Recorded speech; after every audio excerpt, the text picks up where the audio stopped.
Mori Ababika ya Ramadan dugbenu lo ma gbe bi asiko Hamatan. Olúwa dákun jọ̀ọ́ gbẹ̀bẹ̀ mi.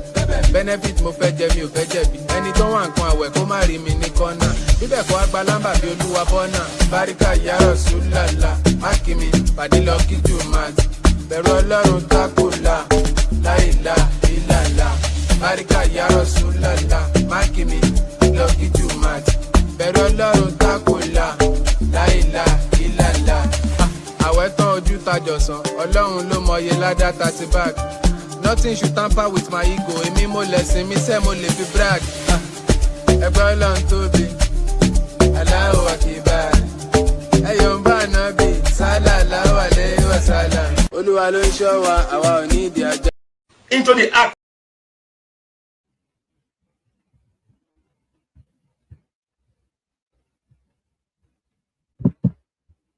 Akola Jimo to Ramadan, Aluwo dájú ti parọ́ pẹ́já.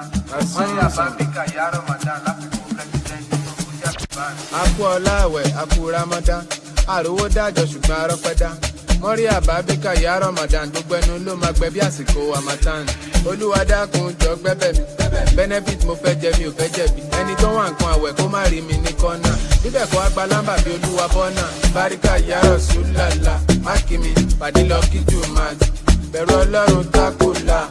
La ilaha illallah. Báríkà ya Rasulullah. Mákìmí lọ kí Jùmọ̀tì. Bẹ̀rù Ọlọ́run tákùlà. La ilaha illallah. Àwẹ̀ tán ojú tajọ̀sán, Ọlọ́run ló mọye ládá 30 bag. Nothing should tamper with my ego, èmi mo lẹ̀sìn mi sẹ́ mo lè fi brag. Ẹgbẹ́ Ọlọ́run tóbi, Allahu Akbar. Ẹyọ̀ ń bá nábì, sallallahu alayhi wa sallam. Olúwa ló ń ṣọ́ wa, àwa ò ní ìdí ajá. Tí Fọlárin bá mú bí ìtàyà bí ti ajá. Torí ìdí gan lébè wọ́n fẹ́yìn bí ìjì àwa. Fùrọ̀ tí ò bá ti tóbi tó fùrọ̀ ìfánà kò lè fíríkì àwa. Kò dẹ̀ lè fi ìtì àwa. Tinú gẹ́ńdó pìtì, ó ń gbé màlúmi tìwotìwo ló dìndì. Irú àyẹn níbo ló ti rí, ta ló tún fẹ́ fi jọ òbí tó bí ni. Wọ́n ló ń dó yàtì, bóńdó ṣéke. Bó ṣe ń jó disco ló ń jó rékè. Fún anọ́bà jẹ́ ká patronize ẹ̀. Sọ̀rọ̀ owó ká mọ price. Jẹ́ ká ṣe lọ́wọ́ déédé. Ìwọ náà mọ̀ mi ò kéré. Mo mọ̀ pé mi ò hólì ìbọn ọmọ wòlíì ni mi béèrè lọ́wọ́ délé. Tẹ́ bá ti rí Tinúkẹ́, ẹ sọ fún pé mo dúpẹ́. Gbogbo kìsìn gbogbo missionary gbogbo. Tẹ́ bá ti rí Tinúkẹ́, ẹ sọ fún pé mo dúpẹ́. Gbogbo kìsìn gbogbo missionary gbogbo délé. Tẹ́ bá ti rí Tinúkẹ́, ẹ sọ fún pé mo dúpẹ́.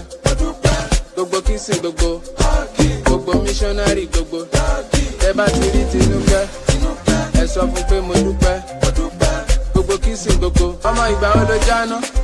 Gbogbo scope mi ló ti ká tán. Ọmọge wá ná, I go chop before I chop you, ṣe lè dáná. Ó mọ̀ pé mo kó ẹ̀jẹ̀ bíi ti sushi. Gbọ́n ẹ̀ mú bíi ti squishy. Ọmọ ẹ̀.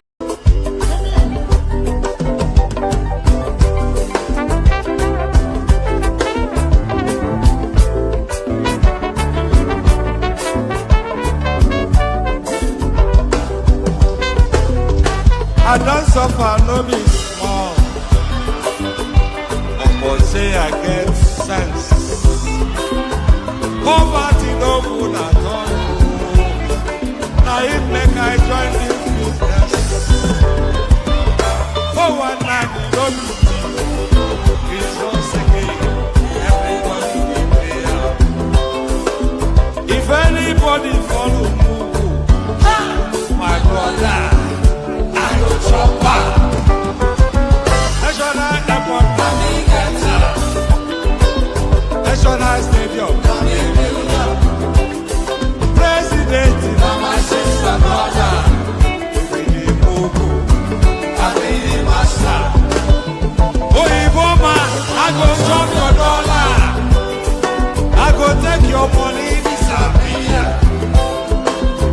For one time in love,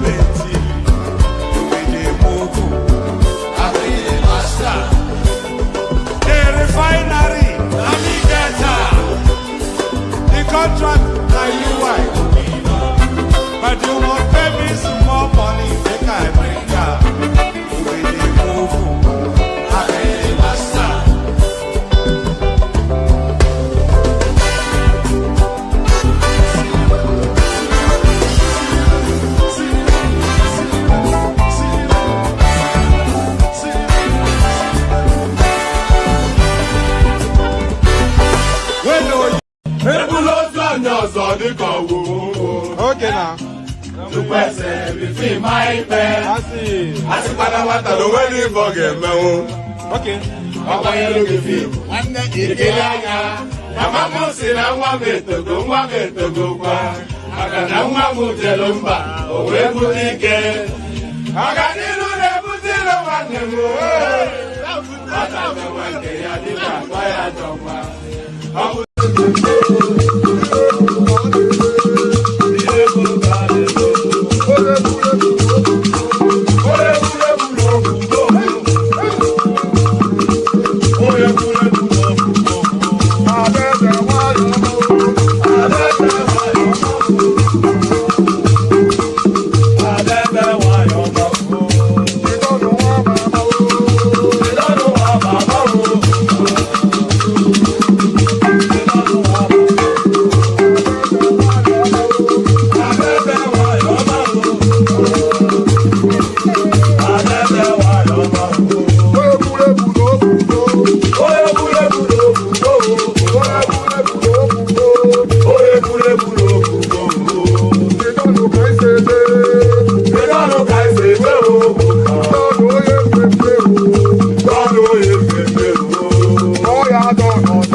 ṣòkòtò mo sọ àkúnlẹ̀yàn ọmọ ẹ̀dá láyé kò lè yí padà mo ń tẹnu mọ́ o olórí làlá bàrò orí làlá bàrò olórí làlá bàrò mo lórí làlá bàrò olórí làlá bàrò orí mi gbé mi níjà o olórí làlá.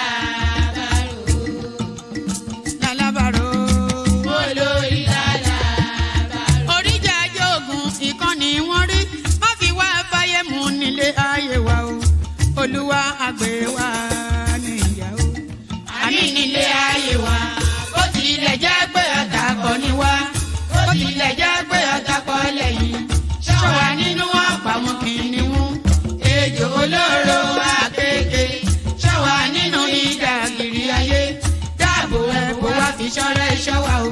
Mo ṣàdíyọ bàbá lókè o. Mo ṣàdíyọ bàbá lókè o.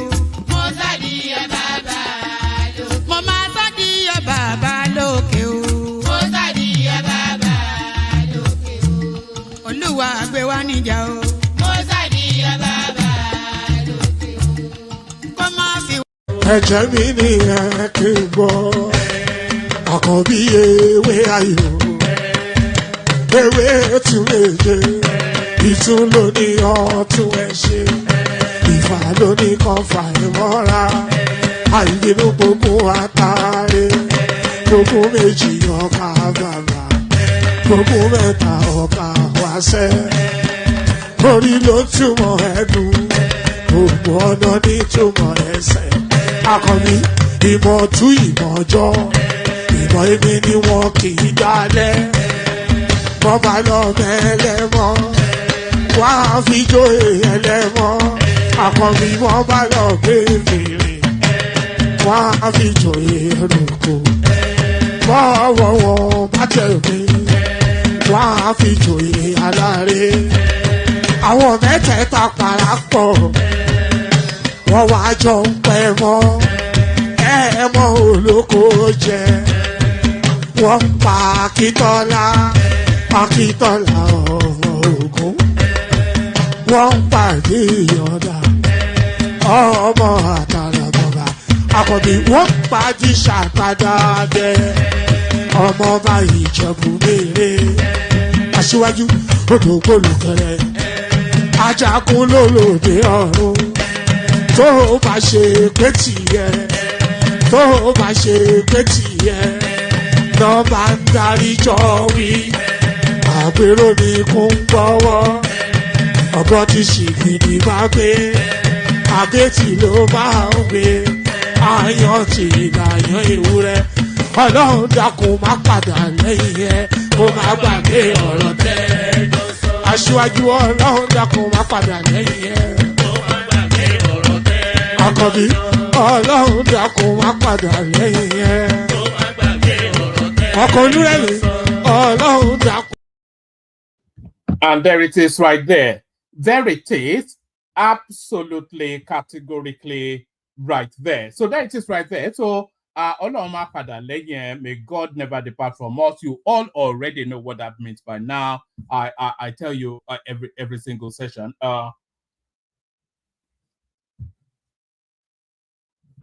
Ọlọ́run má padà lẹ́yìn ẹ̀, may God never depart from you. So amen to that on behalf of myself and you, my friend. So amen to that.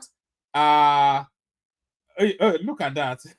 Look at this guy. I've not even started yet. The comment section is already diverted my attention. But good day to you. Good to be in your company and all that. Good day to you. Good to be in your company. A real delight to have you here. The protocol remains the same. Click on the like button just at my invitation to do so.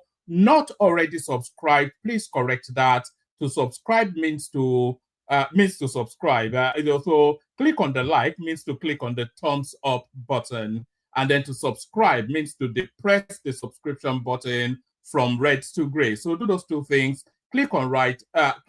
Don't click on right though. And I don't even have a list, but I don't quite know why I did that. Click on like and then subsequently click on subscribe if you are not already subscribed. Come join me on the screen via the hyperlink that says StreamYard. We had a new guy yesterday, Chooks. So if you've never been on before, today might be that day then that you do come on. So click on like, click on subscribe, click on the hyperlink that says StreamYard to come and join me on the screen. Share the links just as widely as you can. Super chat towards the stream. So those are the 5 go-tos that you have to go to every single session, apart from the subscribe, of course. If you are already subscribed, then you need not do anything with the subscription button. But sadly, I think some good news might be coming in. Hold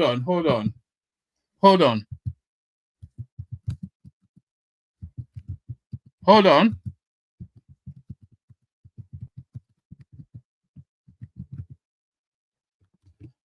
All right, some excellent news just came through, but I'm asking for permission if I can share it with you. Hopefully, I'm able to share it with you.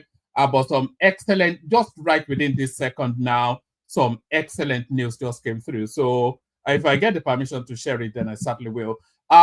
So yes. So back to the protocol. Click on the like button. Click on subscribe. Click on the hyperlink that says StreamYard. Share the links just as widely as you can. Super chat. I doubt if anybody actually shares the link, which you should be doing. I mean, it's no skin off your nose, so why not do it? It advances the platform, and it's no skin off your nose. It doesn't take anything away from you, and it adds a lot to the platform. So just copy the link and put it in those WhatsApp groups. You know, those endless WhatsApp groups that you belong to. So just share the links there, and then let's see what impact it has on the. But by the way, all the platforms that you see grow, that's usually what happens.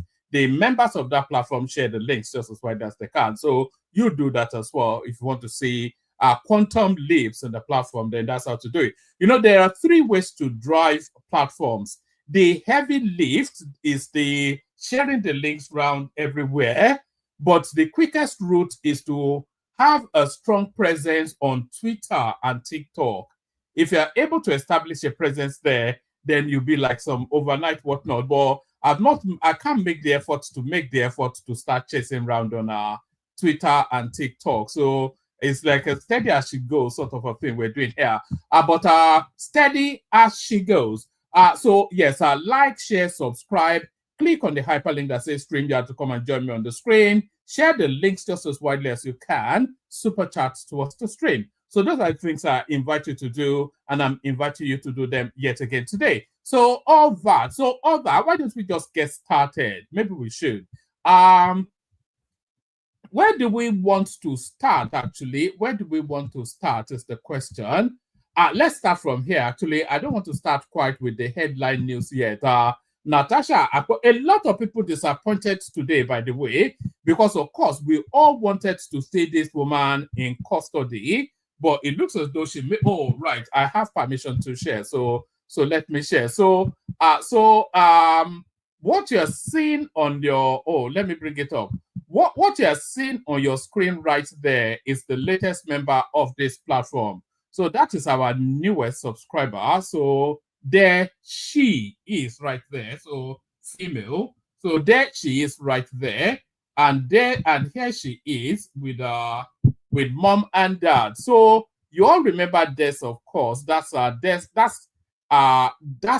daughter. That's Des, of course. You all recognize Des. And that is his daughter, newly born, I think within the last 2 weeks thereabout. And there is his fiancée, soon to be his wife. So there is a family unit right there, and we're all chuffed by that. So congratulations to you, Des. It did say I should share it with you guys, so that's why I'm sharing it with you guys. So yes, congratulations to Des and all that. I'll be calling you later in the day. So all that. So really pleased to say that. So now let's get back to it. Let's get back to it. Yes, let's get back to it. All right. So let's get back to it, and we kick it off then with this one. It is impossible for Tinubu to win 2027 election. This is the mini-me, the little man, the 4'2" ex-governor of Kaduna State, El Rufai. El had no fury like a Fulani scorned.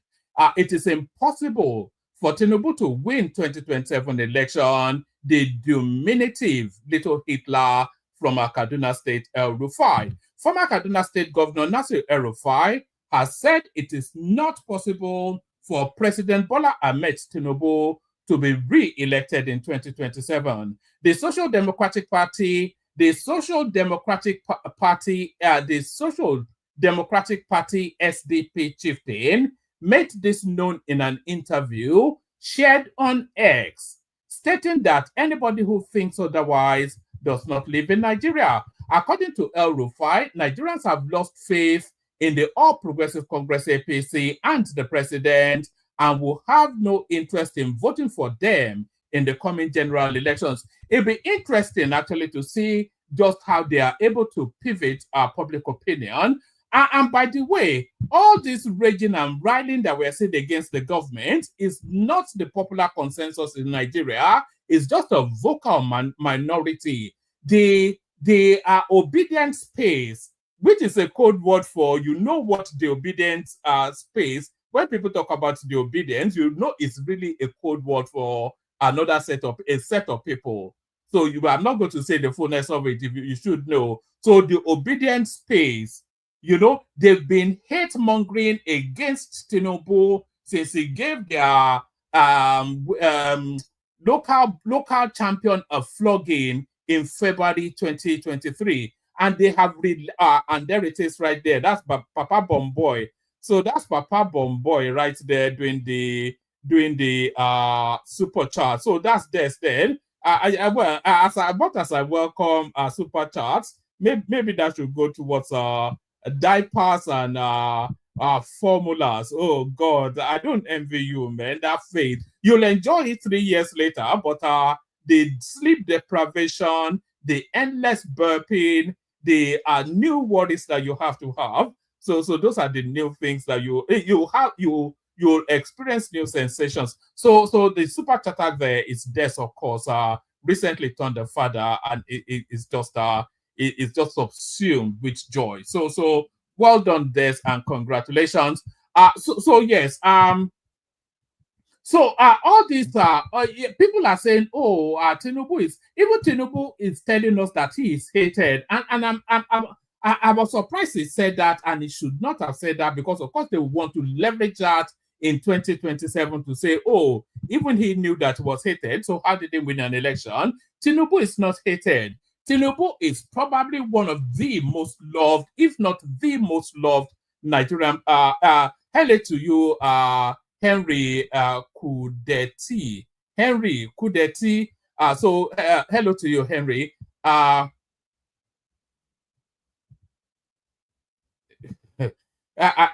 must not let my attention divert. You know, sometimes I wish I wasn't on the screen and in the comment section, because you guys seem to have more fun than I do. So sometimes I wish I wasn't hosting, then I can be in the comment section, back and forth in with you guys. It's just so anytime my eyes divert there, all manners of fun being had.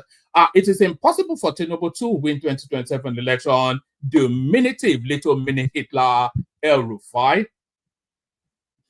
Former Kaduna State Governor Nassir El-Rufai has said it is not possible for President Bola Ahmed Tinubu to be re-elected 2027. The Social Democratic SDP, the Social Democratic Party SDP chieftain, made this known in an interview shared on X, stating that anybody who thinks otherwise does not live in Nigeria. According to El-Rufai, Nigerians have lost faith in the All Progressive Congress APC and the president, and would have no interest in voting for them in the coming general election. So this campaign of calumny that the obedience space have been embarked on, I will want to see how it crescendos in our February 2027. Love conquers hate. The pen is mightier than the sword. Wit always outperforms muscles. It was always outmaneuvers muscles. All of that in play February 2027.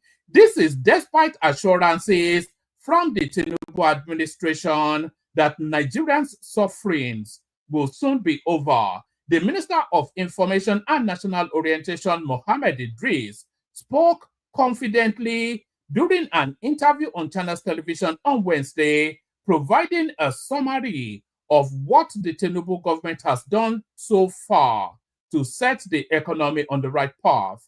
El-Rufai said, anybody that thinks it is possible for President Bola Tinubu to get re-elected is living in another country, not Nigeria. It is impossible for Bola Tinubu to get re-elected. The former governor and political ally of, the former governor and former political ally of President Bola Tinubu stated that there is no pathway for the former Lagos State governor. He said that even the weakest opposition would defeat Tinubu because Nigerians are unhappy with the APC and the policies of the current administration. I don't see a pathway for him, he said. El-Rufai maintained that those defecting to the ruling party do not matter. So 2 sitting state governors, the last vice president that the PDP ever had, Namadi Sambo, and every other person defect, they don't matter. It is you, some short little man from Kaduna State, that matters. El Rufai maintains that those defecting to the ruling party do not matter, insisting that the real target of SDP and its emerging coalition are the voters. It is greedy and hungry politicians and those that are looking for money, contract, appointment, and office that are defecting, he added. So how is a state government who is still in situation, a state government who is still in situation, how is it looking for a job and appointment or money? Especially governors from the richest pork belly fat of the country, where the whole places are washed with money. So it's political expediency. They've read the tea leaves and they know what side the coin will fall. That is why they are defecting. It is greedy and hungry politicians and those that are looking for money, contract, appointment, office, and office that are defecting, he added. The other class are the other class of those defecting are those that know that the EFCC and ICPC can intimidate them because they know what they have done, if they have done what is not quite right. And this is what I think the SDP and the coalition of political parties or grouping that we are working with is targeting. We believe that the 2027 elections will be the APC and Nigerian. So I doubt that we'll see, actually. It'll be very interesting as we get to the latter half of this year and very much in the throes of our 2026, just to see how the politics. El Rufai, alongside the likes of our former governor of Rivers State, Chibuike Rotimi Amechi, and our former vice president Atuku, it's a basket of imagine that you lose confidence in Tinubu and you find rescue in the hands of Atiku Abubakar. How is that even a thing? Rotimi Amechi, a notorious looter, El Rufai, a terrorist to the core. You know, this is what is being presented as. So Tinubu's winning is actually by default. It's not the country assenting or acknowledging his achievements or lack thereof. Is that there is no viable opposition coming through. That's just the thing. It's the politics that will return Tinubu the lack of a viable opposition or a viable alternative. El Rufai, alongside the likes of former governor of Rivers State, Chibuike Rotimi Amechi, and former Vice President Atiku Abubakar, amongst others, are leading the coalition to remove President Bola Tinubu through the ballot in 2027. So dream on is just the short answer to that. Dream on. So dream on. We go on from that to Pastor Adefarasi. There's nobody in the studio, by the way, so if you want to join. We go on from that to this. Adefarasi pointing stun gun at someone is an offense. Lagos CP. So CP, of course, Commissioner of Police. The Lagos State Commissioner of Police, something Jimo, Olohun Dare Jimo.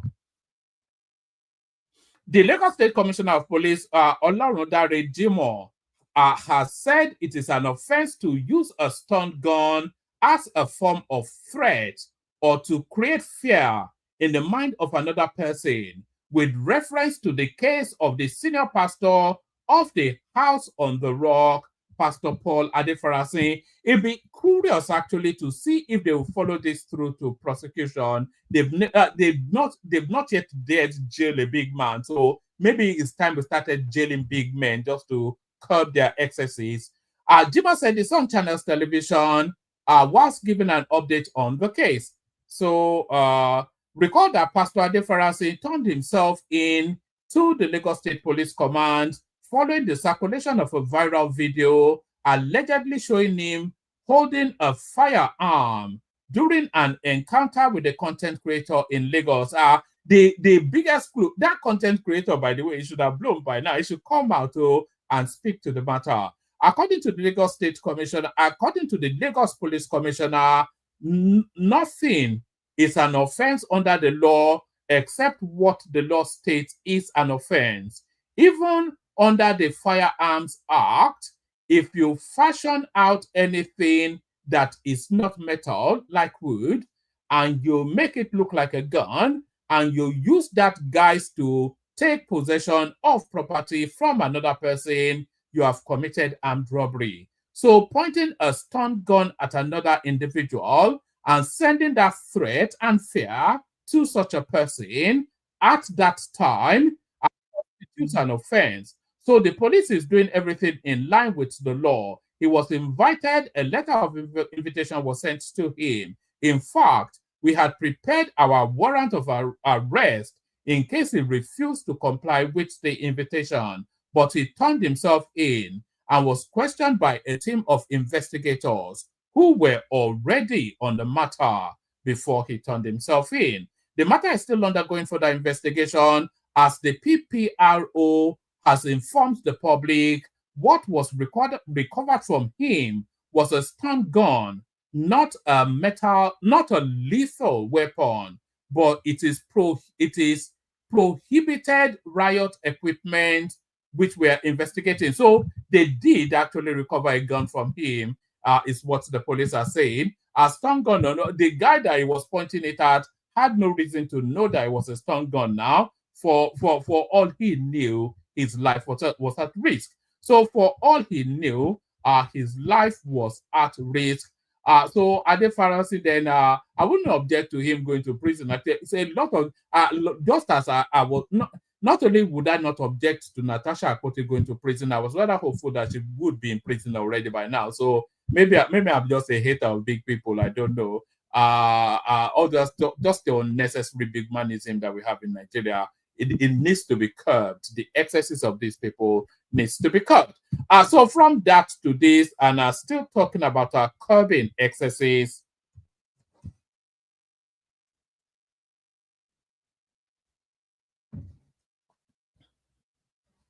So from that to this, and still talking about curbing excesses, the Senate have now discovered a whopping 210 trillion naira anomaly in the books of our NNPC, and Mele Kyari, of course, already on the run to Dubai. The Senate has given the Nigerian National Petroleum Company Limited 1 week deadline. That should be a 1 week deadline. The Senate has given the Nigerian National Petroleum Company Limited 1 week deadline to explain the financial discrepancies totaling over 210 trillion naira in its audited financial statements spanning 2017 to 2023. So that is the stealing.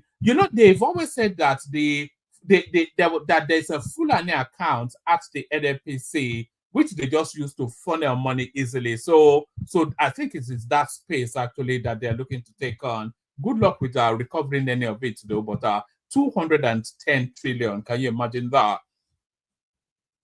The Senate has given the Nigerian National Petroleum Company Limited 1 week deadline to explain the financial discrepancies totaling over 210 trillion naira in its audited financial statements spanning 2017-2023. The ultimatum was issued on Wednesday during a heated session of the Senate Committee on Public Accounts, where the NNPCL's Chief Financial Officer, Dapo Shegun, and other top executives appeared for questioning.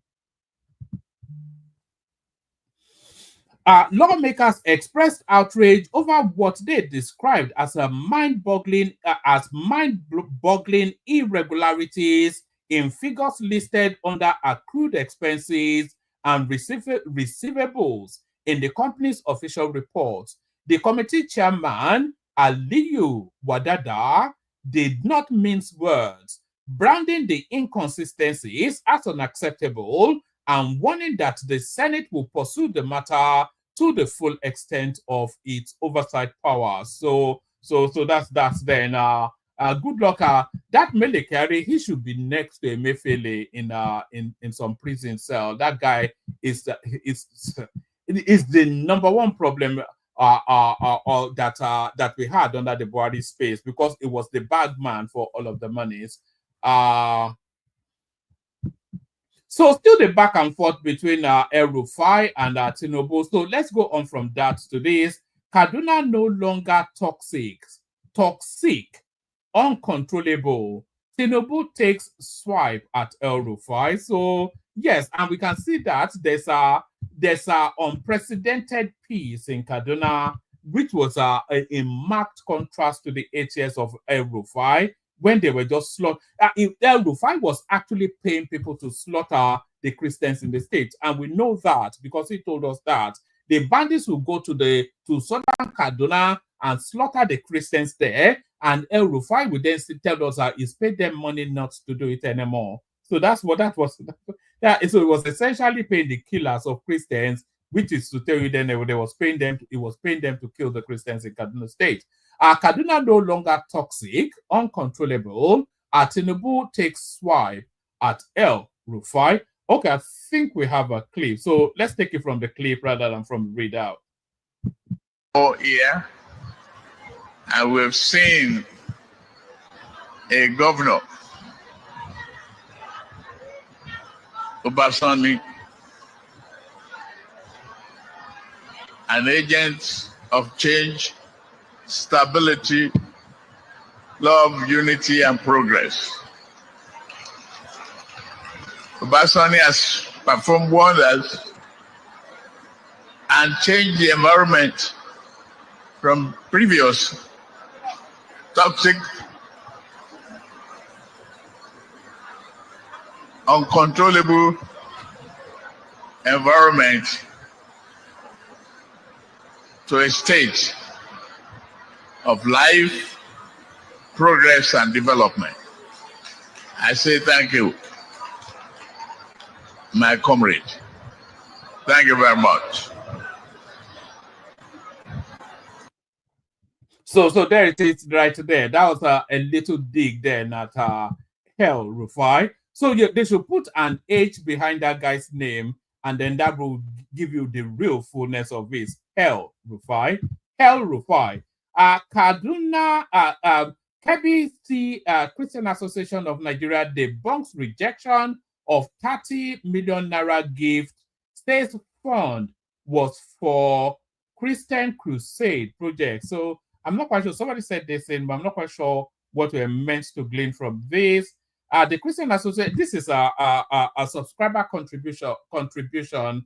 You know, I always invite you to send stuff in. You should all have my Instagram handle. So send stuff to me via Instagram, and then we just we bring them to the platform to discuss.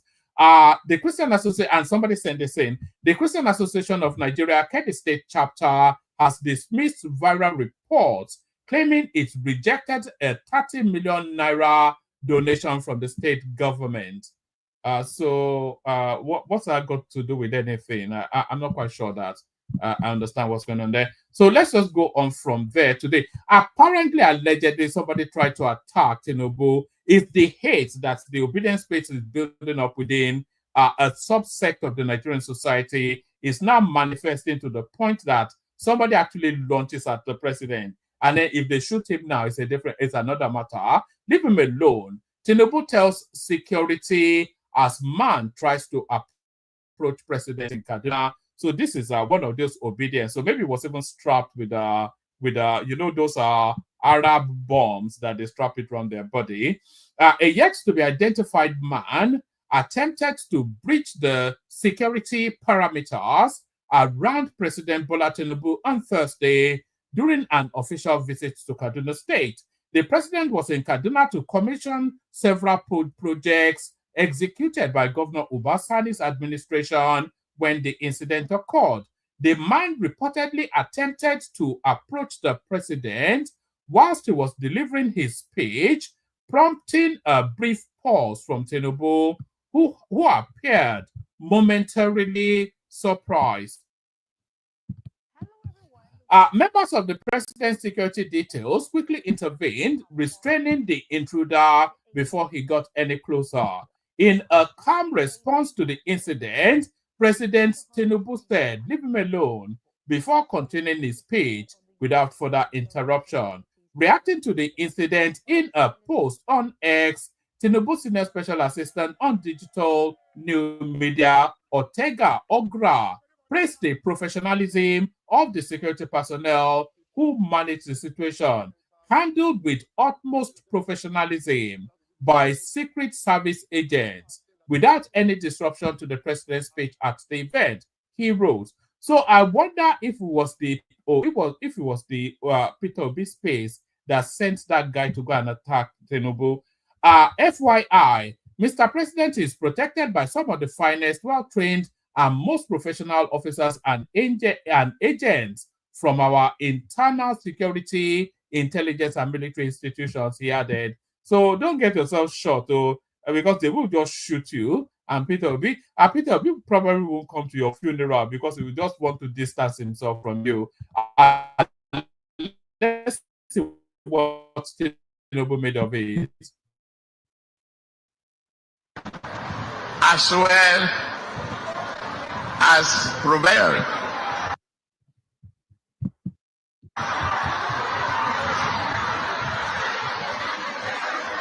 Leave him alone. Well, as providing them with skill and opportunity to excel.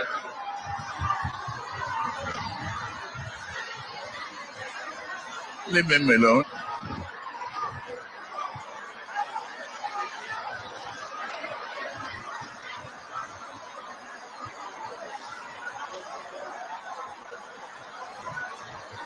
Your great people, Senator Obasani, the great people of Kaduna loves you. And that extends to our... So that was the incident then. I think he just carries on with the speech after that. But I think they should have just shot that guy. That's what they should have done. They should have shot him.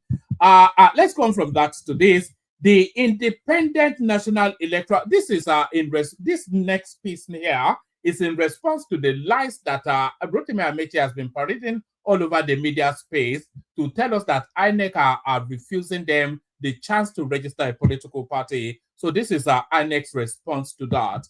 The Independent National Electoral Commission has told a coalition of political groups seeking to register a new political party ahead of the 2027 general elections that no amount of public pressure or blackmail would override the need for strict compliance with constitutional and regulatory requirements. The electoral body questioned the coalition's compliance with key legal and procedural requirements, warning that party registration was not merely a political declaration, but a constitutional process governed by strict guidelines.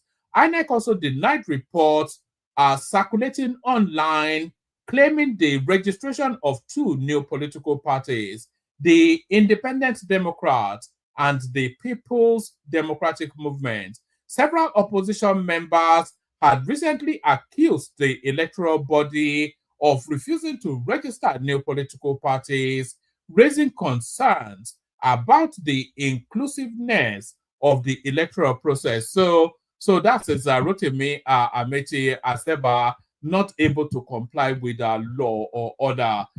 So back still with the Benue State situation, this madness will stop. Tinubu does not issue empty threats. This is Senator Yari warning the Bokis carrying AK-47 all over Nigeria.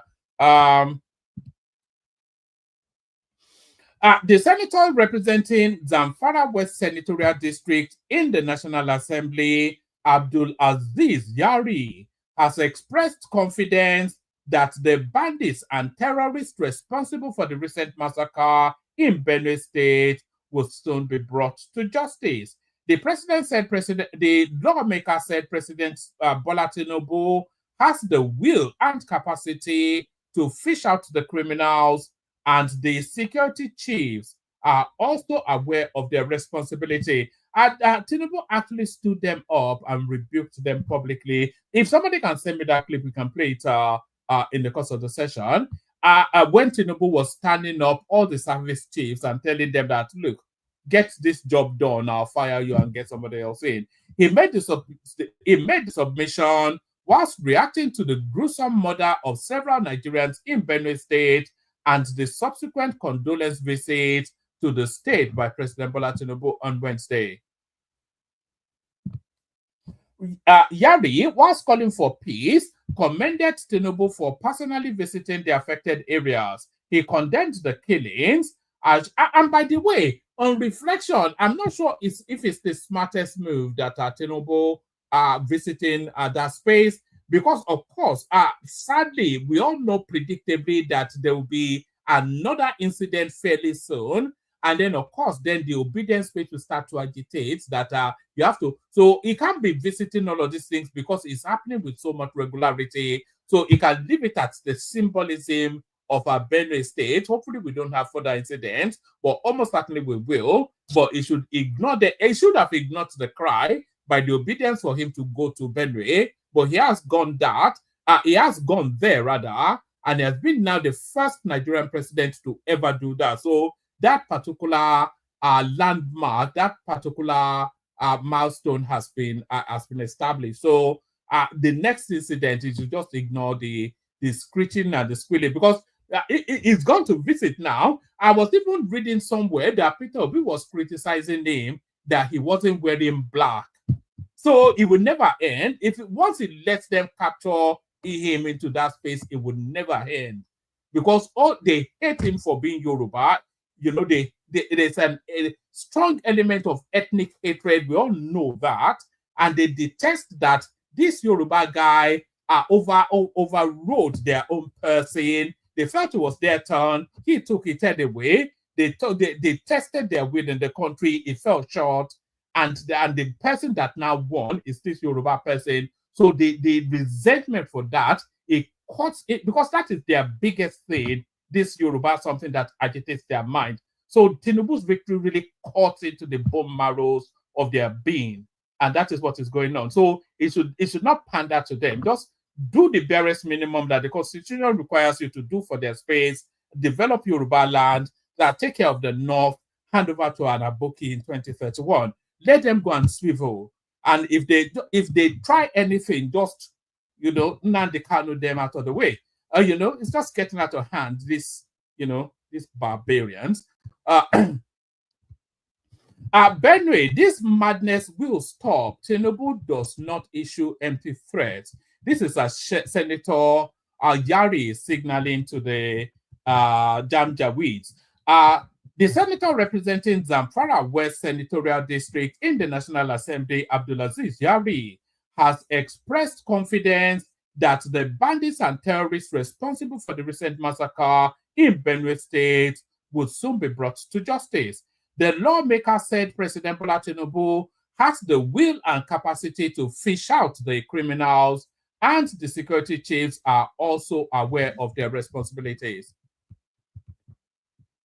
He made the submission whilst reacting to the gruesome murder of several Nigerians in Benue State and the subsequent condolence visit to the state by President Tinubu on Wednesday. Senator Yari, whilst calling for peace, commended Tinubu for personally visiting the affected areas. He condemned the killings and assured that all the criminals will soon be arrested and the madness would stop.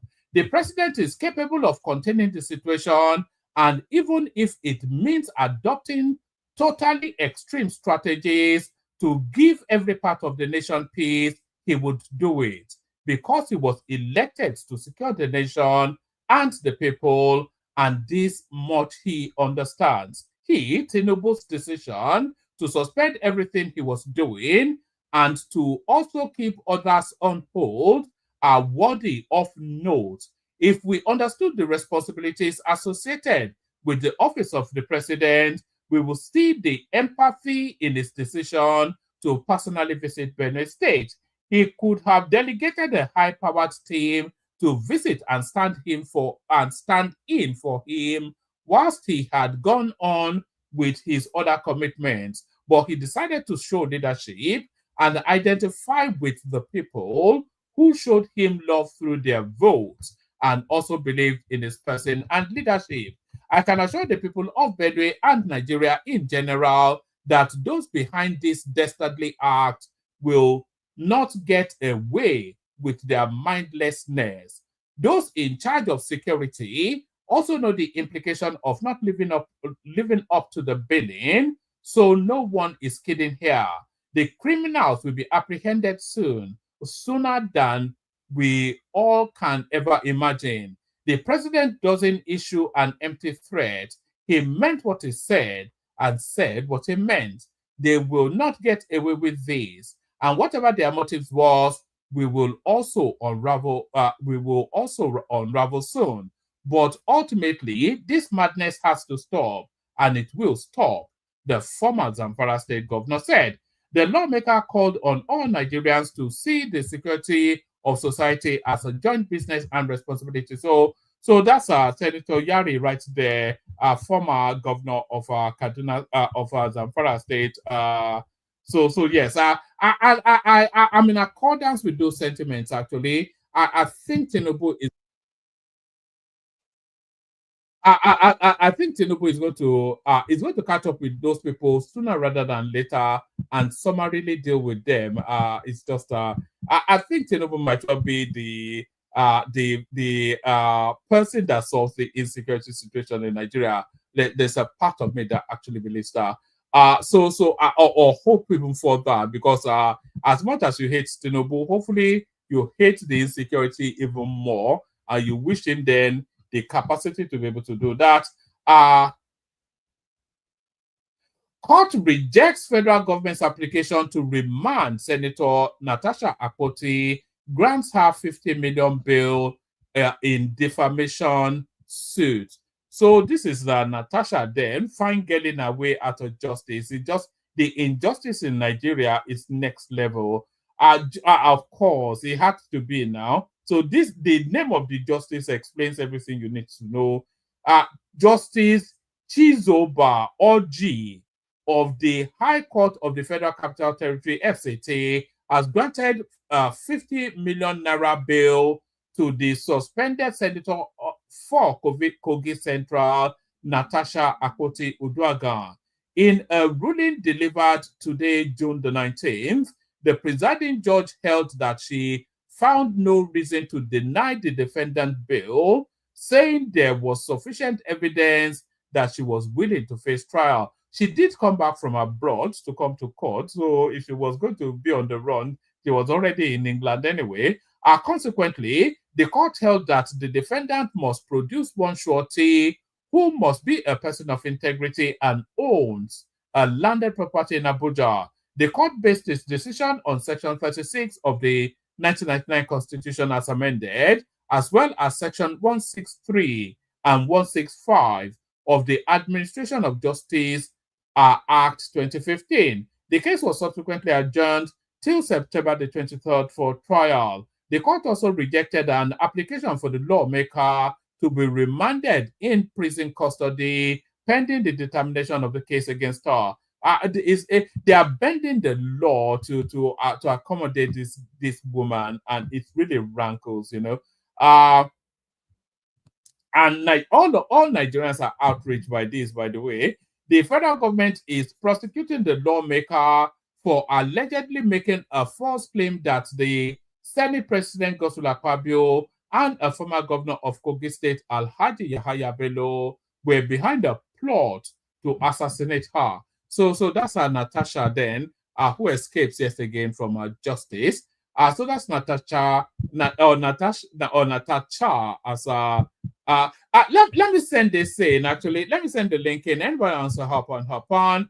No one in the room at the moment. If you want the conversation, it is a participatory sport, as I often say. It is a participatory sport. You know, it is a dialogue. No, it is intended to be a dialogue, not a monologue. A dialogue, not a monologue. So let's go on from that to this. The judge refused granting their wish and said my husband should take me home. Natasha reacts after being granted bail. So I guess the that space will feed on this for the next 2-3 days. Natasha Akpoti N50 has reacted after she was granted a 50 million naira bail. The suspended senator for Kogi Central is being prosecuted by the federal government for allegedly making a false claim that the Senate President Godswill Akpabio and a former governor of Kogi State, Alhaji Yahaya Bello, were behind a plot to assassinate her. However, in a ruling delivered today, June the 19th, Justice Chizoba Oji of the High Court of the Federal Capital Territory, FCT, held that she found no reason to deny the... So it's a female Southeastern justice sitting in judgment over a Natasha matter. So, of course, Natasha win against the status quo, the establishment. So, of course, she could have just even sent her home and find and said everything she said is true, and she will ultimately at the end of the case. Natasha Akpoti N50 has reacted after she was granted 50 million naira bail. The suspended senator for Kogi Central is being prosecuted by the federal government for allegedly making a false claim that the Senate President Godswill Akpabio and a former governor of Kogi State, Alhaji Yahaya Bello, were behind a plot to assassinate her. However, in a ruling delivered today, June the 19th, Justice Chizoba Oji of the High Court of the Federal Capital Territory, FCT, held that she found no reason to deny the defendant bail, saying there was sufficient evidence that she was willing to face trial. The court also rejected an application for the lawmaker to be remanded in prison pending the determination of the case against her. Reacting afterwards, Natasha shared a photo she took today with her husband, High Chief Emmanuel Orishe Jolomi. Concerning it also there, Jolomi. So I didn't even know that she was married to Joro. You know, one of those Edo people, I suppose. Reacting afterwards, Natasha shared a photo she took today with her husband, High Chief. Not even a chief, but a high one. A High Chief, Emmanuel Orishejolomi Oduaga. She wrote in the caption, "Smile, king of my heart, smile." Look at this ridiculousness. You know, this marriage is done and dusted, though. I doubt if it will last because of this year. Look at the most ridiculous. A lady called Natasha dressing like Habib Bat from Sokoto Central. Look at that, just the ridiculousness of the totality of it. The court also rejected an application for the lawmaker to be remanded in prison custody pending the determination of the case against her. Reacting afterwards, Natasha shared a photo she took yesterday with her husband, High Chief Emmanuel Orishajolomi Uduaga. She wrote in the caption, "Smile, king of my heart, smile." The judge refused granting their wish and said, "You should take me home. How blessed I am. Thank you, good people of Nigeria, Kogi Central and Kogi State." So that's just it's the social media now that is ruling Nigeria now. They bully the president to go and visit Benue State, and they forced the law not to take his course against this runs girl from the Ukraine. It's a much of a muchness, isn't it? The excesses of it all. So that's all I got. Let me send the link. Anybody wants to come on?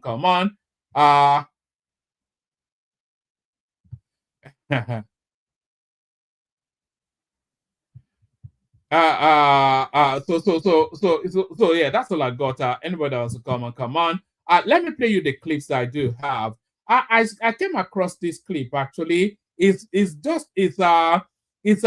people reminiscing about Abiola and the life he lived and how he impacted on their lives. And these are people in the top echelons of society. And I was just taken by some of the stories that they were telling. So I decided to bring it here to share with you. So these are people reminiscing about Abiola. Watch this. My own was 1991.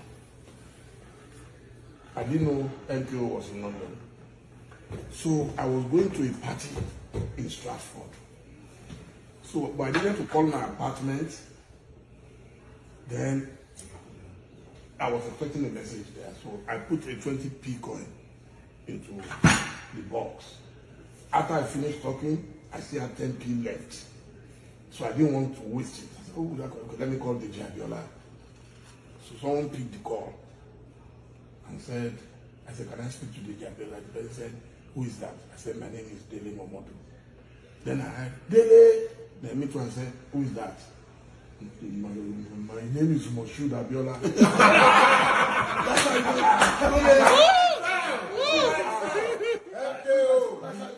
phone wanted to God punish poverty. You won't believe it. Said, Daily one, where are you? I said, I'm in Stratford, sir. Can you come to my house right away? I don't know long differ. If I'm for retire or for income, come and see. Come and see. You will think I was Ben Johnson. He said, so jump on the tube. When you get to Great Portland Street Station, when you come out, so walk across to Chester Terrace. I'll be waiting for you. Abiola will be waiting for you. Wow. Imagine. Son of Yaoyo. That got for me. Hey, waiting. So I got there, to cut the long story short. It was a video phone. I pressed it. Phew. No response. I told you about changing his mind. I was going to press it a second time. Then George is a Igbo guy. Then opened the door. Said, Chief is waiting for you in his bedroom. In that place, with the elevator on the floor. I said, what?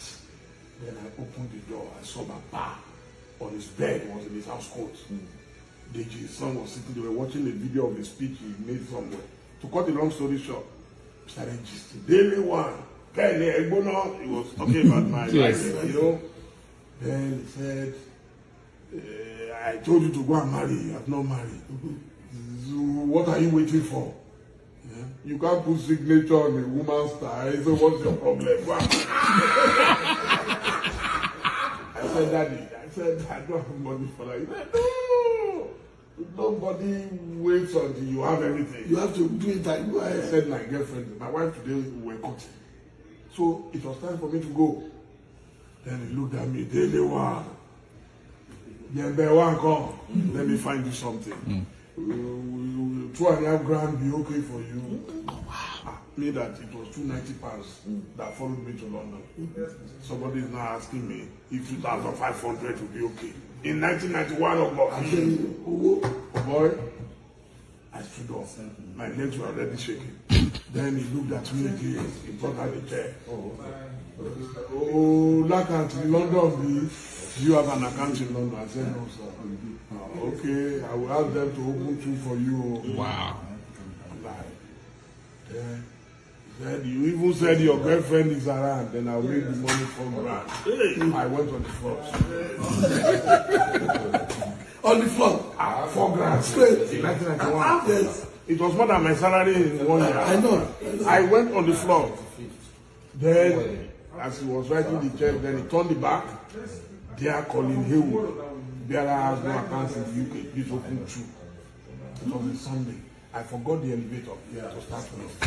Money? No.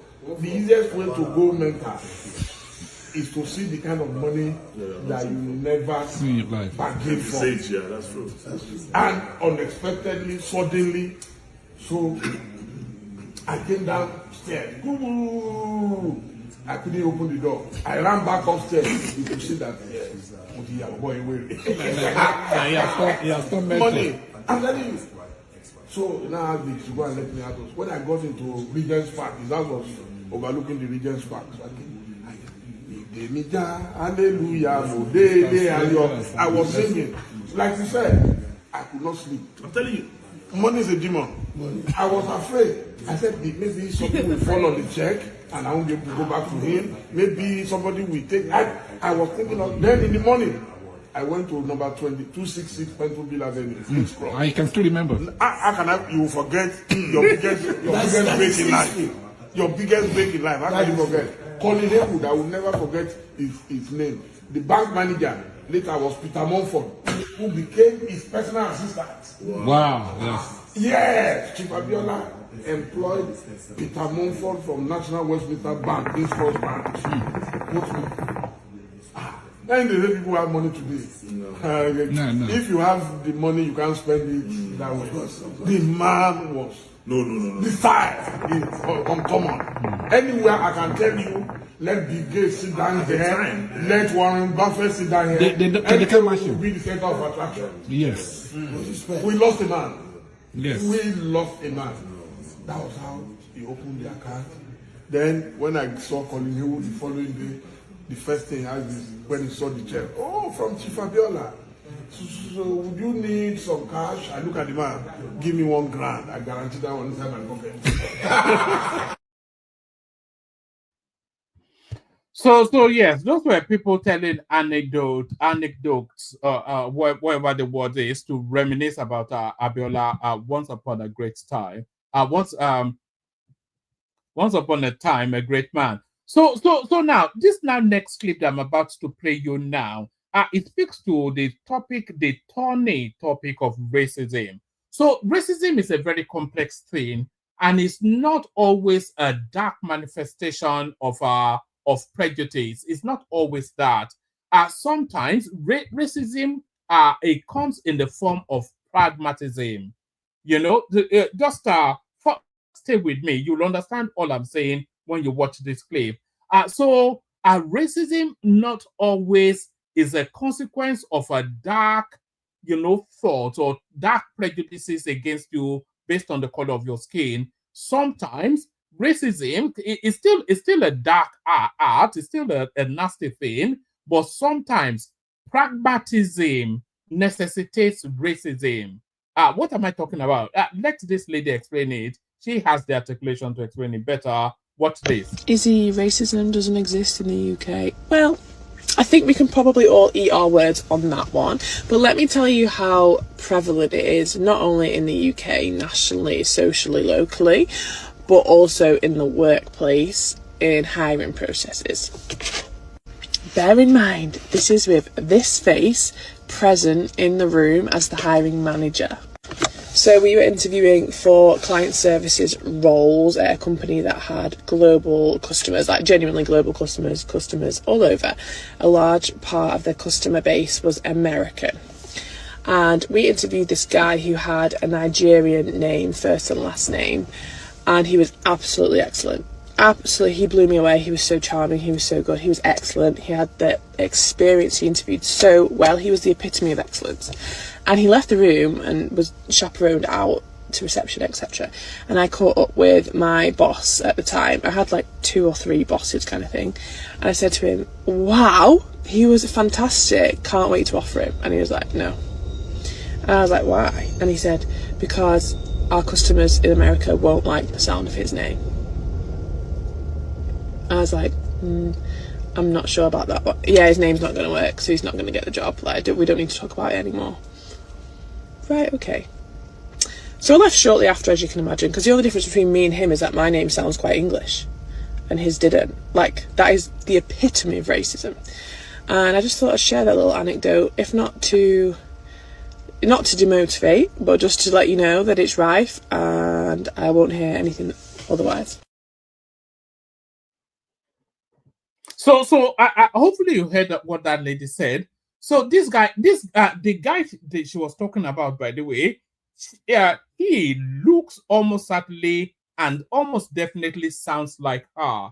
So take that as the basis for the hypothesis. So I'm hypothesizing, but take that as the basis. So that guy who she interviewed looked and sounded like her. Black British with the her sort of accentuation and all that. So we hold that. But then that guy, maybe her name is Tracy Smith, but that guy is Nigerian. She may well be Nigerian too, but maybe her name is Tracy Smith, but the guy is Okechukwu Tinubu. So Okechukwu Tinubu is not a westernized name. And she was telling us then that the guy interviewed perfectly. It was the perfect fit for all of the things that they were looking for. And as they ushered the guy out of the interview room, she couldn't contain her excitement, rushed up to her boss to say, let's send out the letter of employment. The boss said no, because our American clients, our American base, the people with service in America, they will not like his name. So you will say that is racism, but that's pragmatism.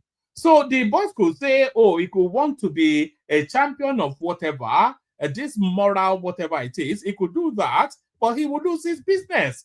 You know, they don't want Chinedu Adebayo on the phone. The moment they see the name, their back is already up, their radar is already set to suspicion. He knows that, and he said it will not work, or just on the basis of that guy's name. So it's racism, yes, but it's also pragmatism, yes, as well. So do you see, it's not always the case that racism is a dark art. But that's that. Maybe you disagree. Come disagree with me on the screen. So that this now next clip that I'm about to play you, this will be the last clip, by the way. And if nobody turns up, then we'll say good night.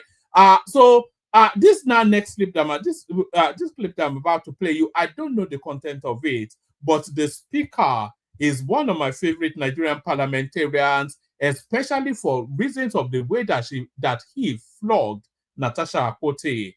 This is a Senator Nwaboye, a champion, not a champion of the oppressed, though, but a champion for truth and order. Peter Onyekachi Nwaboye, representing the good people of Ebonyi Senatorial Zone of Ebonyi State. Mr. President, I rise to move for the leave of this chamber for me to lead the debate on the Raw Material Act of 2022 Amendment Bill. I so move, Mr. President. Thank you, Mr. President.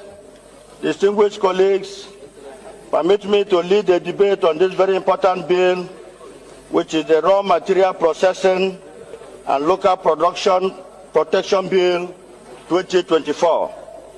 Mr. President, distinguished colleagues, you may recall that the bill was read for the first time in this hallowed chamber on Tuesday, the 15th day of October 2024.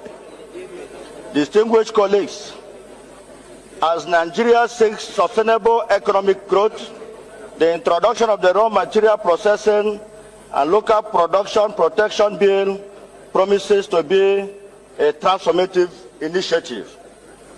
This legislation aims to boost local manufacturing, enhance job creation, and reduce overdependency on importation and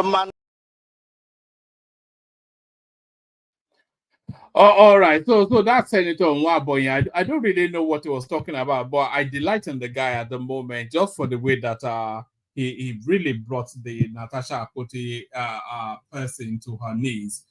So that's that. So that's that. That's all I have to offer. That's all. That's what the offering is. That's not all I have to offer, but that's the offering for this session. The link in the comment section if you want to join. First, okay, guys. Only water, only water, where they see ma. Water,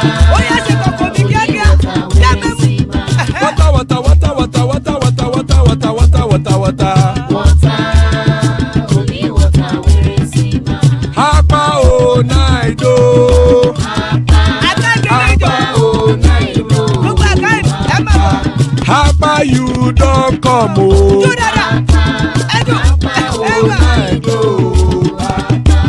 Hapa o naido.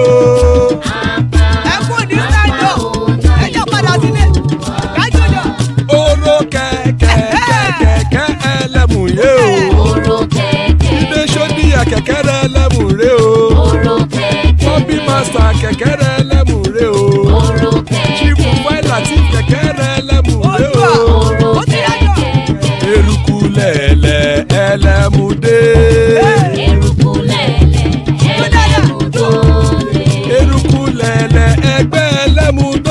jàre o.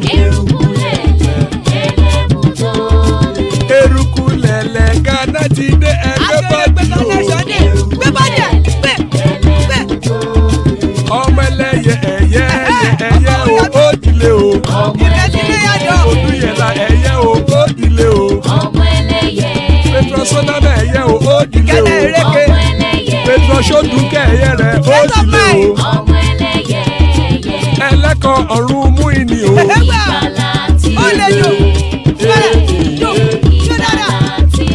Àkùkọ ọ̀run mẹ́kọ̀.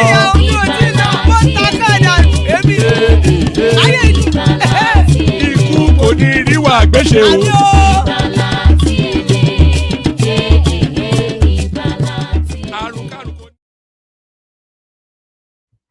And there it is right there. Ikuko Niru Agwesheme death have nothing to do with us. So joining us, man of prestige, that's prestige right there. Tony in the house as well. So that's Tony, just the three of us. How does that song go again? Just the three of us. It's just the two of us actually, but for the purposes of just the three of us, you and I. So still spaces, anybody that wants to hop on. Good to have your company, gentlemen. Let's start it off, kick it off with Man of Prestige. Prestige, you ready? Yeah, I'm ready. Greeting everybody. I'm greeting one man, greeting Tony. Salam Nice to be on alaikum. this platform. Good What's up? Unabdi Kanu don't free. Hopefully, we have other people to join us because it's an interesting topic today. All right. Before we launch into it, do you want to congratulate Des on the birth of his daughter? Do you remember that? You remember Desmond? Yeah. What happened? No. I said, do you want to congratulate him on the birth of his daughter? So.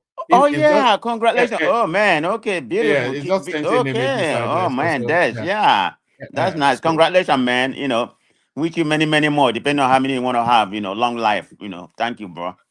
All right. All right. And do you want to share your sorrows then that Natasha Akpoti not in custody? No, let me start from somewhere.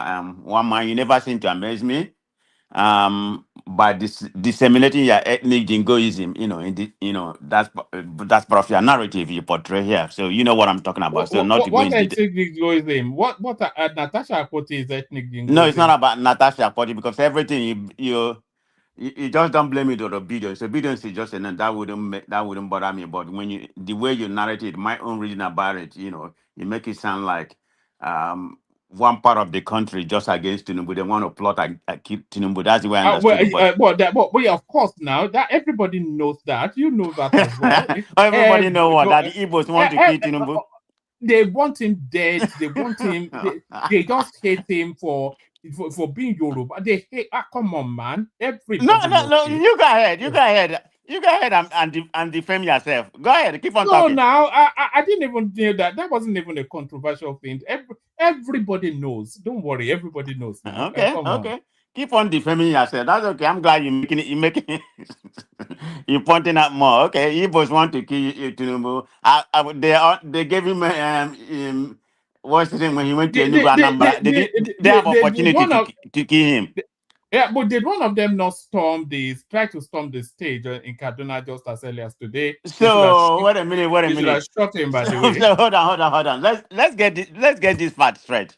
So when the so-called Igbo want to kill Tinubu, when he went to their territory, he went to Anambra, he went to Enugu, they had opportunity to kill him where they know the space, they know the terrain, they know the territory. That's why they didn't kill him there. They went all the way to Kaduna in order to kill him. How does that make sense? Let that make sense to me, please, one man. Don't worry. It's a metaphoric kill. Yeah. That's fine. Not a literal kill, a metaphoric kill. It's okay. I don't have to bring it, bring that here. So let's go. I'm gonna start with Tinubu. He's my arch rival, regardless, he's still our president. So let me start with the so-called trip that he went to Benue State. Yeah, he went to Benue State. It's a good thing that he finally went, but I hope he can do more often. Sorry, Prestige. What do you make of Peter Obi criticizing him for not wearing black when he went to Benue State? You didn't just make that up? And then, but that is circulating on the in the media space now Okay, that okay, Peter Obi yeah, is you should have. criticizing him for not wearing black. I'm with you in that. You should have wear Mhm. black, not those colorful that the guy the that incompetent governor, want to orchestrate initially. But that's where I'm going. I'm going to go there. So I'm going to talk about Obi. I agree with Obi. You should have wear black because the purpose of that visit would have been to mourn. Not for fanfare. That's exactly what actually transpired there. I know he went to the hospital and some other places. That's not even something the Nigerian people should be calling upon him to do. But in these instances, let's stick with these instances. I mean, this has been happening all over the country, before. He never has he never even have the audacity to go to any of those countries. I mean, to any of those states. It happened in Niger, in Niger State, the flood and everything. And this killing in Plateau State has been happening, not just in Plateau State. It in Enugu, even in Imo, that is the most I mean that's the most landlocked, of the southeast because it's in the middle. Imo State is in the middle. This will still have the terrain to go to Imo, some other places. But anyway, it happened in Edo, it's happening in Delta. Maybe the southwest is a little bit less than compared to other region, but it's happening all over Nigeria. But what is actually happening in that middle bed between the Benue and Plateau, it is just more than reprisal or communal crash. Let's just call it what it is. But let me begin with Tinubu trip. In my own opinion, it's good that he went there. It's okay that he went there, but he should do that much often. But in my opinion, it's too little, too late. Why am I saying that? Tinubu would have gone if there had not been an outcry all over the country. That's why he went. He didn't want to go. I imagine a president said, "I'm going to clear my calendar." What the hell is clear your calendar? Human security is your main priority, and you're telling me you're going to clear your calendar. So, because from my understanding, on Wednesday was the day he was supposed to go to Kaduna to go and commission the hospital, you know. But he said that, that's nothing. Human life is more important than you going to commission a hospital, and you name it after yourself. So everything has to be Tinubu. Tell me any building. So you might as well rename every building, or the whole airport, maybe Morotala Mohammed Airport, or the whole thing, it has to be named Tinubu. Is that where we are right now? Everything King Tinubu. That's where we're going. But hey, it's the way he want it. And Nigerian people, look, we have a problem of leadership. Let me call it what it is. And you have Nigerians, some Nigeria, I won't call it all Nigeria, blindly with blind loyalty following them. This is the problem we are having. That's where we're not getting out of our docility where we are right now. So this Tinubu trip to that part of the country, Plateau, Benue, is too little, too late. He didn't do that because of the whole outcry. Everybody has been crying. The first person ever to condemn them was somebody thousands of miles away. The bishop had to make a step. He had to make a statement about it, condemn it, and the United Secretary General condemn it before our own president even thinking about going. And he actually went there with all those nonsense, you know, that the governor there that doesn't even know anything, call himself supposed to be what he was a priest or whatever he is. Is that not nonsense? And look at what he has planned to do. He wants people to welcome Tinubu, from the airport all the way to the state house. They have to wear colored and some other things, and portray to the coming of King Tinubu. Does that make sense? That's supposed to be a morning trip, not people, not going over there to welcome the king. It doesn't even make sense. I don't something wrong with Nigerian people, okay? And what pained me, the part that really pained me, was what the pupils, the students, and you declare public holiday. You're supposed to declare public holiday to mourn people, not to welcome Tinubu to begin with. And how did you declare public holiday? You assemble this, in the secondary or the high school, second we call it high school here, the people to come on a harsh weather. You see how the rain is, but I'm glad Tinubu experienced, experience the flood, experience bad weather, that was happening in Nigeria. That was a federal road. Look at how the road is. Water everywhere, and he experienced it, but he's not going to do anything. He's busy, constructing Calabar, Calabar Coastal Highway. That's, the country is not even going to benefit maybe in the next a decade or two. Who knows when it's going to finish? All they're going to do is siphon our money. So, but anyway, this trip is frivolous in my own opinion. It doesn't make any sense.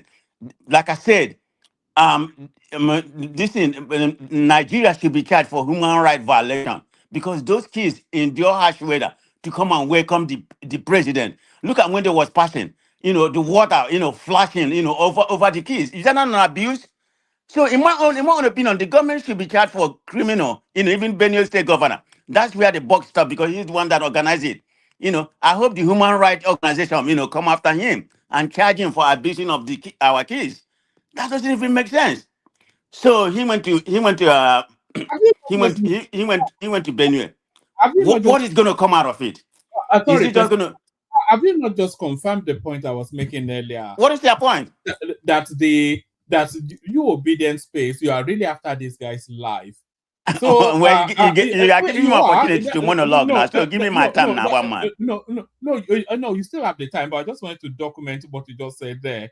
That the human rights organization should go and effect the arrest of the Benue State governor and the president because kids were waving flags to welcome the. No, they are not waving flags. They endure a harsh weather. And the rain, the motor was passing by. You see the rain flashing on them. Is that not a human rights violation? Even the kids. Human rights violation. Wait a minute. To be out in rain. Even the kids that was there, some of them may have lost loved ones, and you force them to come and stand in the rain and welcome their so-called king or emperor. Tell me, how does that make sense? What kind of country function like that?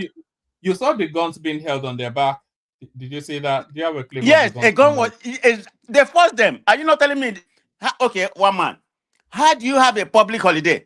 The kids supposed to be home. So who forced them? Is it not the government? I'm not saying Tinubu has anything to do with this.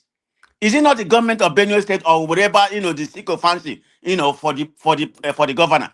Are they not the one that forced the kids to come out and line up? They were flogged out onto the streets, were they? Yes, they were. That's a fact. Okay, look at that. Okay. Look at those women. You see, you know what I think? The Nigerian politicians, they can't give what they don't have. This is my understanding. They can't give what they don't have. For example, initially, people were supposed to line up from the airport all the way to the state house and wearing some colored dress or whatever to welcome the king. So when people started criticizing them, see what they did. This is why some of these Nigerian politicians, they are not smart. They're only smart about politicking. That's the only smart. Gangsterism politicians. But smart, they are not. Even with some of them with PhD and they're not smart enough. But see what they did. They changed. They said, okay, don't wear color. Come on, wear black. You see all those women lining, acting like that. That's a choreography. Everybody knows it. I mean, look at them crying like something. Everybody knows that that's just something that was. Can you even believe that? That doesn't even sound real. That's not even real. You can see them. They're just lining up their. I'm talking about the ladies, the women. They hired, APC fan or whatever, partisan people or sycophancy who know how much they pay them. You see them lining up there, acting like they are crying. That's the typical, what you call choreography. You can't deny that, one man. You saw that. Is that because that doesn't even look real. So they defeat the purpose of that and the children what they did. So what is going to be the outcome? They're probably going to go there, station the soldiers for how many months or whatever, or a week. Then after that, the same thing is going to be happening. There's no solution. So how can you tell me up to today? This happened last week, Friday. So it's going to be a week already tomorrow. And nobody has been arrested. No single person has been arrested. There's no intelligence. Are you telling me that Tinubu doesn't have the intel? I mean, the commander-in-chief supposed to have the intel about what's going on, but he act like he doesn't know what's going on. If the commander-in-chief doesn't have the hardcore intel, who's supposed to have the hardcore intel about about security in that country? Can anybody here tell me, he doesn't know what's going on? He just pretend like he went there to visit. This is the problem we're having. That insecurity is not going to be solved. And I don't know if there's a video circulating about the plateau, the vigilante plateau people that went and fight when I fight these terrorist men in Plateau State, they say they kill. I don't know how true is that. I don't know if that has been authenticated. So I'm not going to come here and say, well, but there's a news circulating from everywhere. They say they fought. They started fighting last Saturday. They kill about 300 of them. The vigilante, I think they kill 4 of them, 2 of them wounded, according to them. So I don't know how factual is that. So people need to take gun in, need to take arm into their hand and, and defend their territory, because the government is not going to do anything. Some of the Fulanis, look at the picture going on. The Fulanis has said it, I was watching one video when one of the terrorists, was fraternizing with the military in up north, and they haven't done anything to them. Anybody in the south that does that, he be in jail. So there's something really going on. And like some of them have said it. I think there's another video that came out today. The man spoke in Hausa, but we have an interpretation that came and interpreted exactly what he said. And he said the people sponsoring this terror happening in Nigeria are in the government. I don't know what part of the government, but they are in the government, both in the military and everything. This is why we are not having any here. Maybe some of them is politics, it's all part of them. But this should be a priority for the president. I can't even fathom what he's doing. All he's doing is going around commissioning. And did you see what happened in Kaduna today? That may have been political sponsored. He went there to commission it. Did you see them bringing his poster all over? You didn't show that one man. I know you saw it, because you are privy to a lot of things happening in Nigeria. You don't want to show that in order not to disgrace their principle. You saw them pulling on his photo all over the Kaduna. Yes, I saw the obedience vandalizing. That obedience. That's how some people. You see those kids. Yeah, blame it on obedience. Blame it on obedience.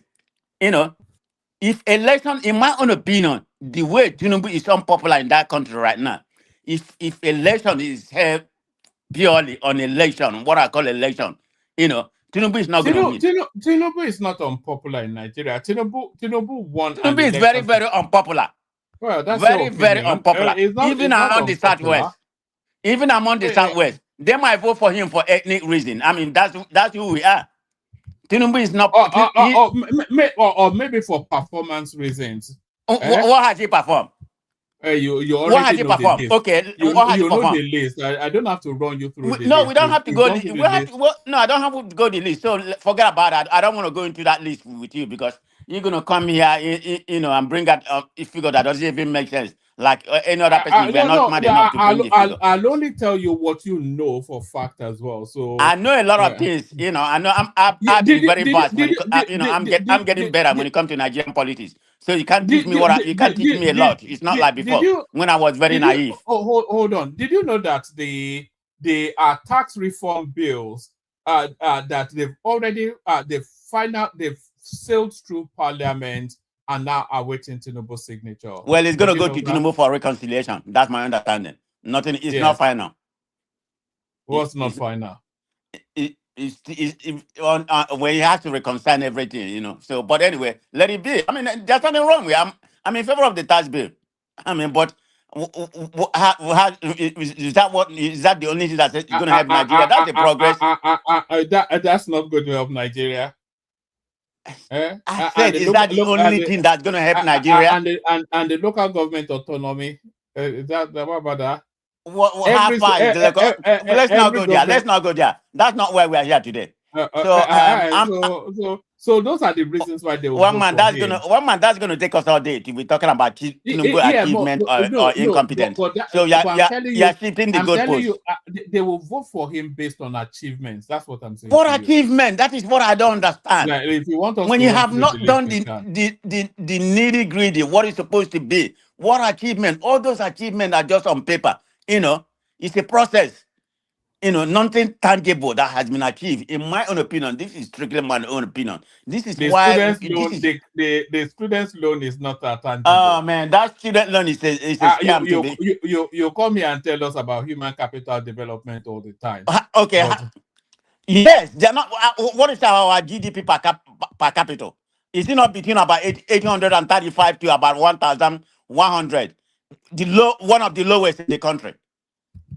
I mean, you're talking about a small country like Saint-Cyr, You know, But their GDP per capita is about. look, MOP, you are not tackling him. You are not tackling him. He's telling you about student loan. I'm telling that scholarship is the right thing to do. Scholarship, you know, It's tackle him. okay. When you reach your Tackle turn, him. Tony, Yeah, you you are can not tackle tackling him on him. that. But anyway, Yes. let me make this point. You know, your GDP per capita is one of the lowest, ranked at the bottom. Common Clay is high, about 30. I think about 30,000. You know, South Africa about 6,000 plus. Egypt right about 3,500, and you're less than 100,000. And you come and telling me, you know, where do you rank in GDP in GDP in Africa? Are you not number 4, number 5 in every, you know? I mean, you keep on regressing. Just nothing. Can you tell me what you can you tell? GDP is different from GDP per capita. I Can you just tell told us you what our GDP per capita is between what's the 835 distinction? to 101 to 1,100. You just hear all these things and you regurgitate them. I'm just, it's what I know. It's what I know. I have where to get my right data. I'm giving you the right data. Our GDP per capita as of today is between 835 to 1,100. That's what it is up today. And our GDP, our projected GDP for 225 is about 387 billion. That's how much it is. Take me. I'm not just coming here making a file. I'm getting better when it comes to Nigerian politics. And I will come here and educate some of you. This is the problem we have. We have a lot of mumu in Nigeria. They just follow the government. They just follow whatever comes to them blindly. You know, we will never get up out of that where we are. So I'm done with Tinubu. You know, I don't see how. He's going to St. Lucie. You know, to go and enjoy next week. Did you hear that for 1 week? That's your man. To go and do what? Why not? Why he's going on vacation. You didn't hear that? Yes, and he just came back from France or whatever. Why is he spending all our money? Spending your we don't money. have any money. We have a revenue problem. What's he going to St. Louis to enjoy? Why? I'm not saying he shouldn't go on vacation. Yes, so it's okay. But how many vacations does he need? When did he last go on vacation? He just came back from France the other day on a working visit. That's not a working visit. Wasn't it about a month ago? Right. A working visit. So you answered that. I mean, that's what they claim. But okay, when in 1 month? What did he get from Nigeria when he went on a visit? What was his visit for? If it is a working visit. Tell me any business, tell me any investor that he lobbied to come to and invest in Nigeria. You have to go to buy your Ononuga to get that answer. Oh man, buy your Ononuga, the propagandist. The mouth of. You have to try and have some original thoughts. You know, you regurgitate too much.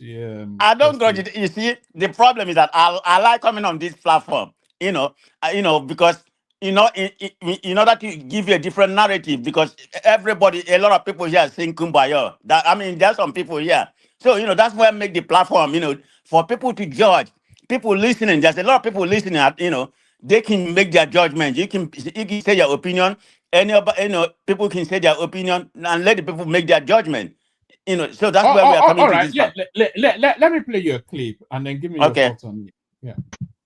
If your man talk say we never become anything now. But no. You see, when you know yourself. Fairness is fairness. We have regions. We even have in our constitution what they call federal character. Now they say if they eat this food, everybody go get here equal. Now they say if you reach Jesus, make you reach this person.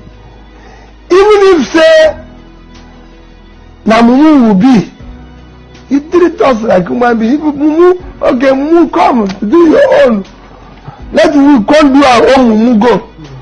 But this year they go treat you say you no be anything. And now we be Nigeria pass so. Why you talk to her? How you be Nigeria pass? You be Nigeria pass me. So if you go for anywhere for this country, when you see the citizens of the place finish, na Igbo man you go see. As Igbo people there everywhere. Now they do trade, now they do workers, now they do local shop, everything. And now us they come Lagos, build house. Go Ibadan, build house. Go Medugri, where they even fight, build house. Go Yola, build house. Everywhere we dey. They go to treat us like people wey say we want to dey here. But as they push us, like every day, they go to attack us. They go buy our house. The government, they don't want us to be part of anything. Even when they do post, they know they give us. Even if they go give us, they give us the one where maybe they just give these people, like they don't chop all the meat. Maybe they take the. So there it is. Okay, one more. What? Tell me what's untrue. What he said. No. Did he embellish anything? Did he say anything that's untrue? No. I'm just telling you that because you were pulling at me for what I said earlier. But I say what I say for reasons. The guy is an ethnic jingoist, you know, and the obedient movement is. Wait a minute. The person hands up. I still have time. You know. I know. I'm not Hold on. What is so you have time. ethnic about what he said? What is ethnic in that narrative? He was just telling you about the Igbos, about what they are. He did not condemn. He did not say any Hausa, Yoruba, Bini or whatever. You all are this. You all are making us this. Did he say anything? He was just praising his people. He said the Igbos built Lagos. You heard him now. Did you not hear it? He said what? Did he not say the Igbos built Lagos? You heard it to him say it. He said they have houses in Lagos. You never use the word Igbo in Lagos. All right. Don't change that man narrative. But anyway, let me go because I still have two more things to talk so other people can talk. Okay, I'm done with Tinubu. Okay, but he's an incompetent president, you know. So we can't get anything out of him because if he has anything to achieve, it's already plateau. Whether he's doing something good or something bad, it's already plateau. Because the next 2 years or a year plus right now is going to be about politicking. Election is already here. You know, we're already in June, July. You know, half of the year is already gone. So by when you come back from vacation, it's going to be about politics already started. Then the next year is going to be politics. So there have been nothing more. There's nothing more he can do to improve the country. So that's the way I see it about Tinubu. He's incompetent, okay, and he's not going to get out from that control. So let me talk about that investment you are talking about from NNPC. Man, the money is so alarming. You're talking about 2.10 trillion. Do you know what that is equivalent to? If I have to convert that, 210, no, not 2.10. Yeah, 210 trillion. Yeah. If I have to convert that in dollar in the present day of 1500, that's equivalent to 140 billion dollar. 210 trillion naira is equivalent to stolen. Huh? I said stolen. Yeah, equivalent to 140 billion. No. It can't be 100. It can't be 100. I said 140 billion. Okay, do your math. Convert it with the equivalent of 150. Convert it trillion to billion. Sorry. What's our budget for the year? Our budget for the year is about $36.4 billion. And how much is that in naira? We're converting times it by 100. You there now? I'm talking. The last time, the last time when we passed budget was 25 trillion. No, let's concentrate on dollar. Let's leave it on dollar instead of converting. So I'm going to dollar now. It was 25 trillion naira, which is about almost 20 billion, be something billion dollars, not 100. I don't know what calculation you're using. When I calculate my equivalent for 210 trillion naira, when I do my math, it's equivalent to 140 billion dollar. Based on 1500, $1 billion is 150 trillion according to the rate. So that money they stole is about 1.something billion dollars, not 200 something billion dollars. No, I didn't say 200. I said 140 billion dollar. Did I say something wrong? No, you said it's 100 or something billion. It's I said 140 billion. That's what I said. Okay. I thought, maybe I said it wrong before. You know, I have tendency to say something wrong. You know, so don't blame me on that. I say the money that one man gave us is 210 trillion naira. If we convert that based on 1500, that's equivalent to 140 billion dollar. So our budget for 225 is 36.4 billion dollar. You see, and our projected GDP is about 387 billion. So that's that's even close to our going up there, to our budget. I mean, to our GDP. They're stealing all that kind of money. Say they need to find a way to get some of those money. I mean, this is very alarming. This kind of amount of money, 140 billion that has been stolen. I don't know for how many years. Did they say how many years they've been siphoning this money? 1 month, do you know? It was from 2017 to 2023. So really, the Buhari years. Yeah, and Madam President, sorry. It's Tinubu it's one point Let's not get bogged down on it. It's a large amount of money, so let's not get. No, but it's one. No, it's That's 1 my point. It's calculation not what it used to be, but 100. it doesn't matter Sorry, what it's it not. is. It's not 100. It's You may 1 be point. right, I may be right. So, but it's a lot of money. So let me go. I think that people are populating populating the platform right now. So let me go to Natasha one, which is going to be my last one. So Natasha, you one man, you're always against. I know you're a married man. I don't know what you have against. It's just because I don't think you don't like women. You're a married woman, and I see the way you talk about women. You like women. You want them to have equal right. But when it comes to Natasha case, is it because he's against your despicable Akpabio? He's from a different party. He's against your principal party. Is that why you so much have a hatred or against this woman who's fighting Because for she's the right scary. thing? She's a scary woman. Iran is the best address for her right now. Iran. Let her go and save her country there. What are you talking about, Tony? Yeah, because she look like a terrorist. You know what I'm saying? How she look like a terrorist? Yeah, she should go to Iran, to Tehran, to go Oh and my God! defend But her anyway, country. one man, let me finish my decision. Let me finish the topic about what actually transpired today. So she was given a 50 million bail, but what transpired today? So she was invited for the court for defamation defamation of Akpabio character. So can anybody tell me when did Akpabio become the government of become the government of Nigeria? In my own understanding, I hope Ogweni can come here and and tell us, because sometimes he tend to he tend to push the narrative to favor him. Even I thought he's a good lawyer, but when it comes to politics that favor a piece or his principle, he tend to change the narrative. Can anybody come here, because I spoke to a lawyer here today who has practiced in Nigeria before. He said everything that what Nigerian government is doing against Natasha in terms of defamation. Okay, there's 3 defamation. One of them was that he was defaming Akpabio, and he was defaming Yahaya Bero, that criminal. So that's 2. And there's another one that said Natasha said what did this Natasha say? Natasha said somebody. Wait a minute. Oh, that was from Sandra Duri. Right, that he has a conversation with Sandra Duri. That Sandra Duri said Akpabio helped kill somebody. I forget the way how that story do. So my question is that why would this become a government prerogative? It's supposed to be an individual.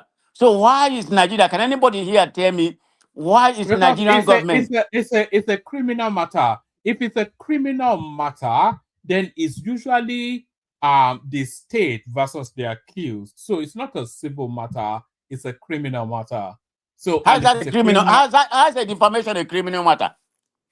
Because there are elements of incitement to public violence, and a threat to life by making those allegations against those people. So that How makes is that so?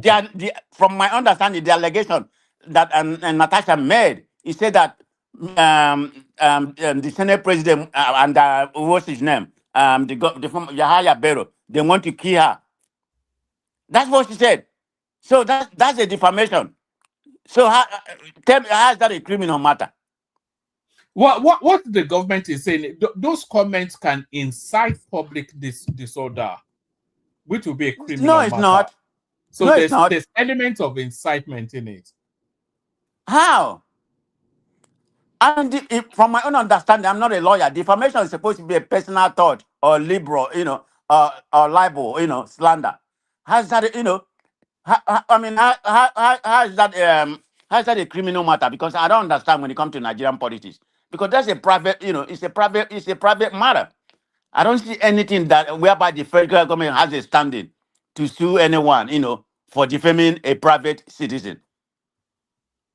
How did according to the law, the attorney general of any country, can only initiate any kind of lawsuit on the interest of the public, not for defending any public reputation of individual, because it doesn't happen in a same country. But I don't know in this case, why the federal government, is fighting on behalf of this case is supposed to be between him and Akpabio. Then we have that idiot, from my state called Sandra Dury. I've done some due diligent investigation because, they put her phone number the other day. She lives somewhere in Maryland, How did she come in, and say that Natasha told her that that Akpabio wants to kill somebody.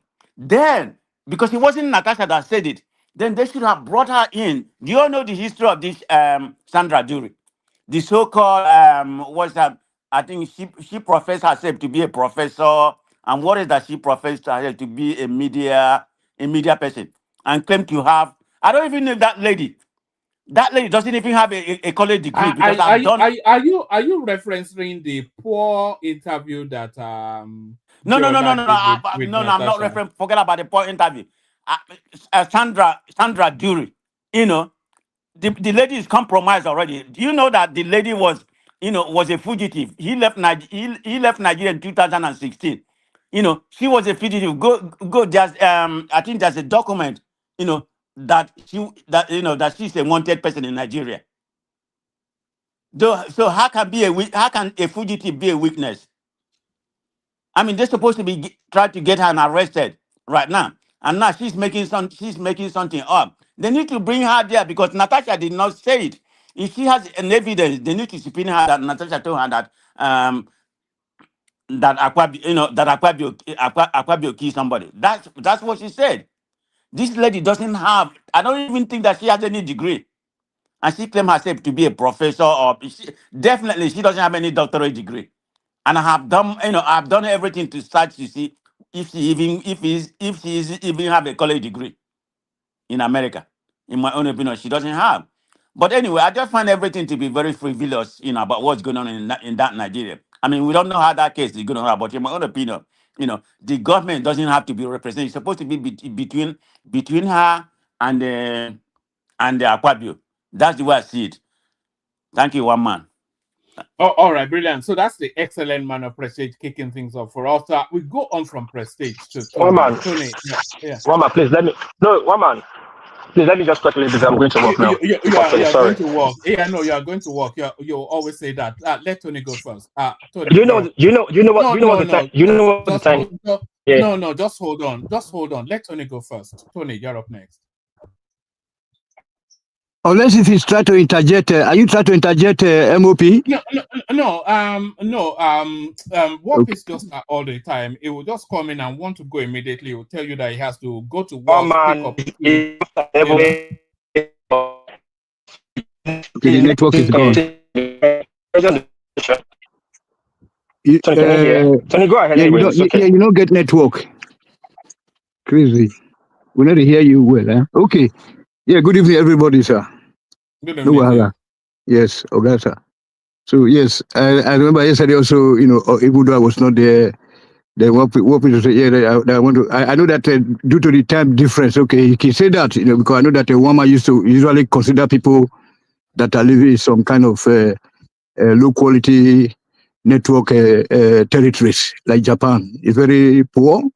Then Nigeria is very poor. Many countries like that, I know you usually give them a priority. So, okay, you usually prioritize them, okay, but it's better for him to be clean, come up clean and tell that, okay, woman, you know that I'm in a different zone, 8 hours above the our time here, then it's okay. Or instead of say that I want to go to work. So, yes, sir. So, yes. So, what peace versus one man? Tony, When I go here, man, I'm in Yeah, my prostitution. head. You don't hear any No. sound. Japan is very poor. It's a poor network Shut up, country. why percent of poor? You why go to Germany and go say Japan? What are you talking No, about? Germany. How you dey compare Germany?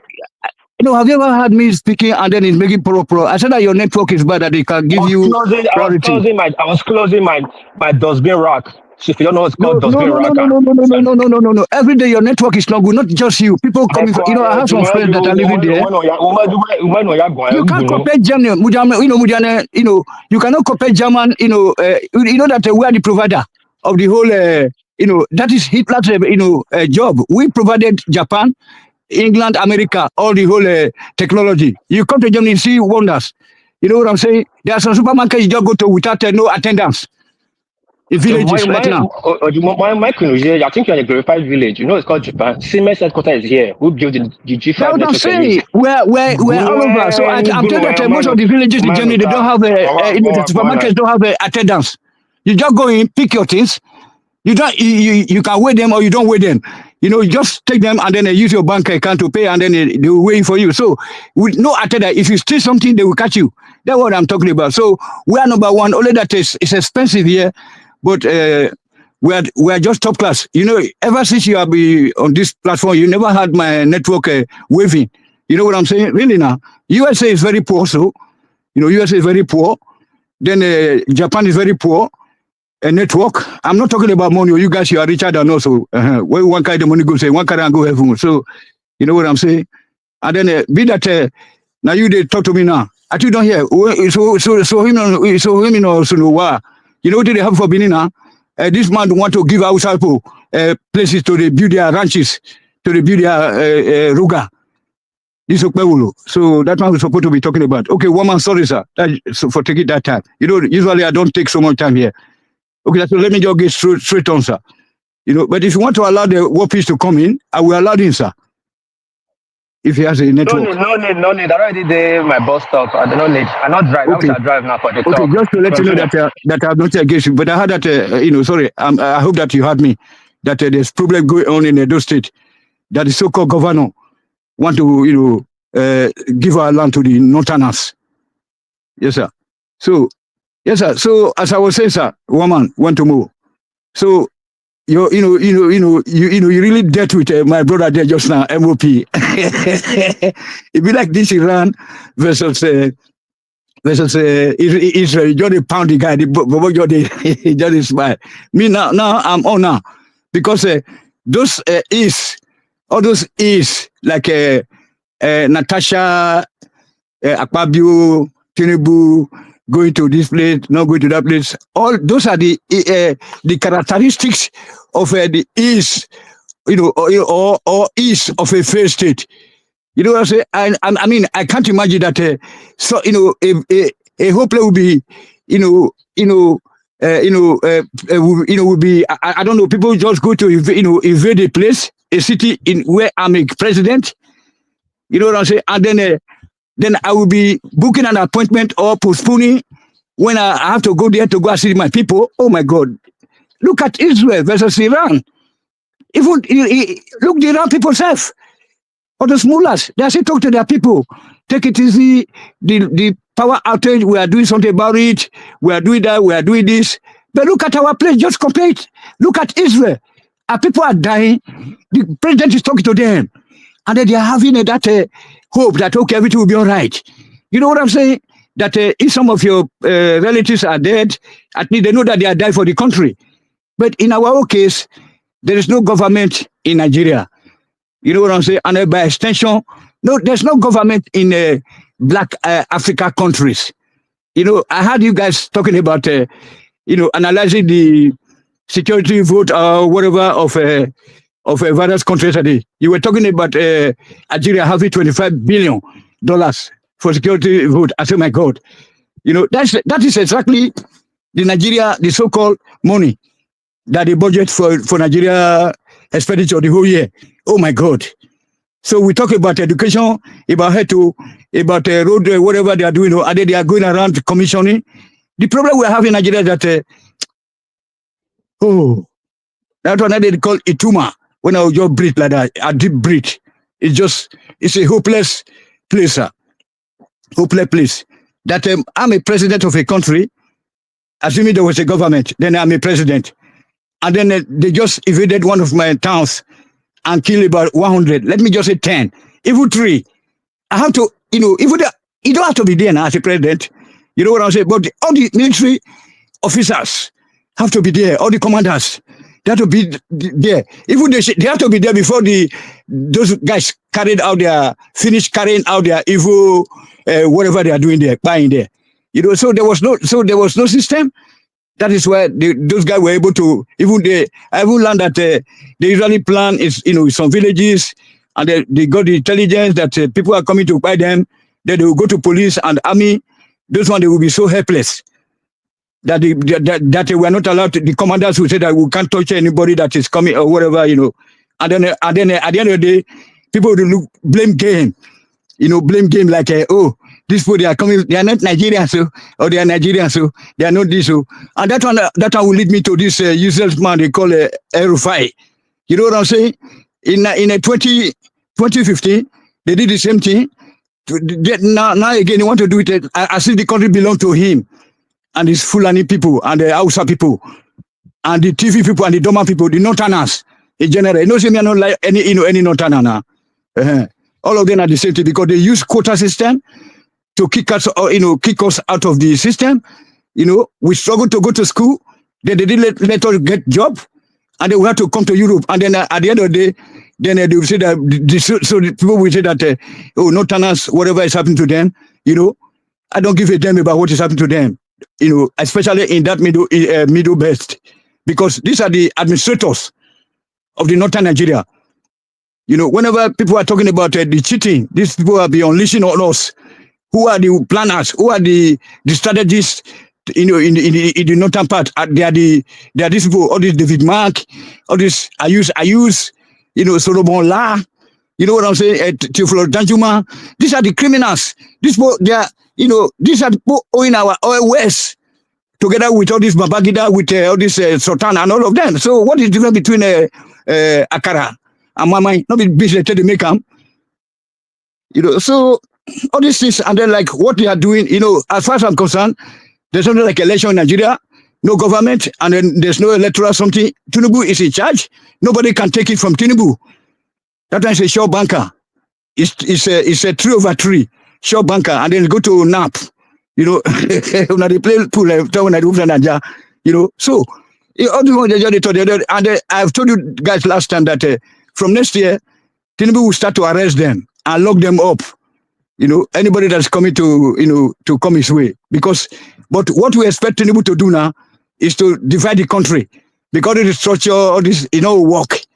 All this one they say, they talk about task just now. That's why I was angry with my brother, MOP, that is not fighting back. See, 2 years is gone now. Tax reform, this reform. Then this East-West road, or this, this super highway.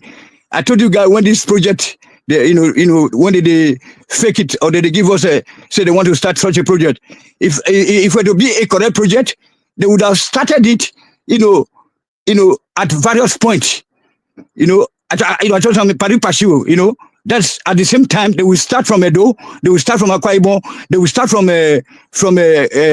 Ore, or they will start from Bini. That's how they will start from Wori or Onitsha, whatever.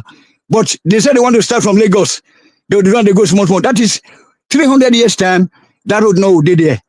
You see, so now they talk. It's this serious. That I can serve give a job opportunity to every Nigerian right now. People from those states, all those coastal line states, they would have been employed.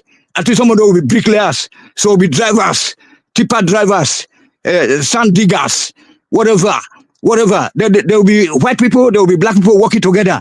Not be saying you say, I go give one to my friend, this thief, this this analysis I was this Arab boy not like us as a human being. Now there you they go to. Yeah. Anybody want to talk to me? I have a question for you. Yes, ask me. Can you mention any project that was done by Tinubu when he was a governor that was abandoned? Let me tell one thing. No. Did not do no. The only thing I like, Draft of fund that was abandoned, whether him or his predecessor. Okay, let me tell one thing. That was back then. Let me tell one thing. The best governor in Nigeria is Akpabio, and then Donald Duke. Akpabio, in the sense that he has more resources right now. Look at Ibon hair, Akwa Ibon hair. You see, Akwa Ibon hair now. Not be they run today. You see now. Even Nigeria know if you get, but if you go to that place, Akwa Ibom State is like Europe. All the whole villages, you cannot differentiate rural area from the urban areas. He was able to. I mean, I don't know, that guy now very big, now brain box. You know what I'm saying? But I don't like him because he stole all our money now. When he left governorship seat, he went to head Niger Delta. Tony, can I interject? No, hold on. Let me answer this guy, please, sir. Look at the stadium. It's the best in Nigeria, or if not in Africa. Just like Awolowo, all those kind of legacy projects. You see that one in Akwa Ibom and the Cross River State. All those Obudu, the Cattle Ranch, then all these cable cars. These two governors. You know what I'm saying? Forget about Akpabio. I don't like him today because it's now one of the warlords. Like now have Lord Jesus Christ, we now have law mafias, now be warlords. So today now Akpabio is one of the warlords. Adamu Aliyu, aka Oshomole Data Usama, when that short devil, when he comes to settle in Edo State, he's a warlord. Tinubu is a warlord. You see me? If not be warlord, then he cannot say that he start a project, that he want to build a road. You know what I'm saying? How can you finish that road when you started loading from Lagos? And then you the commission of 4%. My God, if you had started it from Lagos, from Ore, from Benin, from Agbo, or from Wari, from Sapele, and at the same time, simultaneously, they just kick it off. They know that the guy is serious. And then the contract. Why should there be contractor? Why can't you employ Nigeria graduates, engineers, welders, all those painters, everything? Yeah, that's what we're talking about. Then you have all these cement companies. How do you know the contractors are not Nigerians? No, the contractor is Bengori. I've been waiting to call him. This Hausa man. This Mullah from Lebanon. I'm also against Nigeria contractors. So one man, I don't want any country to use contractor to build roads. They should, after the graduation of our civil engineers, surveyors, mechanic engineers, welders, so whatever you call them, they have to deploy them. Let them do the work. We have, one man. I'm going crazy. Well, look at the way they run things in Nigeria. You are going crazy. A lot of us thought we're already there. You still not reached that destiny. We thought you had reached that destiny. Thank you. You are going crazy. You want to interject me now, MOP? Yeah. I'm trying to understand your claim when it comes to Akpabio, what he did. The reason why Akpabio do some of those things because of how much his state have when it comes to money wise. And he invested some of their money. But your claim like the state is like Dubai is unfounded, okay? I mean the state is okay. No, hold on, sir. Thank you very much. MOP movement of the people. About the state. I mean, it may have one of the best stadium. Do you know MOP musician, the rap group, MOP? It's one of my favorite too, okay? What does that have to do with what we are talking about? What are you talking about? No, I just remind you now so that so when you hear that name, so you should know the meaning of that name, okay? Now only one man you know those countries here because me and one man we are kind of like all those kind of hardcore hip hop fans, you know what I'm saying? And then we are hip hoppers, so whether a garage music will show you. You see, so when we are talking about people stealing money, steal the money but use it in Nigeria, use it in Africa. That is how Ghana was developed by Nigerians and Kenya today. Because Basajo invited them Bamagatuko. A lot of people, Marudiko, whatever they call it, they said that you stole money when back then. Please, now you are missing home. So you cannot visit home. If you want to start any connection, serious connection with your family, if you want to reconnect, bring some of your money down to Nigeria, invest it, or go to neighboring countries in Africa. You see, Obasanjo was a pro-black. So then they went to Ghana and then they went to Kenya. That is how these two countries came to surpass us today. You know, but it's okay because now many of Nigerians are there. Even my uncle, 4 of my uncle's children are there in Ghana. You see, what a shame. You know what I'm saying? You see, what a shame that you're having 25 billion as a as a national budget. What the hell? Oh my God! So Akpabio's case, that the money that accrued to him, you know, if he still half of the money and use it, it's okay. But you can see what he did on ground. You know what I'm saying? He will never be forgetting. You know. So sorry, I'm not sure where you are. Are you talking about Natasha or who? Then for Natasha, I don't want to talk about that. I don't mean to talk about Natasha. Then I'd rather talk about where she's coming from or her ideology, where she's going when she dies. You know. But me, you know, say me, I be voodoo man. My grandmothers, they are Olokun servers. You know, Olokun worshippers. Now we be. You see, huh? So, and then when they wear their white cloth, they will dance around. You see, you see, so then you feel happy. Nothing will touch you, you know. So I get tattoos all over my body where they put medicine inside my body. Nothing they do me. You see, and that's sometimes when you say, at the chop at the damn in the night, you say, because I'm protected. I have the firewall from Olokun where they protect me. You see, so one man. So as for that, I don't want to discuss her. So if she want to go to Iran, she can go and help people there. You know what I'm saying. But meanwhile, this Ayatollah is going. So let me. So which other this thing about the visit of the president? I already spoken about that. That it just like I also hate to discuss about that because like now the Netanyahu, you know, I think look when he speaks, I'm very happy because I can see the benefit we are going to get from. Defeating this Ayatollah because Iran have been supplying Boko Haram, weaponry. You know what I'm saying? We don't know the source of all of our problem. You know, all this Iran, very bad people. Saudi Arabia, both of them, they are bad. You know what I'm saying? But especially Iran. Tony, can I ask you, where's your evidence that Iran is support? No, this is what I don't want to. This is what I don't want to be talking of evidence. Okay, 9 people were arrested when Aisha Buhari with Sulu Gabari where she were running the country. Hold on. Yeah, there was evidence. Now, Iranians were arrested in Nigeria, northern Nigeria, about 5 years ago. You know, under the Aisha Buhari's administration with all these guys. You know now, with a group, Sulu Gabari. You know, Ibrahim Gabari administration. You know what I'm saying? That's AKA chief of staff to a dead president, allegedly. You know what I'm saying? That guy is dead. You guys cannot be, you especially MOP, you have to stand your ground. You know what I'm saying? Anything that Nnamdi Kanu said as a prophet, you have to believe. And then you don't have to retreat. No retreat, no surrender. So if you believe, he told you guys that they are coming to occupy your forest, and then they're coming to buy you, and then everything is coming to pass. So when are they going to say, oh, I'm not a prophet? Remember those days now, when I first attacked you, but you are my brother now. When I said that you better, stay in one place. You know what I'm saying? So when Aisha Buhari was running the government, she went and got pregnant. You know, I have all the pictures here, evidence. I have all the evidences from Sahara Reporter to from TV stations. So, you know, all of a sudden they said that that woman catch cancer. We can't cancer. If you catch cancer, like my uncle, they died.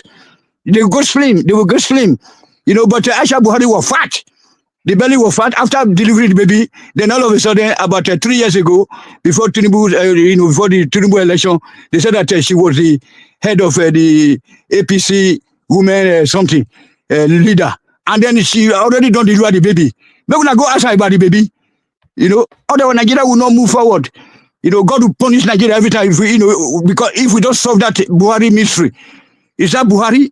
How can you be so young? If we know that you were so old. Yes. All right. I'm not even sure. I don't Yeah. I'm sorry, man, that we had to divert because MOP just tried to. But it's okay. I don't mind the diversion, but I wasn't even sure where you were conversationally. Okay. Yeah. So where was it that but you see, they're interconnected. Like we want to see a president. If the country is running, you see a president when something happens, he don't have to go there. You know what I'm saying? I'm not to support going there. You can go to a TV station or in the state house, whatever, if they have a state house, that in Lagos, not be Abuja also. I don't like that name at all, Abuja. He can go to his restaurant, residence, and then address people.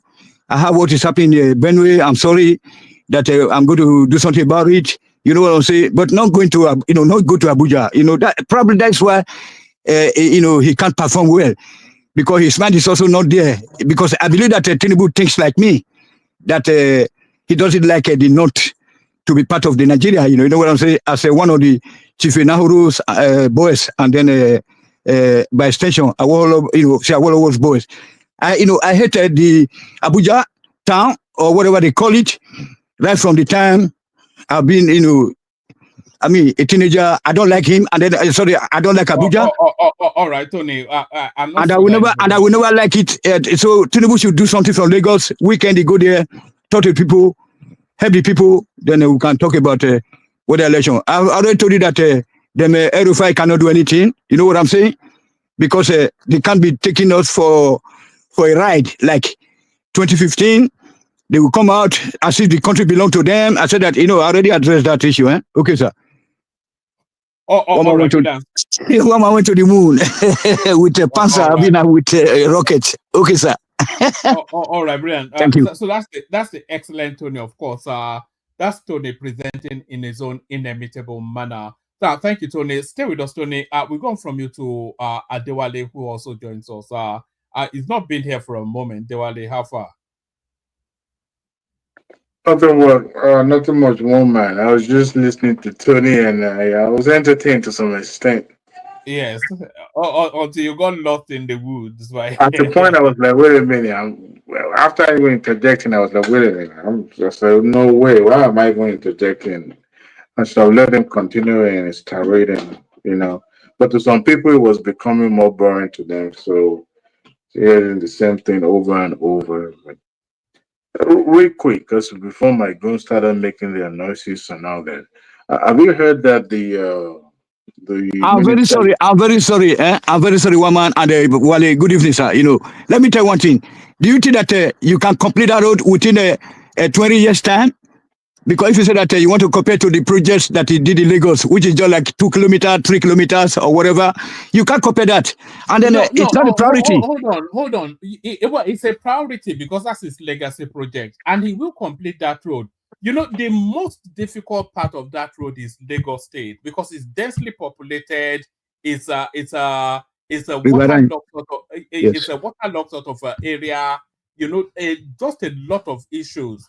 So they've done the Lagos bit, and then they bust out through Lagos, and it's probably only River State that will be a bit more difficult, but it's going to be plain sailing. They haven't done Lagos then.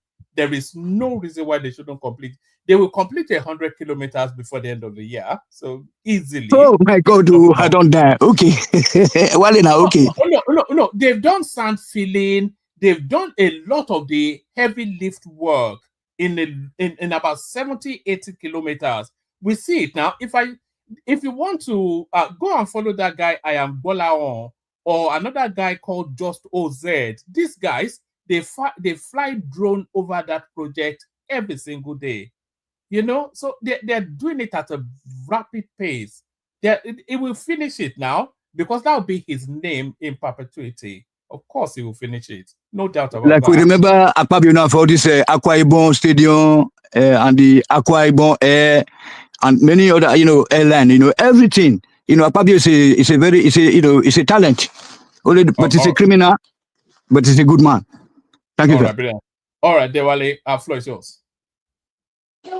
My people are already coming. Are you aware that the National Assembly have submitted the tax reform bill to the presidency, and it's now what is left now is for a president to sign into law? Are you aware?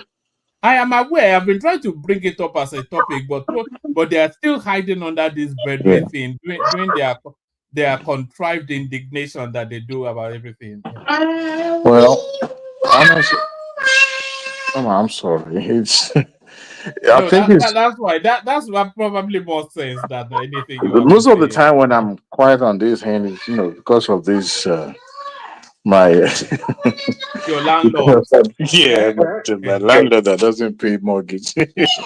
But the thing is, I think it's a good news. Nigerians don't know how far they've gone, but it's a news worth celebrating, and I hope Tinubu quickly ascend the signature to it, so at least it will be part of his legacy that's going to be celebrated. Don't mind Tony, and there's some other people like Tony that believe that the coastal road is not going to amount to anything. And I'll bet you people like Tony or those naysayer will be the beneficiary of that road by the time it's completed. There's no way that road would be abandoned. And I put it to him earlier, is there any other project that he started when he was a governor that was abandoned by himself or his predecessor? I don't think there's any, because this is someone that is very strategic when it comes to executing any capital projects. So that's worth celebrating. And what do you want me to talk about? Talk about Natasha that was granted 50 million bail? Yes, we were talking about that. We were also talking about El-Rufai telling us that it's near impossible for Tinubu to be returned, and then we were also talking about the senator putting their microscope on NNPC, alarming that an inordinate and eye-popping amount of trillions that was missing from the book. So we were talking about that as well. And of course, Benue State, we're still on that, and so those spaces. All right. Let me say that I don't know the fact about the NNPC. Stop yelling. About the NNPC issue, but that's something I would like to know more about the topic because I don't want to speak in vacuum without knowing the facts surrounding it. But as far as for the Natasha bail is concerned, I think the prosecutor is kind of like shooting too high to me. I would rather don't politicize the issue in the court because it seems the government is going to. I mean, the federal prosecutor, asking the court not to grant him bail. I mean, I don't think the case warrants somebody being detained for that long. 50 million for what? But even though this is a felony charge, I still don't believe that it should be because no matter how the government lawyer is trying to paint it, it's still going to attract headline. I mean, I think last week or 2 days ago or 3 days ago actually, that I read that another gunman attacked home in the Kogi or somewhere. I didn't read the story, but I just saw the headline. I was like, okay, it's one of those headlines Yeah, again. Adewale, can I interject? That's a true statement. Yeah, they attack her home, and one person is captured. And the person claimed to be. Yeah, they show the person on TV. They parade one of the person that was captured. So that's Okay. a fact. It's not a Was the make-up person story. interrogated and said it was sent by Well, a political they say opponent? the guy was acting like a ritualist or whatever. This is part of ritual, but one of them was captured. The other ones ran away. So that's a fact. I think what the federal prosecutor should avoid is over sensationalization of the case itself, because when you allow the public opinion to dictate how the court procedure will go, it could go either way, and it's not good when you have interference from the public. And to me, the lady has already done her worst, or let's say, use the public stunt to allow it to affect the case in a way. So there's no way personal opinion would not also come into play. And if it doesn't But go in our favor, wait a minute, Adewale. You work in the judiciary when it comes to in America. I mean, we don't practice the same kind of judiciary. I mean, the jury doesn't determine it. So the public the opinion judge, doesn't sway when it comes to the Nigerian. the judges in those federal court also are Nigerians. They live, they watch So how is television just public like you. opinion going to sway his decision? Because every decision have political implications. I don't So know. It's not like well, America where you have the here is a judge. case. Even the case that we're talking about has to do with accusation against the Senate president and former governor of Kogi State. It's not even about the sexual harassment or anything. So, if she's found guilty of this, do you think the public, especially those who support her, they are going to take it lightly? I've seen videos, some social media is already, condemning the fact that it was sold by the federal government. Now, every now and then you see content coming out, and the federal government cited the lady. I heard you condemning the content creator in the UK about the Yeah, I'm talking about Sandra involvement. Duri, You know, otherwise known as all Mbakwe. of them are trying to utilize whatever means to bring the other persons down. There's no way Natasha can deny No, that she didn't have any con. the lady is working for Aquabio. You see, credibility of the witness, especially that lady, is not up to you to determine how credible it is. It is the court, all right, that will establish whether she's credible or she's not credible. And Natasha cannot deny that she doesn't have any contact. And Tashata was actually saying that Apabio also had contact with her because they saw the screenshot of Apabio's name or telephone number on her screen. So there's a connection between the three of them. It's like a triangle. So if you put one and two together, you realize that both three of them actually have contact. So it's left for the court to make their decision who is actually on whose side. All right. But in a way, the federal government should be careful about how they go with it because high handedness is going to be interpreted as if you are trying to kill a fly with a gun. So that's that about that. But I think it's going to be a long court process and it's probably going to interwoven with a re election or something like that. And that's where we are going to have issues, constitutional problems. So speaking of El Rufai, I call him Hell Rufai. The man has a basket mouth. One, two, it's a political liability. So it can be like a Sansan in somebody's political gallery. So whatever is said in the public, I always remind those internet champions, or should I say social media champions, that including us on this show, that those who actually voted for Tinubu are not on social media. Because by the time the election proper comes to be, the tone will change. Every politician will start singing new tone. And Nigerians are very, very, when it comes to election, they forget about their past sorrow and they easily get swayed. And inducement also is also part of it. So all these things will come into play when the election proper comes. So the likes of El Rufai, I don't know where he thinks he has the political clout. Look, Tinubu is not just a fresher when it comes to politics of Nigeria. This is someone that's been a master all along. So for El Rufai to say, well, Nigerians will vote for him because they after all they hated him more than anything. But in the midst of being hated, Nigerians still voted for him. Not that they didn't know his antecedent, they didn't know where he was coming from. All this is just to have a you know put a headline in the news just to be relevant, just to show that what every now and then you have to put something that will show that you are attacking. So it's people that actually buy into his ideology will be able to have a change of mind. But I tell you this, there are some hardcore Tinubu supporter, come what may, they will still vote for him. Nigerians would not realize what this man has saved them now. Whatever we're saying now, I think the prosperity will judge, future will judge its impact. I was telling somebody on social media today, I was actually having a rejoinder to his comment that the man administration actually saved the country from the blames of precipice. By now we should be buying a bread at like 1 million naira. And I was trying to cite example of how the money was printed and pumped into circulation and caused more hyperinflation. And the person was arguing, no. I said, well, those money, who will pay it back?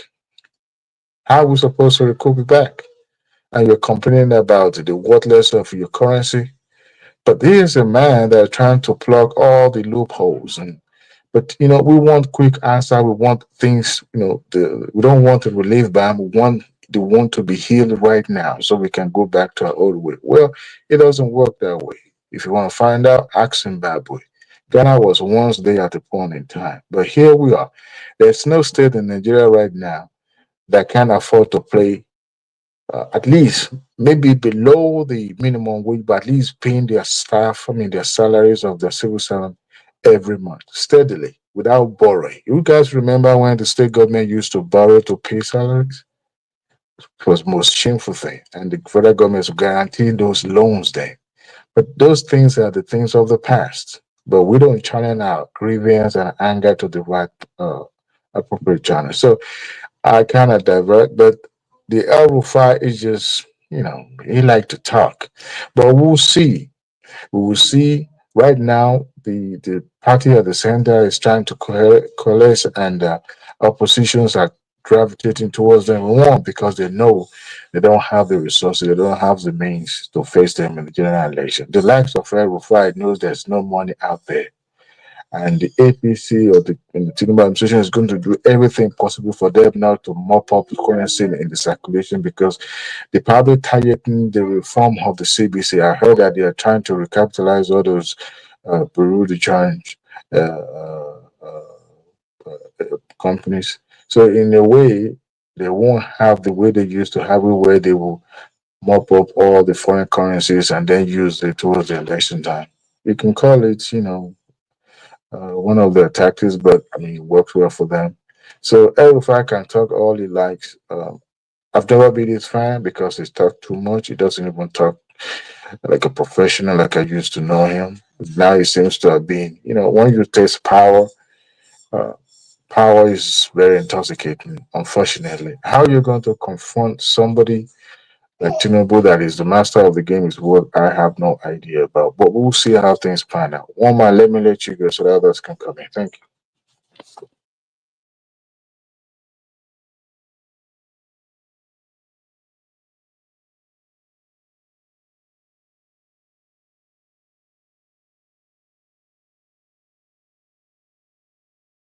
Adewale. Yes, Adewale. I'm done. You can go. One man can go No, ahead. hold on. I need to rebuke you because he came here. He made a assertion that every project that Tinubu started, that he completed it.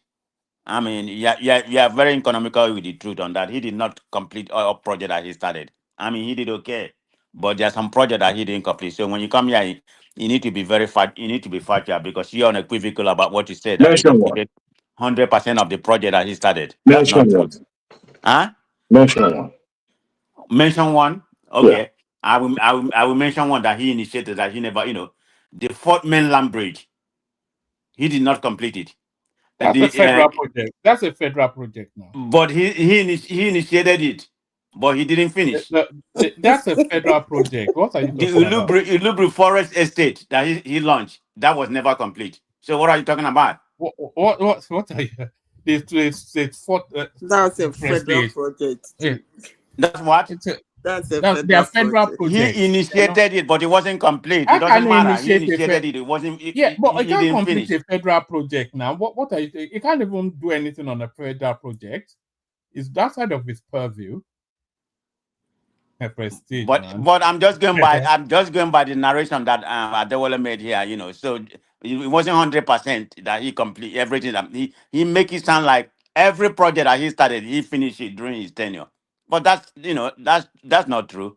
So call a spade a spade. So he was economical in truth in that. And I mentioned two projects that he started or he initiated that was It never didn't completed. it can't initiate the federal project. That's just what people are explaining to you. But Okay. the listeners will be having a good laugh for just. I'm sorry. The only What is thing, that a good laugh? That's a fact. There's nothing like a good laugh. What do you mean it's a fact? How about the the third mainland bridge, the fourth whatever mainland bridge, they are as a federal fort, as a fort. Yeah, but that's a federal project.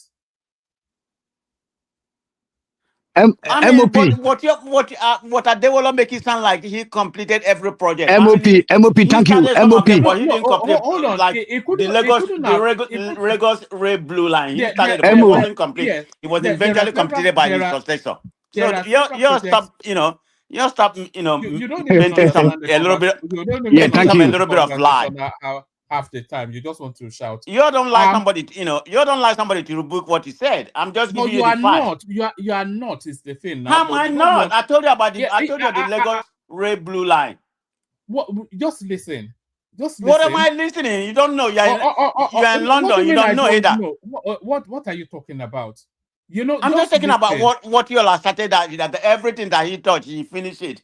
But I said no. That's not the case. Yeah, It can't be that's not 100%. Oh God, That's my quarrel. Why don't you just listen?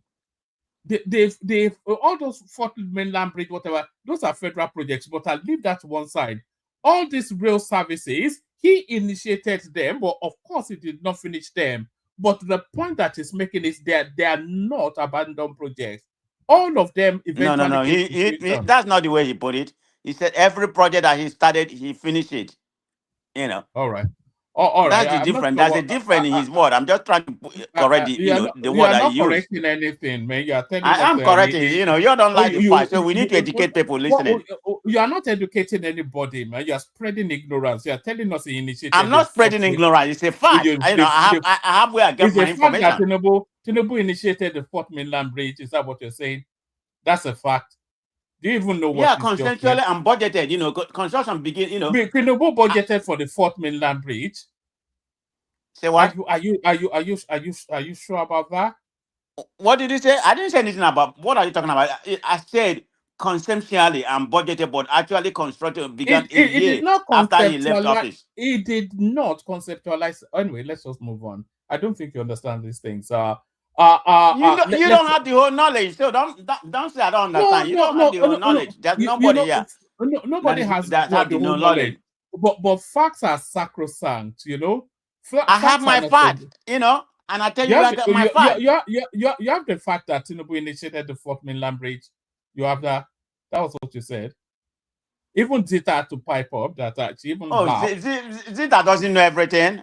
Come on, I'm not that naive for me to believe everything Zita said. Maybe you all can believe everything that she said at your own peril. I don't. I have to fight. MOP, just name the refinery for them. Tell them about the refinery that they said they finished. That is not finished.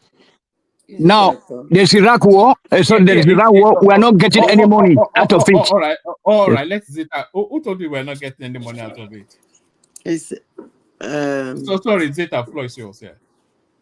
What are you people discussing? Actually, I don't know what is going on. I've been watching the Iraq war. Yeah, I'm following. So Iraq are starting to penetrate. I heard that they've hit the Mossad headquarters and whatnot. They are destroying Israel as we speak. They didn't hit the Mossad headquarters. They hit the hospital there.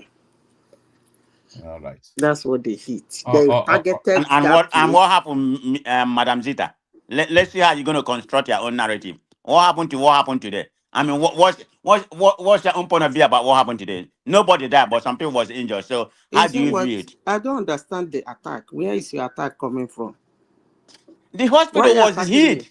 The town is about 1 million people, and the hospital was hit, the largest hospital in that area. But fortunately, when the siren was coming out, they went underground. There was underground built in that hospital. Please, when I watch things like this, I speak what both sides are saying. Iran said it was an accident that it fell on the hospital, that they were targeting the Mossad headquarters, the intelligence headquarters, which is somewhere behind, close to that hospital if you have been to Israel.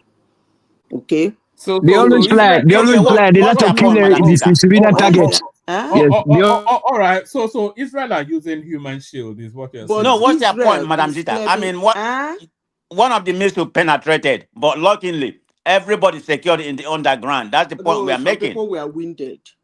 Were wounded. Okay, but no fatality. But Israel is claiming that it's intentional. This one is claiming that it was a mistake. This one is claiming that it was intentional. But is Iran going to tell you that it was intentional? They're not going to say that. What I'm saying is that it is an inevitable war that the world doesn't want to fight, but they must fight it. You see that? Why? They will fight it to a conclusive end. There's not going to be anything like ceasefire. You see, Israel and Iran, this is time for them to settle the scores. So are you in support of using the cluster bomb, which is very close to nuclear? Listen to me. Listen to me. As even this evening, I'm hearing that China is trying to help Iran. They said they're sending some fighters to Iran. But let me say that's not my concern. Why is that Whether not your concern? We are trending to third world war. there is not going to be any third world war. Forget that. You know what, Madam Sister, it's easy for you to stay in Norway, which has the fourth best economy, you know, GDP per capita wise. It's easy for you to stay there and enjoy. You know, you don't know what other people are going through. Why are you attacking me? MOP, they don't know what they don't know what is ready to for us. Going on. MOP, you know, if they defeat Iran, it's good for us. The Boko Haram will be defeated very soon because these are the people that arms them. No. Let me have this conversation with with Madam Zita because you know, let's go. I mean, what are you talking about? Yeah, like it doesn't concern you. I mean, it's nothing. No, anybody that is saying third world war, that's a over bloated issue. How is that a over bloated issue? There is not going to be a third world war. So are you telling me if a cluster bomb, we don't know what's going to be coming out of that nuclear ground, whatever, you know, if you penetrate, do you know what's going to happen? Listen, let me tell you, as I said before, Iran and Israel's war is an inevitable war. It is a war that must be fought. There is no two words about it. It is a war that must, of a necessity, being fought. How is that necessity? Hold on. How's that supposed to benefit the world? Oh, hold on, please. It must be fought.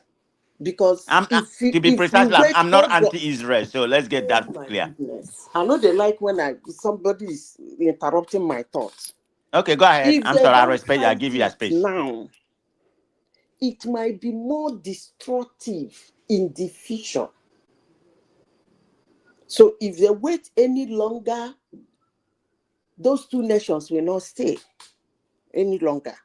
They will destroy themselves. So it's better they fight it now that they have chances of existence. But whether two of them are supposed to fight, it is an inevitable war. So the earlier they fight it, the better for both of them. That's what I'm saying. The earlier they fight against this war they're fighting now, the better for both of them. But the only thing I am happy about is that ceasefire is not in the table. There's nothing going to be like ceasefire. They're going to fight this war and end it when both of them have achieved their aim. Iran says his mission on earth is to obliterate Israel. Israel should not exist. And Israel said his mission is that Iran will never have a nuclear weapon. So either of them have to achieve this before this war will end. It's as simple as ABC. How they get about achieving it is none of my business. But they must achieve. Each of them must achieve it before the war ends. It's as simple as ABC. Because it is only a tree that you will come every day be telling that you are going to cut it down. The tree will be standing, wait for you to make money, buy a chainsaw, and come, and he's still watching you. You walk towards it, test the area you want to cut off, and then censure it down. It's only a tree that can do that. No sensible human being will you be chanting every day that you can only live unless you obliterate the human being from the surface of the earth, and the human being will keep quiet and watch you gain equipment to do that. It is not that. It's as simple as ABC. So it is a war that must be, is on an inevitable war. And the earlier they fight it now, the better for two of them. So that's but which side, which side are you, madam? Which side are you? I'm with Israel. I stand for Israel. Okay, thank you. Because you know that when Israel is able to defeat this guy, there will be less militancy in Islamic all these Sharia laws. They will stop it in northern Nigeria. Because assuming that we have a problem with the south, with the north now, Iran would have come to help the Northerners to perish Hold on. us. What an Igbo got to do with Israel? Why is that your inclination of being an Listen Igbo? to me. I am not here to explain to you why I said I'm an Igbo girl and that No. I am You for need to Israel. explain I because don't owe you. you're making an Listen to assumption me. that is people Listen need to to know me. what you're talking Listen to about. I me. support Israel for the free world Listen to me. Hold on, and for Gloria. their ladies. I need to hear do from not her owe the anybody Igbo any connection you're explanation. making, which I do not owe I find anybody to any be. explanation on what I claim. You need to. Okay. No, I don't owe you an explanation. You don't owe me, but you own the everybody listening No, I because don't. I don't owe anybody. The word I use is anybody, including you. I don't owe you I don't know explanation. where your Igboism has to do with Why I said I am an Israelites. Igbo girl, and as So an what? Igbo girl, I will be for Israel, and I will stand for Israel till I take my last breath. I will stand Regardless for if they are Israel. committing atrocity. I don't care. Which atrocity? Which atrocity? MOP, I'm not saying they are. I'm just making a stop being statement. political correct here. You know that. Let me speak small. You know, you don't know which one they play with fire. If Iran come to help the northern Nigeria, we are gone. They will take over all our land. So let Israel perish them. Then they will have less evil. Go ahead, Madam Zita. We are listening to you. Man, that's what has been keeping me busy. So if you can tell me if there is any other, if you have any discussion to discuss. I don't want to go to all the propaganda and everything because I think it's gotten to the extent that all the stories about Israel, let them end it this year. That's all I want to say. All this, looking at what happened during the Gaza, I think it got to a shocking extent that even me, it was unbelievable to me. So let me ask you a question. Are you one of those Trump supporters? Because the camp is divided between the MAGA and the hawkish Republican. Are you one of those people that say Trump should use the cluster bomb to decimate their so-called nuclear weapon? Remember the weapon of mass destruction. Listen, let me tell Had you. ever come to be any I believe you are among those that according you are among. Are you among those one-man supporters that said Israel is overrated? No, I didn't say that. No, I asked you a Hold on, question. hold on. Me a question, I don't want and you to I'm put answering you I with don't a want you to question. put word on my mind in a public platform. So you want I'm to not put here for word on my against mouth Israel. in a public forum too? No, I'm here for humanity, right No, and you wrong. want to put word in my mouth too in a public forum by asking But me I a short asked you a question. What camp are you? Are you the MAGA camp that don't want war? Can you Or imagine this like man? Steve Bannon I them? have told you that I am for Israel. How they sort their problem out. Anyhow, they sort it out and with them. So what are Okay, you but asking me again? did you answer my question? The cluster bomb, And which I is close ask to you nuclear, again, are you which is like among, semi-nuclear weapon. and I ask you, are you among one-man supporters that said Israel is overrated? That's the question No, I I asked didn't you. say that. So why are you finding it difficult to answer? I said no, but I'm trying to ask you a question. The cluster And you are bomb not is not answering. for You the see, citizen. It's you are not just for the. equivocating on my instead of answering my question. What man? Yes or Let me no? say this. Let me say this. Whether you call cluster bomb or you not call cluster bomb, let me say this on this platform. Israel will eventually get it done. I'm not doubting that. Whether they give them the slate, or they don't give them the slate, mark my word today. You see that thing, they'll get it done. Anyway, but that's not what I'm saying. Okay, let me ask a question. Okay, So they will start. Are you asking me again? No, I'm asking you, Madam Zita.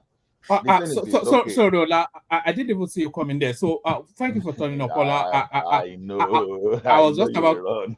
yeah, I was just about to even say 5 more minutes. So thank you all for turning up. Thank everyone. See you tomorrow. Super Tata Des. Congratulations on your daughter Des. Zita has the floor. Thank you. Okay, Madam Zita, the point I want to know. I have my own conspiracy theory, but I just want to confirm from why do you think I can't hear you very well. I said I have my own conspiracy theory Go around the ahead. war. So now, why do you think Israel doesn't want Iran to have a nuclear capacity? Are you asking that question? Because look, because they said that they want to wipe out Israel question here now. from the surface of You're not earth. listening to me. Yes. I've Okay, answered the question you just asked. Okay. No, No, I just came. Let me say this again. Let me repeat it in case you were not listening to me.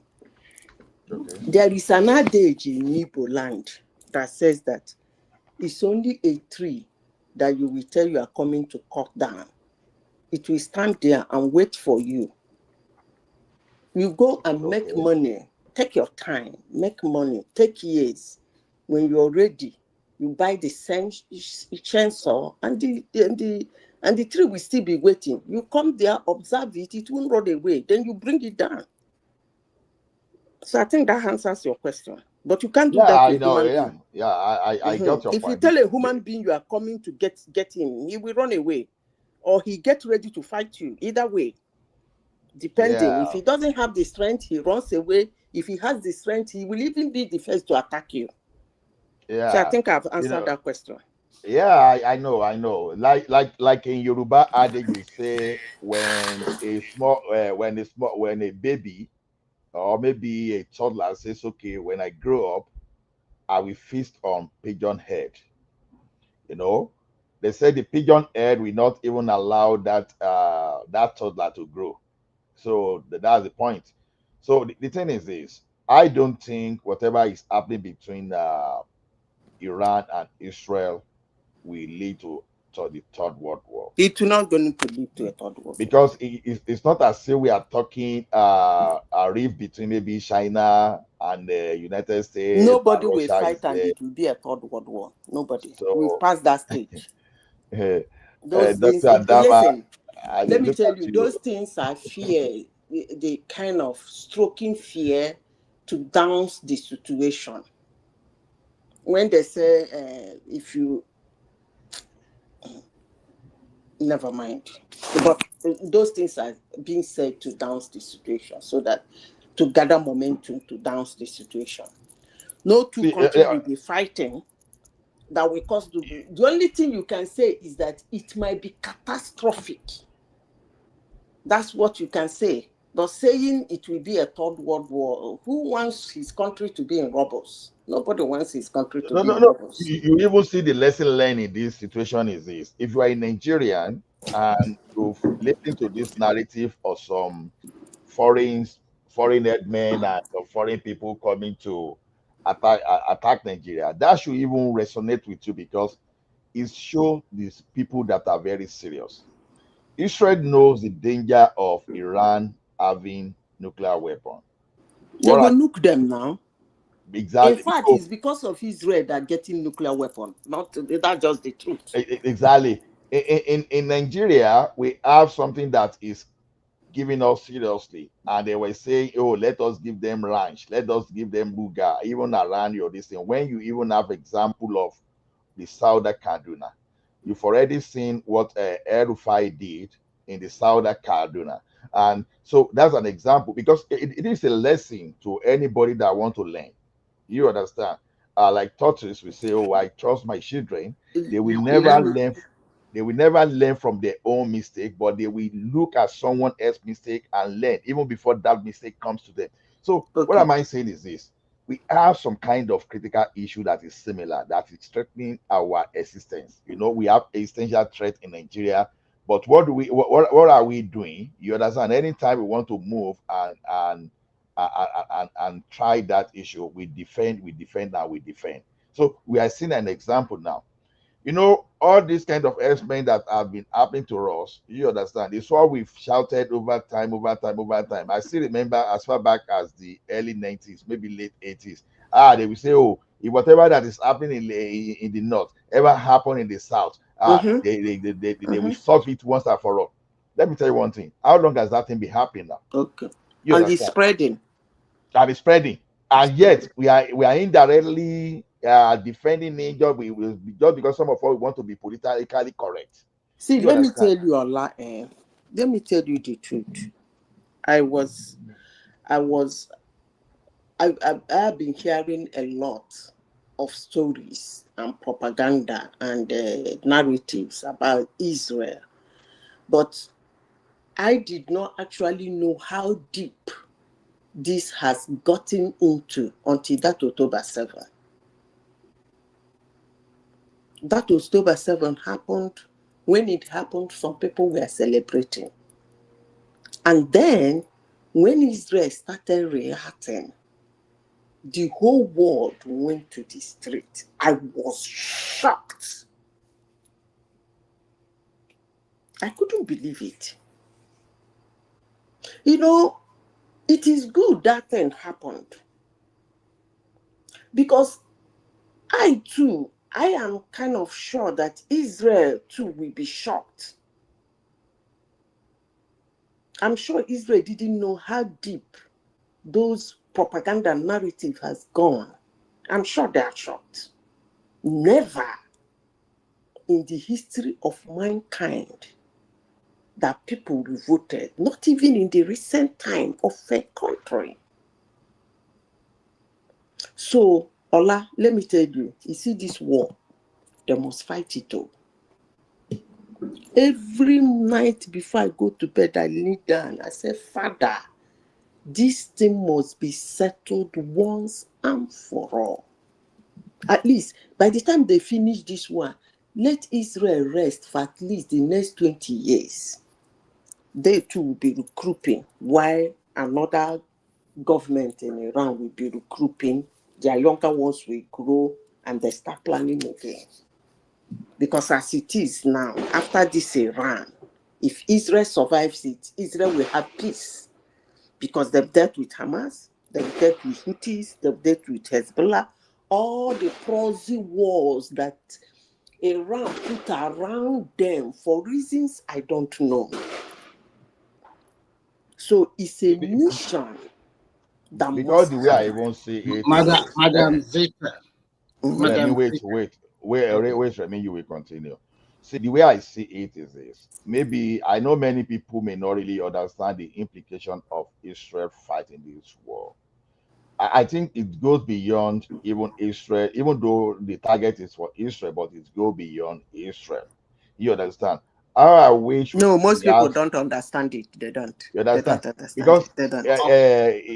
equipment as potent as nuclear weapons should not just be left in the hand of just some people, because Those things it, will even soon be Can I melted. can I say something, please, Ola?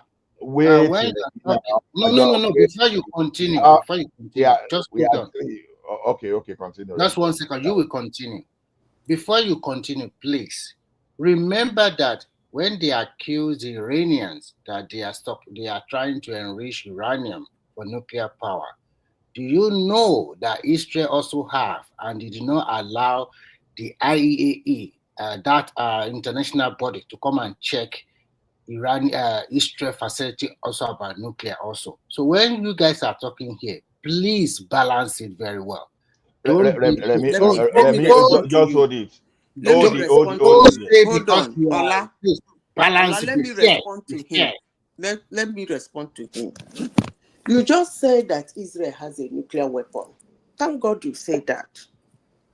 I like that intellect you just brought up and how smart you did your investigation to know that Israel have nuclear weapon and they didn't allow IAEA to come and inspect it.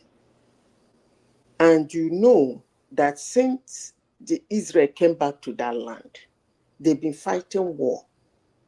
And not even one day they have keep threatening a particular country that they're going to use nuke on them, or that they're going to obliterate that country. They've not been doing make such threat. Listen, let me tell you, India has most country, about 7 or 5 of them have that cans. But the only 3 countries now, or will I say 4? I don't know. This guy is claiming he has. I don't know. His name is not in the list, but he says he has. I mean, the North Korean man. What I'm saying is that when China, they have, but they have never made threat that they're going to nuke a country. That is a very serious statement to make. So let me tell you, as you're speaking, as you're saying this thing, hold on, let me finish. You just said something. You see Russia and Iran, and Pakistan, where Russia, Iran, and Pakistan was a mistake. Such countries are not supposed to have nuke. Those ones who have it, Why they are not supposed to because have? they did not have it for their protection. That is unfair. That's what I'm trying to say. You because cannot you want listen, this particular listen one to to me. have, Listen and to others me. should not have. Yeah. No, I don't agree. Listen, let me tell you. It's just like saying some people are supposed to have gun and some people are not allowed to have gun. And you said why? That is unfair.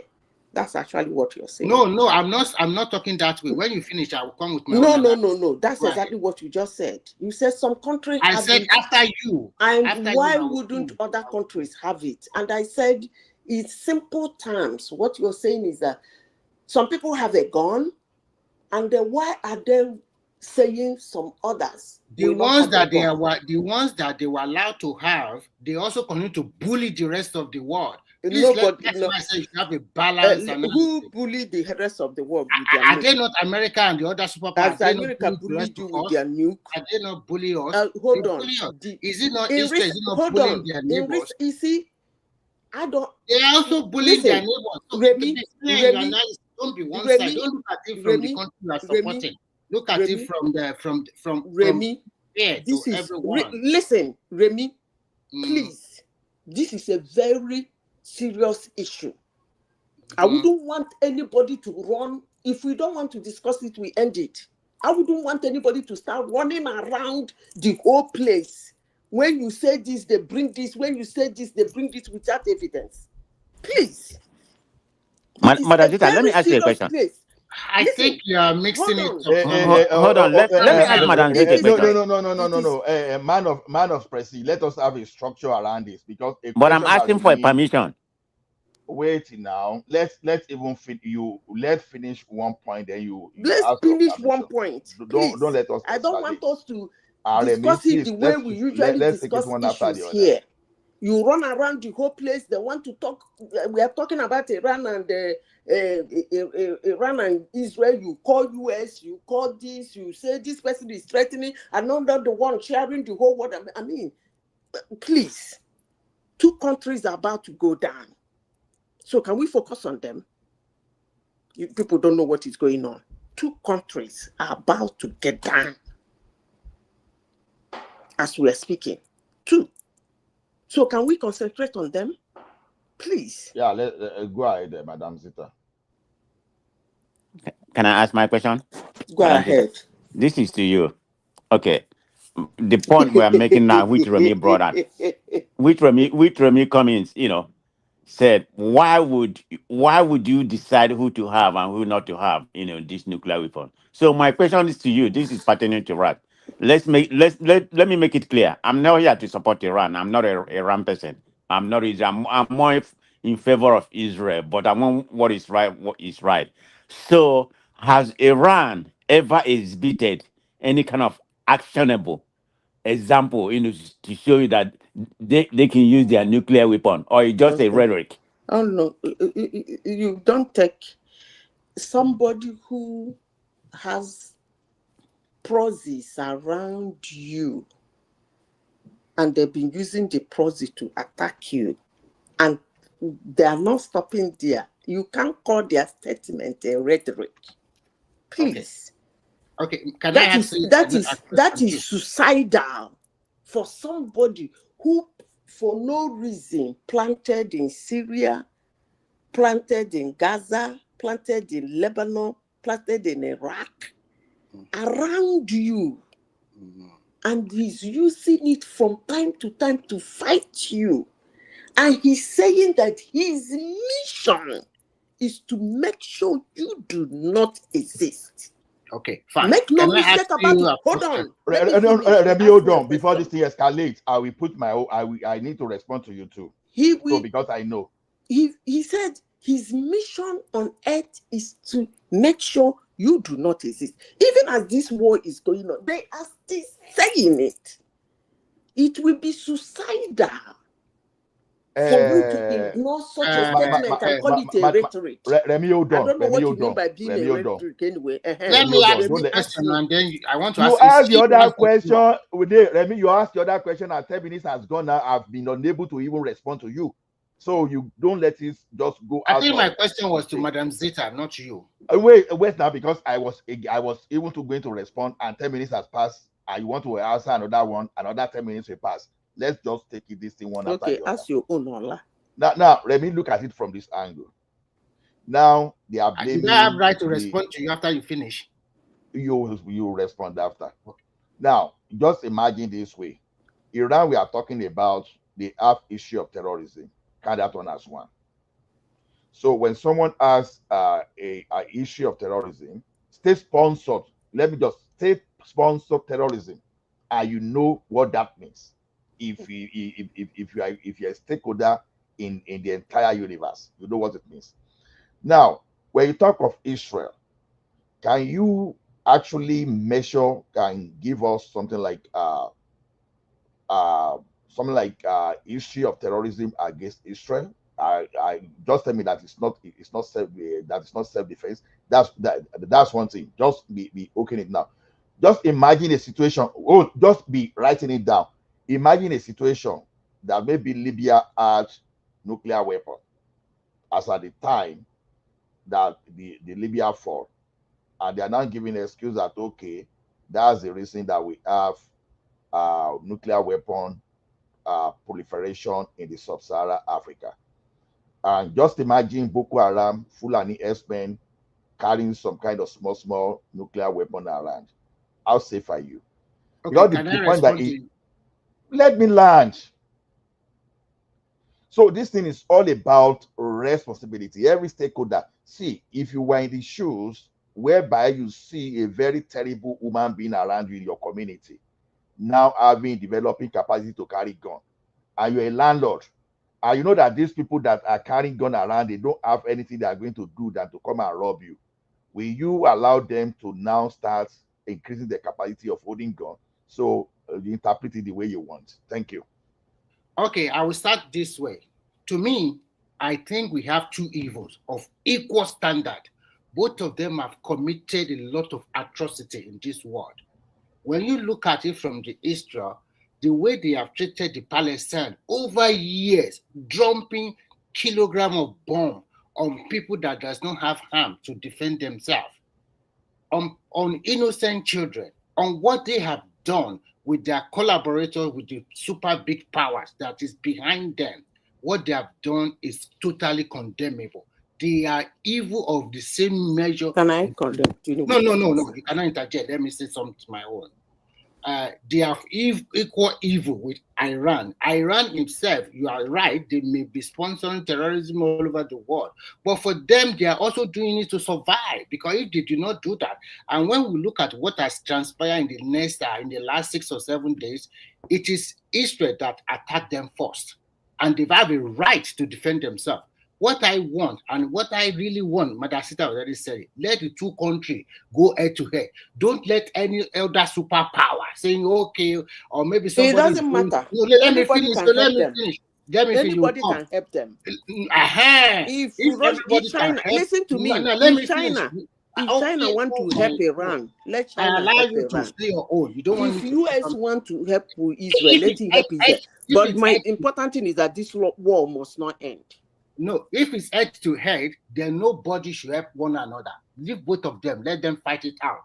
But if Mr. A is now begging Mr. B to come and help me and go and do this or do that to the other partner, then you should also expect Mr. C or Mr. D or Mr. E or Mr. F to also support the other angle. So if this way you are talking is what you want, no, let me finish. Please let me finish. I beg. You will talk. At least you will talk. If this is what you want, that means I hope that we are not going to fight in their war as Africa. So let them go head to head among themselves. Let anybody that can support whoever they support. But in a nutshell, if this is the way you want it, that anybody can support, then that means we have a big crisis in our hand. Okay, let me respond to you, because you guys put push a lot of narrative on planet Earth, and that's why the Earth is hurting. Sorry, Madam Zita, hold on. Please, who is the one moderating the comment section? Please, please help me talk to this light guy. I'm not an Islamist, so that you can remove his comment, so that nobody flag me unnecessarily. So, Remy, don't pay attention to them, please. If I were you.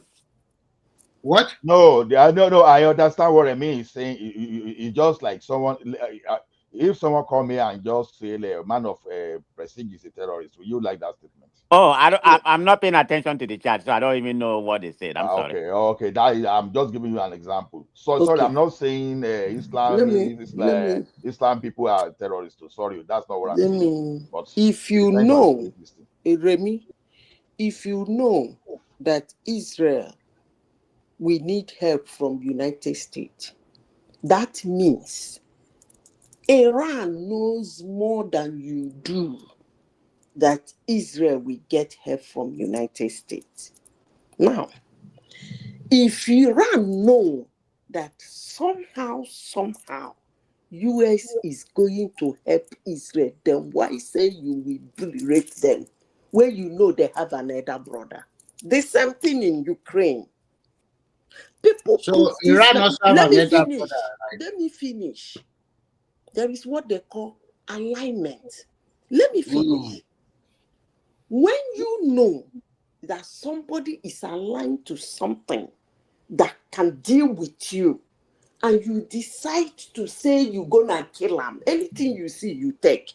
You people should stop pushing. So what you are trying to say here? No. Hold on. Let me make it conversational. What you are trying to say, let's make it conversational. You cannot lodge your own idea. What you are trying to say is that the big brother can come and help them. And the big brother to Iran cannot help them. Is that what you are saying? Iran doesn't have any big brother. Are you sure? Hold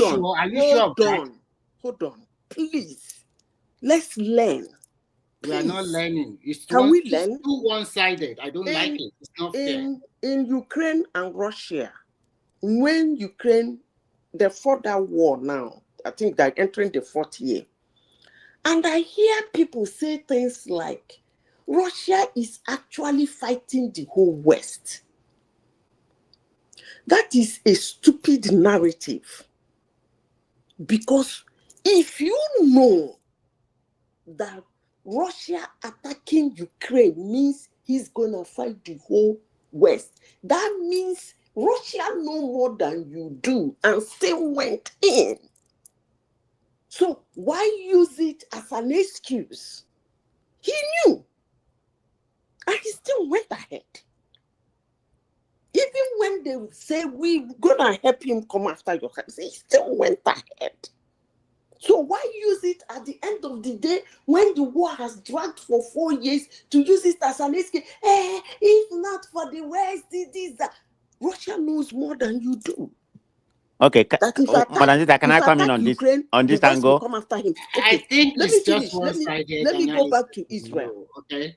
It's Madam Zita, let me interject you on this angle, please, before you proceed. The comment you just made about immemorial, you know that Israel gets 80%. In fact, it's like the two military are jumped together. That is what it looks like.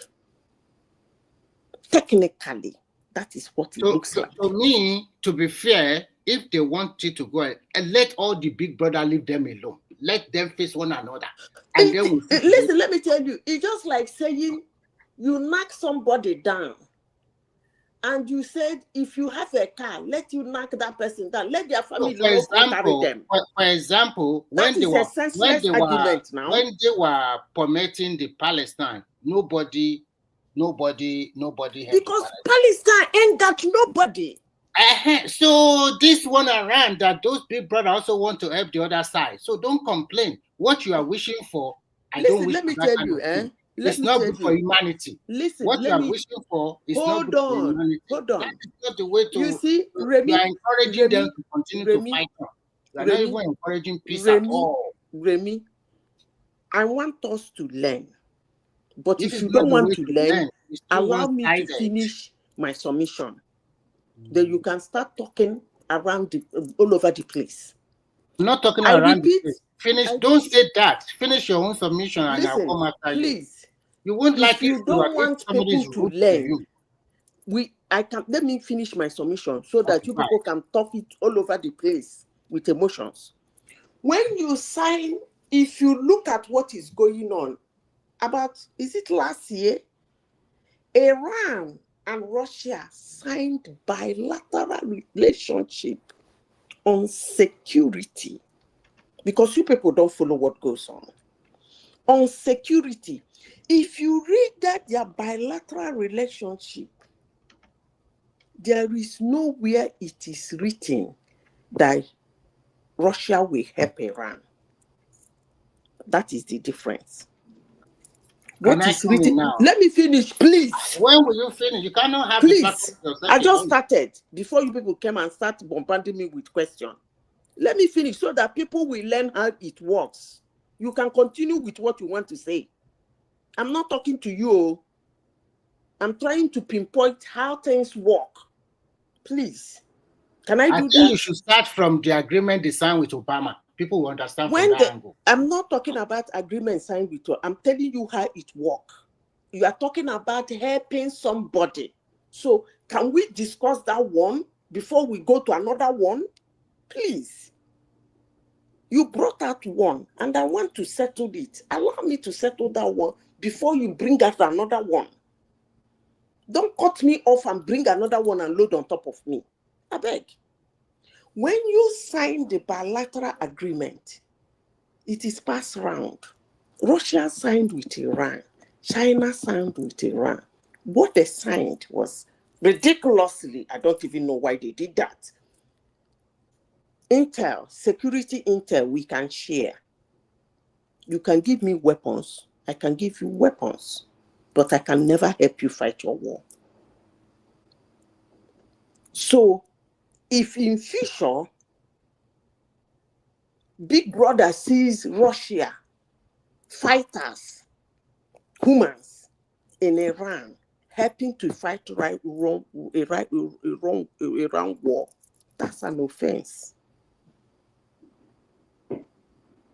Because if you want to sign such agreement, you have to hold on, Madam Zeta. Before you proceed, we need to educate the audience. The bilateral agreement this time, it was never specific that we're going to come in. Hold on. It was never specified that we're not going to defend you or we're going to defend you. Yes, it was specific. Hold on.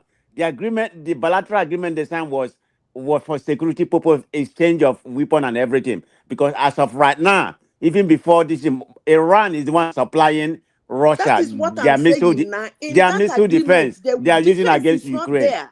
But what I'm saying, you make it sound like it's a place. It was explicitly said, we're not going to defend you. They didn't say we're going to defend you or we're not going to defend you. It is No. there. The one that was explicit is between US and Israel. But the one of Russia, China, it wasn't explicit, and it didn't say yes or no. So don't say you say we not. That's where I'm coming in. I know about it. These people No, I'm trying to correct what you said. I'm not saying what you said is wrong, but the way you said it wasn't right. It was not explicit. Said we not. Hold on, Madam Zita. You don't have the whole knowledge. It's very important when it comes to security. You don't have the whole knowledge. I'm telling you. When it comes to geopolitical, I'm very knowledgeable in that area. And I it's don't not like specified. Why are you attacking me? I'm trying to correct you. No, it's why not are you about correcting you. Don't me? have the whole knowledge, Madam Zita. What are you are not the correcting? only equipped. You don't have the only equipped knowledge. I'm trying to say it's not specified that say they're going to defend or not defend. I'm not saying you're wrong. But what you said is said in a place that was quite explicit. Say we're not going to defend you. No, there's no place like that. Can I ask you a question? Yes. You think defense is not important in security? What do you mean by that? Not be there. I asked you a question. I said, when you are going into agreement on security help, and you see something like defense, you look at defense, you see it as not important. I didn't say it's not important. So why did you say that they didn't say yes or no? Why are you using such a word? But I'm telling you how the agreement was I am written. telling you that it is not in the agreement. Period. That's What what is I not said. in the agreement is not that it's not in the agreement that we're going to defend you. Correct. Yes, it's not there. It's not. And it's never stated that we're not going to defend you. That's the part I'm saying. Oh, God. But it was an exchange of security, missile and equipment. Like I Ola, said, the missile, Ola, hold on. The missile Russia is using Ola, right now to attack Ola, Ukraine please. is It's okay. being It's okay, supplied please. by Ola, Iran. Iran has a lot of which is ballistic the missile. Ola, I've made my statement about that. Okay, Come on can now. we also say something Madam now? Zita, sometimes you Ola, need to please, take what is the you need next to take topic? some correction, okay? That's the point. You cannot be What correcting I will something. say, You what I don't will correct say is what you this: don't know. if When we you are want, doing if we want peace, security bilateral relationship, if we defense want is peace, part of it. You can decide to remove it. So if it is not there, it is not there. Okay, fine. If we So really want, if we hold want on that now, I region, never finished. Only one topic. I know the agreement I talk. if we want that region to be peaceful, we all here, we must say the truth. No wahala, no problem. From the relationship, but from the relationship between Israel and Palestine, the whole world must settle that thing so that people can live side by side peacefully.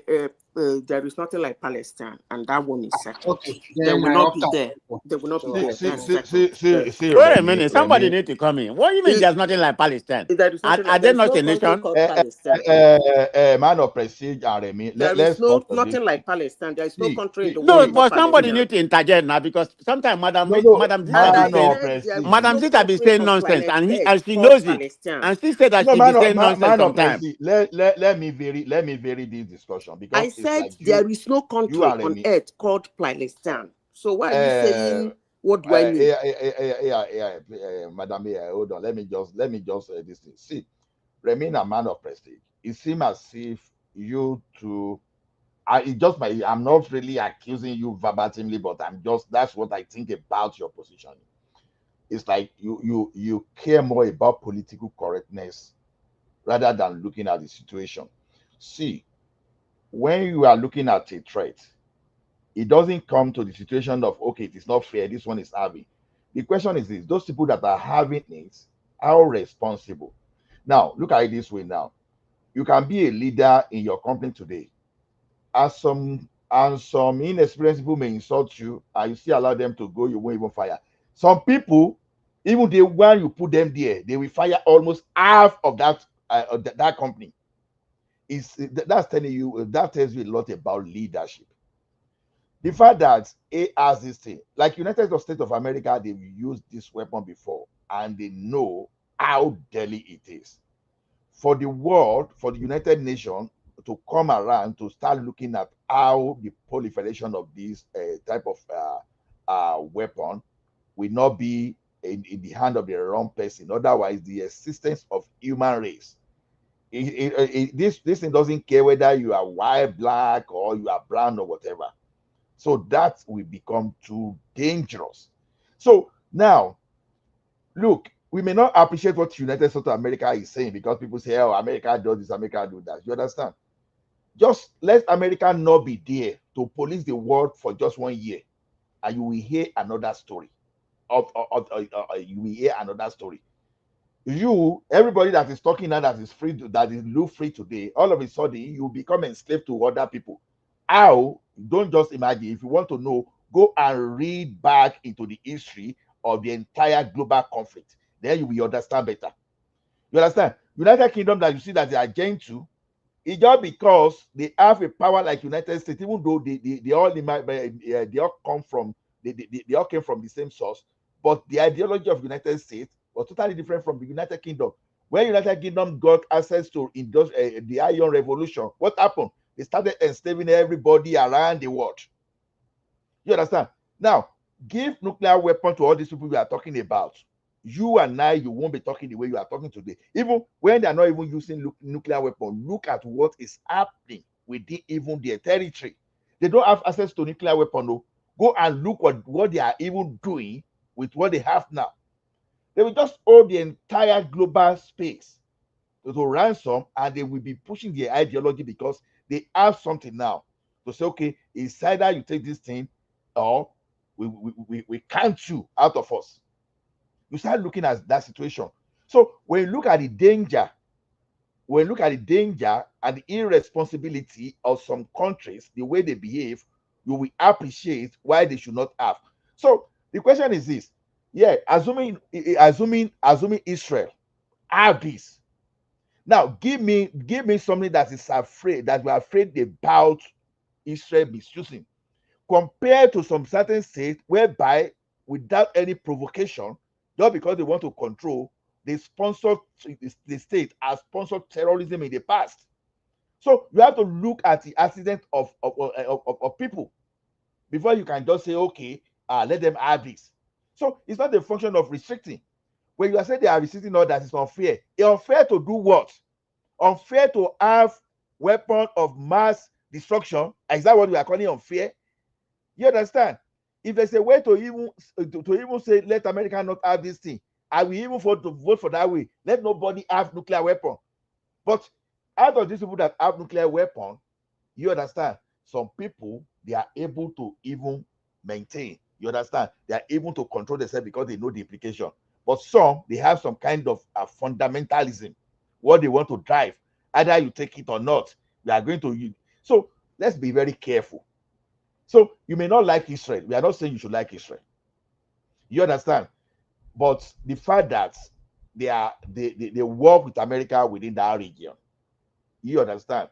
You will have to appreciate. Just appreciate. Just sit down and try to have some kind of meditation and look into the past of some of this country we are talking about, Iran. Look into the past history, and just imagine, okay, in those past history, if these people had this capacity to do this, will I, even as human being, will I even be existing today?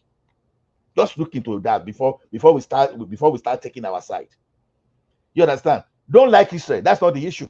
But look at we are not talking about like or no like here. We are talking about balance analysis. We are talking about saying. What are you balancing? So what I'm trying to say, I know you said that in my beginning I said we have two evil. Both of them are Israel is representing the United States of America in that region. What are you talking about? Relax. Both of them are doing the same thing. Maybe in different ways, the outcome is the same.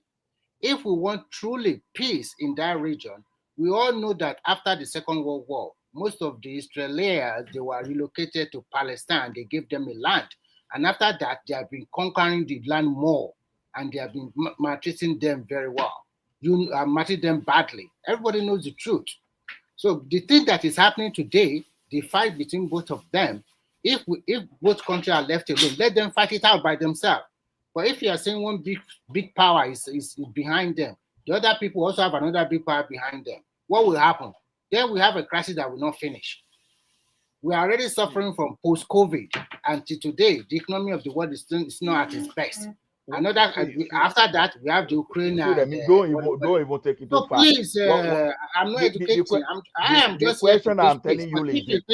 If you think, let me conclude by saying this, then you have the floor again.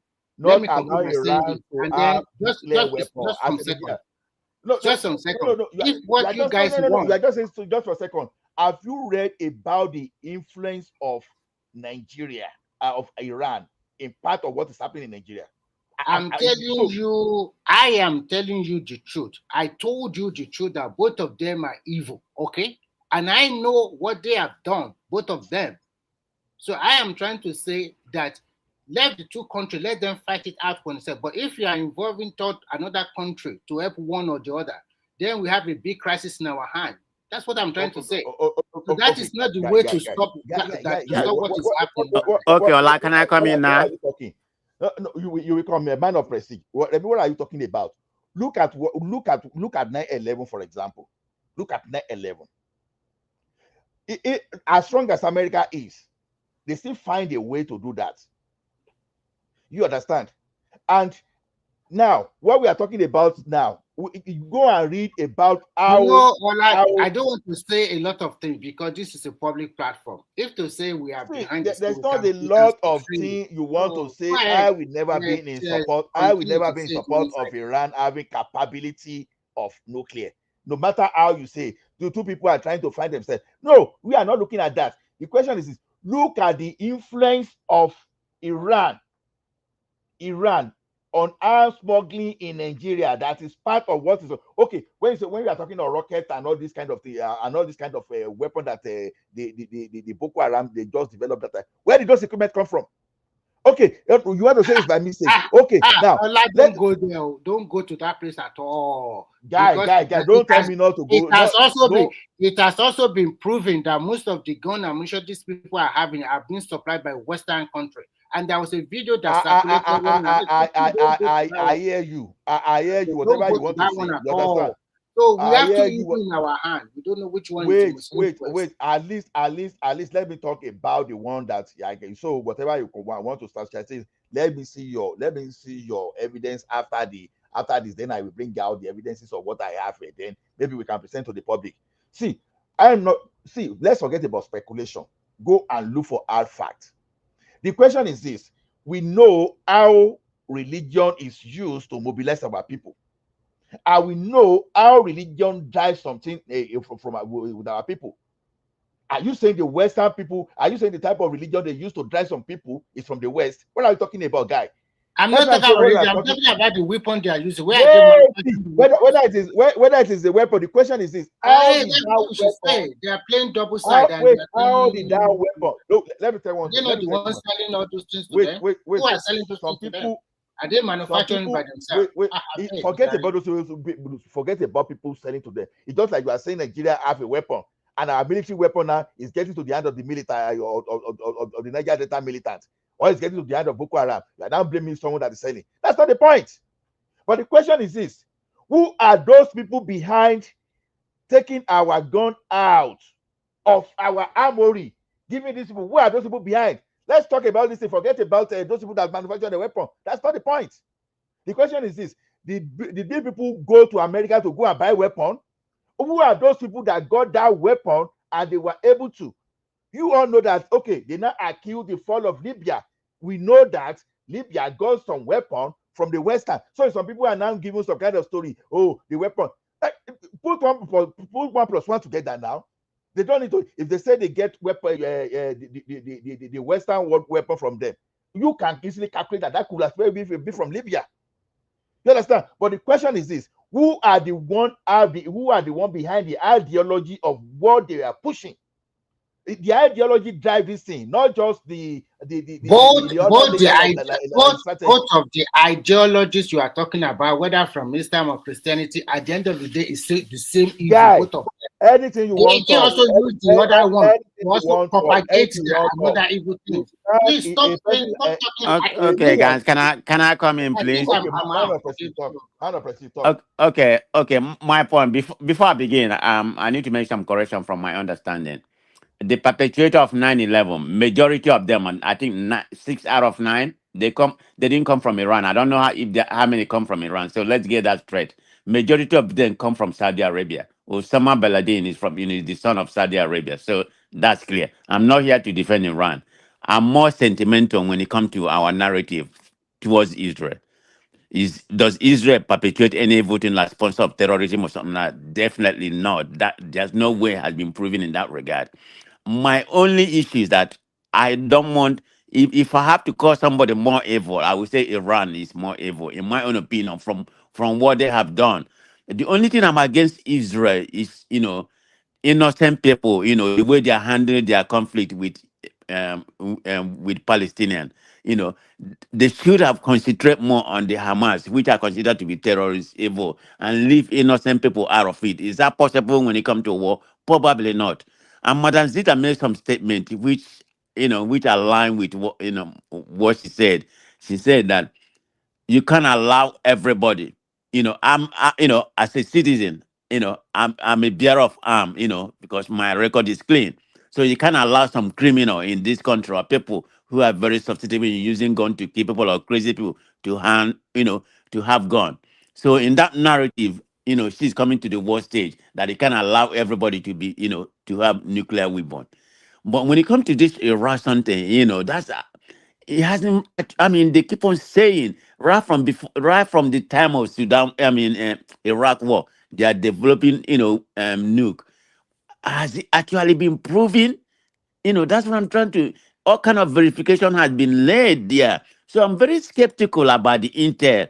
We know we know the conflict between them and Israel and what Iran said about Israel. Try to nuke them. I mean, decapitate them or nuke them out of this world. That's not the right statement to make. I don't know if it is a rhetoric. That's what I said. It may be, but having said that, that's not the right thing to say. I'm just concerned, like it was stated, there's an agreement between US and Israel that they have to defend them, and you have Iran that have security, agreement with China and Russia. So if this is escalated, and we know that those people are kind of second tier of world power. America is the only superpower right now existing, but China is close to them there. And Russia has a nuclear weapon, China has a nuclear weapon. So if we are going to that trend with what's going on right now, America is going to support Israel. It's necessary. They are their small brothers. And what is happening right now, Trump say give him 2 weeks to decide, because he could have done it. He could have done it by now, but because of what he's deliberating within among the Republican, he have the MAGA, part of that Republican, and that's the way I'm thinking too. I don't want America to go into any more war, and you have the hawkish, part of it like Lindsey Graham or something like that want them to nuke them today. So that's the dilemma right now, and Trump is giving them. My man of prestige. You spoken well. The thing is this: like, look at the way you even said that Bin Laden and some people, they are linked to Saudi Arabia. That's a country that appear relatively stable and appear responsible, right? And they are moderate in their fundamentalism or whatever. Now, when you now have the one that is not stable, well known for state-sponsored terrorism, you understand, and you hear that they are building capacity of work and even be fatal. Now, you are saying America should not act. Because the question is this: when you see some of these people, when they start building this thing, they are not even staying within their only region. All of a sudden, they will Hold on, remember. hold on. Let's stop here before you proceed. I thought there's an agreement being worked already with America, with Trump. They are working on it. But all of a There sudden, is a how did treaty. Israel, There is hold a on, hold on. there, How did Israel get the intel? They are going to develop, they are going to finish their nuclear weapon within a week. That's what's baffling me. They should have no, no, allowed no, this agreement to further, or maybe a couple of no, no, weeks or no. whatever, 60 days like you give, to see where they are. I'm just concerned about that weapon of mass destruction that never exists. Is it going to be the case in this time? I'm not saying it is. That's my main concern. MOP, let me even ask Ola this. Ola, good morning. Good morning, MOP. Good morning, everybody. Good morning. Remy. You are the one coming as Jojo now. Now, wow. Don't mind me. I'm using another device. That's why. Okay. If you look at what happened in the past, when they were giving us all this narrative of a weapon of mass destruction to enter Iraq that time, everybody bought into it. At the end of the day, they went and destroyed Iraq. Iraq was one of, in fact, as at that time, you can compare Iraq with Saudi Arabia. You can compare it with other Gulf countries like Kuwait, Qatar, and all those things. But now, where is Iraq now today? They have destroyed Iraq. And were they able to find the weapon of mass destruction that they are looking for? The answer is no. When the Western media started feeding us with all this narrative and everything, I'm not exonerating Iran being sponsoring some terrorist organization or those things, but the reason why they are using, is it right? Is it logical? Is it fair? That's the question I pose to you. See, okay, let me chime in if you guys can hear me. Hello, everyone. okay, go ahead. You want to answer? Oh my God! Oh my God! The Zionist is here. Oh my God! Oh, wait. Let Prince Daddy answer Simba. Go ahead, Prince Daddy. Yeah, thanks a lot. Yes, So Daddy, the before you question, can answer my question, you have to greet me first. Kale, Karo, I'm not sure what your time is in Saudi Arabia or Sinbad. We're in the morning here. Okay, Carol. Okay, how you Good doing? morning. Long time. Yeah. Yeah, yeah. So the question of fairness, I think that's what I'm trying to maybe answer. And you guys make a great point on the issue about the weapons of mass destruction that was never found, which was the pretext to going to war in Iraq, and the seminal event was of course the destruction of the Iraq and later into Afghanistan. So this issue of weapons of mass destruction or nuclear weapons is being used by people like you mentioned, Prestige, Lindsey Graham, those who hawkish people who want to go to war. So the whole issue is not clear. We have this intelligence people and these countries taking advantage of their own people. And at the end of the day, if you look at it, if you follow the money trail, the military industrial complex, it's all about them, selling weapons and making money and pushing Americans to war. But on the issue of Iraq and Israel, it's a dicey one. So I mean, I can understand what Allah was saying actually, which actually sank in. Um, his point really sank into me. A lot of people have made that point, but coming from Allah, I think it kind of sank in a sense that look, at the end of the day, Iran has been the only country that has promised to wipe Israel out of the surface of this earth. It was only Iran. And if someone has been threatening you, telling you they're going to wipe you off the surface of the earth, and at the same time they try to pursue a nuclear weapon, would you not believe that country or that person for such a rhetoric? I think you would. So that's where the fear of the Israelis come in, or Israel comes into the picture. Do we allow Iran to acquire a nuclear weapon? And if so, then what is left for us in terms of our existence as a nation, as a people? So it's quite complicated in that regard. The Iranian people, the Persian Empire, they've been around for a long time. They're very sophisticated people. They are smart people. We all know that. At least some of us do. But the people in charge of Iran, the Ayatollahs, and these religious people, they are a different ball game. And Iran is so diverse in terms of that, even their Muslim religion, in terms of their tribes or ethnicity, they're quite diverse. So what do we say? What do we do at this point in time? I don't think with those mullahs, this Khomeini or Khomeini, we can allow them to have this nuclear weapon. They said they're going to destroy a country, a small-sized country as Israel, the only Jewish state in the world. So we can allow them to do that. We can allow them Prince, for that can I reason. ask you a question? We should go quickly. Hello? Go ahead. Yeah. Yeah, so I can my hear you. point I don't have anything you said. Like I said, my sentiment lies towards Israel than Iraq, than Iran. But the point I'm trying, why not allow this agreement that Trump, is prompting right now to face up a little bit? Because sometimes, where did they get this intel within a week that is different from the intel that America have, that they're about to complete their nuclear MOP, within a don't let week? That's my MOP, problem I have. Pete, if you heard what I said Sorry, earlier sorry, about the Prince Adi. interest of certain people, go ahead, Simba. Yeah, don't let anybody feed you with lies. No. I'm not bothered America, to let me tell me. tell you, all That's this just the way one I that reason. Okay, go America is ahead. claiming innocent, that they are not aware when Israel attack, is a lie. There's nothing Israel will do without the backing of America. Oh no, There's that one nothing, is and true. then That's no that. America, we're not denying it either. Okay, hold on. Before no. we are Let carried me away. finish, because Prince Daddy said he wanted to answer my question, but you couldn't even answer the question I posed to you. Okay, I so even because want to add. what I can see from what I can deduce from everything that you said is that, so everything that Israel is doing, they are doing it out of fear. Is that Simba? Before No, Prince Daddy I'm just continue. trying to. I'm trying to let Prince you Daddy, hold understand the on. You can essence of continue. that reality, of so? that Because there is concern, no which is fact. legitimate. There's no fact. Prince Daddy, let me add this thing before you even continue. See, Simba, there is a time to play and there is time to get serious. This one is not about thinking of agenda, and I will tell you something. Now, you use that So Iraq. the question did I Wait appeared as if now. I'm playing to you?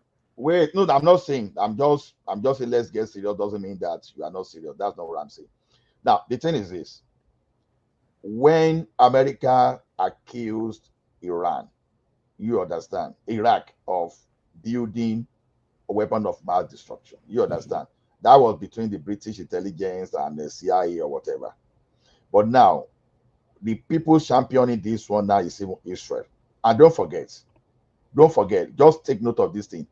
Any country that can generate its electricity with nuclear reactor that you are generating electricity to nuclear, through nuclear program, you have capacity of building nuclear weapon in your underground without anybody noticing if you are able to get that capacity. I speak today. Wait a minute, or last Wait, stop wait, there. wait, wait, wait, Are wait, you wait, telling wait, me wait. that? Wait a minute. Are you Man telling of me that President, Israel hold intel on, is don't more delay me, precise than don't US delay me. intel? Is that what you're Don't insinuating? delay me, don't delay me, don't delay me. Just hold on, just hold on, just hold on.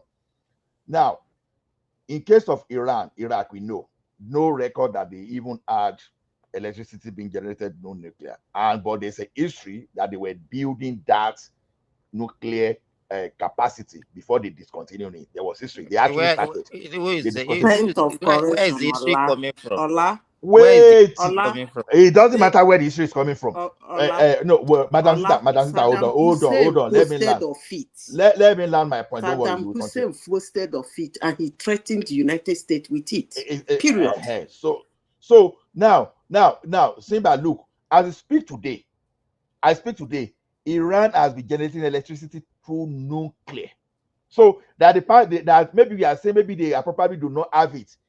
And now that country that is generating electricity through nuclear. Is it? Let me ask you. Hold it, Simba, hold it. Continue what you are saying. Now, when that such country now go ahead and threaten a country around it that okay, you are going to wipe them out of the surface of the earth, and even if they are not even building that, but they know not only even the engineering world knows that Iran generates electricity through nuclear, and that country is careless to threaten another country that is going to wipe them out of the surface of the earth. Everybody, like I said the other time, everybody is not Nigeria that will be wishing everything away. You know how long we've been wishing all those things that was happening in the north away, that no, it cannot happen in the west, it cannot happen in the west. Every country cannot, everybody are not on serious like we are. No, and it is the part of the Talmud. They want to say that at least the Jewish people, they believe that if somebody threatens you, that they're going to do something to you, especially to destroy you. And it should not be surprising to you people. I mean, given the history of the Jewish people, how they have been persecuted throughout the world, or at least in the past, right? For different countries and different people. Daddy, do you know that Iran have 3% of their population are also Jews? Do you know that? Yes. And so what are you saying here? I think when Ola was saying that Iran was saying that they are going to wipe out Israel, what does Israel also tell them? Be balanced. What does Israel tell them before they also say something like that? What is but the difference though is that Israel, even though it's not official, is believed to have nuclear weapon. And if they wanted to wipe Iran out, I was thinking about it this morning, and Madam Zita tried to step aside it. They did not allow the IEA to inspect it. You have it, and you don't want them to have. What do you think will happen? And you know, Remy, even what they are putting out there, that they are even supporting terrorist organization. North Korea that is doing the same thing. Why can't they go to North Korea and go and do the same thing to North Korea? North Korea have been launching missiles and everything, testing their capacity, telling the whole world that they have this. Right. See, but here's the thing, though. See, North Korea, at the end of the day, their nuclear program is more like a deterrent rather than an attempt to intimidate other people, other nations that they are going to destroy them. Sorry to see that. You are that's untrue. They are doing that against their brother, the South Koreans, because they know the America is behind them. And they know if they don't have that kind of capability, America, in support of their junior brother, which is South Korea, it can wipe out. See, the North Koreans, they've had nuclear program. Hold on, they've had nuclear for a while, and they've not used it against their brother in the South, the South Koreans. As Iran or Iraq use any nuclear weapon against anybody? well, Iraq does not have one yet officially, So but everything is nonetheless, about threat. they Everything have is about, professed. everything is just about threat. People should continue now. Well, no, they threatened that they would use nuclear. They would use it Just a if they minute. had it. Just a minute. See, this thing may look silly to you, Simba.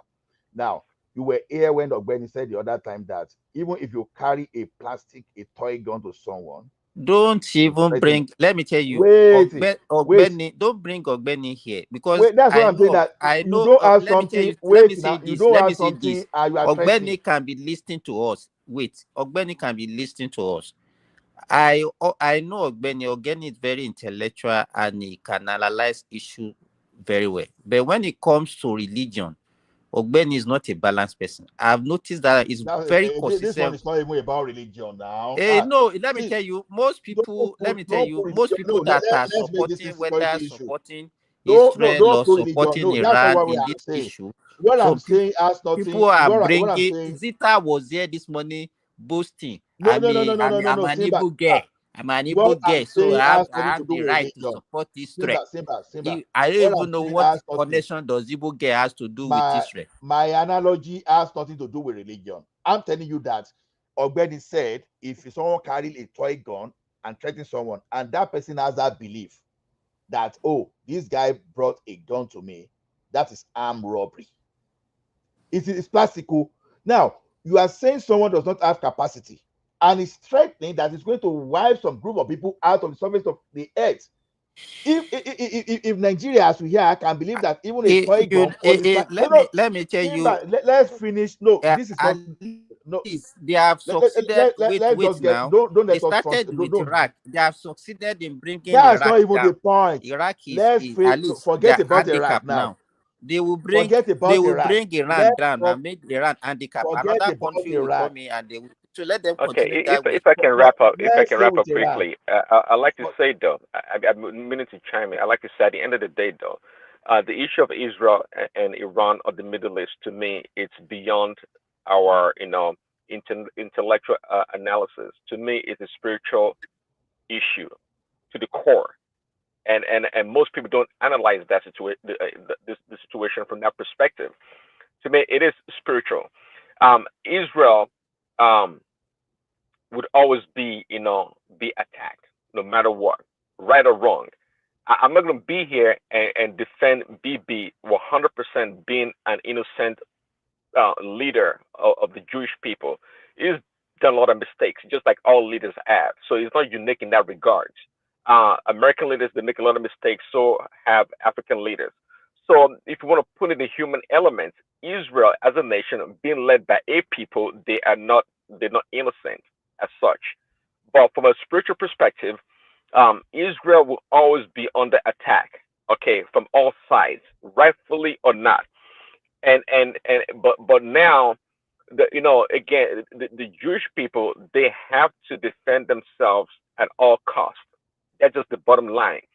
And their homeland given to them is Israel, and they want to build a place, a society whereby Jewish people can be free, okay, as a people in their own homeland.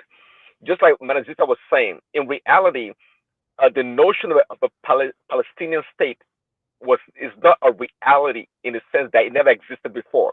It's a creation of the Romans, okay, as a way to spike the Jewish people or the Jewish people, right, before Israel was actually created. So, at the end of the day, I like to say, no matter how much numbers and things we're going to say or stats we're going to throw out there, Israel problem is a spiritual problem.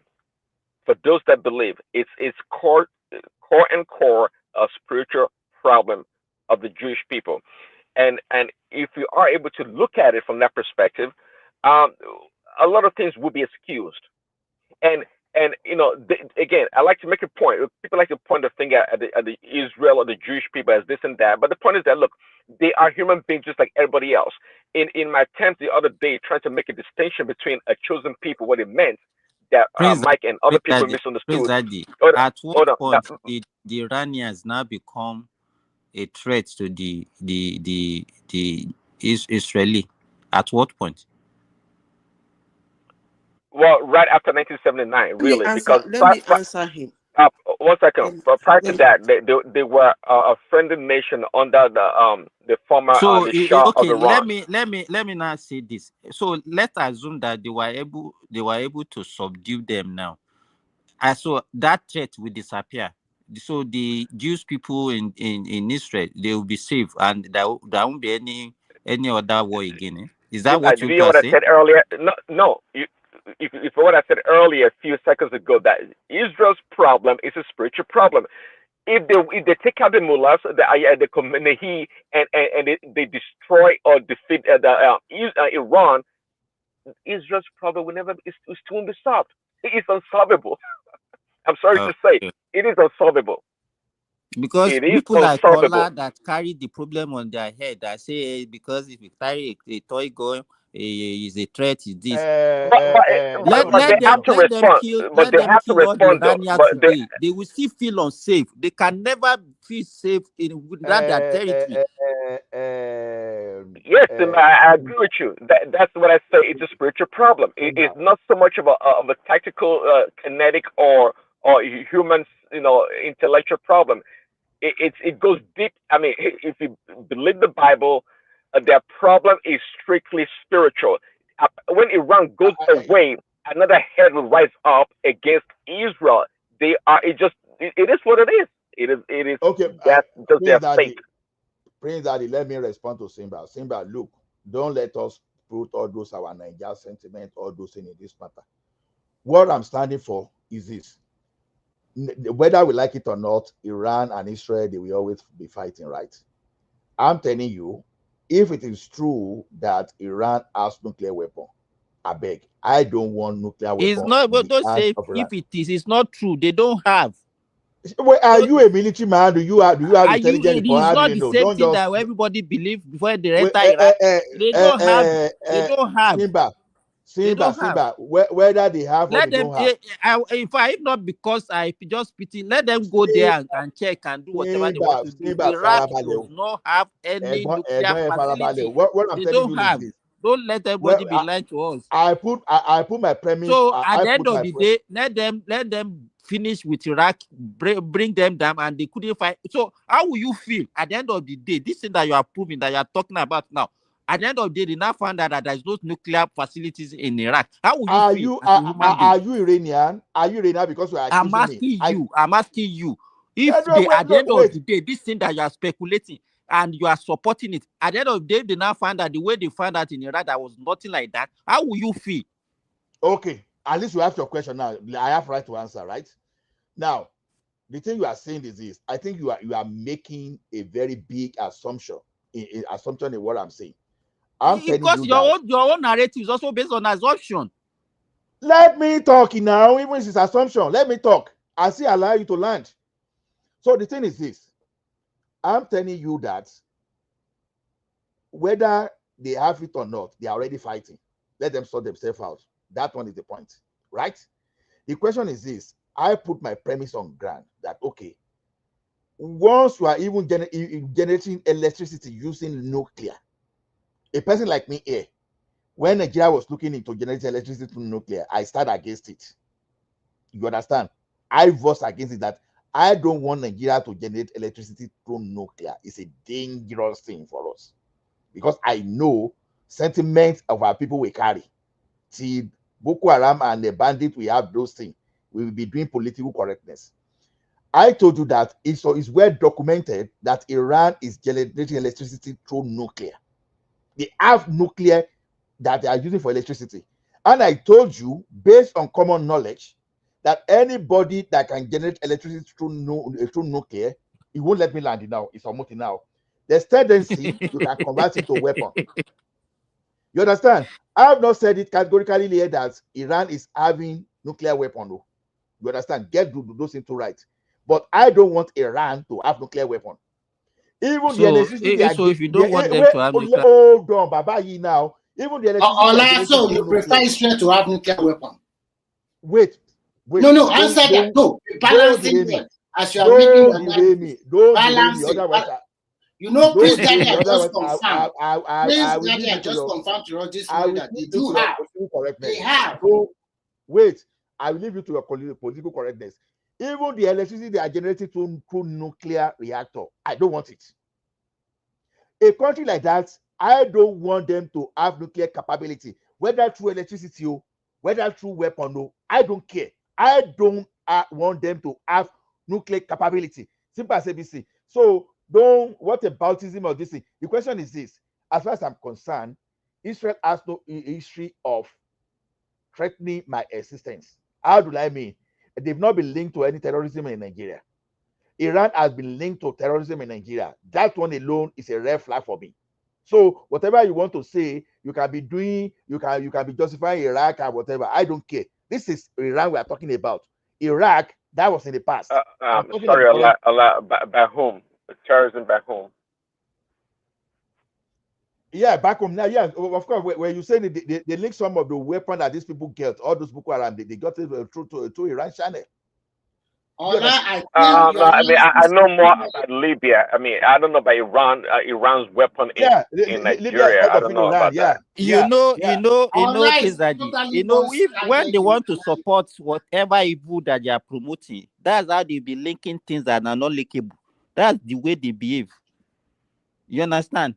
It's now the weapons to come. It's not coming from Libya again. It's now Iran that is supplying weapons for Boko Haram in Nigeria. Uncle Siba, you have a way of derailing an argument to whip powder your sentiment. Now, I'm telling you my concern clearly now. All of a sudden, you are referring to this thing. See, let me tell you one thing. We know these people got weapons from Libya. We are not saying they didn't get from Libya, but all the weapons they use, they even got from Nigerian military. We know all those facts. But when they started using their rocket launcher, they were part of it. They trained to Iran. What are you talking about? When people started getting capability to start downing aircraft, and we are saying, and because we want to whip settlements, but all of a sudden, all those reports now, all those investigations now, they are no longer useful just because you want to align with a particular person.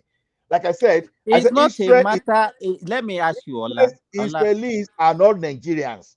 Ola, is there any public? Is there any? Let me ask you this. Ola, let me ask you this. Just calm down. Is there any? Came up or whatever, you can go do whatever you like. Is there any public evidence? Remy, are you a Muslim? Is there any public evidence today? Remy, are you a Muslim? It's not a Muslim, Madam Zita. Is there any public evidence today that shows that Iraq has a nuclear capacity? No, wait. Forget about that evidence. I told you, this is not even what I'm saying. We are going too far. I'm not saying, have I even come categorically to say they have? And that's not my point. I'm even saying the one they are using to generate electricity is still a threat to me. That's me as a Nigerian. Now, you want to say I'm explaining something away. You remember when they say they intercepted some large shipment of weapons at Apapa in 2020 and 2013? You understand? Even at the peak of where Boko Haram this thing was going on, when the Nigerians said that thing was a IRGC quad from Iran that time. You understand? It was well known. It's a well documented evidence in Nigeria now. They look at those equipment. They were from Iran. They said they intercepted in Nigeria. Oh my goodness. Let me see whether we even get that news self now. Even according to okay, but Iran is not a leader in terms of supplying weapons to Africa. We know that Iran is not the main source of weapons in Africa. No, Nigeria. No. The Prince Daddy, there is official supply, and there's a proliferation. You understand? It's just like, okay, there are American equipment. They didn't even have that. They now be supplying. How much of it? Disrupt the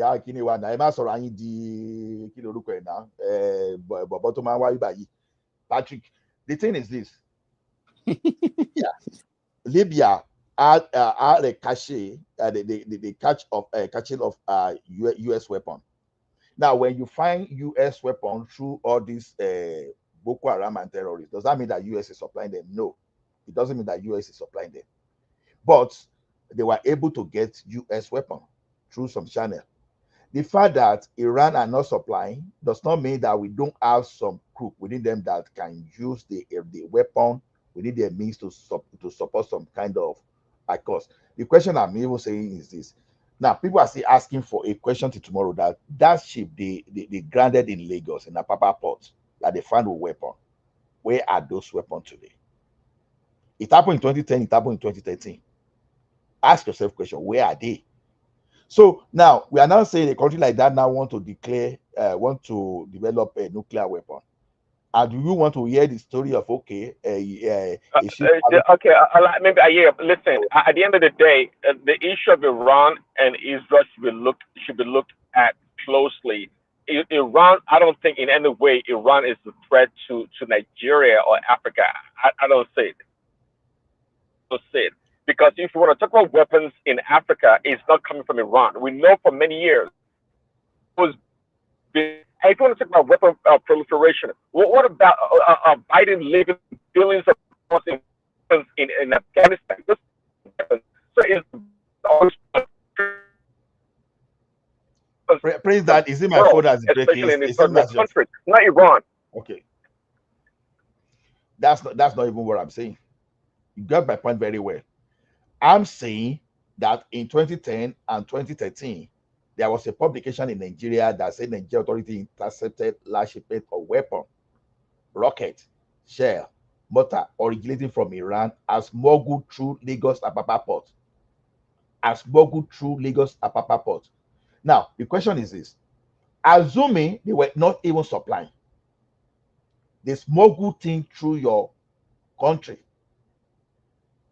They smuggle things through your country. Why smuggling? That's one point. Make that point. Now, assuming now they now have a nuclear weapon and smuggle through Apapa port. If something bad happened, will you still maintain the same position? It's not about supplying that we are even saying now. It's about responsibility, and it's about the past history. It's about the past history. You understand? Whether some kind of some bandit from sub-Saharan Africa, whether they are supplying Nigeria, it's not the point.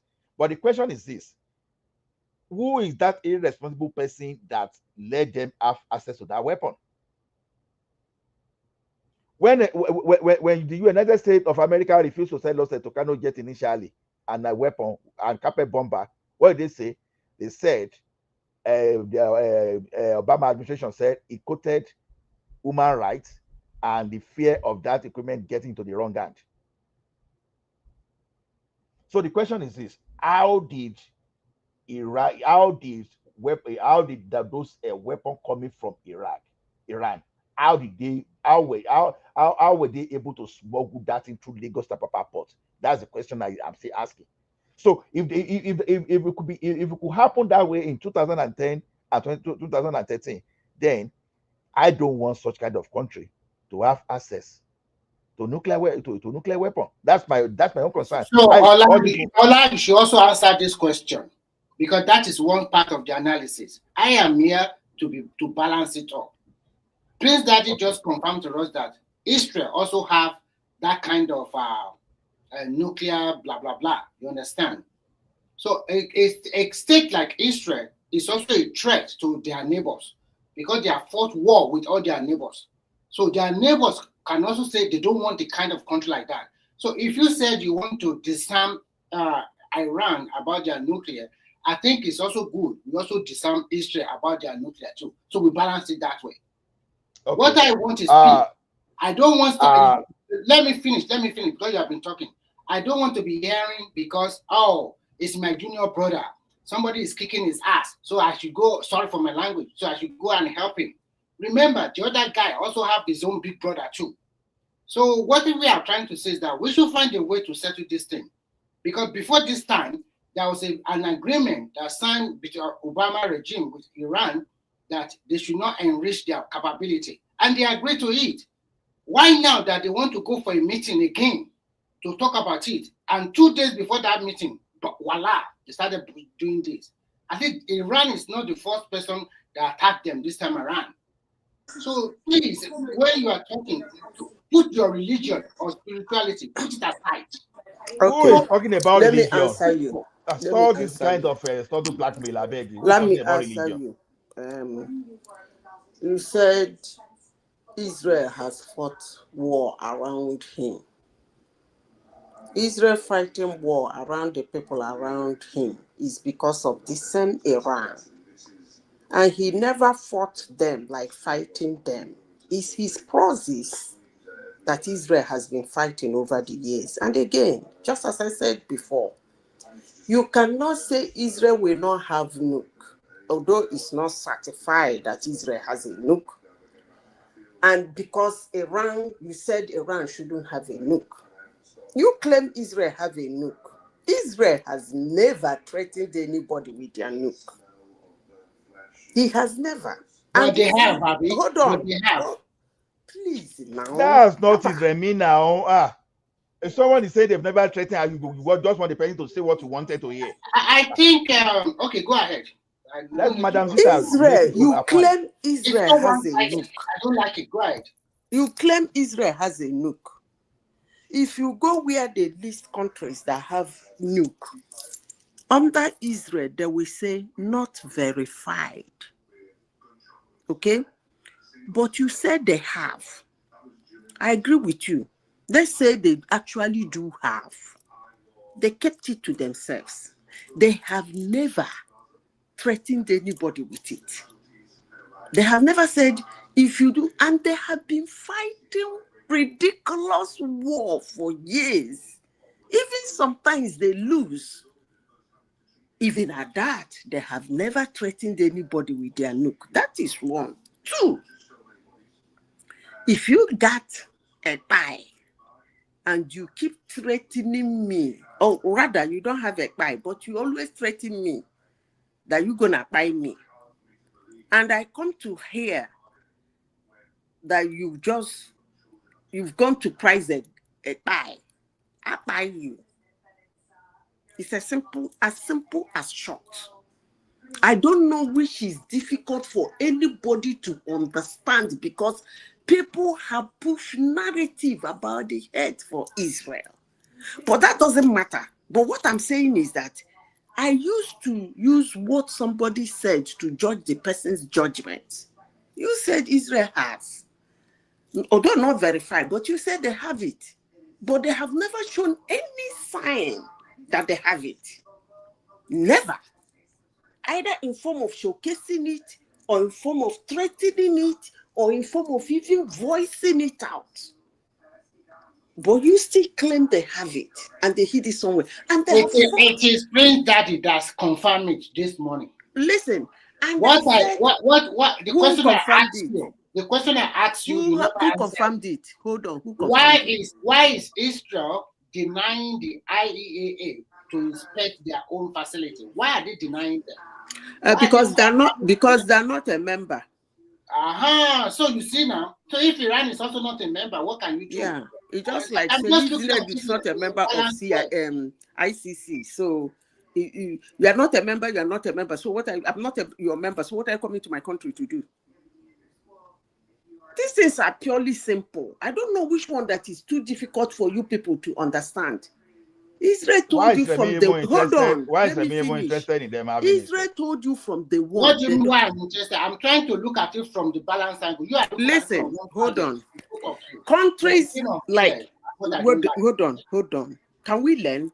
Countries like here, they have reactor. They don't have the weapon. That means they are a member. They have accepted. They agree. They have something there. Same with Iran. Iran has accepted that they are building something like that, although they are claiming that they don't have a nuclear weapon. They're not going to produce a weapon. But that they are using it, they're just enriching, blah, blah, blah. So they are a member. They should be inspected. You cannot come and say Hey, this one will not be remember. It be like saying get, make I go inspect. It doesn't work that way. I don't know how it's difficult for the world to understand. Nigeria is not a member. They don't get. They never tell you the plan to get. So why will you get up and say, I want to inspect Nigeria? What kind of hatred is this, for crying out loud? What kind of hatred of people you know nothing about? You just hate them. What kind of thing is this? So you think Tinubu does not have right to tell the IEA whatever not to enter Nigeria? Of course he has the right, because he has no business with them. He has never told them that Nigeria has never in any way told them they want to be such a thing in their country. So what are they coming there to do?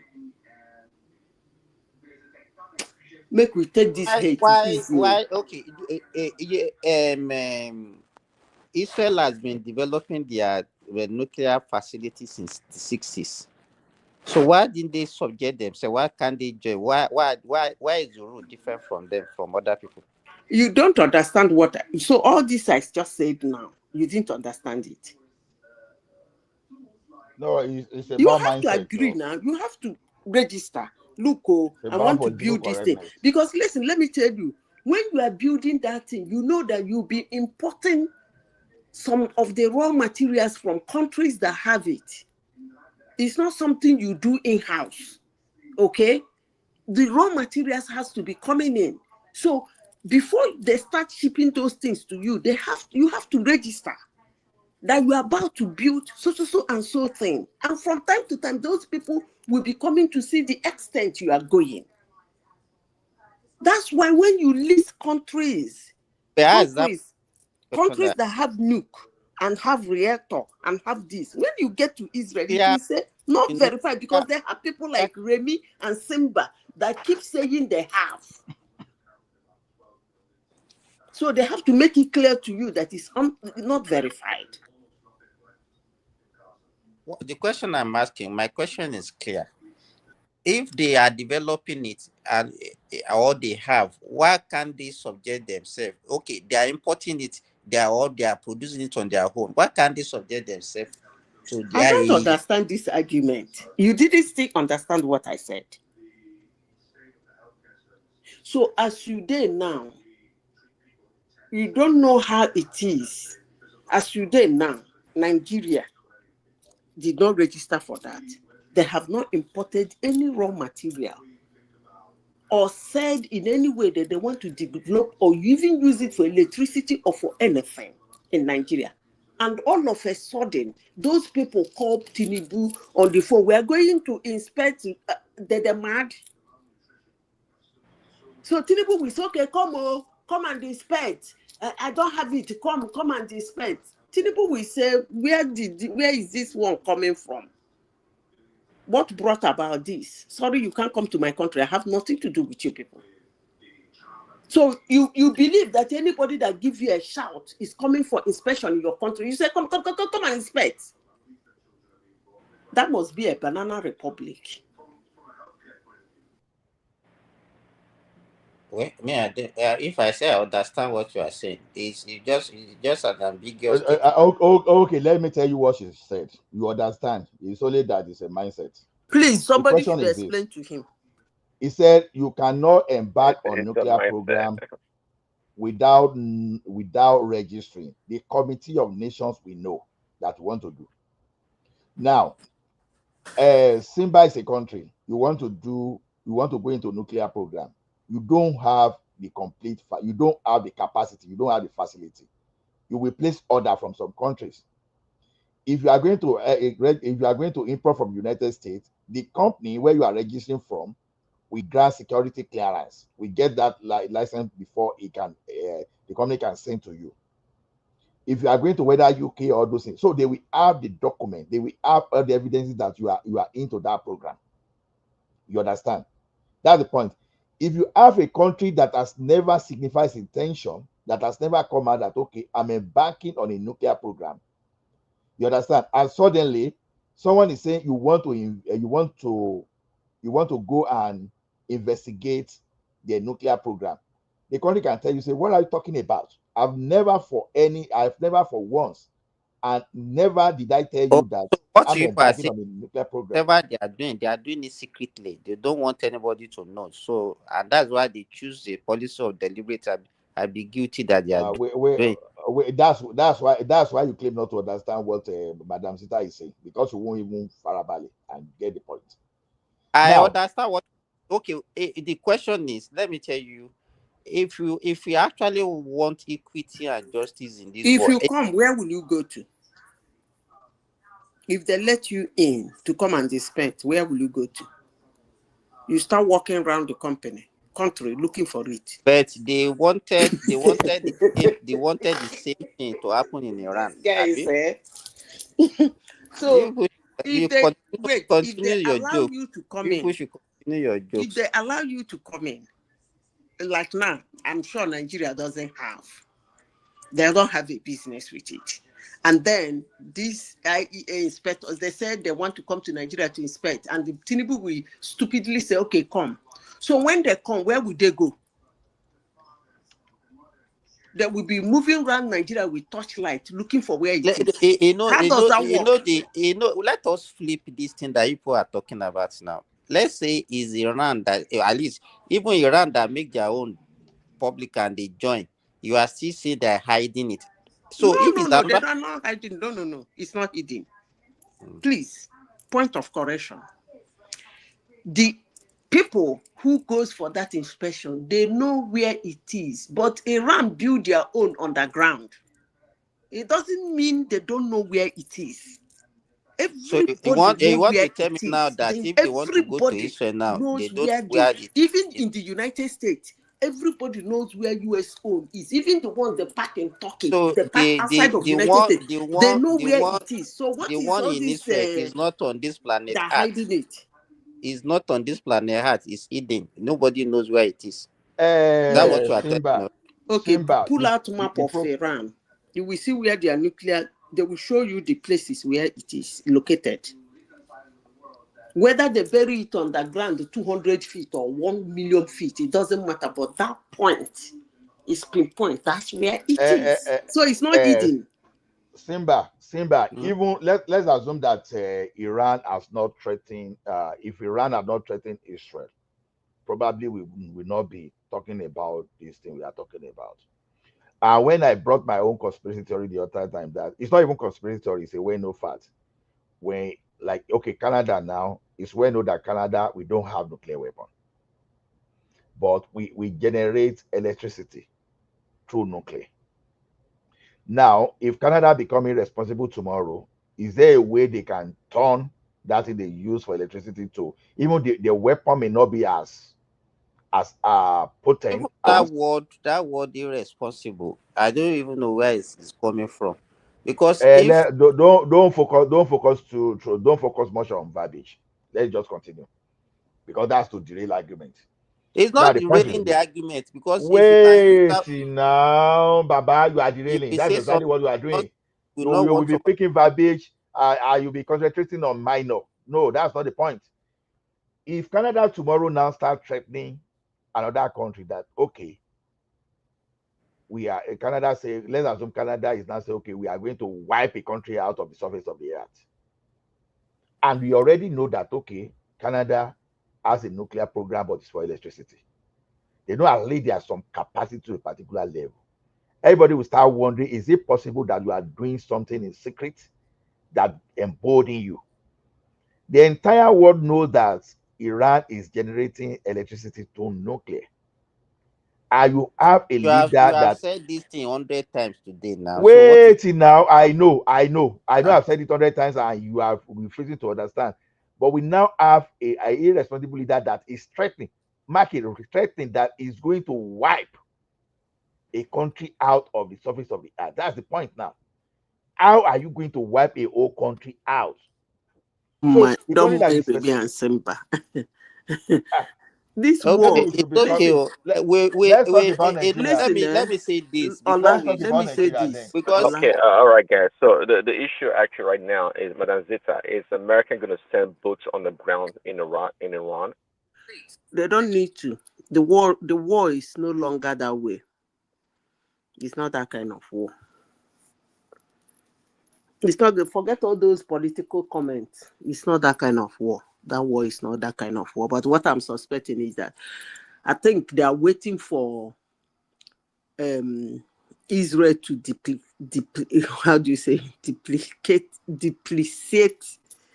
the arsenal they have. That's what they're waiting for. They want Israel to destroy as many as they can.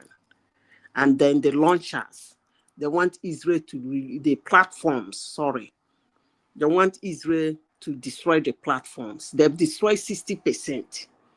If they can destroy at least 90 or even 100%, they no longer have a platform to roll out this thing, so that even if they use the slate, they can no longer attack US bases. That's all. But it's not a war of army carrying gun to go and do No. It's not that war. Is not that kind of war.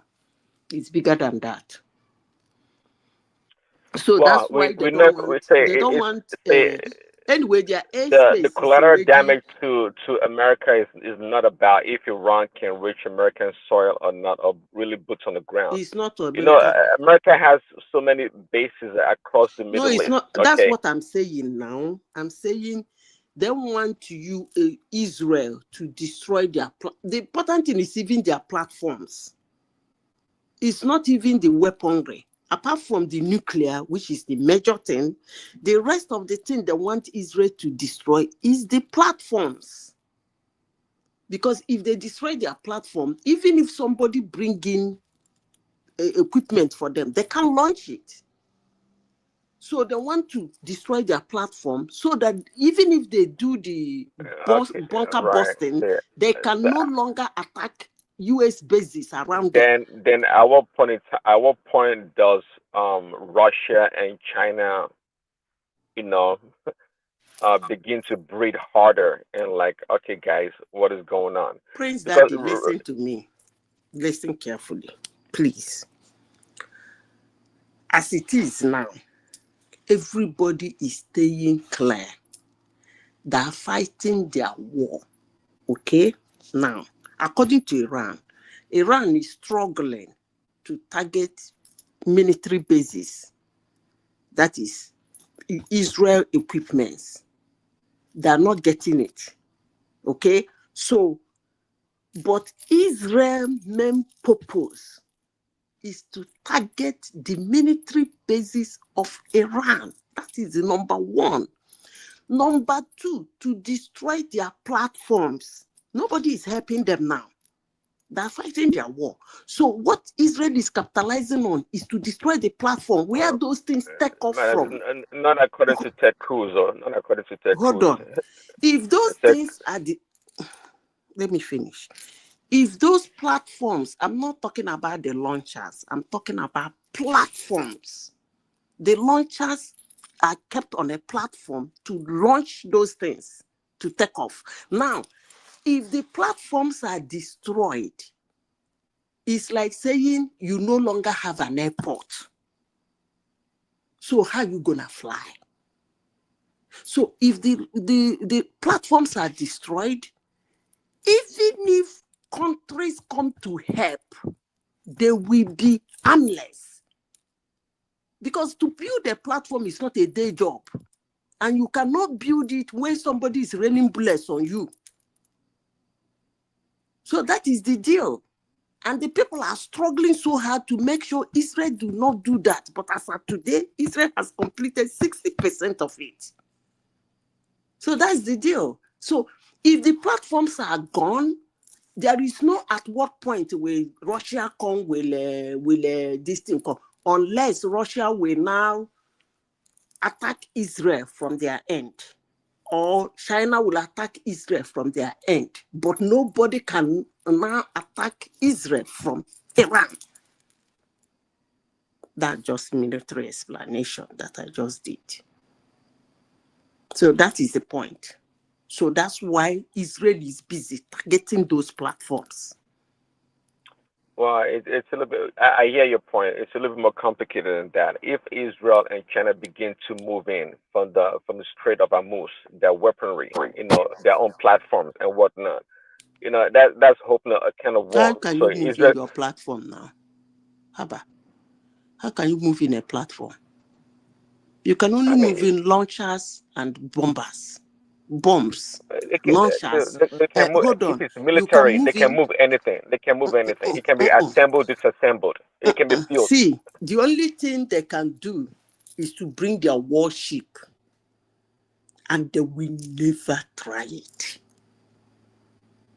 They will bring in something like Truman and go and position it in the sea close by to Iran so that Iran can use it to launch. But no country will do that shit. They don't go try them. You can't Well, bring see, your ship because that's some the thing. No, ships. no, no. We don't want to go there. See, by the way, Trump supporter and whatnot. We don't really want war. I don't believe. See, We that you don't don't want want war. At the war. end of the day, It's MAGA actually is really. ridiculous. It's actually ridiculous for somebody in the United States to say they don't want war. It's actually political because US, even as I speak, is What is fighting war. ridiculous about Hold that? on, let What me do you mean finish ridiculous? now. Please, let me finish. You just said you don't want war. And I'm trying to explain to you that that comment is not necessary. Because even Yeah. as I What is speak, ridiculous about it? it's not necessary because even as I speak, the US is fighting war. Yeah, but it doesn't mean that he cannot say that he doesn't want Hold it. on. US is fighting war, even as I Where? speak. They In are both in nations now, Israel. They are in Israel. Yes. U.S. and They are. Israel and Ukraine. Okay. Hold on. Okay. Please, Hold on. let me No, hold on. finish When you now. say We are war, we're learning. not You saying said providing support something. and not. We're not Please. saying. You said something, and I want to tell you that the statement you make is politically correct, but it is not what is happening. Because Madam, give me a Israel, second. Let me hand over to Tunaija. Tunaija, welcome. Yeah, So, hello. Because so when you are going, you can just put everybody in the background if you like, or you can just close. Me, I won't run. Because Thanks for it's coming. political incorrect. Because America is sending everything necessary when Joe Biden was president in Ukraine. Their people were there. They were training them. They were helping them. They were commanding their fighters. Their what is it called? Whatever. Drones and whatever interceptors and all those things. They were in what is that African country? That one that went to that bombing people in the mountains. Where is that country? Is it Ethiopia, Somalia, or Ethiopia? Somewhere. It is because of the hate for Israel that people are screaming. We don't want to do well. That's being politically correct. Because there is no time American soldiers are not in Israel. No time. Anytime you do Okay, man. Israel, But going I to don't know. Israel. No, hold Hold on. on. Hold on. What Let is me the chime in. point now? You guys have been talking now. Come on. Okay, good. I don't know what point she's trying to make that because America is at war. How does that follow when people are criticizing Israel for what Israel has done? How does that even follow? If Israel has done something wrong, people have a right to criticize Israel for, they are basically slaughtering people every day right now. They just killed about 90-something people today. And some of them were just going to get food and they just killed them as if they are nothing. No And problem now. The day where somebody saying one kill you, make you wait when you can slaughter, you slaughter them first. Una bye bye you. If you don't reach like that, una bye. Yeah, because you finish spreading this propaganda, you want to take off. See, I'm not taking off. If you have any question to ask me, you can ask me. But if you are giving your own submission, I can walk away. That's all. Oh, so it's only when you're talking you now? listen. Huh? It's only when you're talking that's when you listen. You don't want to listen to some other person's opinion. No. I've been here for almost five hours. Okay, so that's it's fine. not because of your submission. You can say whatever you want to say. It's not gonna change anything because listen, as I said from the time I came in here, it's an inevitable war. And the For earlier you they now, fight it, for the you, better for both of them. let me redraw what you have stated, because some of the stuff you've stated, you are saying if somebody says they want to kill you, those people don't want to kill them. There are people in Jordan. There are Arabs in Egypt. There are Arabs all around Israel, but they don't want to kill So Israel. they But don't want to kill Israel. story. Hey, hold on. Just to let you know that your argument, you're not looking at it clearly. I don't know whether it's deliberate or you are actually not just seeing it. The idea is that those Palestinians are not special Arabs that just hate Israel specially. If Israel let them go, they will let Israel go. The only thing is that Israel doesn't want to let them go because Israel wants that land. And clearly they have said it now. I don't know why you are defending Israel wants Iran. Israel wants Israel wants Gaza. What do you think is the sin of Iran? Listen, let me hold on. If we have left Iran and come to Gaza, let me tell you this: two of them cannot stay there. Yeah, because the two states can the two of them can never be there. It's not done. No, it's not possible. They so can. forget it. It's not Israel is refusing to allow it. They can. Israel is refusing to allow it because they have a Zionist mentality. At least some of the Zionists believe that the whole land belongs to them, so they want to take everything. But the Palestinians don't belong there in the first place. Actually, it's a Jewish land. It's not a Jewish land. Go and even your Bible will tell you that they even came to that land too. What is the last kingdom that stayed in Gaza? As you the know, last kingdom that stayed in Gaza, I think it was the Jordan this that was ruling the area. No, it was Ottoman.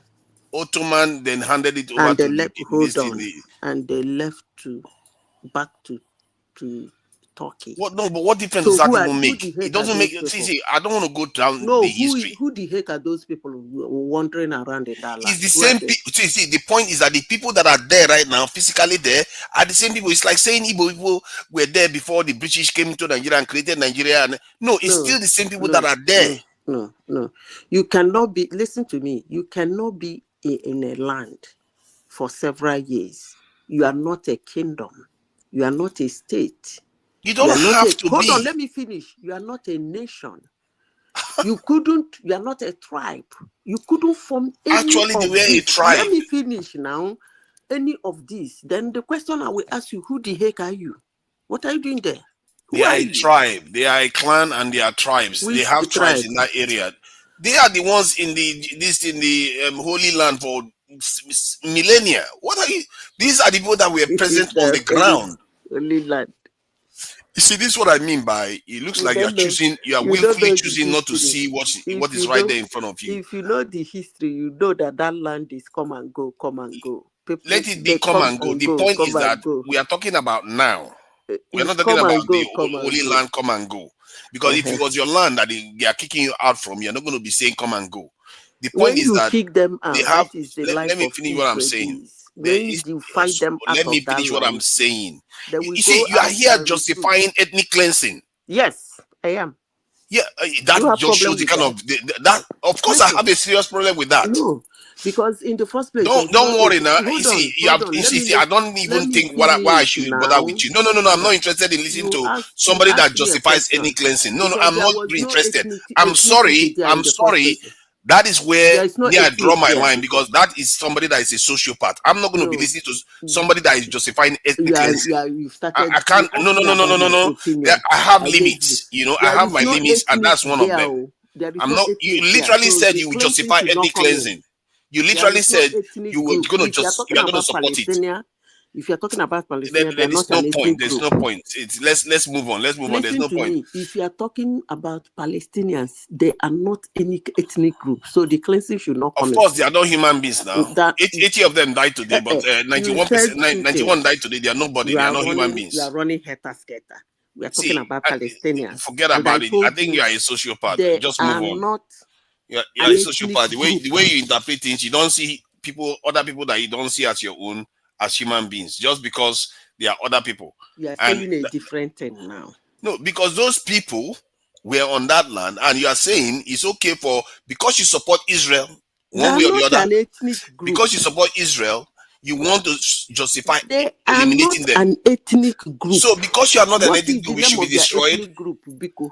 Hold Tell on. me now. Because you What are is not an their ethnic group, are you saying it should be what is destroyed their because you are ethnic group? not an So why are you ethnic group? talking about ethnic They are cleansing? Is Palestinians. That's their something ethnicity. There is nothing like Palestinians. That's Oh an my God. ancient word. There is nothing Okay, like so you are Palestinians. not also all the research you did about missile launchers. You don't have a clue what those people are. Are No, you they're not. serious? They're not Palestinians. They're not Palestinians. That's an ancient word. Nobody should even be using that word An in the Asian first word. place. Yeah. Okay, Madam Sita, what are they? They're actually supposed to be Turkish. They're supposed to, because they were the people. The last time Israel left that land, the last kingdom that ruled that place was Ottoman. And they left, and those people stayed back. So who are they? Was there any time Israel ruled over that land? Of course, it's their land. When? Who told you that? It's their land. When was that? Go back to history. That Which land history? The is biblical called history or Israel. real But the history? land belonged to the Palestine from the Holy Bible. Hey, we look at the history. There was no time. They were calling them the Philistines There was in no the time Bible. there was any Israel ruling over that land. Okay, no wahala now. Israelite ruled, and the the Judah line of the Israelites ruled that place for a while too. The Philistines in the Bible and the Palestinians, they're not the same people. They are actually they are they are similar people. They are of descendants of those people around that area. Yes, they have some Arab admixture, but they Let are me tell you generally what from people happens from in the that Canaan land. area, which is that area. Well, but the reality is that the Palestinian people of today are squatters. They don't really belong to that land. Can I ask It's two a Niger Jewish and land that belongs Simba to the Jewish question? people. Can I ask two Niger and Simba question? First of all, that place that is called Jerusalem in that area, let me ask two Niger and Simba. Is it truly the Jerusalem you people know? Yes, because it's So been like that for a long time. hold on, is the ancient Jerusalem? Yes. And you said Israel never stayed there. No, who said Israel never stayed there? Did I say Israel never stayed there? But not this Israel, not this Israel. And who are these Israel? These Israelites that are here now, vast majority of them are the ones that came from Europe. Okay, so where did they come from in Europe? They came from the ones that left this in the Palestine, this in the area that they now call Palestine. They left those areas when the Romans destroyed the the Jerusalem during that time, and expelled a lot of Jews into Europe and all over the world. Some of them even Jews. Yeah, they were You're Jews still then. using the word Jews. So they were Jews then. The Jews to Europe. Yes. Okay. And you are saying that the ones that you said they expelled them to Europe. And you are still saying that the ones that are occupying that place now are the ones that came from Europe. Yes. Most of them, not all of them. The Jews. No, you see, okay, fine. You can say that they are descendants of the Jews that left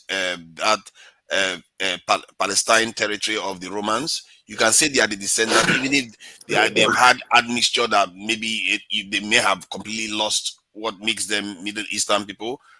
But still, I'm not even arguing that point. The point I'm arguing is that if you say you want to come back 2,000 years later to come and claim a land, it's fine. You've even gotten some part of the land, and in the new order where they created the UN and created nation states, they said this is the area you are supposed to take. For 50-something years, you refuse to let the other people go because you want to hack back to 2,000 years old situation whereby you want to take the entire territory. What is wrong in that is because it's against international law. It's destabilizing the system that has created a world that can sustain 8 billion people, and you are risking it for one group of people that want to endanger everybody else. Really? Yes, because what they are doing now is endangering everybody else. What makes it worse is that, and look at the question you even asked, which is, I can't even believe I'm watching you ask this question. What is wrong with it? No, there are also people there. What you are saying as if Palestinians are not human beings. You mean I got an issue I left my papa house. I come out. After so many years, I come back. Somebody did there. I say I want my land. Now I can be the world problem. Yes, if you say you want your land, okay. If you want to act crazy and say you want your land by force, then you be ready for the trouble that comes with it. And they're ready. Okay, ready. good. They're ready. Now you see your problem. Your problem is that you don't see that behavior is endangering everybody else that How don't is like he it. endangering you? We have 8 billion people in the world. And Israel now, I don't know why America did it, somehow enabled Israel to be able to get itself armed. And now Israel is a genocidal state that is ethno-fascist at the same time. So you are looking. This is how this is how Hitler was created. Just sit down and assume things. Israel has never threatened anybody. What? For genocide. I think somewhere along the line you have lost your mind. I don't know. I don't know how to help you. Israel has you completely never lost your mind. Threatened anybody. They've been threatening people right from the beginning. When? Whenever anything happens and you challenge them, they will tell you that they will visit punishment on you, or they will tell you, they'll remind you of something evil that they've done. They don't threaten a whole country. You see their punishment. They don't. They will just come and take those people and punish them accordingly. Simple. Well, if I can say, I don't know how your brainwashing I like works. to say I don't that the solution to the Palestinian problem, and people will listen to me, is that they need to be evacuated, really, in a nice way that I'm talking about, and find them a nice, beautiful place somewhere in the Middle East. I don't know, wherever, Egypt, they Saudi won't Arabia, even stay in the Middle East. They have to get out. For them to settle, right? Because like I said earlier before you came in, the issue of Israel and its neighbors, even with the rest of the world, is a spiritual problem. At the end of the day, really, the Palestinians can live there. There can never be a two-state solution. It will never happen. I can't believe fellow Nigerians are saying this. You guys are so downright brainwashed. I can't even believe it. No. It's like you are so brainwashed. It's coming out from the other side. I can't even believe what I'm hearing. If you say I'm brainwashed, you're right, because you're looking at it from a natural perspective. But if you go with me on the spiritual angle of the issue, then you will probably have a sense of what I'm talking about. The moment somebody starts saying spiritual, then I know that they have completely lost it. Because one, spiritual is, in other words, you are saying is unprovable. You are just groping in the dark because of your brainwashing. You can't explain it any other way. Let me ask you a question. A simple question. I want you to be honest. And I know you like to use ChatGPT or Google or those AI to look for information. Yes. I want you to pull out on this screen now. Tell me a time Palestinians, your so-called Palestinians, or those occupants have ever asked for a kingdom, a state, or a nation, or a country, just like some people used to ask. When they gather themselves, they say, we need this is our kingdom, this is our king. They register in that. Tell me, even after Israel returned. You asked the question, there's no need to be going. I'm telling you, I'm asking you. No. Hold on, let me finish now. This is before Israel came back. And after Israel came back, show me again where they asked for a state, a nation, a country. Until this latest time, I want you to ask me. The moment you bring it out, I give you today. Okay, now let me say this to you. Like, no, bring it out. Let me say what I'm going to say to you first, just to give you context of the kind of question you're asking here. Just because the judge never demanded for a nation doesn't mean they don't have a right to demand for it today. Just because any group that didn't have a nation before doesn't mean in the current nation state arrangement they don't have a right to demand for it.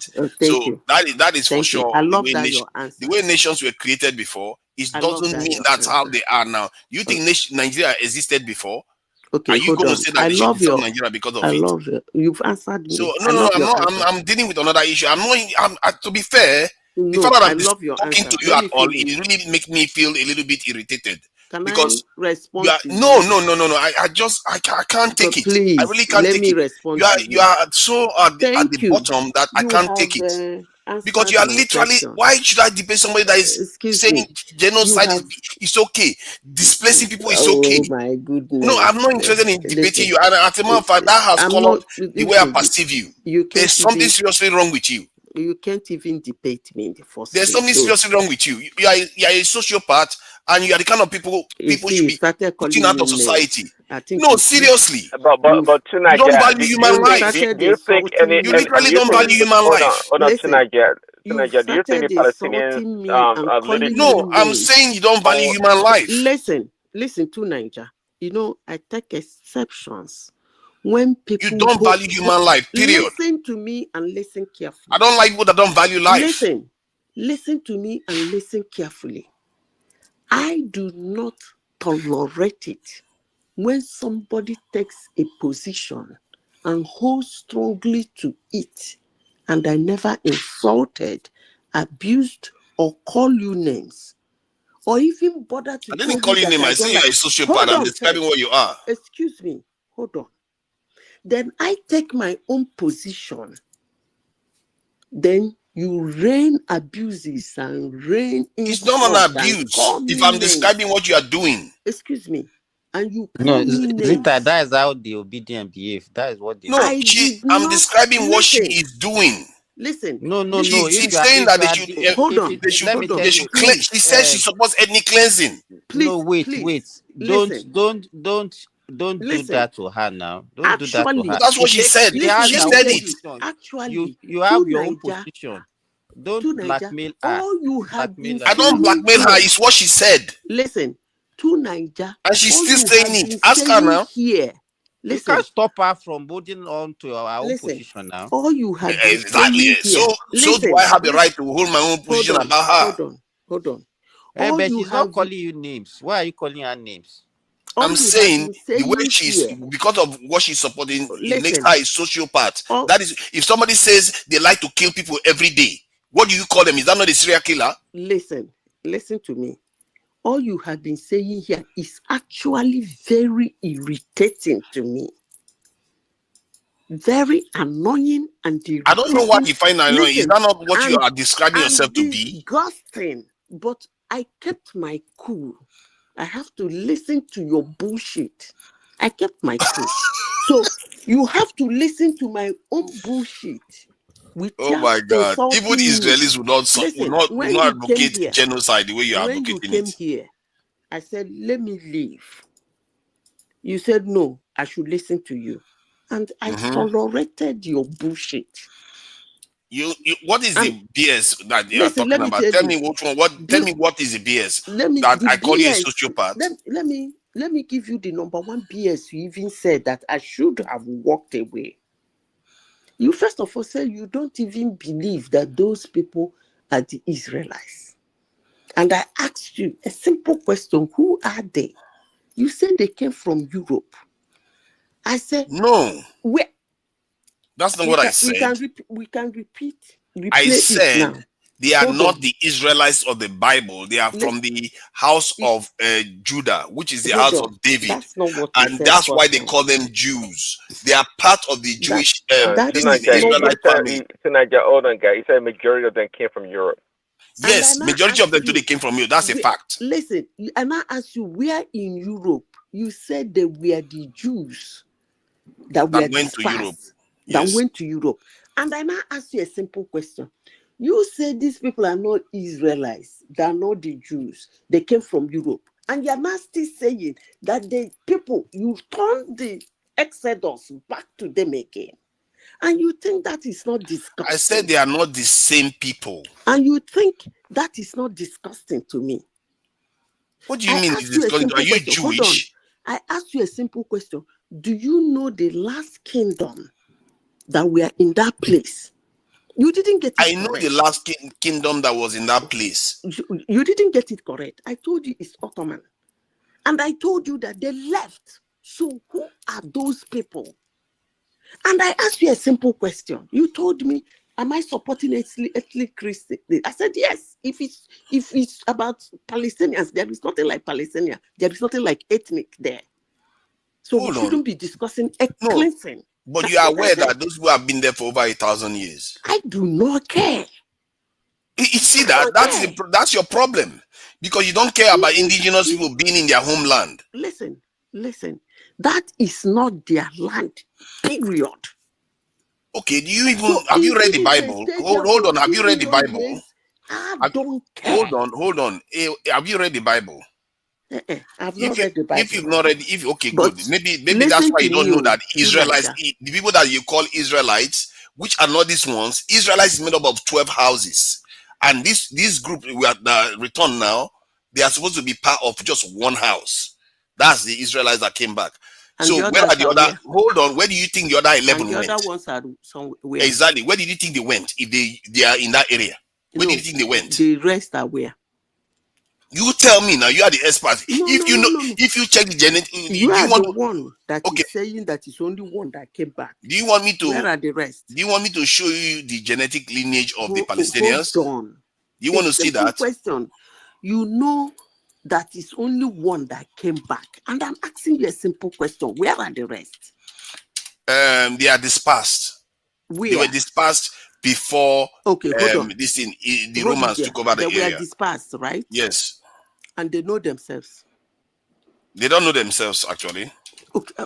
You see the kind of things you say that discusses me, and I tell me why it disgusts you, because the Israelites don't know themselves today. You are claiming identity for people who do not know they have an identity. So how did you know that is their identity? Come on. Hold on, because they are even in the Bible all they over said, the world. You are saying they are dispersed all over the world. Yes. And then you know their identity. Yes.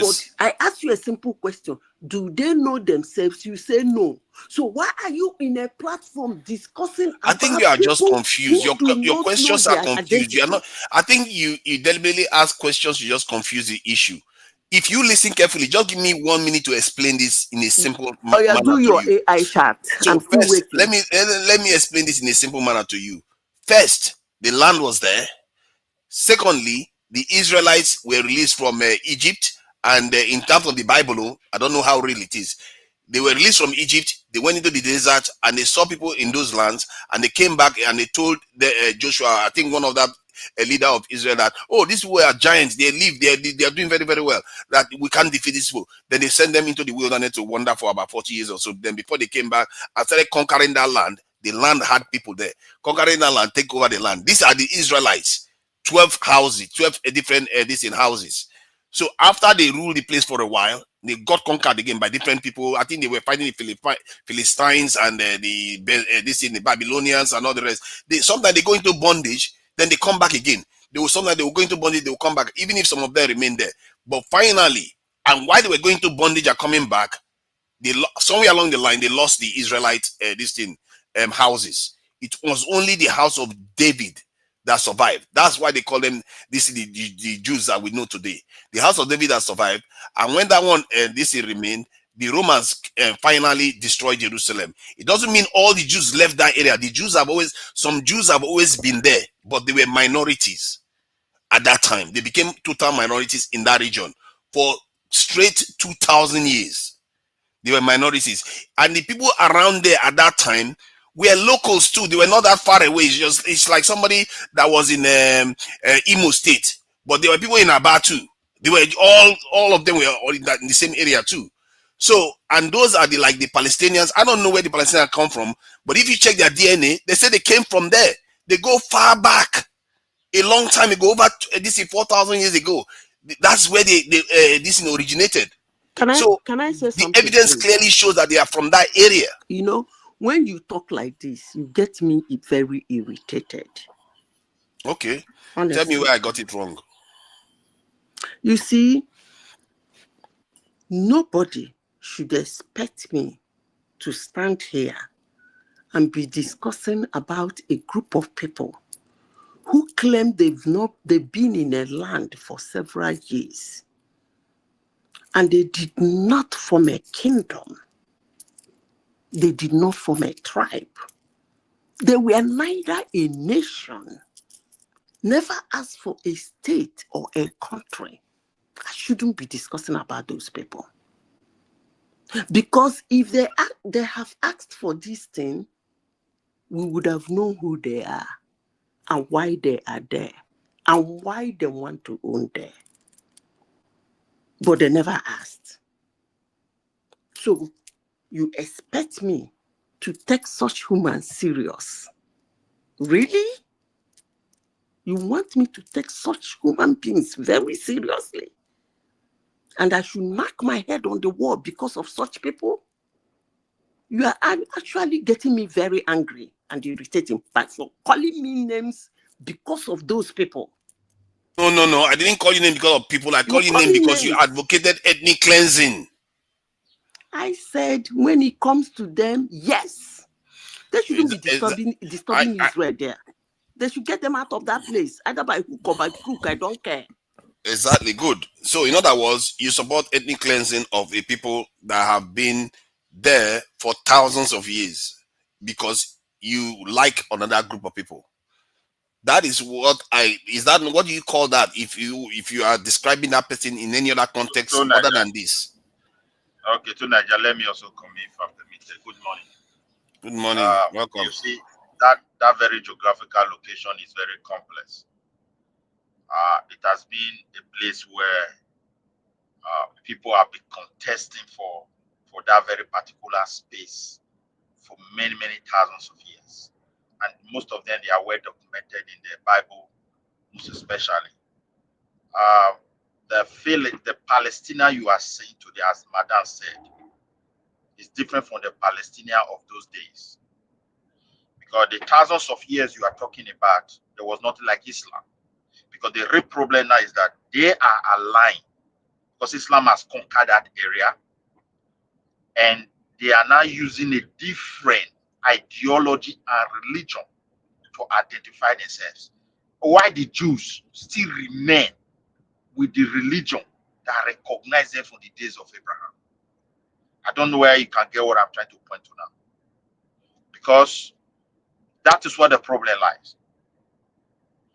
And whom the Jews had, that is whom they have. When they were in Egypt, they were Jews. They have their own religion already, it has started. But the Egyptians they were never Muslim. So if you want to use today to start, measuring that space, because people are now filled with ideology, if you touch one, it's all of us. It's just because they don't have the means to do it. I don't know whether you understand that. That is why they sometimes, okay, let's associate with Israel. These Palestinians, these were like those who joined. They call them Palestinians. There is nothing like that. Please. Yeah. Let me all use the name. This correct one where they call Palestinians. They are the ones they use the religion that was in that place, and the enablers for it to spread. So they pick the name somewhere, and they decide to use that name to identify themselves as the real owner. The truth of the matter is that once you take their religion, they settle in a land. The first thing they do is to destroy the history of that land before they came. They will hijack all.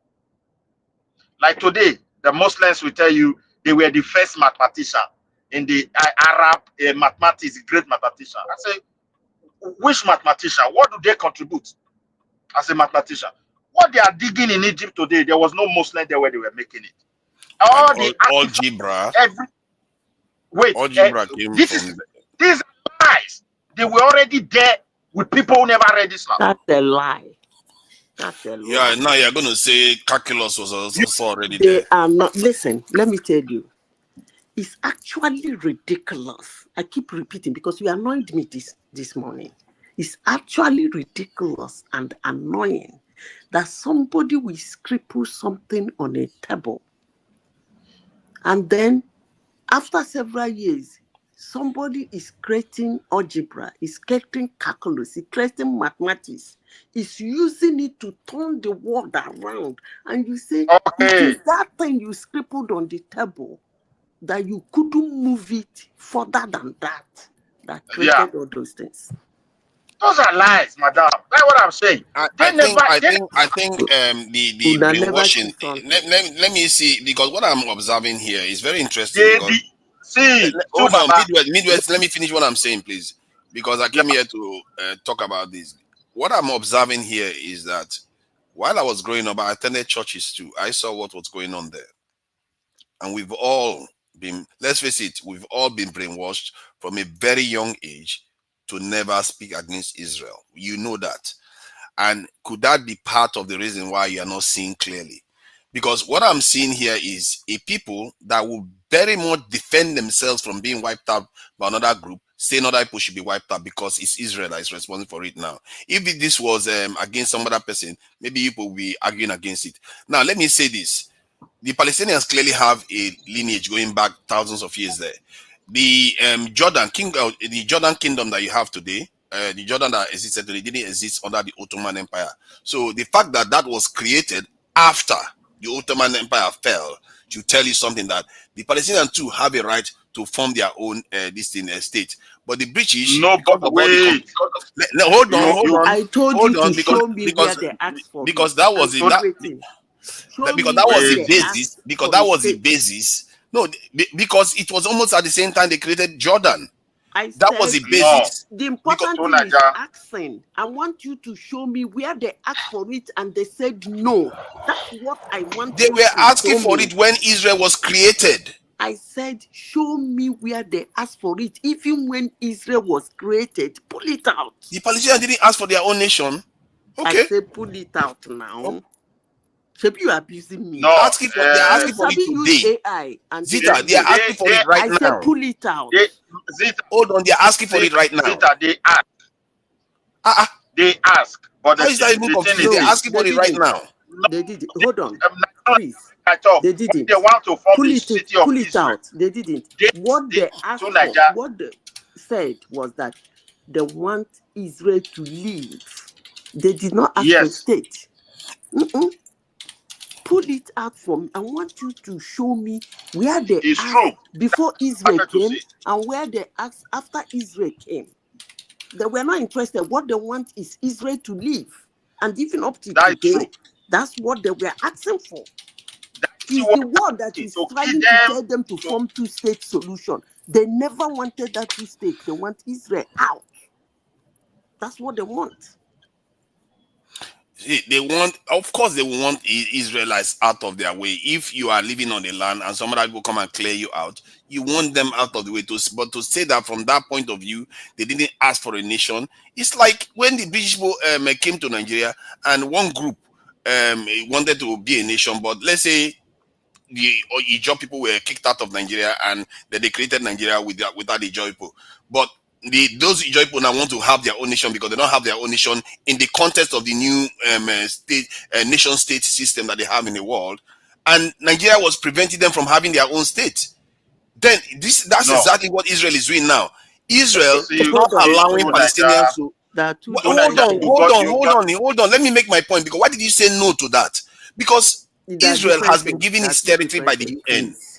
Israel has been given its territory by the UN, and they won't allow the Palestinians form their own state. Hold on. To Niger, it's like you talk too much. If you you're not confronting the issue. You're just going to sweep round and round with your AI, the brainwashing that has been done. If you go to that your AI now and said, has there been a time the Igbos in Nigeria asked for their own country? AI will tell you yes. So thing happened, blah blah blah blah blah blah, and it resulted to a war, blah blah blah.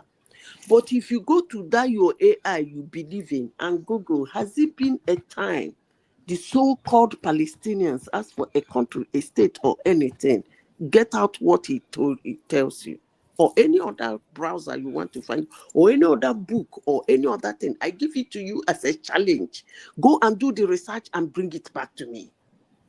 Otherwise, you will apologize to me on this platform for calling me names. I call you name because you advocate. I didn't even call you name. I just described what you said. You said that you support ethnic cleansing. To Nigeria, wait. There's nothing like wait. Make I come in here. You see, the problem we are having with these people is this.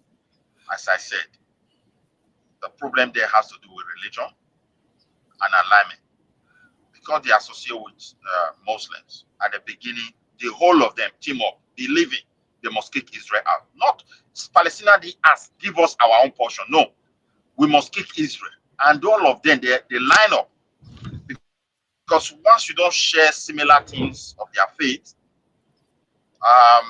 they see you as someone that they have to leech upon. And there's nothing wrong doing that. But if you can defend yourself, punch them hard, they will stay back. Okay, let me share when they first asked for their statehood then. They team up to a point they wanted to wipe. They were just fighting. He must get out, not give us our space. It was later they now say, okay, the Europeans, I think Oslo Accord or whatever they called it, was there they brought this two-state solution.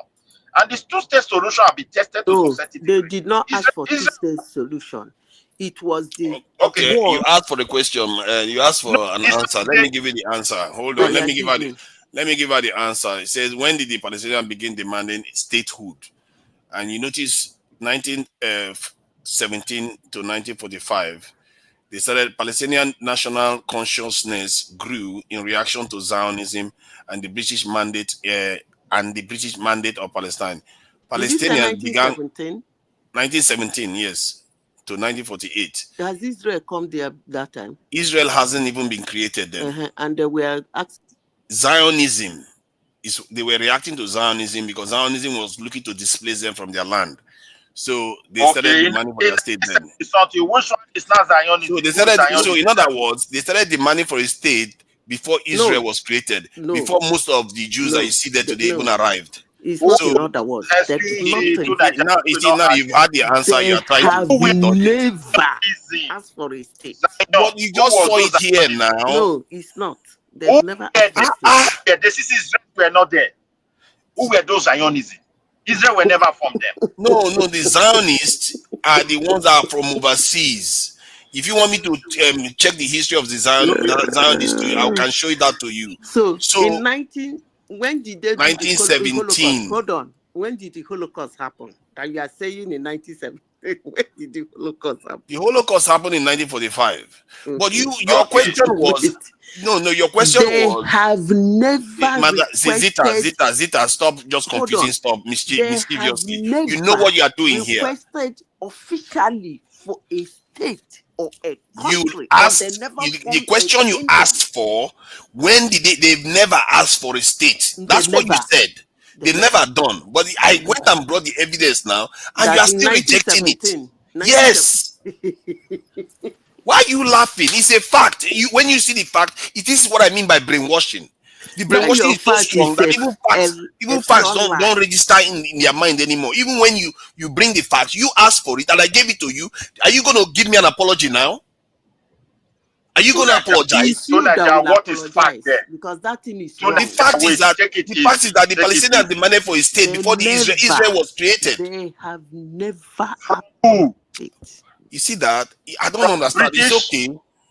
The Palestinians asked for a state before Israel was created. From the British. From the British. Okay.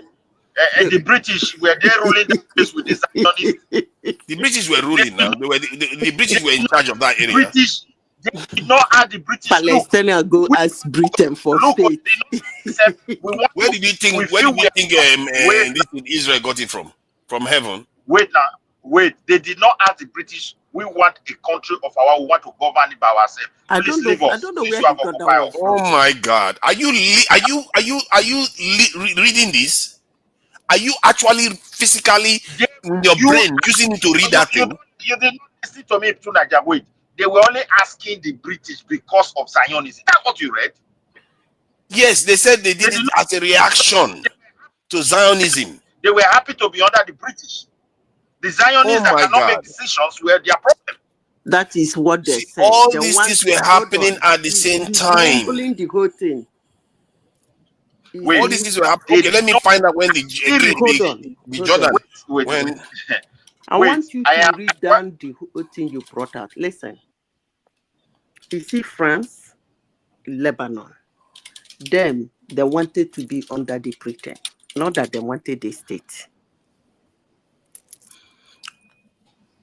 are you seeing it? Those kangaroo. Hold on now. Are you seeing when Jordan was Let me created? finish, please. Those kangaroo human beings there, kangarooing about. They wanted to be under the British. They were not asking for a country. They didn't. Neither did they form a kingdom. Oh my God. And because they are nobody, they are neither of these things, they were just hovering around the place. You see, if you argue with logic, I've spoken to Israelis, which are Jews, they are not this illogical. They are more logical than the way you are sounding right now. I can't believe you are saying some of all these things. You are literally looking at the answer to the questions here, and you are ignoring it. Look at Jordan. Even Jordan. Jordan was created even after Palestinians asked for a state. Look at Jordan here. Let me show you now. A question. Yes. Did they ever ask for a state? I just told. Okay, look at Jordan. Hold on. When Ottoman Kingdom left, Ottoman, they stayed there. Did they ask for a state? The answer is no. They never.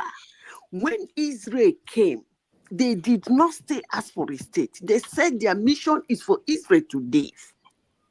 Hold on, Madam Zita, are you reading this? Did you read this? When did they begin? Palestinians begin demanding statehood. Did you read this? If you read it, you will also see it started from 1917. It's totally wrong. They never did. They are wrong. This is wrong. Even this two-state solution was the word that is imposing it on those I two hope countries. people are watching this with their own eyes. You see, the word. Yes, I agree with Madam Zita 100% on that. The word because is imposing the two-state solution on them. They don't even want the two-state solution. Wow. They want no Israel wonder Nigeria out. is dying. These are the kind of minds that are dealing with it. If you are thinking like this, like you literally see facts and you reject it. If I was the one corrected, you will see me, I will pull back right now and apologize and say, I got that one wrong. So you won't even admit that you got it wrong. The way you are saying. So Naja, wait a little bit. Let me put this one there now. Wait. You wouldn't even admit that you got something wrong. Originally. Are you hearing me at all? I can hear you now. You wait a little bit. Yeah. See, these guys never ask for anything like a state of their own. If you look at the two-state solution, why it's not working? Their desire is to see the end of Israel. Simple. They don't accept that status. What? Yeah. That's why the fight is still there. They never accepted it. It's not part of their agenda. They're imposing it on them. That's why the thing is not working. Only today, the only thing they want, they believe they own that space, wipe Israel out, and it will be ours. The entire Arab looks like the evil ones. Somebody is doing this in the world today, and they are the evil ones. So you are looking at this, and you think these are the evil ones. Don't bring that sentiment here. Nobody will tell me wants to buy me, and I will give you keep my space to life. say your own. You put this on top of. Look, they did not even accept that two-state. Even the entire Arab nation came together, not because of they demanded give these people their state. No, let's come together, wipe Israel out military, and let Palestine come into existence. And that is the problem today. Hold on. This is one nation that has killed more journalists than all the wars put together. Who cares about your This is one nation. Hold on now. This one nation that has killed so many doctors than all the wars recently put together. Okay, let me. This is the same people. The solution is when I spoke to when I was speaking to Israelis. Hold on. I see, Madam Zita seems to be sometimes you act as if you are more Zionist than the Zionists. I've spoken to Israelis about these things. And when I ask them, hold on now. When I ask them, you don't want to make them part of Israel because you want to make sure Israel remains an ethno-nationalistic state. So in other words, it has to be a Jewish state. You don't want to let them go. Hold on now. You don't want to let them go to form their own nation. What are you trying to do to them? Kill them?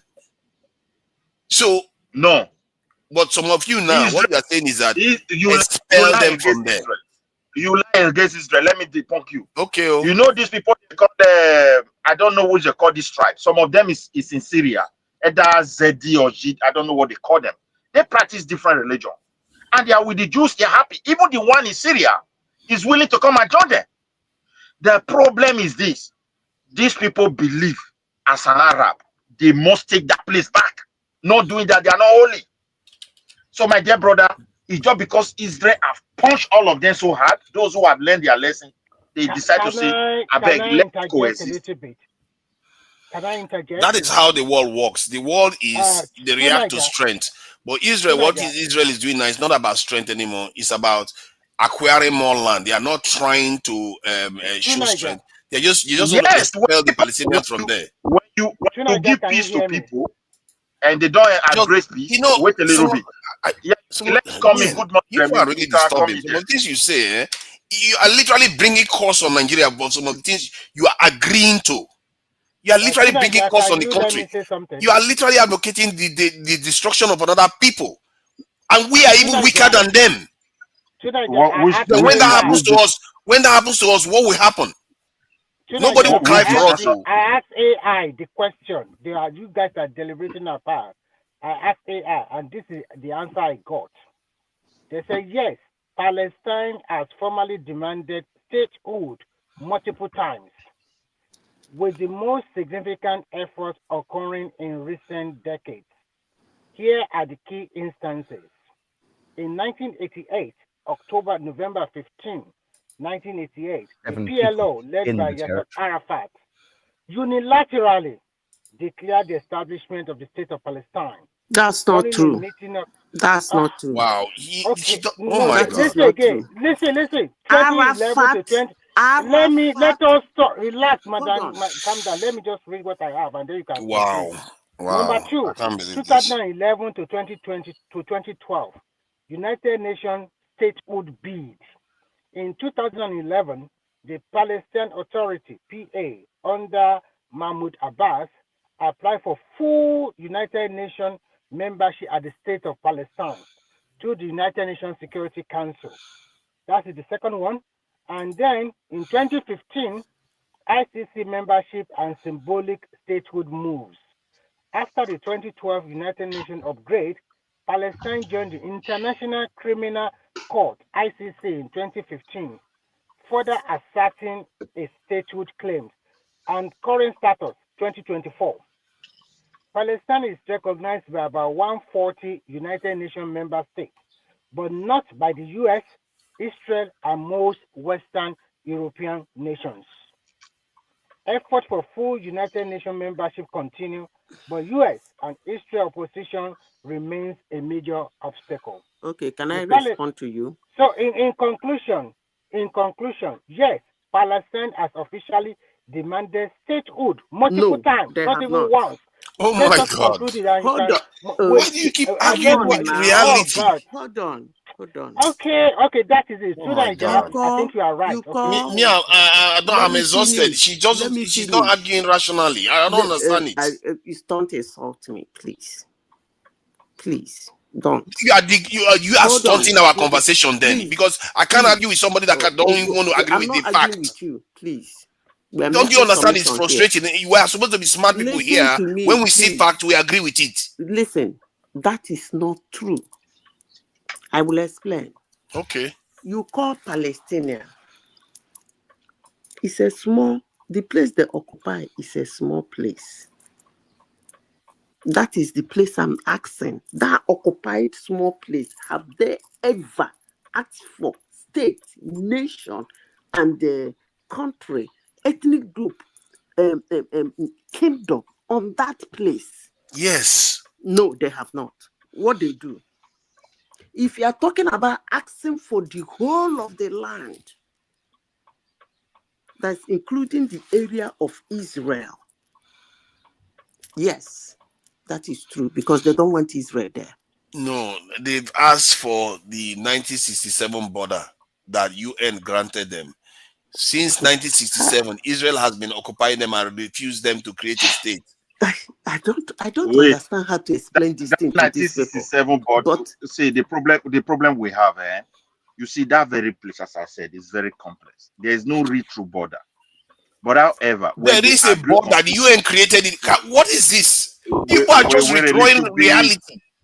The Wait UN now. created it. Look, Even hold yourself, see, please. Let's stop this now. Yourself. No, don't come and stunt our people's minds here. Okay, please wait, hold yourself. Naija, wait. Why are you people just trying to stunt our mind? You wait a little bit, because when Be you say smarter border, about it. If you want to make a smart argument, make the smart one. Don't come and start making arguments that don't hold water at all. That there was no border. There was a border.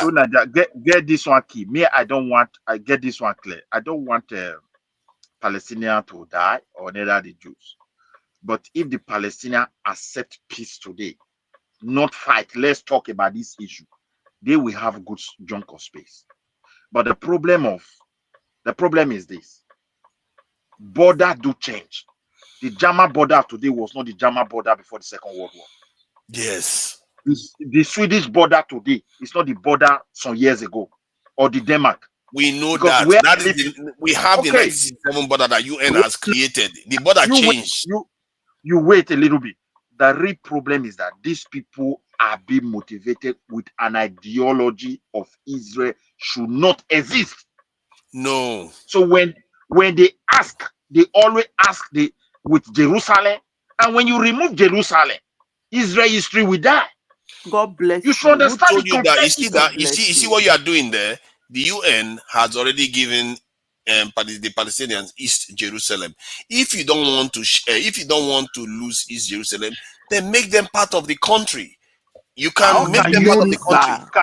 Wait, if you because right now, hold on. Let me say what I'm saying. Let me finish it. Let me finish. They are already part of the country right now. You know what is happening to them right now? Israel is governing their own side with civilian rule, and they are governing the Palestinians with military rule. The Palestinians have been suffering under the oppressive military rule for more than 50 years. I don't understand how anybody can hear this and think this is normal behavior. And you wonder why I was completely outraged to hear some of the things I'm hearing here. You shouldn't be outraged because you don't even understand that term. Are you watching the images? The one that happened in Benue State. Are you watching the images? I don't blame you. Wait, the one that is happening in Benue State. People don't have a heart. Nonsense. I have a heart. I don't know for other people, but what I want to tell you is this: I feel they are suffering, and those sufferings are happening because they don't want their neighbor to exist. No, it's not. Is their neighbor? Don't you get it? You want me to play a video of Netanyahu saying it? It's their neighbor that doesn't want them to exist. Netanyahu. You lie. Let me tell you. Let me show you evidence now. Let me give you evidence because it looks like it's evidence that you need. Put that one aside. He wants to escape now. You see that? They don't want to see the evidence because brainwashing has taken over. I don't need those evidence. A time in history, Israel was forced to release Gaza to them. It became their own to conduct an election. They even elected people because of ideology. All they do is to look for something to shoot into Israel. So, but you must also remember Midwest, that Golan Heights was taken from Egypt, right? Through the war. No, Syria. It was taken from Syria. So I just want to ask a simple question. So the problem now is Jerusalem, to divide them into two. One part go to Israel, one part go to Palestine. Is that never the major issue? Yes. When you mention Jerusalem, do you have any history that tied to Palestinian? No. The question I asked, can you just clarify it? The Palestine one. What is that? Sorry. Let's share this. So you could tell me this is not what Netanyahu is doing now. Now hear what he said with his own mouth, and if that is not what he is doing now, let's play it so that you guys will see history as it happens itself.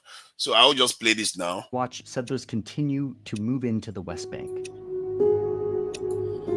We found this leaked video of Benjamin Netanyahu talking to some settlers on the West Bank. The cameraman does turn off the camera for a moment, but then turns it back on moments later.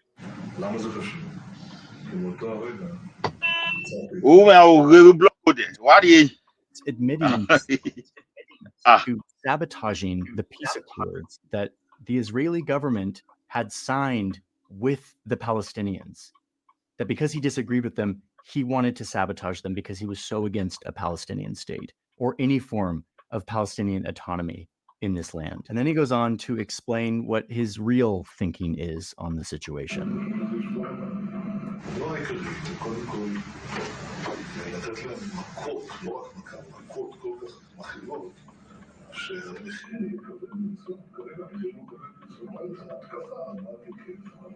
Netanyahu is a fantastic politician and statesman, and he's able to sort of cover up a lot of these policies in the name of security.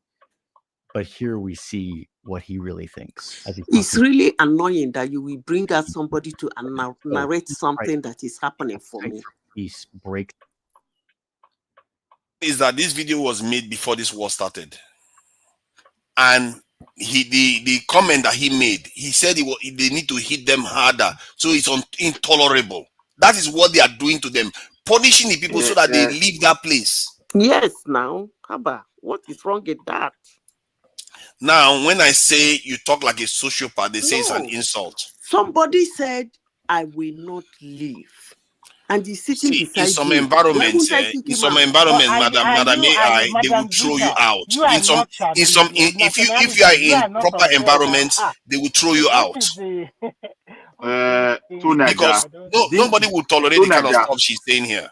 No, that is if that one man is not going to be banned. What she's saying here, she's advocating ethnic cleansing on YouTube, and one man might even get into trouble for what she's saying. That is happening in your country. Well, how do you feel about it? Oh my God!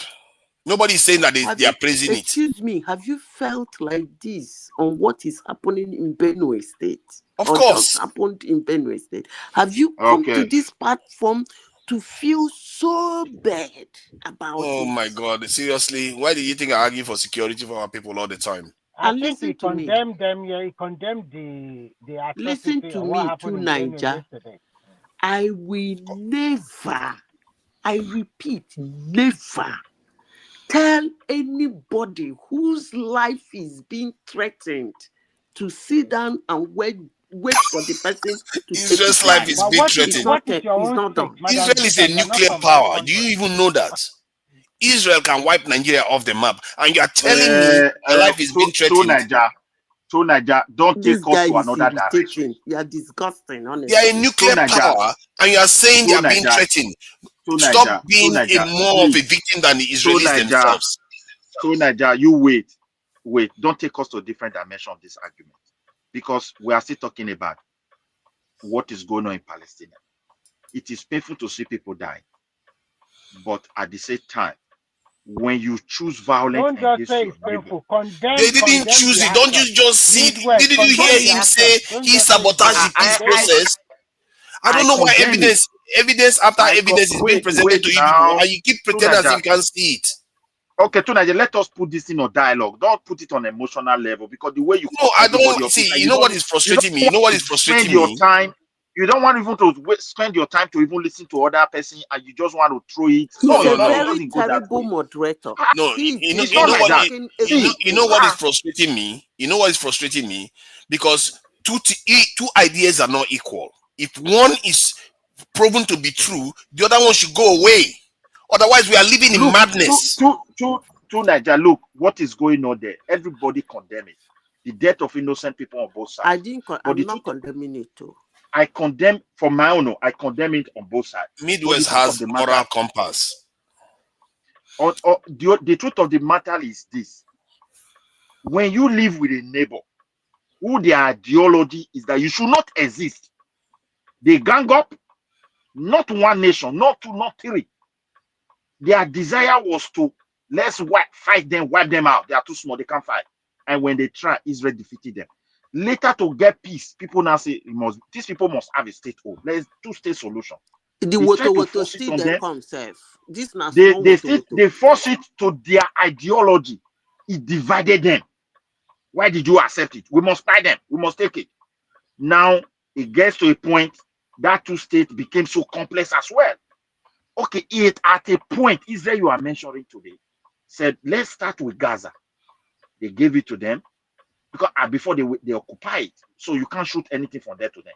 When they're in charge, they were in charge. But these guys, because of their ideology, all they do is to acquire more sophisticated things. They don't believe in a round table. Okay, like as you said, nuclear weapon now you just mentioned. Look at the war between Iran and Israel. The missiles from Iran is go to Israel and kill anywhere you can land. But look at Israel. If they were to be bombing the innocent soul for all these days, don't you know the whole city will be empty? Do you know how many Iranians have They died? are doing the same thing now. Why are you talking like that? Hold on. Do you know how many They are Iranians also have doing died? the same thing. I don't know why when people are You guys supporting. are This not is what being fair frustrates most me. time. They Just don't one even side have, or the other. and they don't check the other side. This brainwashing is strong in our culture. We have been brainwashed so strongly from a very young age. And the truth is that, sorry, let me just add this. Midwest. You shouldn't be using that word brainwash. Let's go to our country today. Midwest, calm down. Take it from Israel. Let me just make this point so that it's not going to take 15 seconds. The point I wanted to make was that if you go to the north now, the same thing is going to happen. You see that they will just be supporting the Palestinians blindly. Why do we take on brainwashing so strongly? Put that away. You look at your country now. The middle belt, I think people are shouting 200. The question you should be asking yourself is, where next? Let me say this, and I will continue saying the reason is this, to Nigeria. If you threaten people my have not resorted. Hold on. People have never resorted to self-help and been able to push them back. Let me say this before I leave. If you threaten my existence, I will use everything in me and outside of me to make sure that I exist. That is true. Nobody will fault anybody for doing that. And think about it from the other point of view. The Israelis' existence is threatening the existence of the Palestinians. No, hold on now. I'm saying the Israeli existence is forcing the Palestinians' existence to go. So what do you now? If you're a Palestinian, what would you do based on what you just said just now? I repeat myself again. The best thing, if you want to solve my existence, vow that your mission on earth is to make sure I don't. That's why I'm asking you now. If you're a Palestinian, so you fight Israelis now. If you're a Palestinian, you are saying you're going to continuously be fighting Israelis. Whatever that is inside of me and outside of me, which include that your so-called, I don't even know where you people got that name from. I will make sure I remove them so that I can exist. So you are actually saying that Palestinians should remove the Israelis?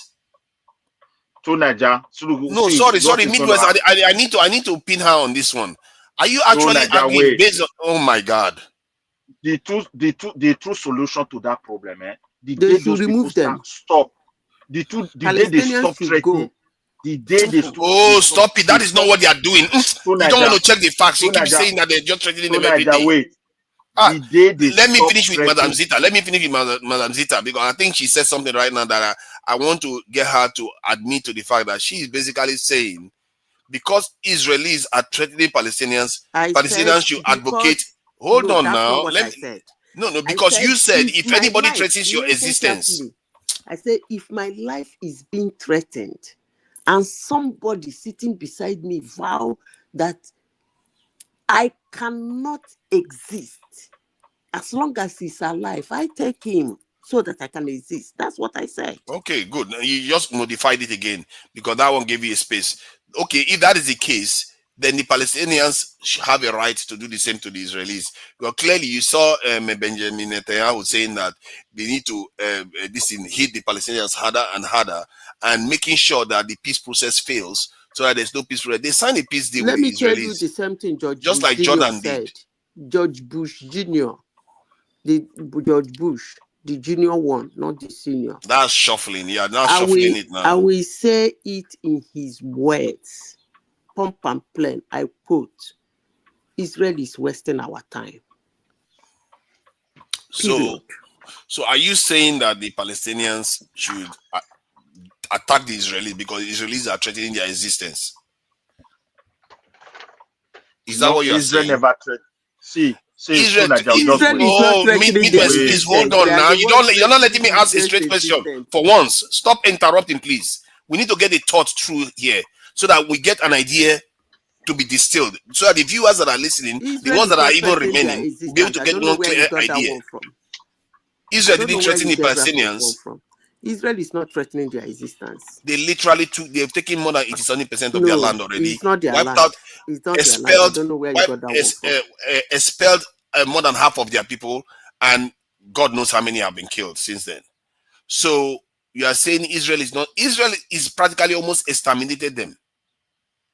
They are almost being exterminated right before your face, not the other way around. In George Bush's voice, Israel is wasting our time. They should see, the work when they try to pin you down, you move like jelly, you change the goalposts. You said if somebody was threatening your existence, you fight back to everything that you have. Threatening their existence now. So by saying that, you are saying that the Palestinians should fight the Israelis the same way. That's not what I said. I don't know where you got. That is what is implied. Israel is not threatening their existence. They and Iran are the ones that has pauses. They have Hamas. Iran put Hamas. Did you hear what? Hezbollah. You are threatening their existence, and you are saying Israel is not. I want to ask you a question. Do you know there was a time in history where go ahead with one purpose, to put an end to Israel? Who? Do you know that the entire Arab country came together at a time in history to put an end to Israel, and they fought Israel, defeated them within 7 days? Yes. So who exactly? Just look at those countries, how powerful they are, even their appearance alone, how dreaded it is. Who exactly is threatening who? Now, October 7th, when these people invaded a party, if they went for the Israeli army alone, they did not touch those women. They did not touch all those innocent people. They went for them. Do you think people will not put pressure on Israel to stop that fight? Let me tell you. Oh my God, are you serious? If they want, listen, if they want peace in that area, I'm telling you the truth. Your audio is faulty. I don't understand for the life of me how we can not see this for what it truly is. If you are a people, you're sitting on your own country, minding your own business, and some other person decides that, okay, you know what, it's time for you to clear out, and they clear you out, just like the native Indians, the native Indians was cleared out. Things that are not true. It was their land. It was their land. So, Madam Rita, sorry, Madam Zita, what is the truth? Progressive. We don't want to. You see, that's why I like to question her straight, so that one point after the other, she will be finding herself on the wrong side, because everything she says is a form of confession of what they represent, and you see that with a lot of Israelis. Because you literally said, because first of all, you said Palestine didn't never seek this thing, sought nationhood, but they did. Even when we provide evidence, you dismissed it. Then you went on to say that you advocated ethnic cleansing, and they told you that was wrong. You say it's okay. I didn't say it was wrong. Now, where did I say? No. You said you supported it. I didn't say it was wrong. Madam Zita, what is the truth? I said it was wrong, and you said it was okay. Then I went on to tell you that you went on to say. I don't know why you are. Look, you don't know me. No, I don't say. I'm just trying to clarify certain things that you've said. If you push me further, I will double down on it and triple down on it. You can triple down on it. I didn't need you to triple down on it when you even justified the most egregious statement you made today. A people cannot stay and say their mission on earth is to make sure another group of people do not exist. It's on. But that is not their mission. Didn't you just see? You can never say that. Oh my God. A country that is established, you do not have the right to say that.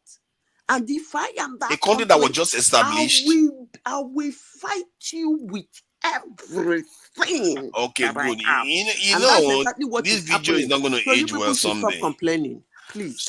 So by making that statement, Madam Zita, Israel is fighting for their existence. Madam Zita, let me just ask you now. Yeah, good. You think it's Israel that is doing it? It's America. So let me make this clear. You are saying if somebody threatens your existence, you will fight with everything you've got. Israel is threatening the existence of Palestinians. Even Netanyahu has said they are going to reduce this area. Where did you get that one from? Netanyahu said it. You want me to bring him again and bring another video again? That he said You he are not made a getting the speech point. here. Listen, hold on. You see, you let me finish now. Finish. I was trying to ask that question so that the viewers can hear the point you are making. How did he start? In the beginning, what was their mission? Their mission was Israel will not exist. And I said, and has Israel not existed for last how many? That I will not exist. I don't almost listen to 80 any years. other thing. I will fight the person with everything that I have. I will fight for my and you existence. never stop fighting. Okay, fine. Yes. And yeah, but that's why you're not letting me get to the question. Can you keep quiet? You are not letting. No. Don't tell me to keep quiet because you've made this comment before, and you're not But letting me get to your the voice question. is too much, man. You're not letting people to speak. I know. See. I just want one thought. I don't want her to just come and talk for the sake of it. No, but let her speak. No, but she has said already, and I wanted to ask her the question, and she wants to talk about it again. You are not even giving space for anybody to. Yeah, maybe because I'm not giving you space, and you're now asking me. No. If you don't want to let me ask my question, I will ask my question. No.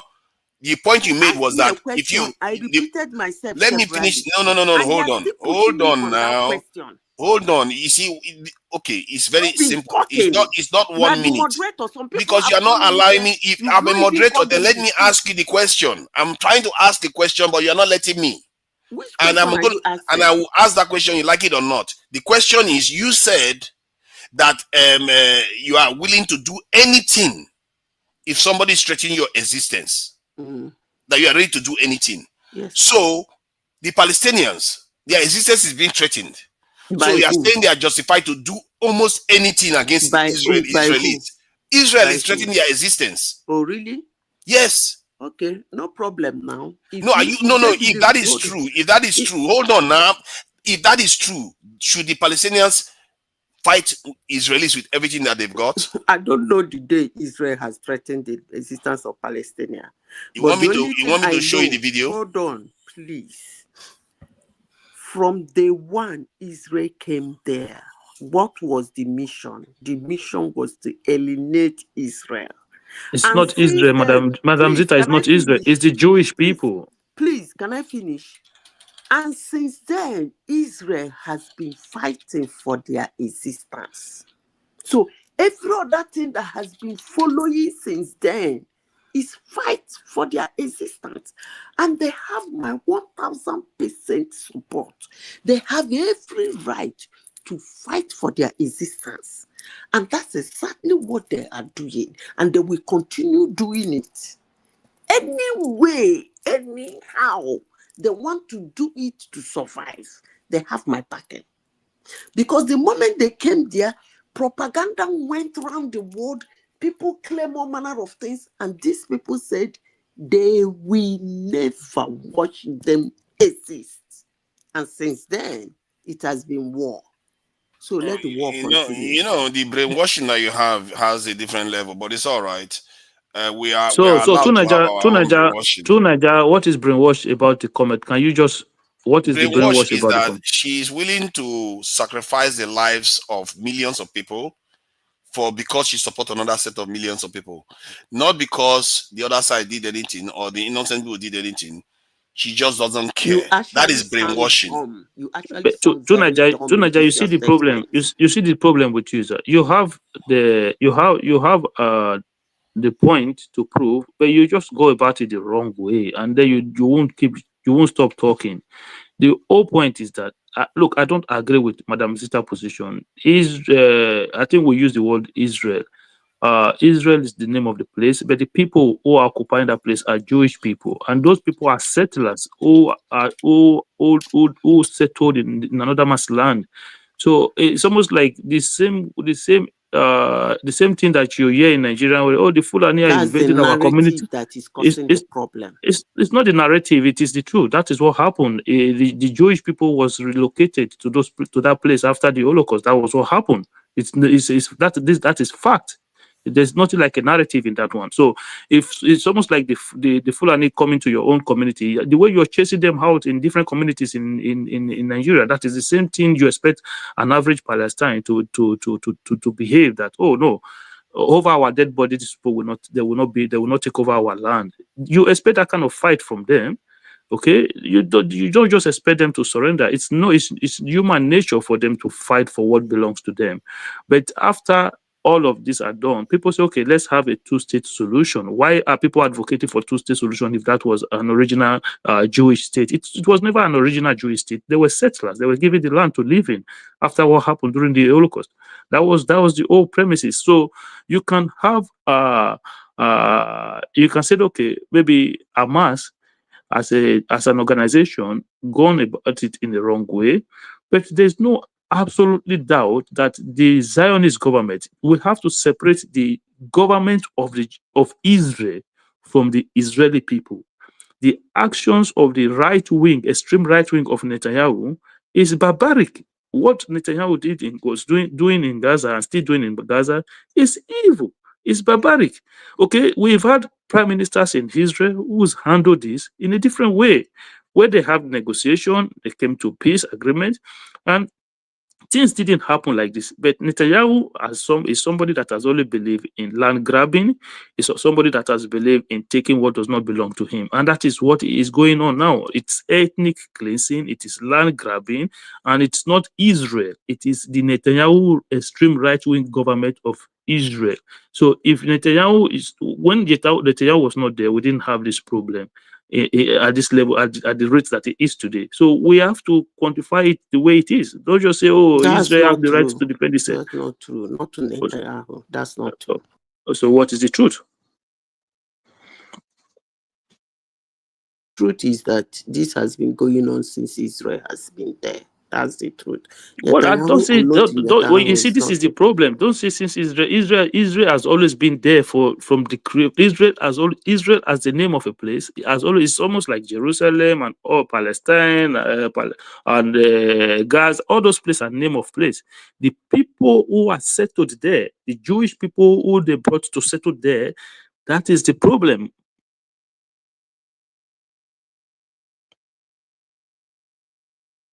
So every time we talk, we just say, oh, Israel. Like we have to separate all. We have to properly analyze the difference. It's not Israelis are fighting. No, the ideas of the Israeli government. It all depends from whether it's a left-wing government or a right-wing government. And when they have the ad hawkish right-wing government like Benjamin Netanyahu, this is what happened. He goes looking for other people's lands to grab. So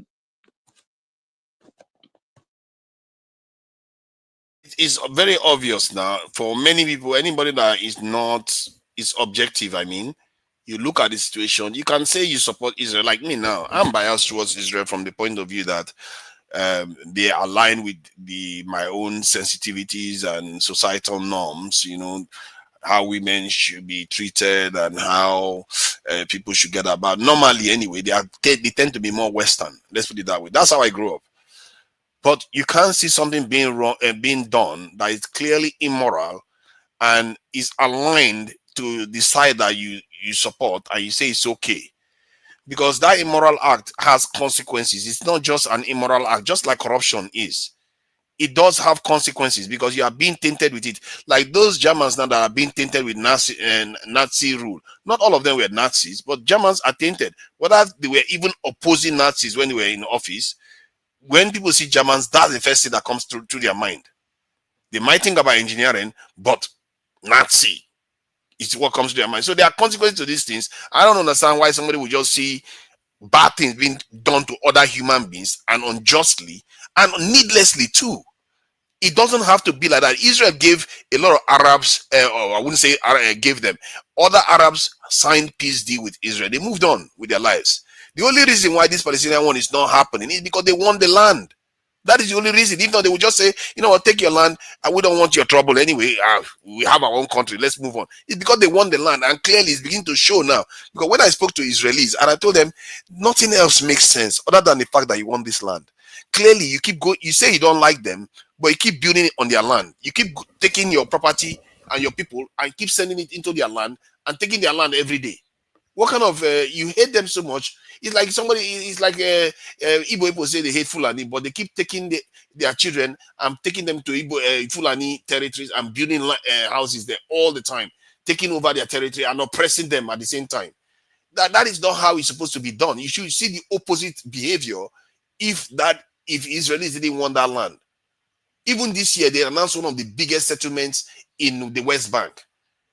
This year, they expelled 40,000 Palestinians from some parts of the West Bank. So the only thing that can end this is they get rid of the Palestinians, either through expulsion or through extermination.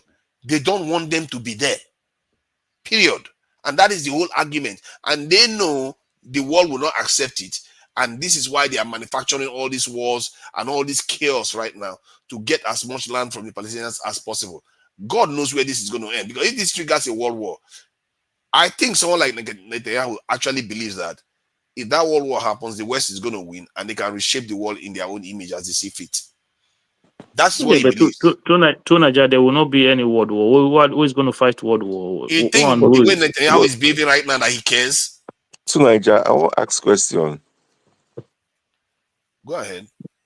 Now, these Israel people or the Jewish, who actually owns the land? The land is the located. The land originally, the land originally was the territory that the Philistines used to be on, the land of Canaan. Let's put it that way. And when the Israelis left, no, I'm going back 3,000 years because some people, when you take one, then they will go back. So let's start from the beginning. 3,000 years. They took it from some people. They lived there for a while. They got rid of. They got kidnapped, taken out until the Romans destroyed Jerusalem in the end 2,000 years ago. And the people in that area that have always been in that area were the Palestinians, like the people like the Palestinians, the Syrians, and all those people. They have their genetic lineage there. So they believe in them for over 2,000 years. Look, Tulaja, stop all this your history. The land is Arab. It was occupied by the Arabs, the Palestinians. This was occupied by the Arabs. There's no till like 2,000, 3,000 years ago. Calm down now. Calm down. Arabs, no, hold on, Mr. D. Arabs, let's clarify this. I really want us to try to get into a better place with this. Arab is not a genetic lineage. Arab is a culture. The genetic lineage, although they do have their genetic lineage, the actual Arabs have their own genetic lineage. But the one we are referring to, when you hear Arabs, they don't like look. They don't have genetic lineage. They actually have a genetic lineage. What are you talking now? This is complicated. When you hear Iraqis say that they are Arabs, when you hear Egyptians say they are Arabs, when you hear many people that say they are Arab, they are not Arabs. They are just culturally Arabs. They are not Arabs. The original Arabs are the Yemenis and some of the ones in Saudi Arabia. Those are the original Arabs. So the Palestinians that you see today, they are not genetically Arabs, even if they have some admixture of Arabs, but they are mostly Canaanites. The ones that are the Assyrians. Where do you think they went? Did you think they just disappeared and all of them turned into Arabic people? They are Arabians. Just Africa. We have Nigeria. No. They are not.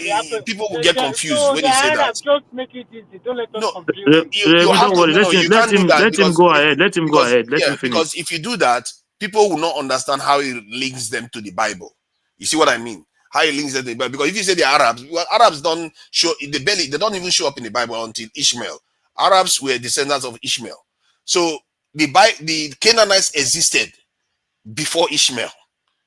Those people were on that. People have always been there. So those people are the people that existed there even after the Romans destroyed Jerusalem. The Ottoman Empire came. The Salah ad-Din and all the different people came. They've always had Jewish people there. Make no mistake. Jewish people has been there from 2,000 years ago, even after they destroyed the place. But they were tiny minority in that area.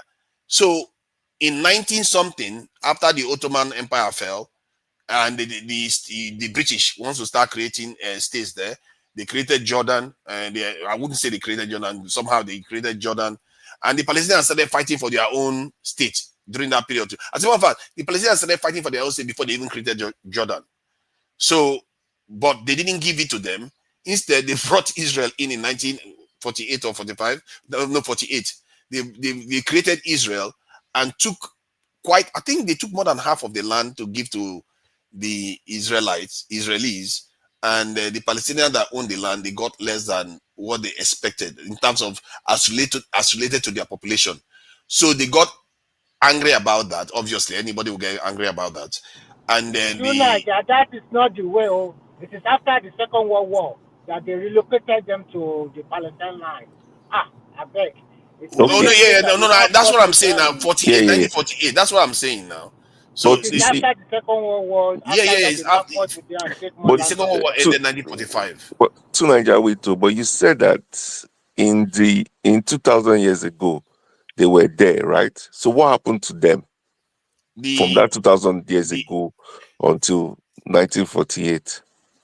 The Romans How did they get displaced out of the land? The Romans destroyed Jerusalem and expelled them, took quite a lot of them to Europe. I think they actually took some of them as slaves too. They destroyed Jerusalem totally. And so you agree that they too, they have authority. They too, they can be on the land. They have what am I going to say? They have a little stake, but they have a right to be on the land as being part of their land or their forefather land. They have less right to be on the land than even African Americans have the right to be in Africa. That's theirs goes back, like and especially when the people that they have were less there, right. They have less right to be on that land than African Americans have a right to claim Africa. But you said it that even in the Bible they were there until one certain time. Then they were wiped away.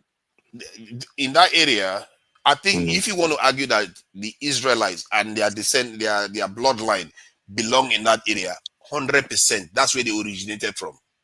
From I think Abraham came from the land of which is somewhere around that area too. In short, all these group of people have always been in that area. If anything, the only people that have changed significantly are the Jews that arrived from Europe. They've changed significantly because they went to Europe. They had mixed. They had, they have to marry Europeans now and again. So they mixed with Europeans quite a lot. But the Palestinians were the people that were always there for thousands of years, even before the creation of the first Israel. But is there a possibility that they probably chased out from that place from those times? Is there a possibility that they were chased away? Maybe the way they're chasing these Benue people, Plateau people, they chased them away. Yes, they did. It's a land that people go and come. That land has been, I don't know whether, according to the prince that they say has a spiritual problem. I think they have an issue. They always fight. And when they fight, they go. When they get defeated, they go. And other people will occupy. When they gather themselves and gather strength, they come back again. But this last one, they didn't come with war. Because they usually come back to fight back for their land. But this time, they were giving it to them. Like, go back. And they decided to make the so-called map they made. So it's been a land. If you look at the history of that place, go, come, go, come, go, come, go, come, go, come. It's not, even Egypt has occupied that place before. Sure, you know.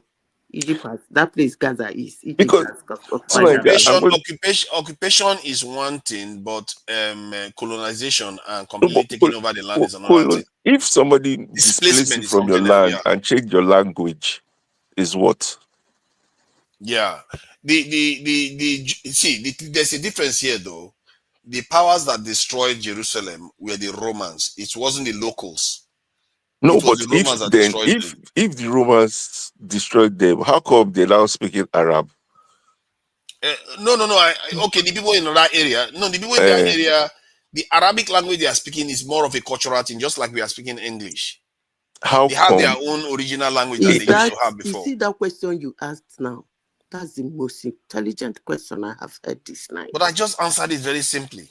You are a liar from the pit of hell. You can't answer that question. Simple. I know you're going to embrace that one, like, oh, they're actually Arabs genetically. Question: how come? Oh my God!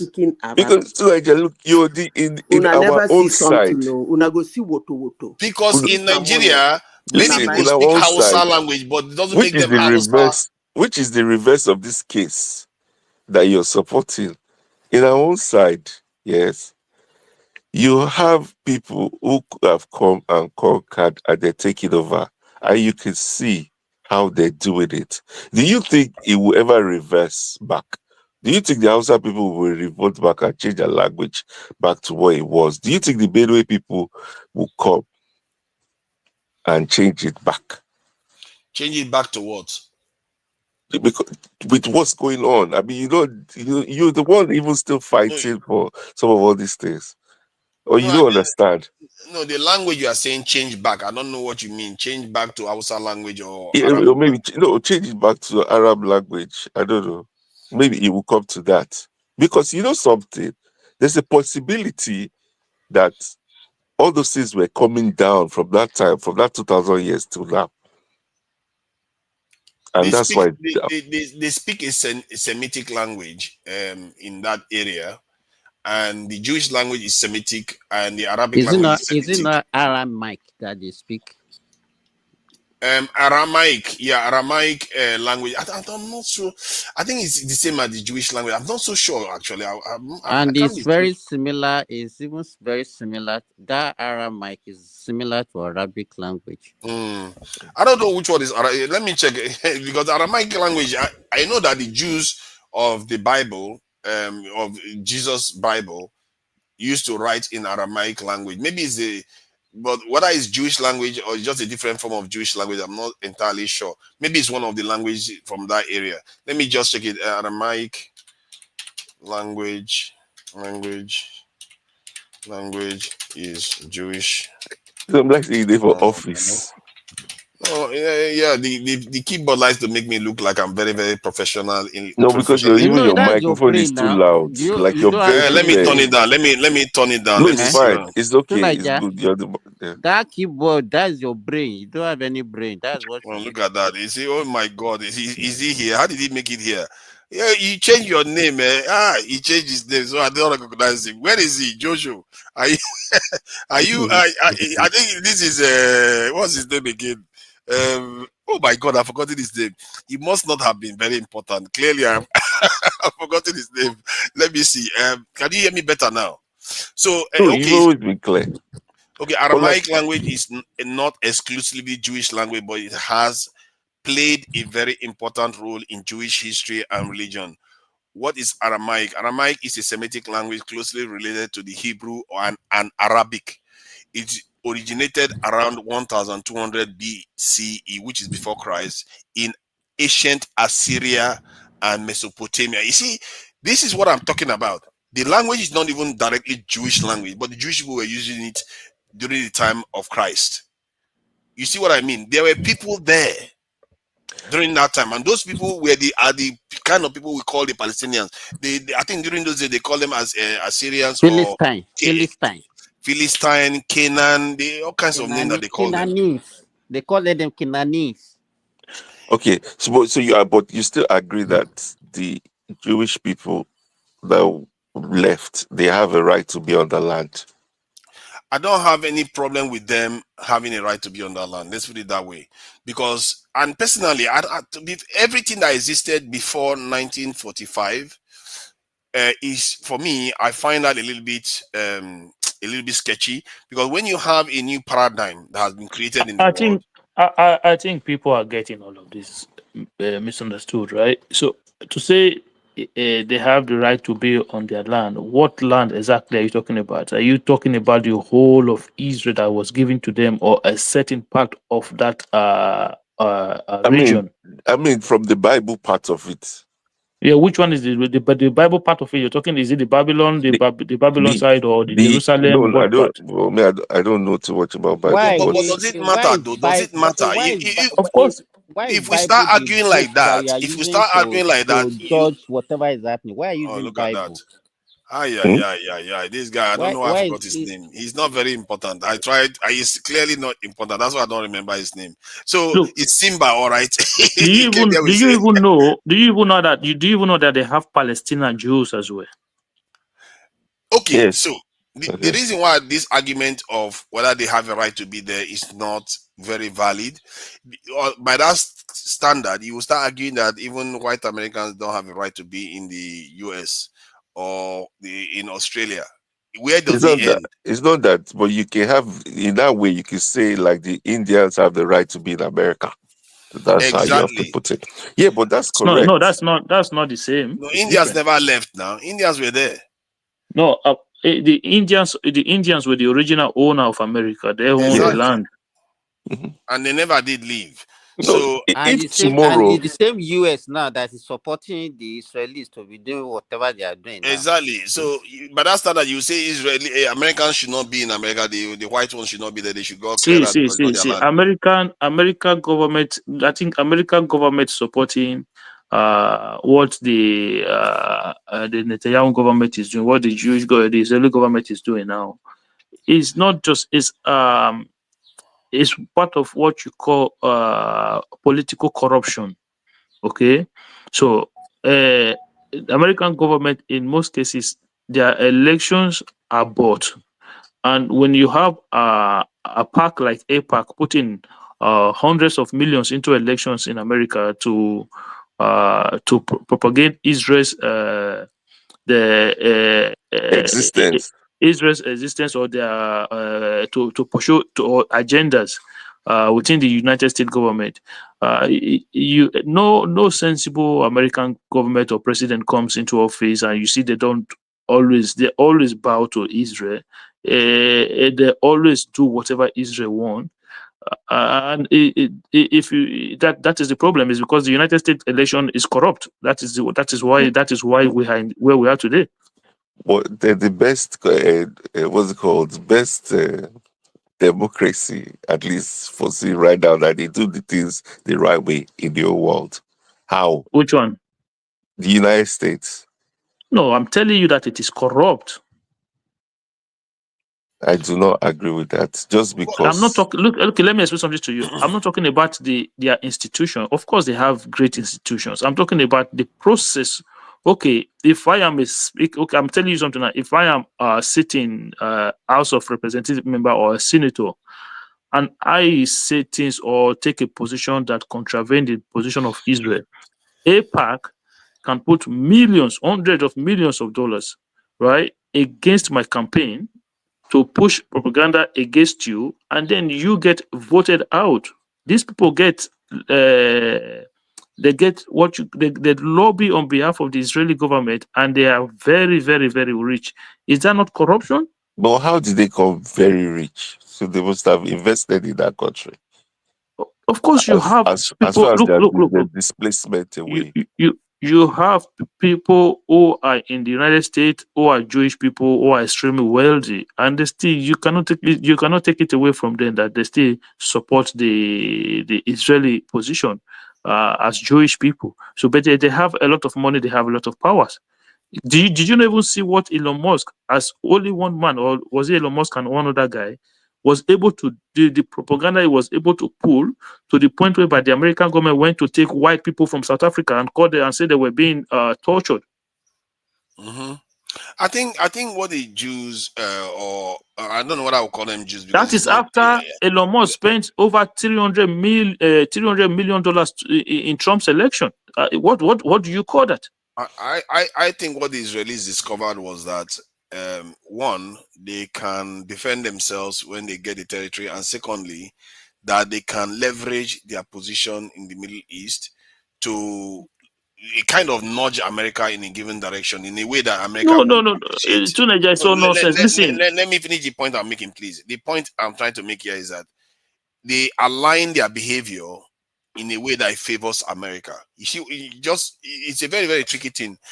In other words, when they target somebody, strategically it favors America too. In other words, when you do that, America is likely to back you more. You see what I mean? So when they are going after Iran right now, if Iran falls, let's say it falls perfectly the way they prefer, that favors America and the West. So why do you think they will not support such a thing? But what I'm saying there, if America is not there to check these people, to check some of the behaviors of the Arab countries, What do you think this world would be? Yeah, like the way they check, the way they get check Saddam Hussein and see where Iraq is today. The way they get check Gaddafi, see what is happening in Just Libya now when today. I think the point you're making listening is that, are you before in worried the that night when someone was saying that there's a possibility that some of those things happening in Iran even in Nigeria could be sponsored from countries like Iran and some of those Arab countries to destabilize us? Bro, I'm just telling you now. I'm telling you now. Look. Do you understand? Like, No. I don't. the level of I'm going to explain something. I'm going to explain something to you, right? all sides really? I'm going to explain something to you. The people who are checking people, it's almost like, have you seen somebody who goes around cutting people's head with a sword, right? When you swing a sword around that person, it quickly gets suspicious.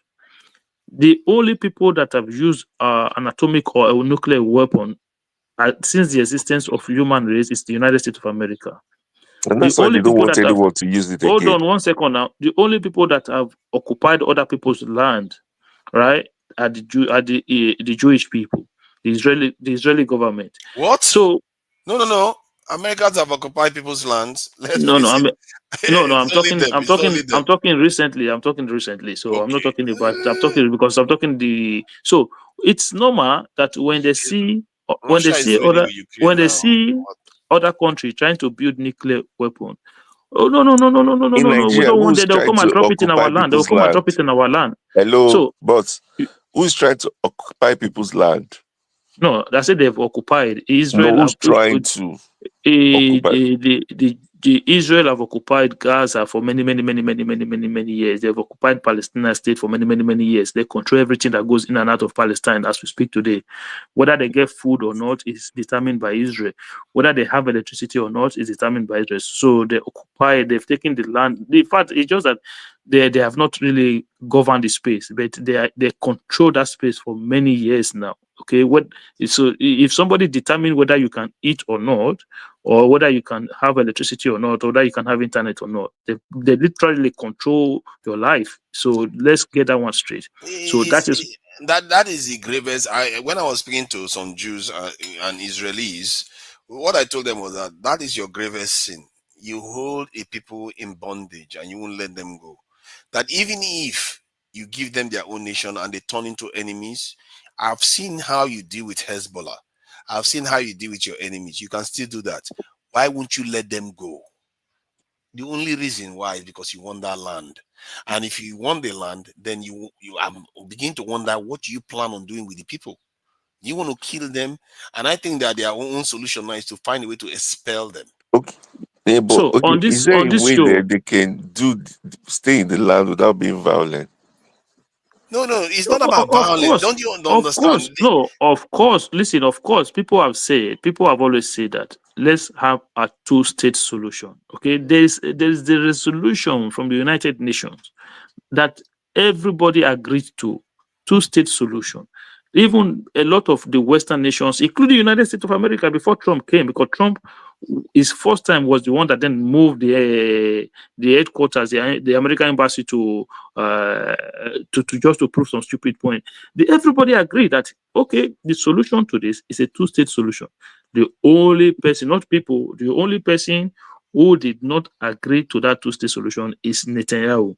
And every time I told Ajali Koko on this show when Trump was elected, when he said, to be fair, hold it's on, not fair to say just it's hold on, let me only finish. Netanyahu, though. Hold on, let me Hamas didn't finish. accept it too at first. So no, hold on, let me Netanyahu. finish. I told Ajali Koko on this show when Trump got elected, he said, oh, Biden has been messing up.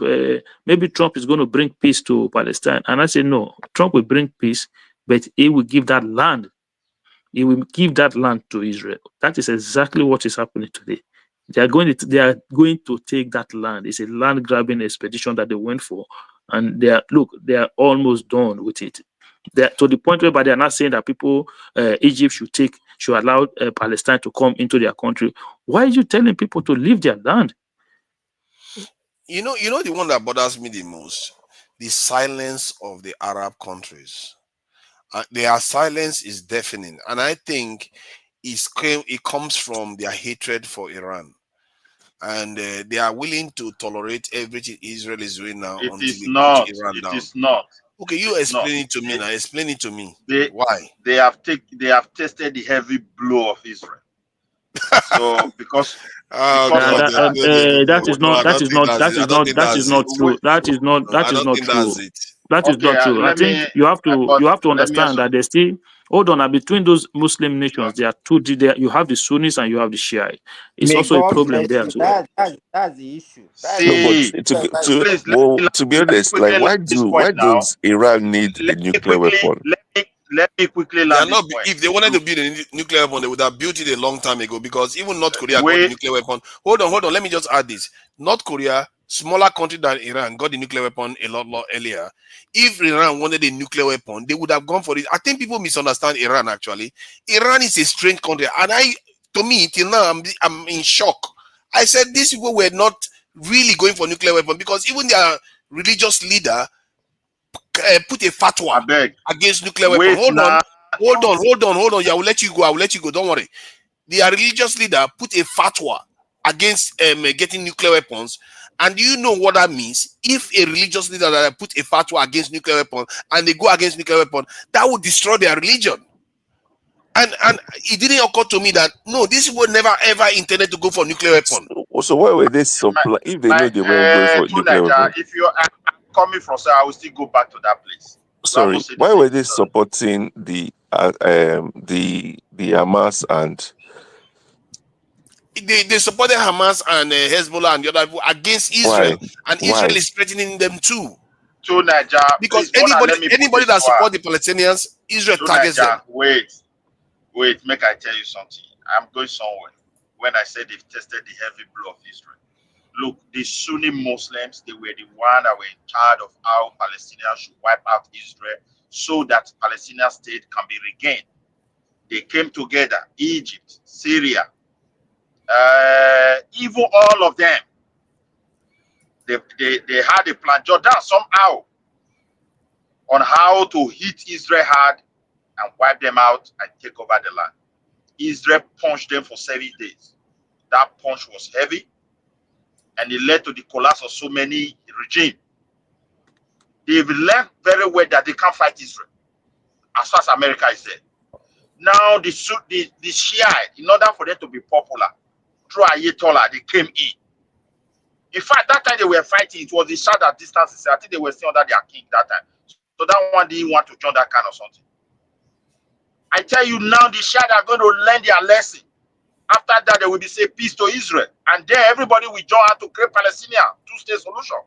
Their mentality is that Israel should not exist. And that will not give them their Palestine. I think you have not bothered to look closely at the matters. Even Netanyahu, I played a video where he admitted to sabotaging the peace deal. Iranian are going to build nuclear weapon. Look, my brother. Somebody said we are going to wipe out a nation out of the world map. They supply they supply sophisticated missiles to Israeli neighbors.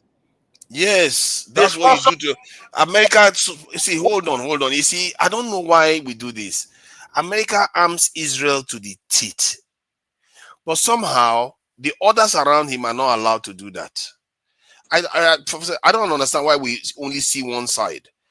Israel, that is a nuclear power that doesn't sign on to IAEA, International Nuclear Weapons Treaty. It doesn't.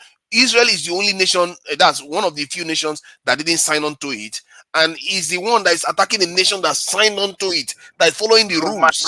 Wait, which kind of attack? When you say you're going to wipe out people and you are working towards it, you want them to fold their hands? Israel also threatened them. They threaten each other. This is what nations do. So hold on. Let me explain something to you. Midwest, let me explain something to you. So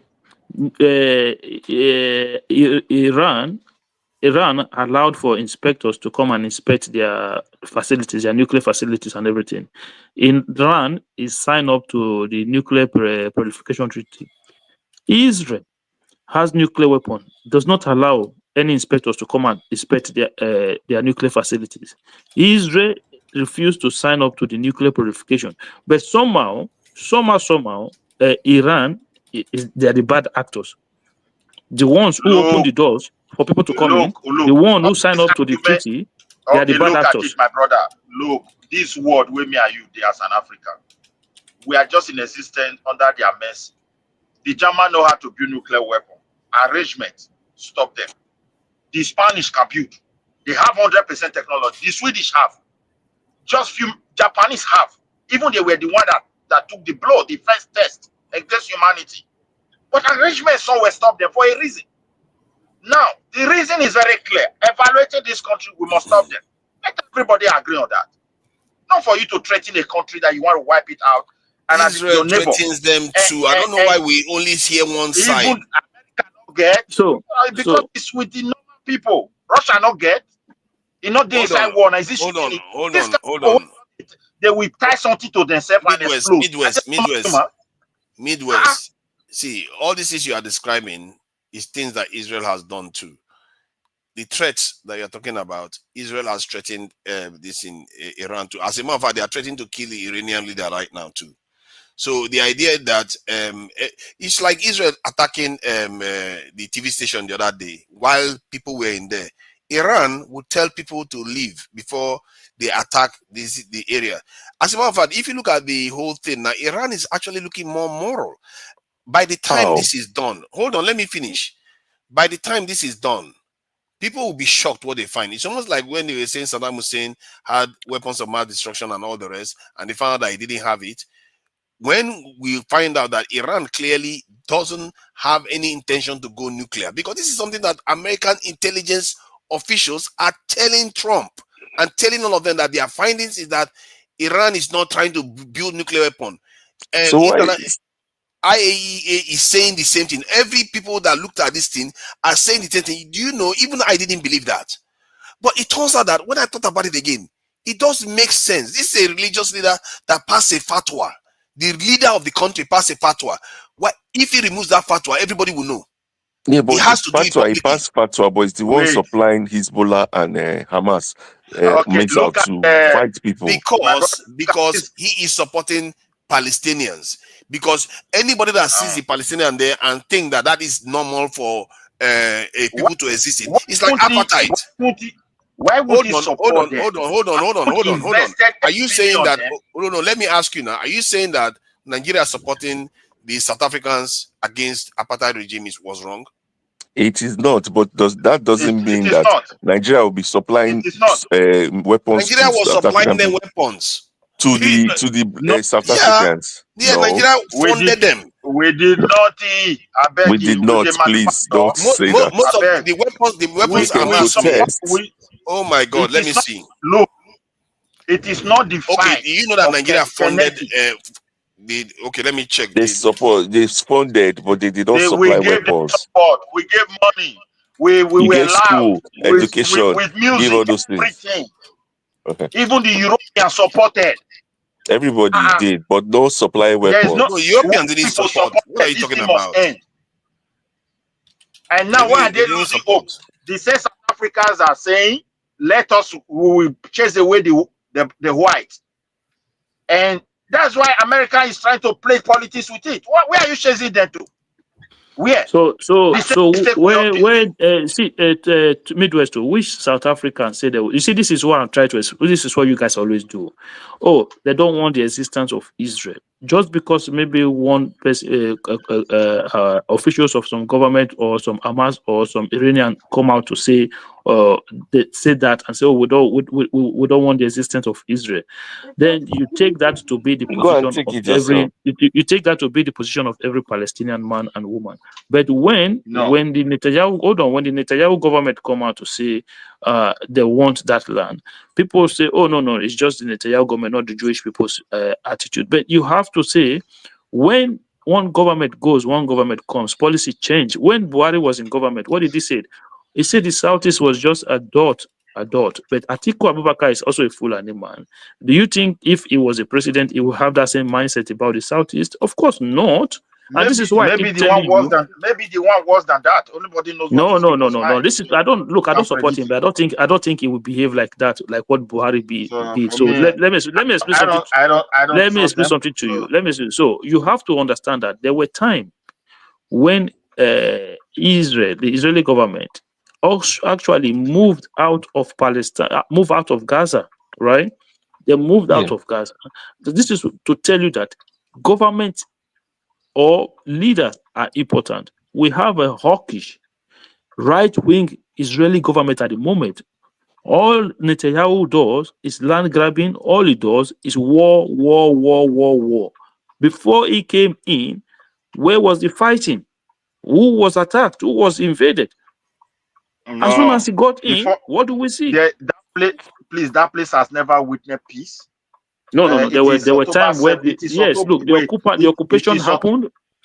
The occupation was always there, but there were a lot of times when they were not going fire shooting at each other like the way they are doing now. It is the October 7th invasion of Israel by these terrorist groups sponsored by Iran that led to the whole crisis we have today. Look, these guys have good intelligence about what is going on around them. They know when to start fight. We can't tell them. That's why they defeated this enemy. Imagine if Ebola is to be releasing those millions of missiles today, or thousands. Iran is releasing their own. A lot of them is going to die as well.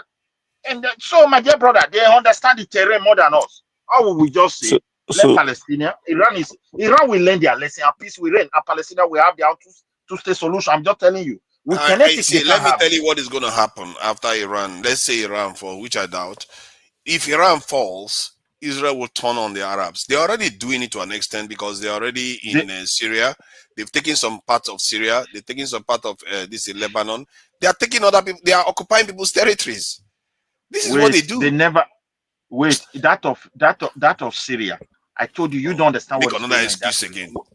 These are hostile neighbors. Now they are hostile neighbors. They should not exist. Yeah, but the current. Hold on now. Let's not overtalk so that we are scared of facing the truth. The current leader of this in Syria is not anti-Israel like Assad. So why is Israel taking land from them? Tell me. Why is Israel occupying their land? Why are they still dirty today? So we can't keep pretending as if we don't see what is happening, what the Israelis are doing to that people. After Iran goes, now nothing is stopping them to do. They are just going to be lording it over everybody else around there. And sooner or later, the consequences of this is going to come to everybody. I mark my words today. You all hear my words today. Sooner or later, the West will have to deal with Israel. No, they will I don't have think to so. deal with Israel. Watch my Never. word. You see, sounds Israel. crazy. This sounds crazy. But have you Already, seen- have they you- were already. See, hold on. He may think that it is far-fetched. I presented this thing more than a year ago. The reason why is because when a nation becomes this bloodthirsty, they won't stop. They won't stop. Sooner or later, somebody will confront them. You remember, they were already putting sanctions on Israelis before this war started. Have you They already seen? started Have to you put met sanctions on Israel. Israelis? Of course, I've met Israelis. I've spoken to Israelis. Can you tell the difference between the white man and the Israeli? Most of the time, you won't be able to. So what are you talking about? They're the No, same if they are from people. the West, no, they are, see, come on, did they not go after Hitler? Just because they are the same people, they will go after anybody that is deviating from the code that they believe in. And Israel has gone outside it. UK, France, and how many other countries sanctioned Israel recently? It's only America that stayed out of it because of crazy Trump. They sanctioned Israel recently. Until now, Netanyahu went and raised the stakes and went into this thing. You don't even understand Iran. the game. See, It's a game, all the right. reason I know why it's a those game people to you. behave that way is to create door for diplomacy. All of them, they know where they meet and decide Exactly. what to forget about. Don't just forget what they are doing. France I've has to said take it to this back. you. Sooner or later, Listen, mark make I my tell you, words. Don't forget it that I may I said tell this. you, this thing that is going on between Sooner Iran, or they have later, hold a meeting. the a West role will France have to must deal play, with a Israel. role the UK will play. I hope you are hearing me. All of them will take that role. So there will be a door. Okay, France, diplomacy. They have agreed. They talk. They don't know where they and they are. All of them are happy to hand out something. I will say this Even again, so you all don't forget. Sooner or later, the West will have to deal with Israel. Because the way the Israel exists right now is not even normal. They are ethno-nationalist state. They are not like a state where they make their state based on their genetics. In other words, the Arab citizens of that state, they have second-class citizen. There are so many things is so wrong with that. I'm not even sure you are even allowed to marry Arabs and Muslims. This in Jews are allowed to marry in that country. They are not even allowed to marry in that country.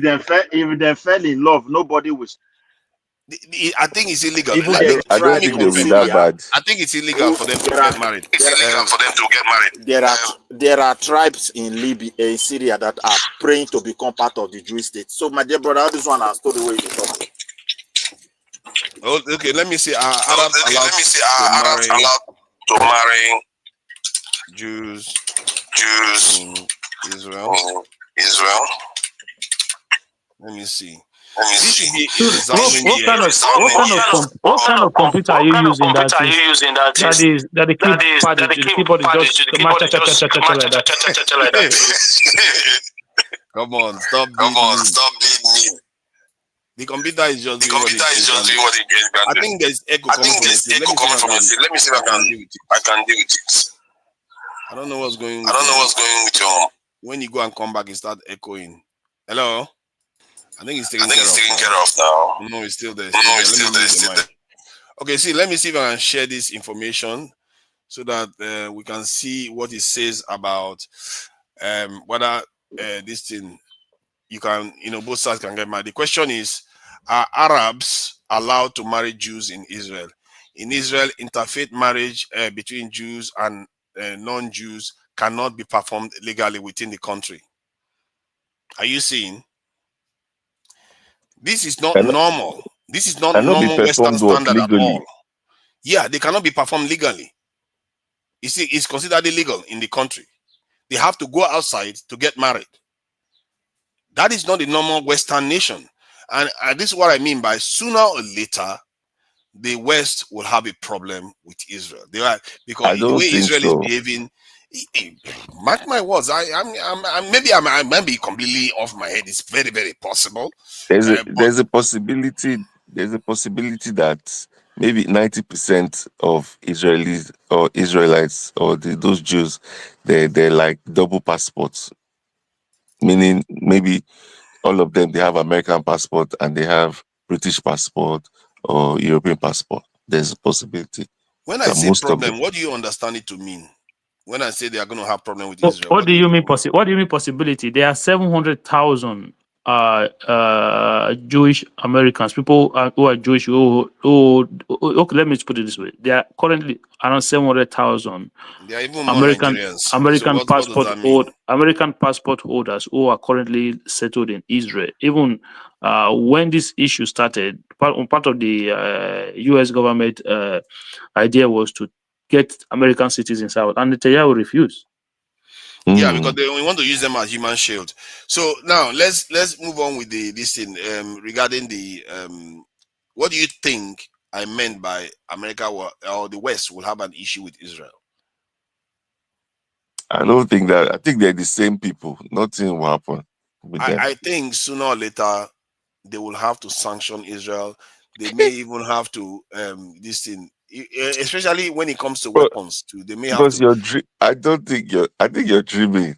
I might be. I predicted. You understand? Like if you say that at this stage, it seems like you don't really understand what's going on there. You're the one that said that Israel has nuclear weapons, not part of IAEA something. So how is that possible? Is it not because of them? Don't you think they're like their younger brother or their person? No, because when it is time, that's how they were with Saddam. They were very nice with Saddam. Saddam was using chemical weapons. No, you cannot compare, bros. Saddam is an Arab, is on the other side. Saddam is different.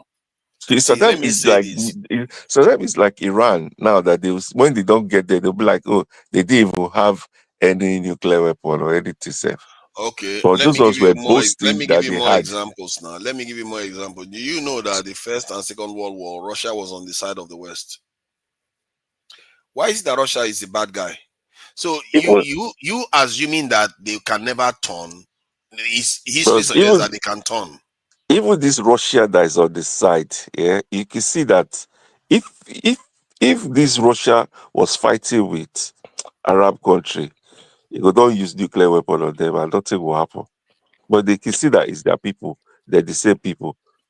Oh, that's why So, they just try to Niger, fill let it me out ask you this military. guy a question. The Iranian, who are they? They are the Persians of old, Are they Arabs? Babylonians. They're No, they're not Arabs, so I don't Babylonians know. actually. No, they are not, You don't definitely know. not Arabs. They are not Arabs now. You know, They are not Arab genetically. Iranians. They are not Arab culturally. Yeah, they are not. They are barely even Sunnis. They are not Sunni. They are You Shiites. know the pressure, and that is why to Nigeria, most people they see this thing like an Arab-Jewish war, which is wrong. And most people they attach religion. They see the Israeli like Christian, like is a Muslim Christian thing, and that's why most people take side. But all But those it things is, are wrong. They are not factual. but it is on the face of everything. I think that if not for this war that Netanyahu waged, which may partly be why he did it, by now more countries would have been sanctioning Israel. They will even be sanctioning Israel as a whole, not government officials, because they are already sanctioning the finance minister, sanctioning I think security advisor, something like that. So they will be sanctioning Israel itself by now, because Israel is killing at least 50 Palestinians every day in the name of they are coming to get food. They keep killing them every single day. So they will be sanctioned by now. And that's why I say there's going to be a problem, because the mood of the Israelis is genocidal right now, or ethnic cleansing. And I don't see the world allowing that to happen. Even if they feel it, they want it to happen, the world will not allow it. And sooner or later, they're going to face that problem. What do you mean? What do you mean ethnic cleansing? Ethnic cleansing where? They want to clear the Palestinians out of that area. Okay.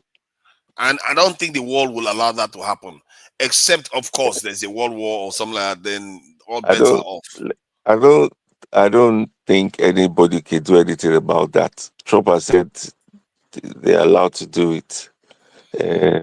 Egypt cannot stop them. Egypt's military is being sponsored by the American government, so in that way they know. Egypt and Saudi Arabia, if they come together, they can give Israel a run for their money, because they all get their weapons from Israel. Saudi Arabia will go down, but They all get their weapons from this in America.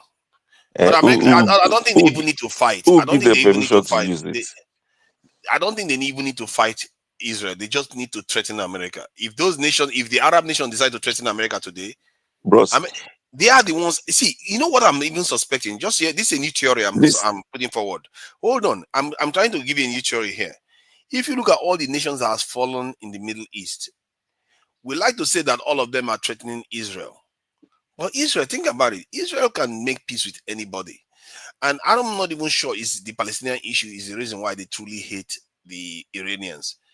I think the ones that are falling tend to be, one thing they tend to have in common is that the Saudi Arabians don't like them. The Saudi Arabia doesn't like Saddam. Saddam fell. Saudi Arabia doesn't like Libya. Libya fell. Saudi Arabia doesn't like the Egyptian democratically elected Morsi, and he fell, and the dictator take over. They are fine with the dictator. Saudi Arabia doesn't like Iran, and they are supporting against Iran. So, and they don't like this in Hezbollah. They sat down and watched that one fail. Hamas, they're against Hamas because Hamas is aligned with Iran. They don't like it. Yemen is with Iran. They don't like it. So all the people that are being targeted are also, interestingly, enemies of Saudi Arabia too, coincidentally. And the attackers of 9/11 are Saudi Arabians. So we don't, if you look at it from that point of view, you begin to wonder what is going on here. Is it only Israel that is doing this, or there is something else going on? And if you watch how the Arab countries, and Saudi Arabia is just sitting down eating popcorn while Israel is being destroying this thing, Iran, that should give people pause and wonder what is going on here. If it's not for America, I think if Iran would have attacked Saudi Arabia. If I not think for so. America, yes, it's possible. But so, even when during the Ottoman Empire, I guess then there was no Saudi Arabia too, so it's possible they could have attacked this thing.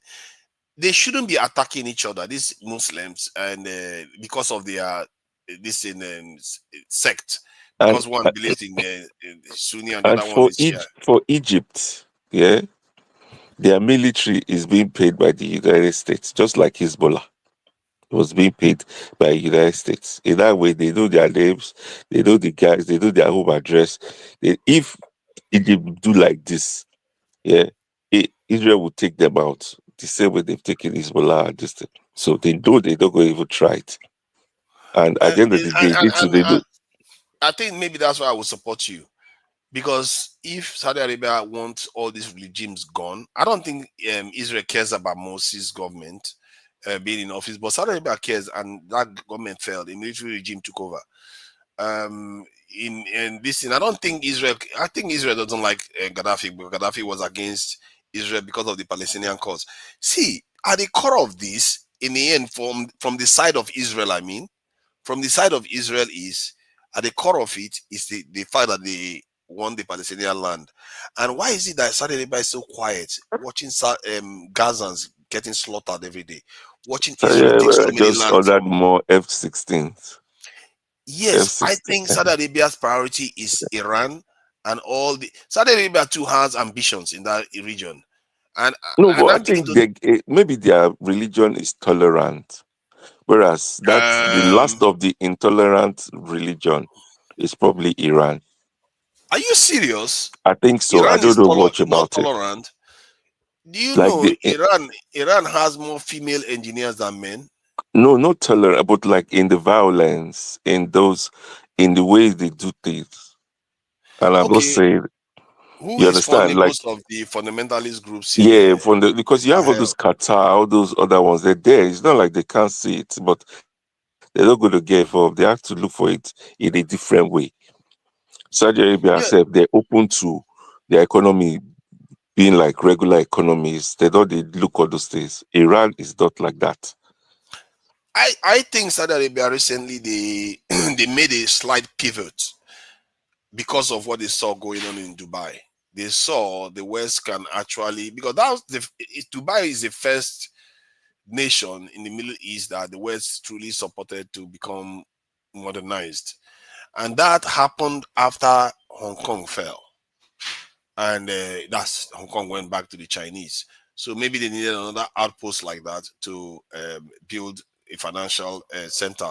So Dubai rose from there. And what the Arabs saw from that was that maybe we can actually work with these people, and including the Israelis. After all, Israel is a nuclear power, so we can all enjoy the benefit of, I mean, Dubai worked. Yeah, because you can say, okay, like we don't want to drink alcohol. But even if we don't want to drink alcohol, our people are running to this other side to drink alcohol. Okay, let's create a space in our space so that people can drink alcohol, do some of all those things. And Saudi Arabia is going to do it because they're doing their own city of where you can do whatever. And Oyibo people, and again, they understand that making money, like for you to make economic activities, you need to create those things there.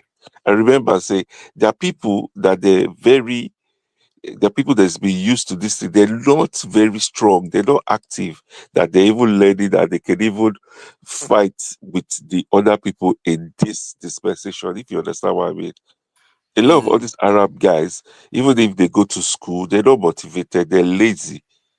I have people Yeah, that they but go do expatriate in their I need to country. clarify one thing. The Iranian this in Islamist beliefs and adherence is not similar to the Sunnis. The Sunnis are, and the Sunnis Wahhabis are the Me, most but extreme the way ones. that Iranian something, even this nuclear weapon, I just think Russia gave it to them. I don't think they got Nuclear their weapon. scientists to develop it themselves. Oh no, they developed it themselves. I don't think so. Iranians It's are my belief. they are an older people than even the Russians. Yeah, They I have know, been but there. in They, they built some of the first cities in the No, world. they have the knowledge, to be honest. This even from Pakistan, they share. So if they want to build, the knowledge is already there on their own. Just the way North Korea did there. Maybe we little support from Russia. I don't think Russia will even allow them to develop it. But if they evaluate it is going to derail American interest, they will support. But they also understand the consequences for allowing them to have it. Look, America have done why is it that America can do it and Russia can't do it? I think there's still echo in your system. I don't know why. I tried to remove it, but it refused to go away. Let me see whether this will help. All right. I think it seems to have gone now. Okay, you're muted. That's why. Let me see. It's still coming. Yeah, it's still there. It's still there. I don't know why. So let me just add to this. I don't know why we always accept that America can fund Israel to the hilt, but Russia cannot fund Iran. Both of them are nuclear powers in terms of strength. You can fight each other to the death. Wait, my brother. Russia no trust. Russia, anything Russia want to give to Israel, nobody is holding them apart from nuclear weapons. America is not giving Israel nuclear weapons. They give them but they are not taking it. Israel has never used nuclear weapon to defeat these people. So we shouldn't be bringing nuclear in here. No, nuclear weapon means that they are not going to try to invade. So these people are aware that Israel has a nuclear weapon and they are shooting long-range missiles? Who cares? These people? Okay, then why is Israel? You forget that Israel is the one that attacked Iran. Israel that attacked Iran. No, Israel did not attack Iran. Iran has attacked Israel for a very long time. When you said like how a country will be wiped out, that is a declaration of war, and you are working towards it. And you're giving Hezbollah and Hamas the weapons. war has been going on for so long. Everybody know that there's a proxy war. Iranians were sponsoring all of them. The money they're supposed to spend on their people, they used it to sponsor long-range missiles and supply it to all these rook states. Okay, let me read the threats Israel has made to Iran. Let me read the list. Let me read them because it appears you are thinking that it's only one-sided, and that I'm tired. Israel has repeatedly warned it will use military force if necessary to stop Iran from acquiring the nuke. Benjamin Netanyahu, all options are on the table to prevent Iran from going nuclear. IDF chief Mossad, 2010. Okay, and 2010.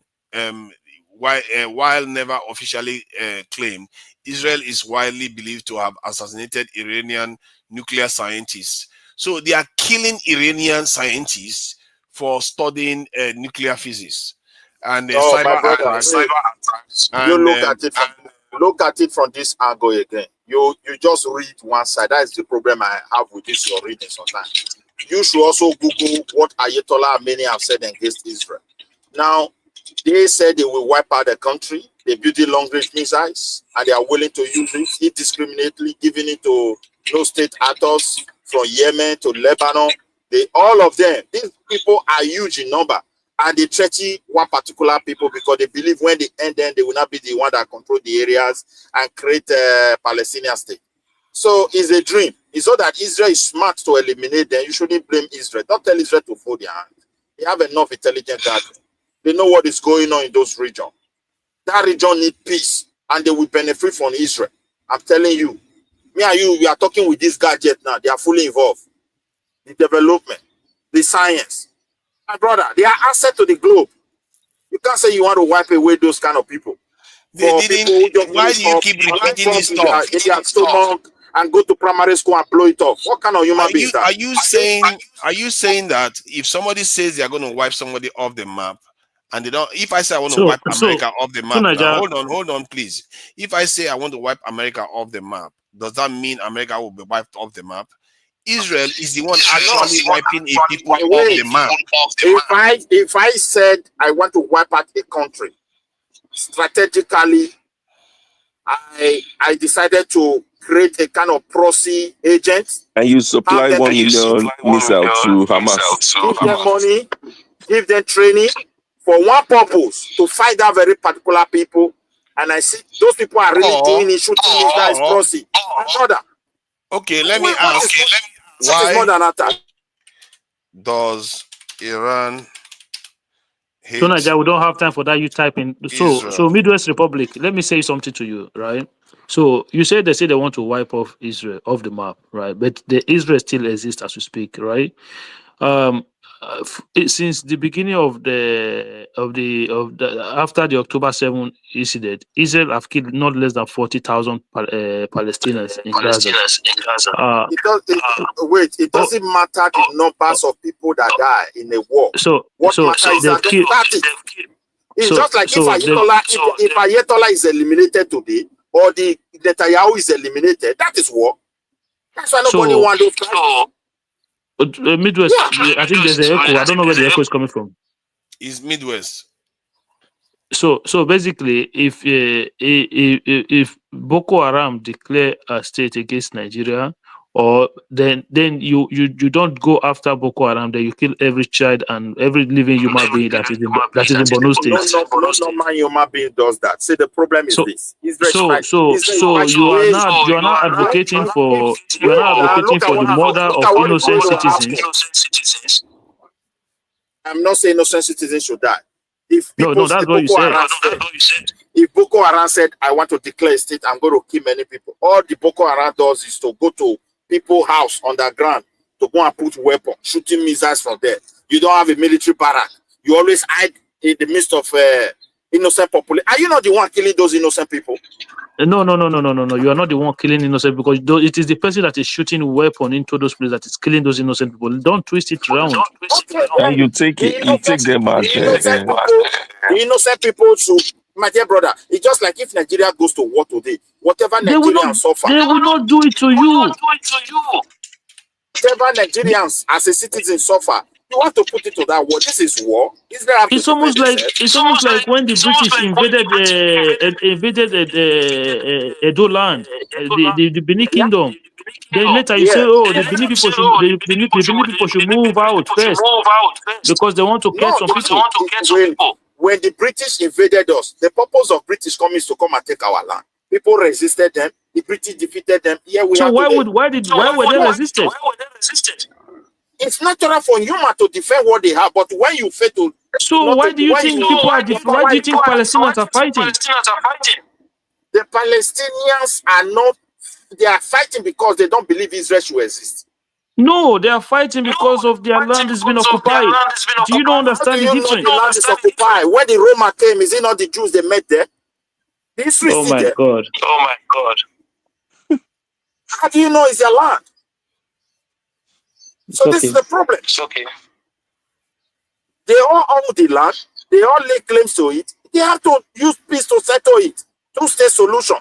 For the whole Europeans and everybody to put us together and say two-state solution. They tested it with Gaza. The only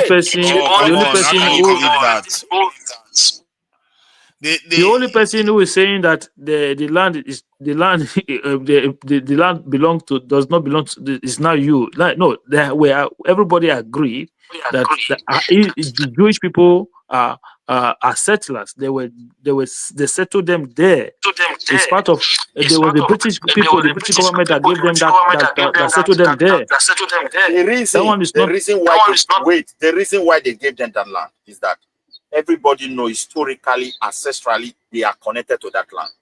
And that is why they supported them to have it. One, they scattered across the globe. That wasn't even the first time.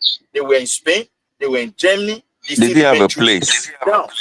They kept their language, they kept their culture, they kept their belief. They never changed. If you call yourself a Christian, they tell you we are not Christian.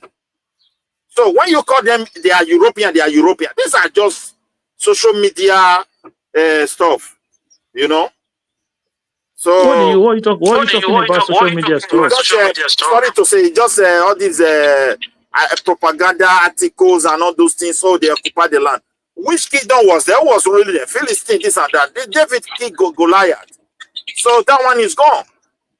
They settled there. When the Roma came, it was the Jewish presence. The real problem we have is that when Islam now dominates that area, they become different people. Yeah. Historically, the Philistine you want to talk about never practice Islam. The Egyptians never practice it. The Lebanese, no. We're not talking about the religion part of it. We're talking about the people. The religion part of it is also a problem of that place. It is because they don't practice the same religion. They don't have the same ideology. Okay, Saudi Arabia doesn't practice the same religion. Because Saudi Arabia have tested, you understand the consequences. What consequences? He cannot fight. He will lose everything. Kuwait is there. The United Arab, all those people are there. Egypt is next door. Cool. If Egypt fought, their country suffer and the administration suffer. Yeah. So at this moment, it's only for them to sit down and talk. Not like Israel will not exist. That one will always add to their suffering. Israel have to exist. Palestinians have to exist. So if you believe that both of them have to coexist, so why are you not saying that it is wrong for Israel to kill 40,000 innocent Palestinians? How do you count 40,000? Where are those? How many population? That is even the number from the Israeli government. The number from the state terrorists? No. That is the Israeli government numbers. I don't know. From the Israeli government. Correct. If that is Israeli, I have not seen Israel government saying we have killed 40,000 Palestinians. No. I don't know how managed where you are. But if it's from Israeli, then it's very sad. You understand? But if it's from the same terrorist, I don't believe it. Go and check. These are people are not even look. People are saying there are up to 70 or 80,000 people dead. People are just using the Israeli government figure. And it's over 40,000. They will not use gliding machine to go to people party, kidnapping people. They would have gone for Israeli army since they have opportunity. Now let's start the aggression. Yeah, they won't start it again. Iran will learn. I'm telling you. An organization that you already declared to be a terrorist organization. Who's going to supply their air defense to end Hold on now. An organization that you declared to be terrorist organization. You said what? Right? An organization that you declared to be terrorist organization, they committed a terrorist act, and then you went to start killing innocent people. Why don't go after the terrorists? People who you call terrorists. Why not go after them? They went after them now, but it was they used them as a cannon folder. What do you mean cannon? It's no nonsense, man. They never found. They blow up an hospital. Wait, my brother. If I want to fight somebody, and I have some anything to fight, like W, you know. Okay, now I go come carry the whole thing, go put under hospital. I go bury under primary school. Just that my enemy will see it, they will not fight me. So me, I will look for a way to be launching it against them. It doesn't work that way. Your enemy have to sometimes say, okay, take them all out. Okay, maybe can you mute yourself so that I can speak, because I'm echoing when you are speaking. Okay, so there was aid workers. Those aid workers that were in a clearly marked vehicle. Aid workers, 8 of them, clearly some of them were British citizens. That Israel blew up their vehicle. Are those ones also Hamas hiding in that vehicle? Collateral damage. Collateral damage. A clearly marked aid vehicle. But I don't know, bros. I understand what you're saying, but if you look, it's aid vehicle, but it was a mistake. They got hit. Israel is the only nation that can buy another person, that can buy American citizen right now, and American government will not do anything about it. Israel is the only nation that can buy British citizen, and British government will not do anything about it. They're proving it. That collateral damage that you talk about now, do you think if that war... The thing is that they understand war. Israel is doing everything possible to minimize civilian casualty. Even look at this war. Israel has never attacked their hospital. They don't attack the population, the population center. Are you sleeping? What are you sleeping? Do you not see hospital they blow up in Gaza?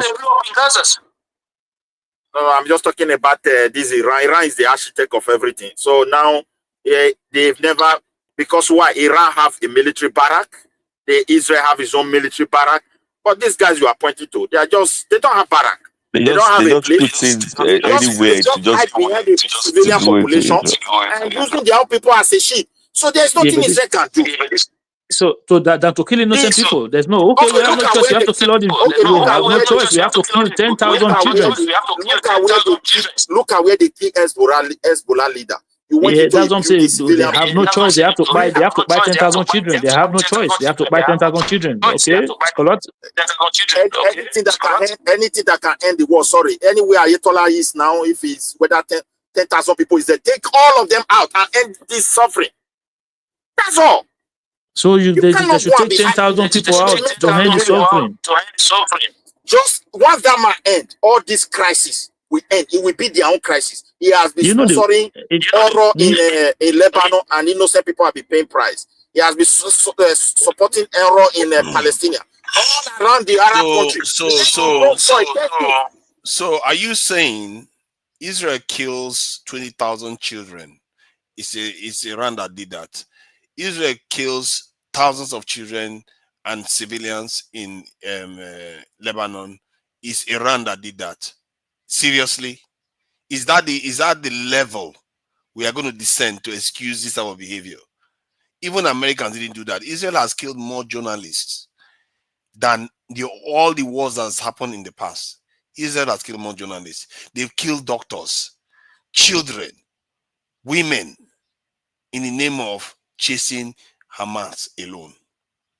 And somehow they cannot get to Hamas, but they can get to Hezbollah pages. They can be able to assassinate top Iranian official. But somehow Gaza, that was next door to them, was building a tunnel. They didn't see it. You have to ask yourself, was this all orchestrated for this purpose? They even gave them information that the October 7 was going to happen. It doesn't make sense. Intelligent. It doesn't make sense. A territory that they fully control. They don't know tunnel network was being built. They don't know they don't know where the leaders are. They didn't do any type of operations with them. It doesn't make sense. Things are not adding up, and it's never added up until the Palestinians are wiped out. That's when it's going to add up, and you will see people start asking, saying, "Oh, I didn't want that to happen, but it just happened now. It's their fault anyway. They got wiped out."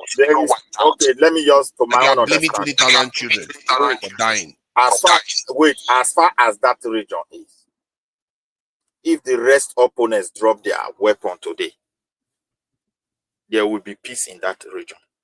But if Israel made mistake to drop their own, they will never exist. But that is a serious assumption. So you can see where the problem is coming from. If those people today, but that is a serious assumption. No, it's not serious. Wait, let me put it. You see Egypt. Not that they are not angry, but they don't want to go that kinetic directly. Everybody is having peace. Let Israel go and relax like that. No way. Israel, don't you see that Israel doesn't want to until they take all the land? They don't want to. That is why they don't want to let the Palestinians go. That is the problem. If they wanted it, they would have let the Palestinians go a long time ago. Because if you are saying, do you know their only excuse that they don't want to give Palestinians a state? That if we give them a state, how can we give our enemies a state? You are dealing with Lebanon. That is a state. I think Midwest needs to go and come back. Every time you mute yourself, it's echoing. Sorry for that. Maybe the way if I go, I don't know whether I have a network. This thing to come in again now.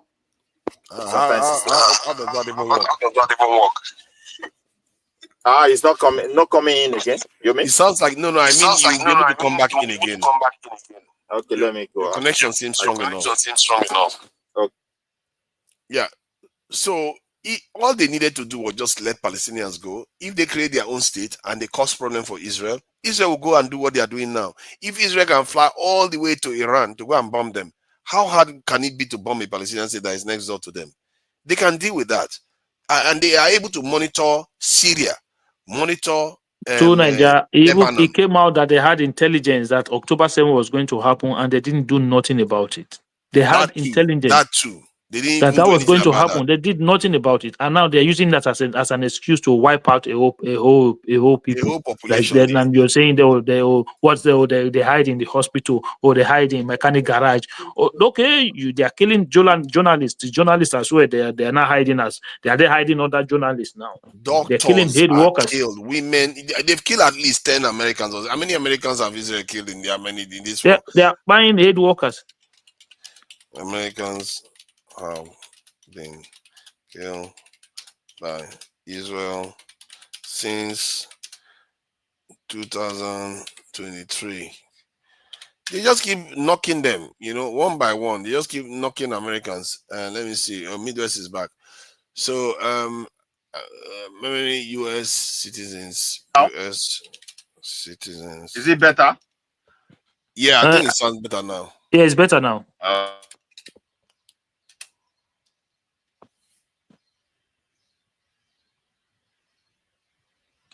But them too, why then go attack those people for 7th of October?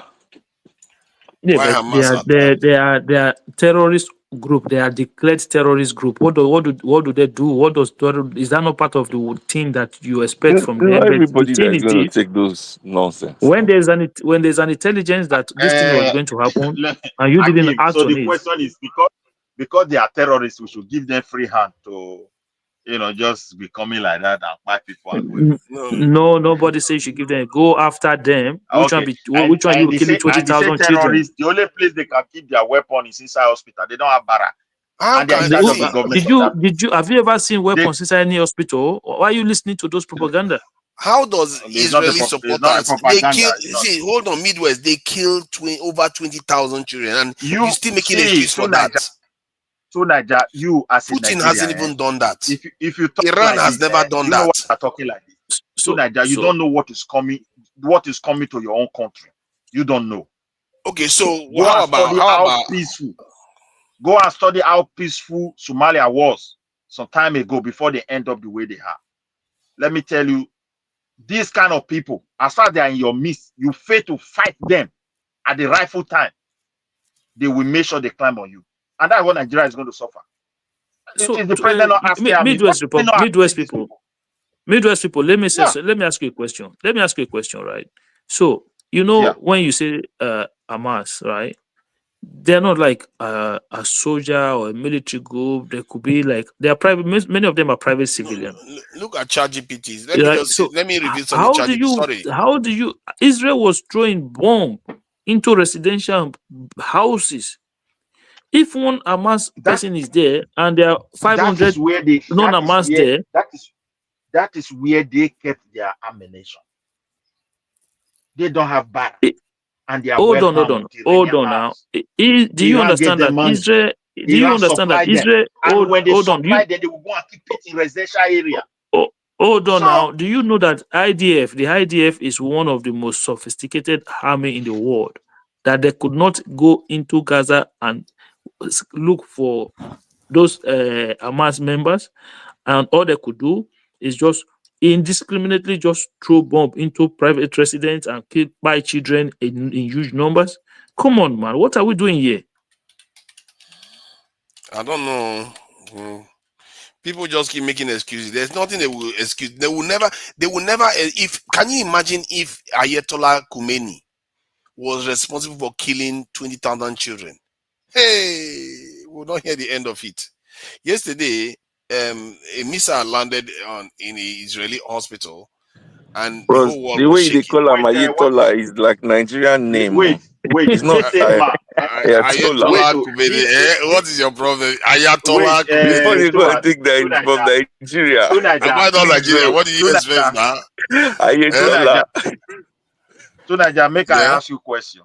Somebody that is supplying other people's arm and is supporting to go and keep it in residential area. No military barrack. They have to dig it in the area. Even the commanding structures, they have to bury it below the surface of a building where civilians live. So is that man also responsible for that? Ayatollah have too much blood in his hand? No. See, let me say this. Israel, see, Gaza is a small space. Israel itself has military infrastructure in civilian areas, because Israel is also a small space. As example, you must have seen it in the recent conflict. Israel put military intelligence and all kinds of stuff in civilian, under some of them even under civilian buildings. So it's not new. Okay, And this idea so that I'm going to Nigeria, I'm going to ask Midwest one question. So Iran is I think overwhelming majority Shiite, right?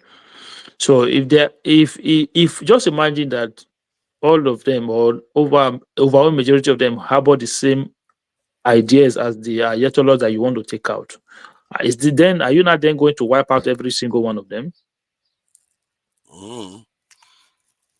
You can't now. And they can't they forget that this is a 90 million country. America So hasn't even fought a do you country with 90 do you million not see this? population Do for you a not see long this? time. Do you not see the stupidity in that whole idea that that man needs to go? But what about the next person coming? What if that person hold the same view? What about the next person coming? What if the other one hold the same view? Then what? You have to take all the Shiite out of Iran.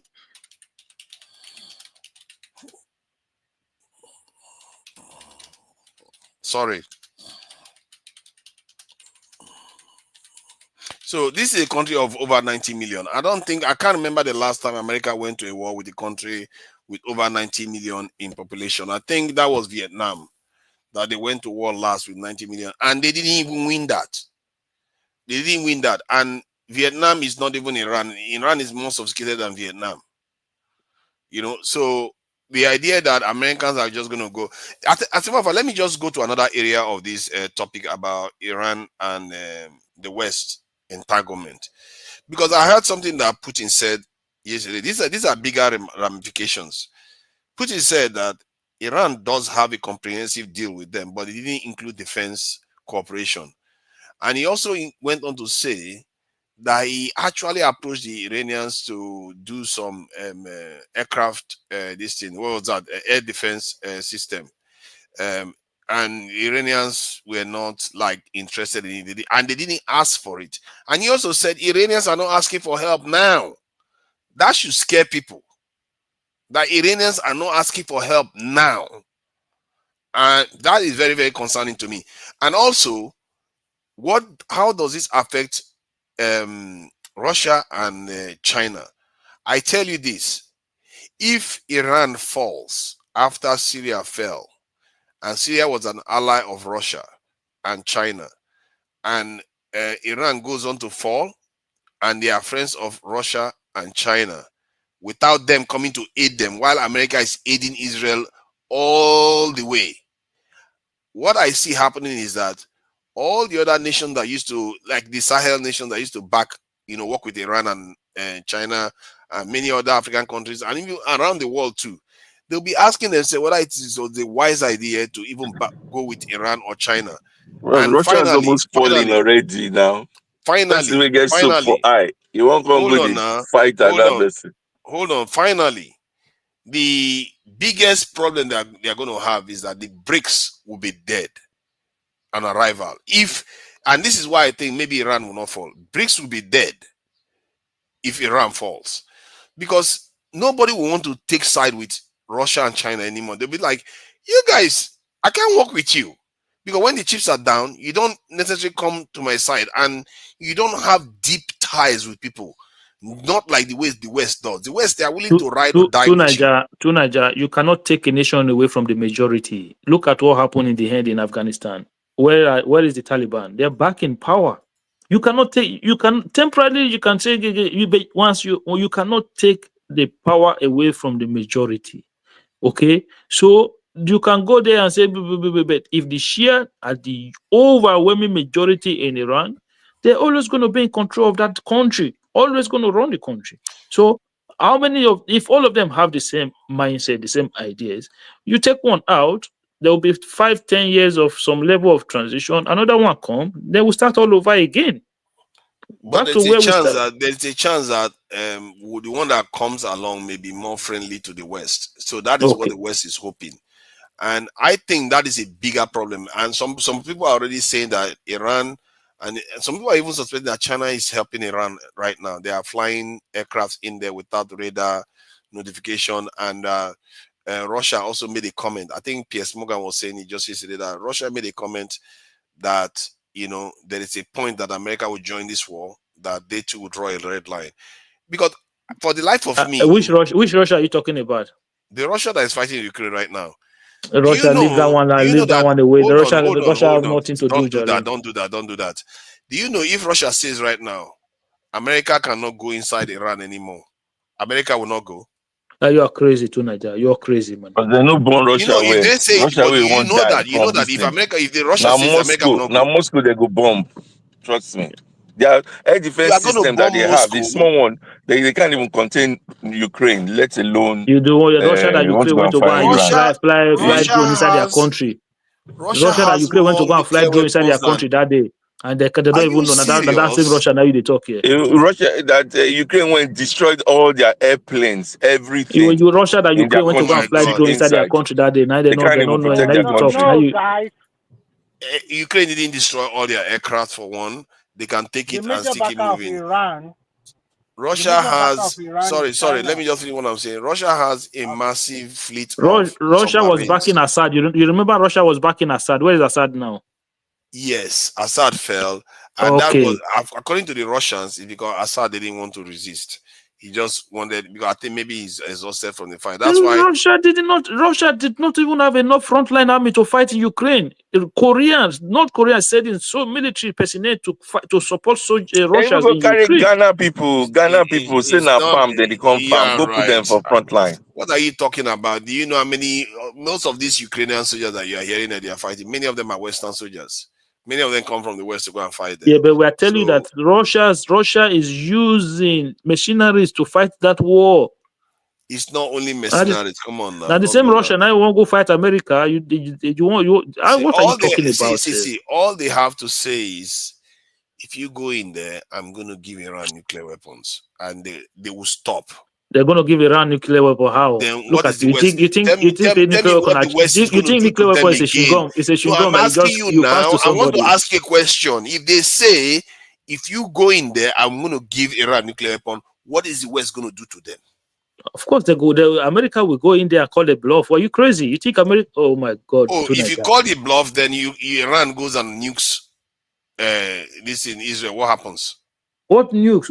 Where are they getting the nukes when they don't have nukes? See, let me tell you this. If Iran gets the nuke, and an Iranian general said it the other day that Pakistan promised them that they were going to help them with the technology when they will be wiped off. Attacked. They go wipe all of them off. You are not okay. Then everybody is gone then, because Russia has no nuclear weapons. Let me tell you something. The only country right now, the only country that can use a nuclear weapon without repercussion is the United States of America. Any nuclear state, yes, any nuclear country, like whether Russia or Pakistan you guys really use this thing, and they use nuclear weapon, they're getting it hard. The world will come against them. Why do you think so America hard. can use nuclear weapon without repercussion? Why do you think that? How about if China use nuclear weapon? America will wipe them off, right? Because any nation that uses nuclear weapon first, they've condemned the world into a nuclear this is Holocaust, because another nation will respond. They respond how? Is the British hold on. Is the British going to respond against America? No. Is the French going to respond against America? No. So the only other countries, Indians, are they going to respond against America? No. So which other country? China, Russia will respond. The China, Russia, they wipe both of them out. They cannot. What? They don't have the capability to wipe both of them out. I don't know how people think. See, even Americans will say what you are saying. What are you talking about? You can't wipe them out. Look, let me hold on one second. The reason why you see Israel still standing today, why is because of that Iron Dome that America provide for them. Oh my God! That weapon, that defense system alone, which talking? Is that Midwest? Do you know that if you have a nuclear weapon, you don't even have to attack Israel directly to destroy Israel? Them easily now. What you talk about? You can drop a nuclear weapon next to Israel and it will destroy Israel, because Israel is not very big. Hold on. Let me explain something to you, you and Remy, that you don't understand. You see, this, before they used to say Russia, Russia, Russia. Everybody used to. This Ukraine war exposed Russia to the point whereby Russia does not even expect. Russia, in my opinion, is weak as hell when it comes to military capability. They are so weak, it's unbelievable. Oh my God! You know what you say just now. When you are saying this stuff, at first I was thinking, this guy, is he thinking clearly? Then it became so ridiculous in my mind because when I remember the history of Russia, people have been saying this about Russia forever. Russia, the way they fight wars, for the life of me, I don't know why. Maybe it's just a Russian thing. They don't like to win wars quickly like other people. They go on for a long time. Let me explain to you now. There's a historical precedence for this. No, hold on. Let me say this now so that you guys hear this. Because I've seen Russia do this. They've done that with Afghanistan, they took forever. With Chechnya, they took forever. With Hitler, they took forever. With Napoleon, they took forever. Everything they do for when it comes to war, they don't win it hands down. And the way they do it, they will fight you until you give up. They will fight you and they will just keep getting stronger and stronger and stronger. Germany was beating Russians. They killed more than 2 million Russians within a month or so. And they were beating them and going inside their country. And Russians were retreating and retreating. While they were retreating, but they if were Russia no dey evolving. there, by this time, Russia self na German they go dey speak right now. If not be US, may come inside. No, the whole of Europe, whole of Europe would have been speaking German by now. Exactly. Russians, 28 million of them, they lost 28 million Russians. While they were being beaten, they were evolving. As Germany was beating them, they started industrializing and started manufacturing more armored vehicles, even more than Germany, while they were being beaten. You can't even make that up. They were getting stronger as they were being beaten. These are not the kind of people you just want to say, they are dead. Make no mistake, they are not. That was Americans know that. That was the Soviet Union, and it's the same people. No, it's not. See, they were inside Russia. This was Russia, not Soviet Union. They were inside Russia. No, I'm telling you, the ability of Russia at that time the strength they had then come as that unity as the Soviet Union. The part that the Soviet Union had already been beaten by Germany. They were inside Russia. Germans were inside Russia, beating the Russians inside Russia. I'm telling you that one thing I know now is that Russian capability has been reduced somehow, to be frank, because most of their war equipment, some of them are outdated. But nobody dare touch China. Their military head were stealing the money. Nobody dare touch China. If you don't want, do you know why China won? Pakistan won their war against India.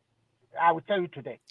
The Chinese, you know that the West supported the Indians, and the Chinese supported the Pakistanis. They gave them one plane like this. They called that J-17. That plane was fast enough to defeat French fighter jets that the Indians were using. So at the end of the day, you're telling lies, man. You're telling lies here. Sorry for me to say you are telling lies. You're just saying things that's not true. China never involved in any conflict. China as a country have a policy. China as a country have a policy. They don't involve in conflict. Go and check out. No, China may not interfere with internal affairs of a nation, but they do get involved in conflict. No, they don't interfere they don't involve in conflict. They do. They help the North Koreans. They help the North Koreans.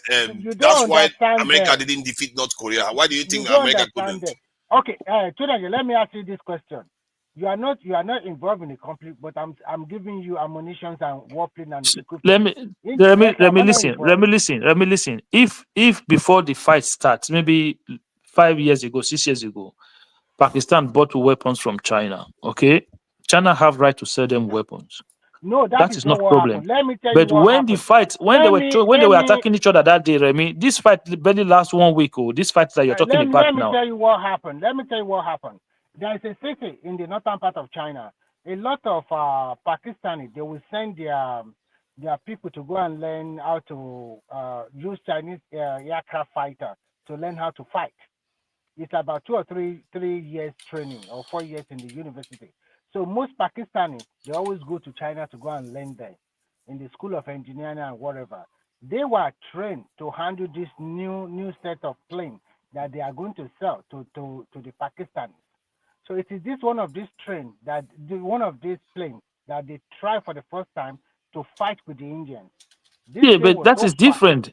That is No, that what is I'm them. no no It's not that is let me not China finish. involved in the Let war. me finish. What I'm trying to tell you is this: the best friend of Iran today is China. Number one friend of Iran today is China. Go and write it down.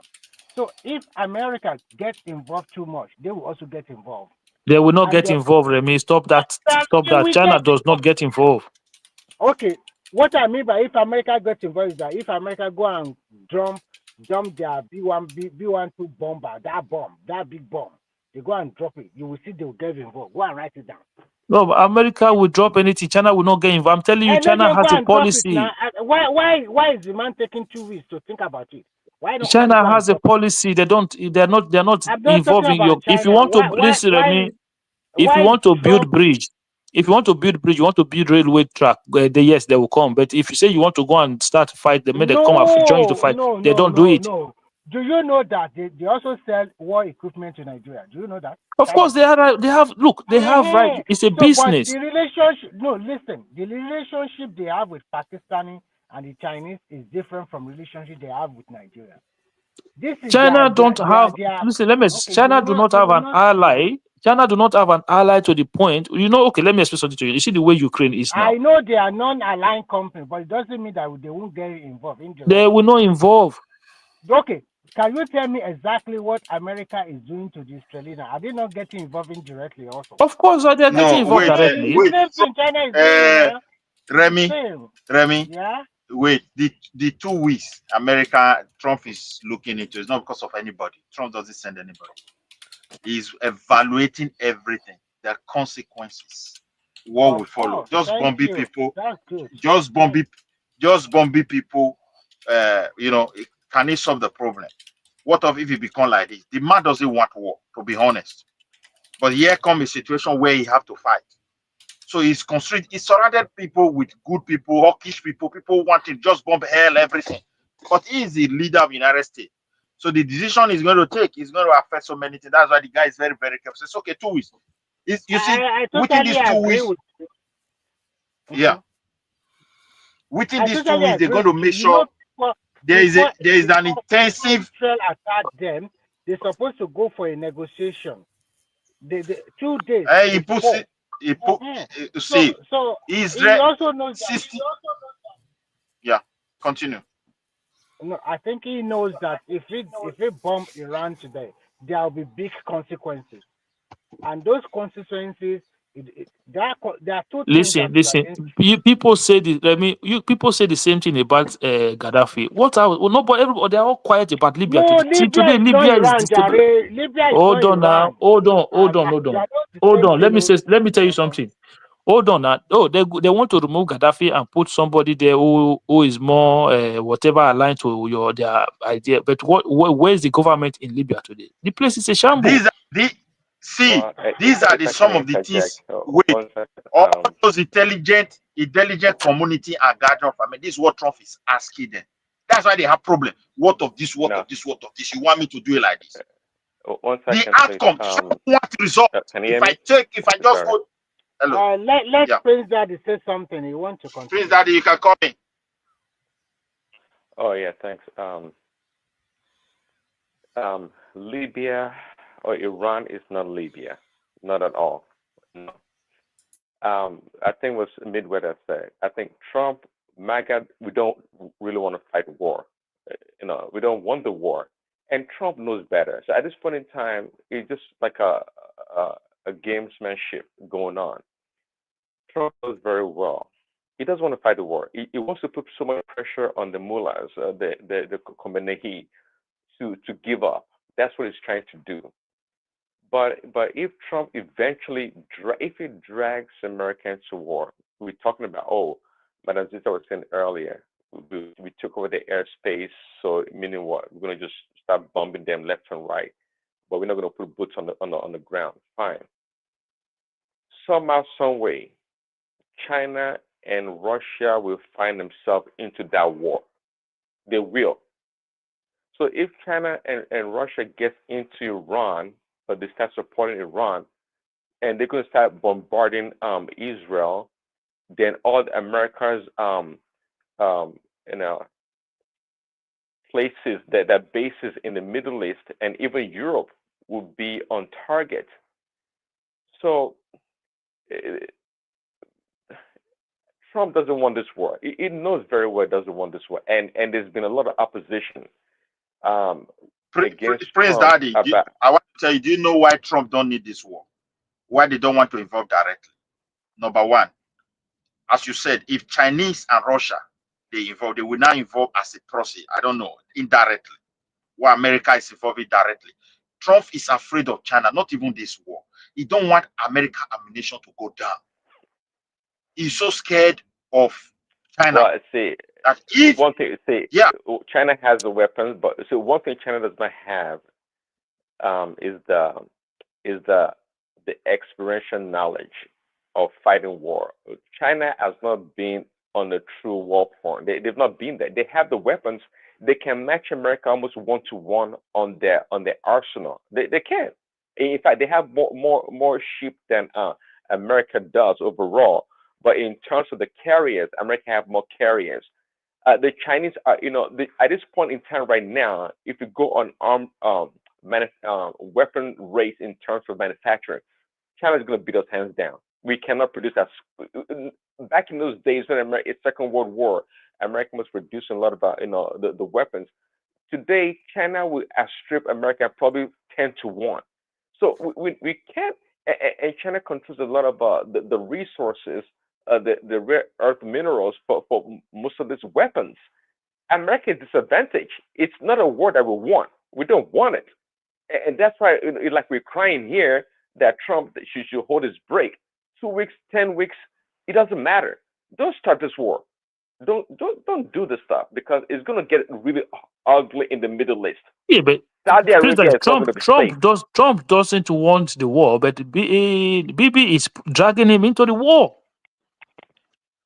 But there's a way to go about it. Yes, That's the problem. Bibi is the one dragging the man. I know for sure, 100%. Look, you know me, I don't support Trump, but I know Trump doesn't want the war. I know that for sure. I know he doesn't want to go into that war. But Israel, because if you remember when Israel launched an attack on Iran, Marco Rubio came out straight away and made a statement to say America was not involved in that attack. Immediately, that is the Secretary of State. So he cannot make such statement without an authorization from the White House. So that's to tell you that Trump is being dragged into this fight by Netanyahu. Wait. Let us be honest. Wow, Trump said Iran is not going. American authorities said Iran is not going to have a nuclear weapon. If diplomacy failed, they have to use what force. The truth of the matter is that Israel have already defeated these people. They were negotiating. Trump was negotiating with Iran. Trump was negotiating with Iran. They were still negotiating. Yeah. Everybody we have. Trump says 60 days. So do you think Midwest? Do you think it makes sense that America is negotiating with Iran and then the same America authorized an attack on Iran? See, the one negotiating with America with Iran, there are strategies here. He says 60 days, 61 days. Israeli government make him know. It's not only Iran that is challenging you. They said they have a round of talk 2 days before the strike. There was a round of talk to take place 2 days before the strike. That was an extension. It's violation of his statement. Look, Trump is doing something. If there is no Trump, this world will collapse. There are all pros. If Trump were dead, Russia would have think twice because of this Ukraine war. All these trying to peace these kind of people that want to dominate America at all costs, kill Western value. It's not going to work. At this point in time, there's so much moving parts, and I think, from my perspective, I think there's international relation blunder going on right now, because just like as it was Midway just said, you can't be having negotiation. At least call up the negotiation so your counterparts know that, hey, 60 days is passed. You didn't comply, so we have to go back to the drawing table. Right now, there's no negotiation, but we can say that the Iranians were actively in negotiation with America, regardless that the 60 days was passed. And Yeah, and the strike on Iran, you know, it's this. I hope you guys are paying attention. There's so much convolution going on right now. Tulsi Gabbard, the national security person, said Iran does not have the nuclear weapon and did not close at least in a year or two. And all the American intelligence, they've also agreed and acquiesced to that position. But Netanyahu said, as he's been saying for such a long time, that Iran is at the cusp of getting the nuclear weapon. So a lot of things a lot of things are moving really, really fast. And I can look at Trump. Prince Daddy, you remember during the Trump first term, Netanyahu tried to do the same thing when Trump was in during his first time, and you remember when he came up with those image on the TV screen, and it was detailing how Iran was going to do get a nuclear weapon. Didn't go for it. It didn't fall for it. Exactly. It is exactly the same thing during his first term. Netanyahu did exactly the same thing. But listen, something as myself, I've not put my finger on it. Maybe you guys know. Something has changed in the past 2-3 weeks, or at least a couple of weeks. Trump's position right now is, I'm not going to say it's weird, but it went 180 degrees, quite frankly. Right now, quite frankly, it has maybe at this I not kind of have an idea of Trump's the way he thinks. Maybe he's thinking right now that okay, see, he doesn't want to go to war. But maybe the mullahs, the leaders of Iran, will give up. They may be afraid they don't want to die, because he was saying in his tweets or whatever that hey, we know where you guys are. We have your airspace controlled. So, meaning we can kill you at any time. That's what they're saying in essentially. And he can be doing all that, but if this thing like escalates, if it escalates and it goes deeper, it's not gonna be pretty. And I tell you, and this people, they are ready to impeach Trump. I think they're gonna go for it. They will impeach him, and you'll be surprised. They will impeach him. Actually, it would work, because it's gonna get support of Republicans and of course the Democrats, and that's it doesn't want to fall into that trap. And its support base also will put their hands up, say, hey, it's all on you. It's all on you, because we didn't. And the reason why we supported Trump, because we don't want war with anybody. No war. Just no war. And that has been Trump's position. But what is going on right now, it's really confusing to a lot of people, I would say. Go ahead.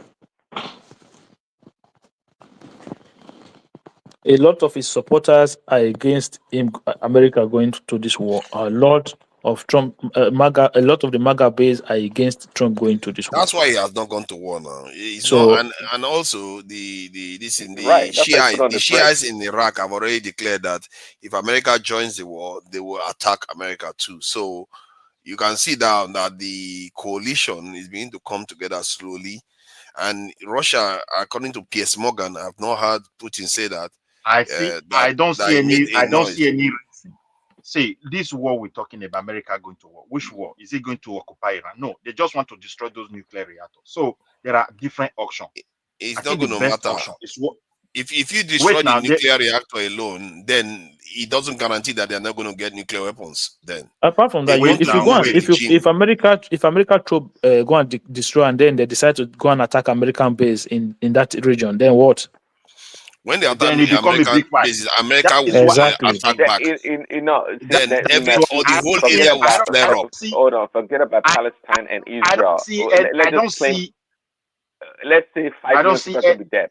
5 million people are going to be dead, like in a really short time, because it's going to. Yeah, the thing is this. I don't see any reason for America to go to the war. America is already inside the war.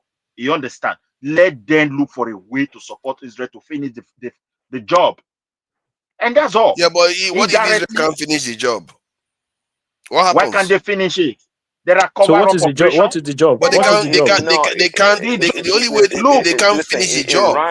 Iran's tentacle is pretty wide in the Middle East. We all know that they are supporter of terrorists and terrorist groups. Okay, So if Israel defeats Iran, of course, in the kinetic war, then what about these proxies from Hezbollah to Hamas and all these other groups? I think it's only Hezbollah that is called and Hamas that is called a terrorist group. And these people are not terrorists. Hold on, Midwest. You've been talking. These people are not terrorist group in the conventional sense. They only focus on Israel. They are not like, going to carry suicide bombing vests and travel the world to go and bomb somebody or a boss. No, they are against Israel, and they are calling them just like they did with Mandela. They call them terrorist groups. They are not like Boko Haram now. That goes about. No, so what do you call them? The ones in Iraq are called militants. They are not called terrorist groups. Houthis are not terrorist groups. They are physically ruling the country. So it's only Hezbollah and Hamas that Iran supports that are considered terrorist groups. And Hamas is technically governing Gaza, really. And they were elected. I don't know why you echoing. I think in Midwest has started echoing again. Oh no. This thing won't settle. Hello? Hello? Hello? I can hear you. I think it's still echoing. Okay. Why don't you mute him?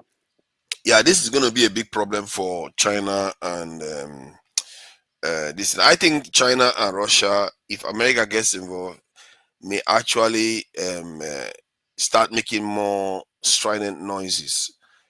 And the reason is because there's implication for them. I think if Iran falls after Syria fell, BRICS is done. BRICS is dead. Because the message that come out of that is aligning with China and Russia. When the chips are down, they are not on your side. Yeah, but BRICS can just be for economic purposes, not for defense and all that now. Yeah, but people don't like working with people that when the chips are down, they just stand back and let their allies get destroyed. People don't like doing business with Russia and China are also playing for the power, not just for economic alone. So the Prince Daddy have already analyzed it very well. He has analyzed it very well. If America gets too much involved, there will be a lot of crisis in the Middle East. And about 80,000 Americans are based in the water, ship and the rest. They'll just be bombing them like chicken. So, and then they will impeach Trump immediately. They are waiting for it. Part of the reason why Trump also went back is because that they are getting ready to also serve impeachment notice on him. So this thing is not just catchy that you just go to any country and kick them out just easily like that. It's not so. Well, I don't think America is since Vietnam they went to fight a country of 90 million. There is internal struggle in China right now. Even President Xi is not that well. It's not that powerful, but I learned that is preparing his daughter and one army general. I don't want that one. The Xi dynasty is going to be sidelined. What kind of daughter? Forget about no daughter. Listen, there's one particular army general that I don't want to take over. It's like that one is scheming very hard. If that one take over China, the whole world is in trouble. I'm telling you. Right. So if America goes kinetic with Iran, with that kind of mind, she may get desperate and go straight for Taiwan. We'll go for Taiwan. And that'll be smart. They are not ready to go for Taiwan. The analysis says that they have to wait till it's not about being ready. It's about sometimes you're not ready. Opportunity. I know it's about opportunity, but China is not going to fall for that. China thinks from the point of view that America is willing to sacrifice that and start a war with China right now. America is more willing to start a war with China right now than later because they know China is getting stronger over time. But that'll be against Trump's Trump's I overarching don't policy think Trump will like to go to war like that. see, the economy is going to tank. Things are going to go down the drain really quickly. It will go down the drain, and that will ruin Trump's legacy. The global economy is going to be in I turmoil. think our America is going mistake to. is thinking that these people care about those things. They care about those things to a point. When it comes to making critical decisions, and this is one of the things I always say about Netanyahu. No. People keep saying Netanyahu is doing it Trump because cares. Is of an politics. outsider. No, Trump's not your typical politician. Of course, he does care. He cares because My point is it's that he not cares, political. but he's not that vain. He's not as vain as you like to think that his No, decision is no, no, based no. on just vanity. I think at the end of the day, I know what Trump will do. I think he's going to start for negotiation again. Go and write it down. He's not going to go to any war anymore. It's not stupid also. Because by that time, except Israel does a lot of damage that we can visibly see, and Iran is an emperor without There is no clothes. damage they can do. Israel cannot win this war if left alone. They can't. I see. Israel doesn't have to win. Israel just has to show that the What Iranians can they can be show? They pummeled cannot without show. Look at. replying. Do you know that one single missile fired from Iran passed through a lot of American base, passed through a lot of American control, or maybe linear to America? They cannot shut them down. They cannot shoot them down, and it's still getting to Israel. They have upper hand in this war. No. I know Iran can attack American bases, but my point is that is not going to stop. No, I'm not talking about American base. I'm talking about the missile they are what they call it. They are firing from Iran. A lot of people want to shoot it down. They cannot. They can't. Oh yeah, it's hard to shoot down now, but they also could run out of missiles. Yes, that's what I'm trying to say. So this particular war they are fighting, I think Iran have an upper hand. Let's call it spade a spade. Nothing. Okay, you look at that now. Hezbollah has now vowed support for Iran again. So you can now see that the forces are beginning to come together. I think if this is one of the reasons why Trump has to think twice, because one, his base, quite a lot of his base doesn't like it. And if Hezbollah gets involved, the ones in Iraq gets involved, Houthis get involved. Who knows what China will be doing? China and Russia will be doing behind the scenes. This could get very messy very fast. No, I don't think China will not get involved in any of that war. I think China will wait for them to fight finish, then they can come in the next time. This time around, I don't think China will get involved in any of their war or China fight will not get anybody. involved overtly. He can sell weapons, he can sell electronics, that's what I mean whatever. now. That's what I mean. But not get involved to whichever party self, even to Americans, they will sell. Do you know how China will get involved? I think that's how they get involved with everything. They use North Korea, and I think the way North Korea, whatever North Korea does, to an extent, they do listen to China. Because let's say with Russia now, I think North Korea is enabling China is enabling North Korea to do that, so that it doesn't come across openly that China is backing Russia militarily in that sense. So they could do the same with I think North Korean leader has also said something like that too. I know he condemned Israel very, very, very strongly, more than most of the other Arab countries. So he too could support Iran when the chips are down. For the life of me, I don't know why Iran didn't sign a defense pact with Russia. They should have done that.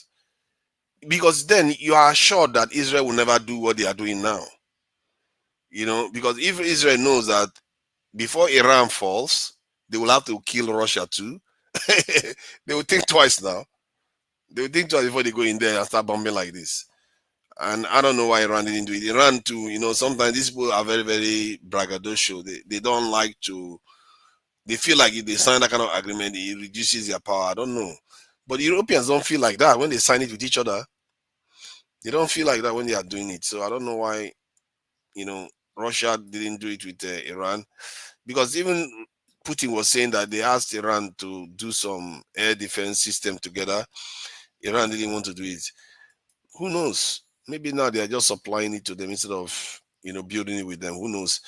But I think that Russia and Iran, they are on the back foot right now, and there are signs that they are beginning to kick back in, but they are on the back foot because Israel is doing more damage in Iran than Iran is doing damage in Israel. Make no mistake, Iran is doing damage in Israel, but not as much as Israel is doing to Iran. Because if you have 200 jets in Iran flying around almost at will, they'll be finding things to destroy. And I'm not. Some people think that Israel is going to destroy all Iran's missile launchers. If they are able to do that, then Iran has been wasting their years all the last 20 years. They've been completely useless. More than 20 years, because America was invaded, Iraq was invaded 2003. So, but it means that they didn't get ready all this while and know that these countries have bombs that they're going to throw down to you. No, they must have gotten ready by now. They must have been prepared that, when the day comes, we'll know how to hide our missiles and we'll fire it consistently to Israel. But we'll see how it goes anyway. I don't know. All this stuff, we are just guessing. But I know the outcome. If Iran falls, Russia, China will suffer gravely for it. It's not going to be like that of Syria. They are going to suffer gravely for it because no country will trust them. I wouldn't be surprised that Burkina Faso leaders start running back to ECOWAS. Please accept us because these are Russians. I'm not so sure about them anymore. It's time for us to pack our load because Russians are not serious. After all, were they not the ones building the Ajakuta steel plant? And today they still haven't completed it. They were like, because the Nigerian government is not serious. I don't know, man. Russia, sometimes the way they behave with their allies, I'm not very comfortable with it. Say whatever you like about Americans, when they back you quite strongly. And they back you with fights. They don't just back you economically. They will back you at the UN, back you with this in economy, and they back you with fights too. You have to put things in perspective, okay? Russia is not on the same footing as America. Russia cannot guarantee anyone in this world apart from Russia. They can't. It's just the reality. Then why is America guaranteeing Israel? Because America, you just said it, they have the resources, they have the wherewithal, they have everything, they have the capacity, they have everything. Yeah, they but have the economy. But President, the point is that the reason why America has all this is part of it is because they stand by their allies, and Russia not doing that is a problem. It means people will run away from Russia even more. I just told you Russia cannot. Russia's economy is not bigger than California's. California's economy is bigger than Russia's. It's not about the economy; it's about power. Are you kidding yourself? What is economy? What is power? See, if Russia puts their missiles and their drones in any country and brings one of their nuclear submarine there and say, if you attack this country, you are attacking Russia, that conflict is over. See, if it gets to that point, tonight, we talking about nuclear weapons.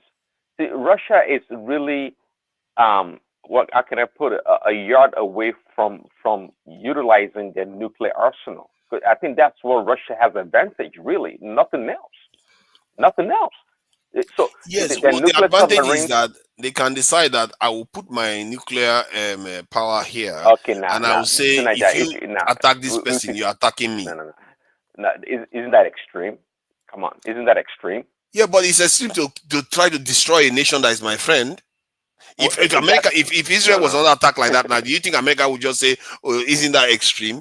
No, America will. But most of the stuff that's happened to America, no, but that's when we were having a conversation earlier. Nobody's threatening to use nuclear weapons. Only Iran said they would if they had one. Israel is not talking about using it, nor is America talking about using it. What do you mean? Israel has threatened to use it already. What do you think the Jericho protocol is? You don't know about the Jericho protocol? Oh no, Samson protocol. I mean, not Jericho.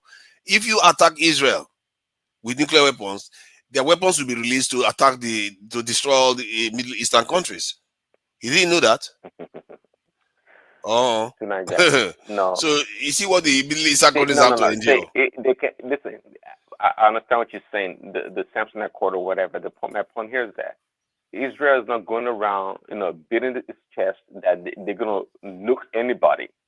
They don't do that. No, America goes around saying they're going to be nuking anybody. That kind of, like tough man talk, we don't do that anymore, really. So Russia going around putting submarines, nuclear submarines, close to countries, and that's a different ball game. And Trump warned against that in between Russia and Ukraine, saying this what is going on in between the two countries can escalate into a third world war, and he was serious about it.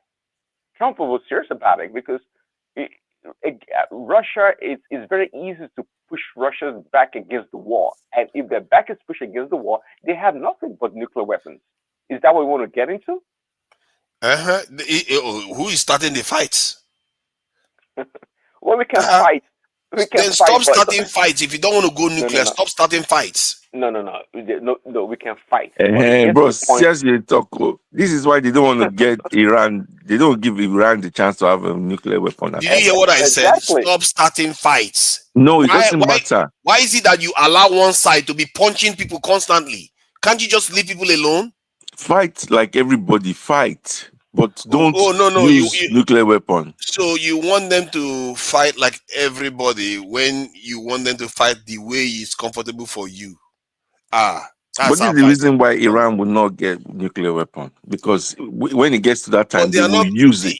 The point is that just if the they wanted, the mistake you are making is that if they wanted nuclear weapon, they wouldn't have had it. And I think if I was Iran, I would have gotten it a long time ago. Iran is a massive country. They have mountains everywhere. They could have built a centrifuge processing plant under a mountain 200 meters underground, and nobody would be none the wiser. So the idea that they actually wanted nuclear weapon, I don't know where people just believe this all the time.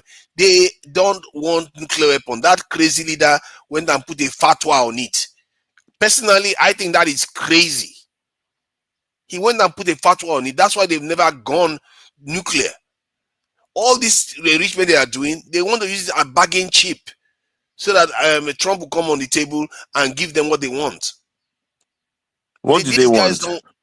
They want the sanctions to be lifted, and Trump is not in any mood to lift it on. Then let them stop enriching it. Then they will get the sanctions. Do you know what Trump said at first? Trump said you should not go nuclear. They said fine, we can prove that we are not going nuclear.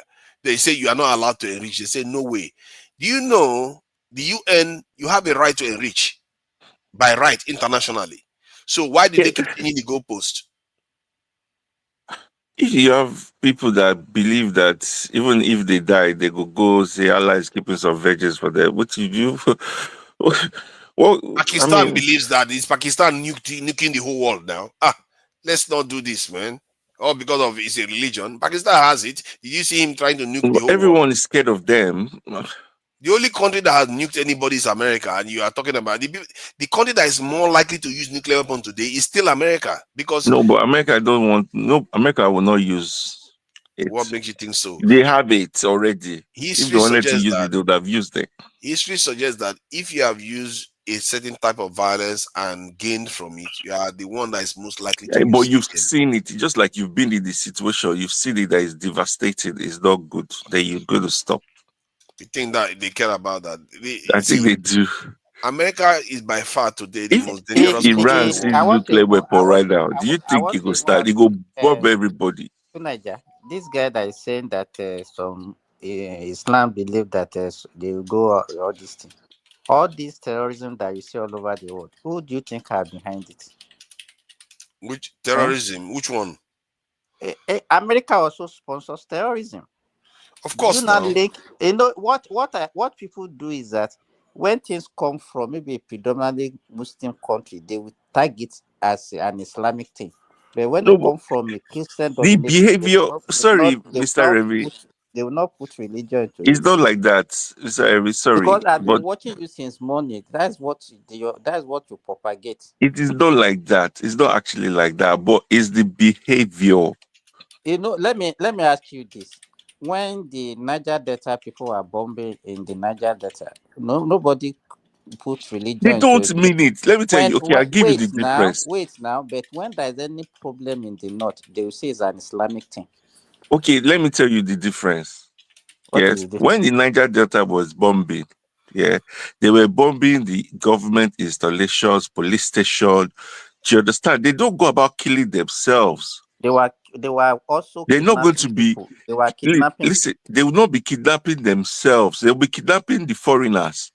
They will not go and They kill also themselves. kidnap Nigerians. They kidnap Nigerians also. They'll kidnap foreigners. They'll kidnap the people in the industry, kidnap the people that are supporting them, but they will not go and radically be killing themselves. That's the difference between the South and the North. The North now, you want, what's it called? You're not happy with the government, there's insecurity, but what would they do? They will go and be killing their people and be kidnapping their people. So how is that one now related? Which one is worse? No, how is it related to religion? No, but I'm just saying, but it's the same.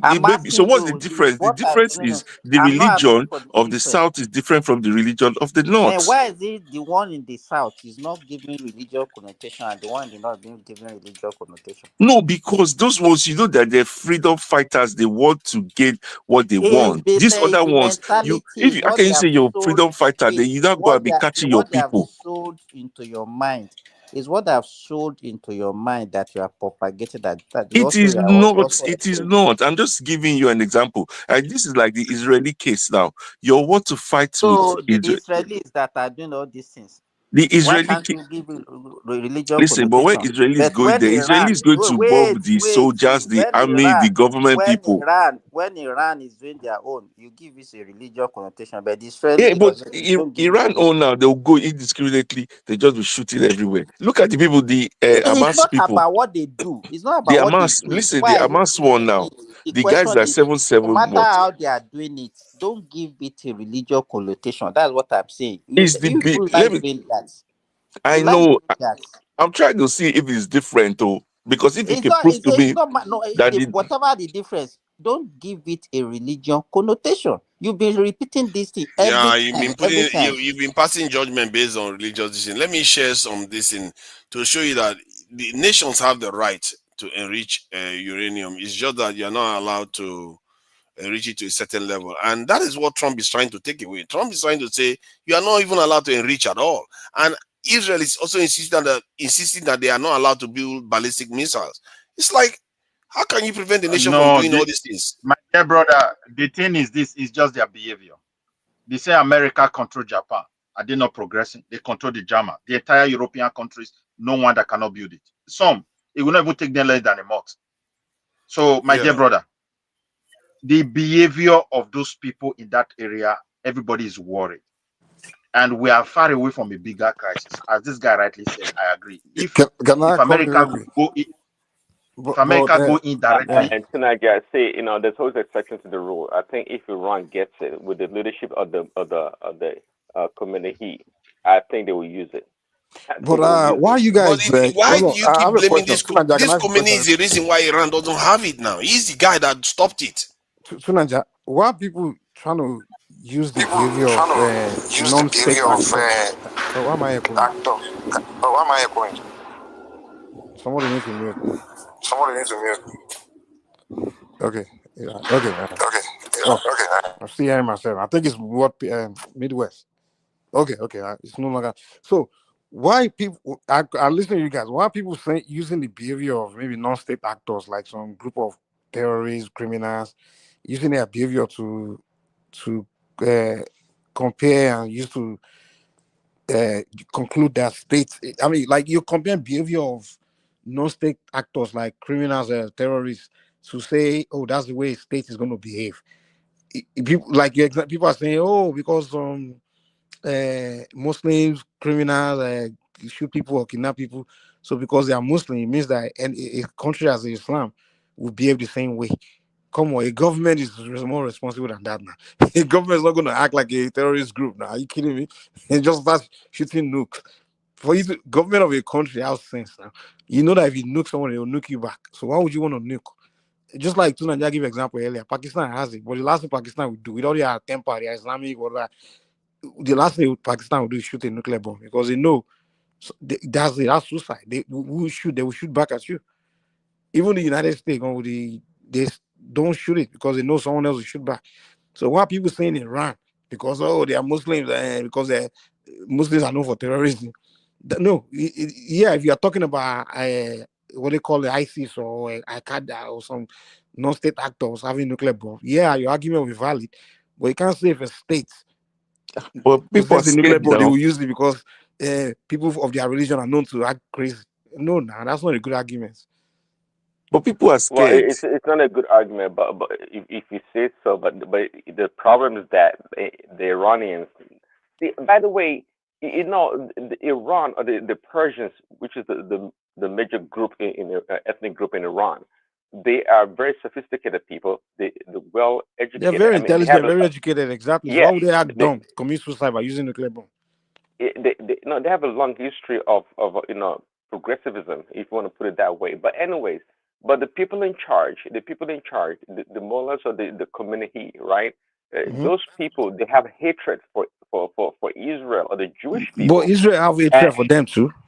No. Who doesn't have hatred for who? In this world we live in, people have hatred. Are you kidding me? Why they hate? They don't hate them. They don't. Mike, They don't everyone want have hatred. They don't want to wipe Mike, them off the surface of the earth. They don't want to wipe off the surface of the earth. Are you saying hatred is the fear now? Like, okay, so many no, are the only people that have hatred for others. Mike, Are you, look hold at on. it from So this are you angle. saying some Look a at group it of from white this men have angle. hatred for Africans? See, for blacks? Wait, Mike, make I put this one there. Wait. Now, if Iran, for example, possess a nuclear weapon today, Egypt will start their own. Not because of America. They should go and start Jordan now. will start their wait now. Jordan will start their own. Not because of America. Saudi Arabia will start, and Qatar. Just because of the differences they have within them. So when you look at this situation or this scenario of America now becoming like a weak country because of Obama and this, what is it called, the former one policy of trying to please them, and none of them yield the result. They gave Iran money. They did everything possible. Thank God we have Trump. He's trying to let people know. Hold on. What do you mean none of them gave results? Stop it now. When Obama reached, hold on. When Obama reached agreement with Iran was complying with everything the IAEA wanted. European countries were happy with it. Hold on. You need to hear this. Europeans were happy with it to the point whereby when Trump pulled out, Europeans were telling the Iranians, don't worry, just stay. We will try to get this thing back in order again. Europeans stayed for more than a year inside the deal, complying with everything. I think way more than that even. Before they said enough is enough, they will leave it. My dear brother, we have to be that deal. It was a win for Iran, a lose on the long run for the Western world. So that is just the problem. Yeah, no, it wasn't a loss. It was. What's the name? Midwest. Give me 1 second. Honestly, if we are actually being rational, thinking on a unbiased level, right? We have to look at characters of states and which state are likely to use nuclear bomb. If you ask me, it's states that have been terrorizing other people, they're always attacking their neighbors or having problem with everybody, they're likely to use nuclear bomb. For example, Iran does not go attacking neighbors. They don't have history of attacking neighbors or having interest in conquering somebody else or something. So why would they want to nuke somebody? The only reason they may want to nuke someone. Iran hold on. Wait, now. Wait, calm down. Iraq started it. Hold on. Every country that have nuclear bombs today. Let me name them, like US, North Korea, China, Russia, Pakistan, India, and France and UK. If you ask me now today, like based on behavior, who's likely to use it? I guarantee you, I will name US, Russia, and maybe Israel. I won't even name Pakistan or India. If I would think of Pakistan or India using it, maybe on one of India or Pakistan, on one of them, on each other. But no. What I'm saying is, Korea is the one that will use it. No, not America. Okay, if I would consider North Korea using it, it's going to be against maybe South Korea, which is not going to be. But for me, if you ask me, a state that give me shivering that they're likely going to use nuclear bomb are states that have interest in conquering others, and most of these people that you guys are afraid of, that if they get on, because they program our mind to see them as the scary ones. They don't have history of trying to conquer someone else. Iran does not have history of imperialism. Iran does not have policy of imperialism, saying, "Oh, they have to invade this country." Hold on. They are not. Listen, Iran does I'm not have going a. to be ending the stream now. So now, let me just make this statement. It's very No, important. you can carry on talking, but the stream don't needs hand to it. I want end. people don't hand it yet. Let me just land my statement. You have control over it. But let me not don't. But let me just make the Look at the statement. time now. Let me just land before you hand it, so people can hear the important point I'm making. Okay. What I'm saying is a country that they kind of program our mind to fear that they will use nuclear bomb, like the Pakistan, the Iran. They are not known to have the reason to use it, meaning they don't have imperialistic. Okay, Mike, let me also come in from where you stop. The people that are likely to use it will be US, Russia, Israel, no, or even France. They are not. They are the ones that are imperial. Are you kidding me? I will speak from wait, I will speak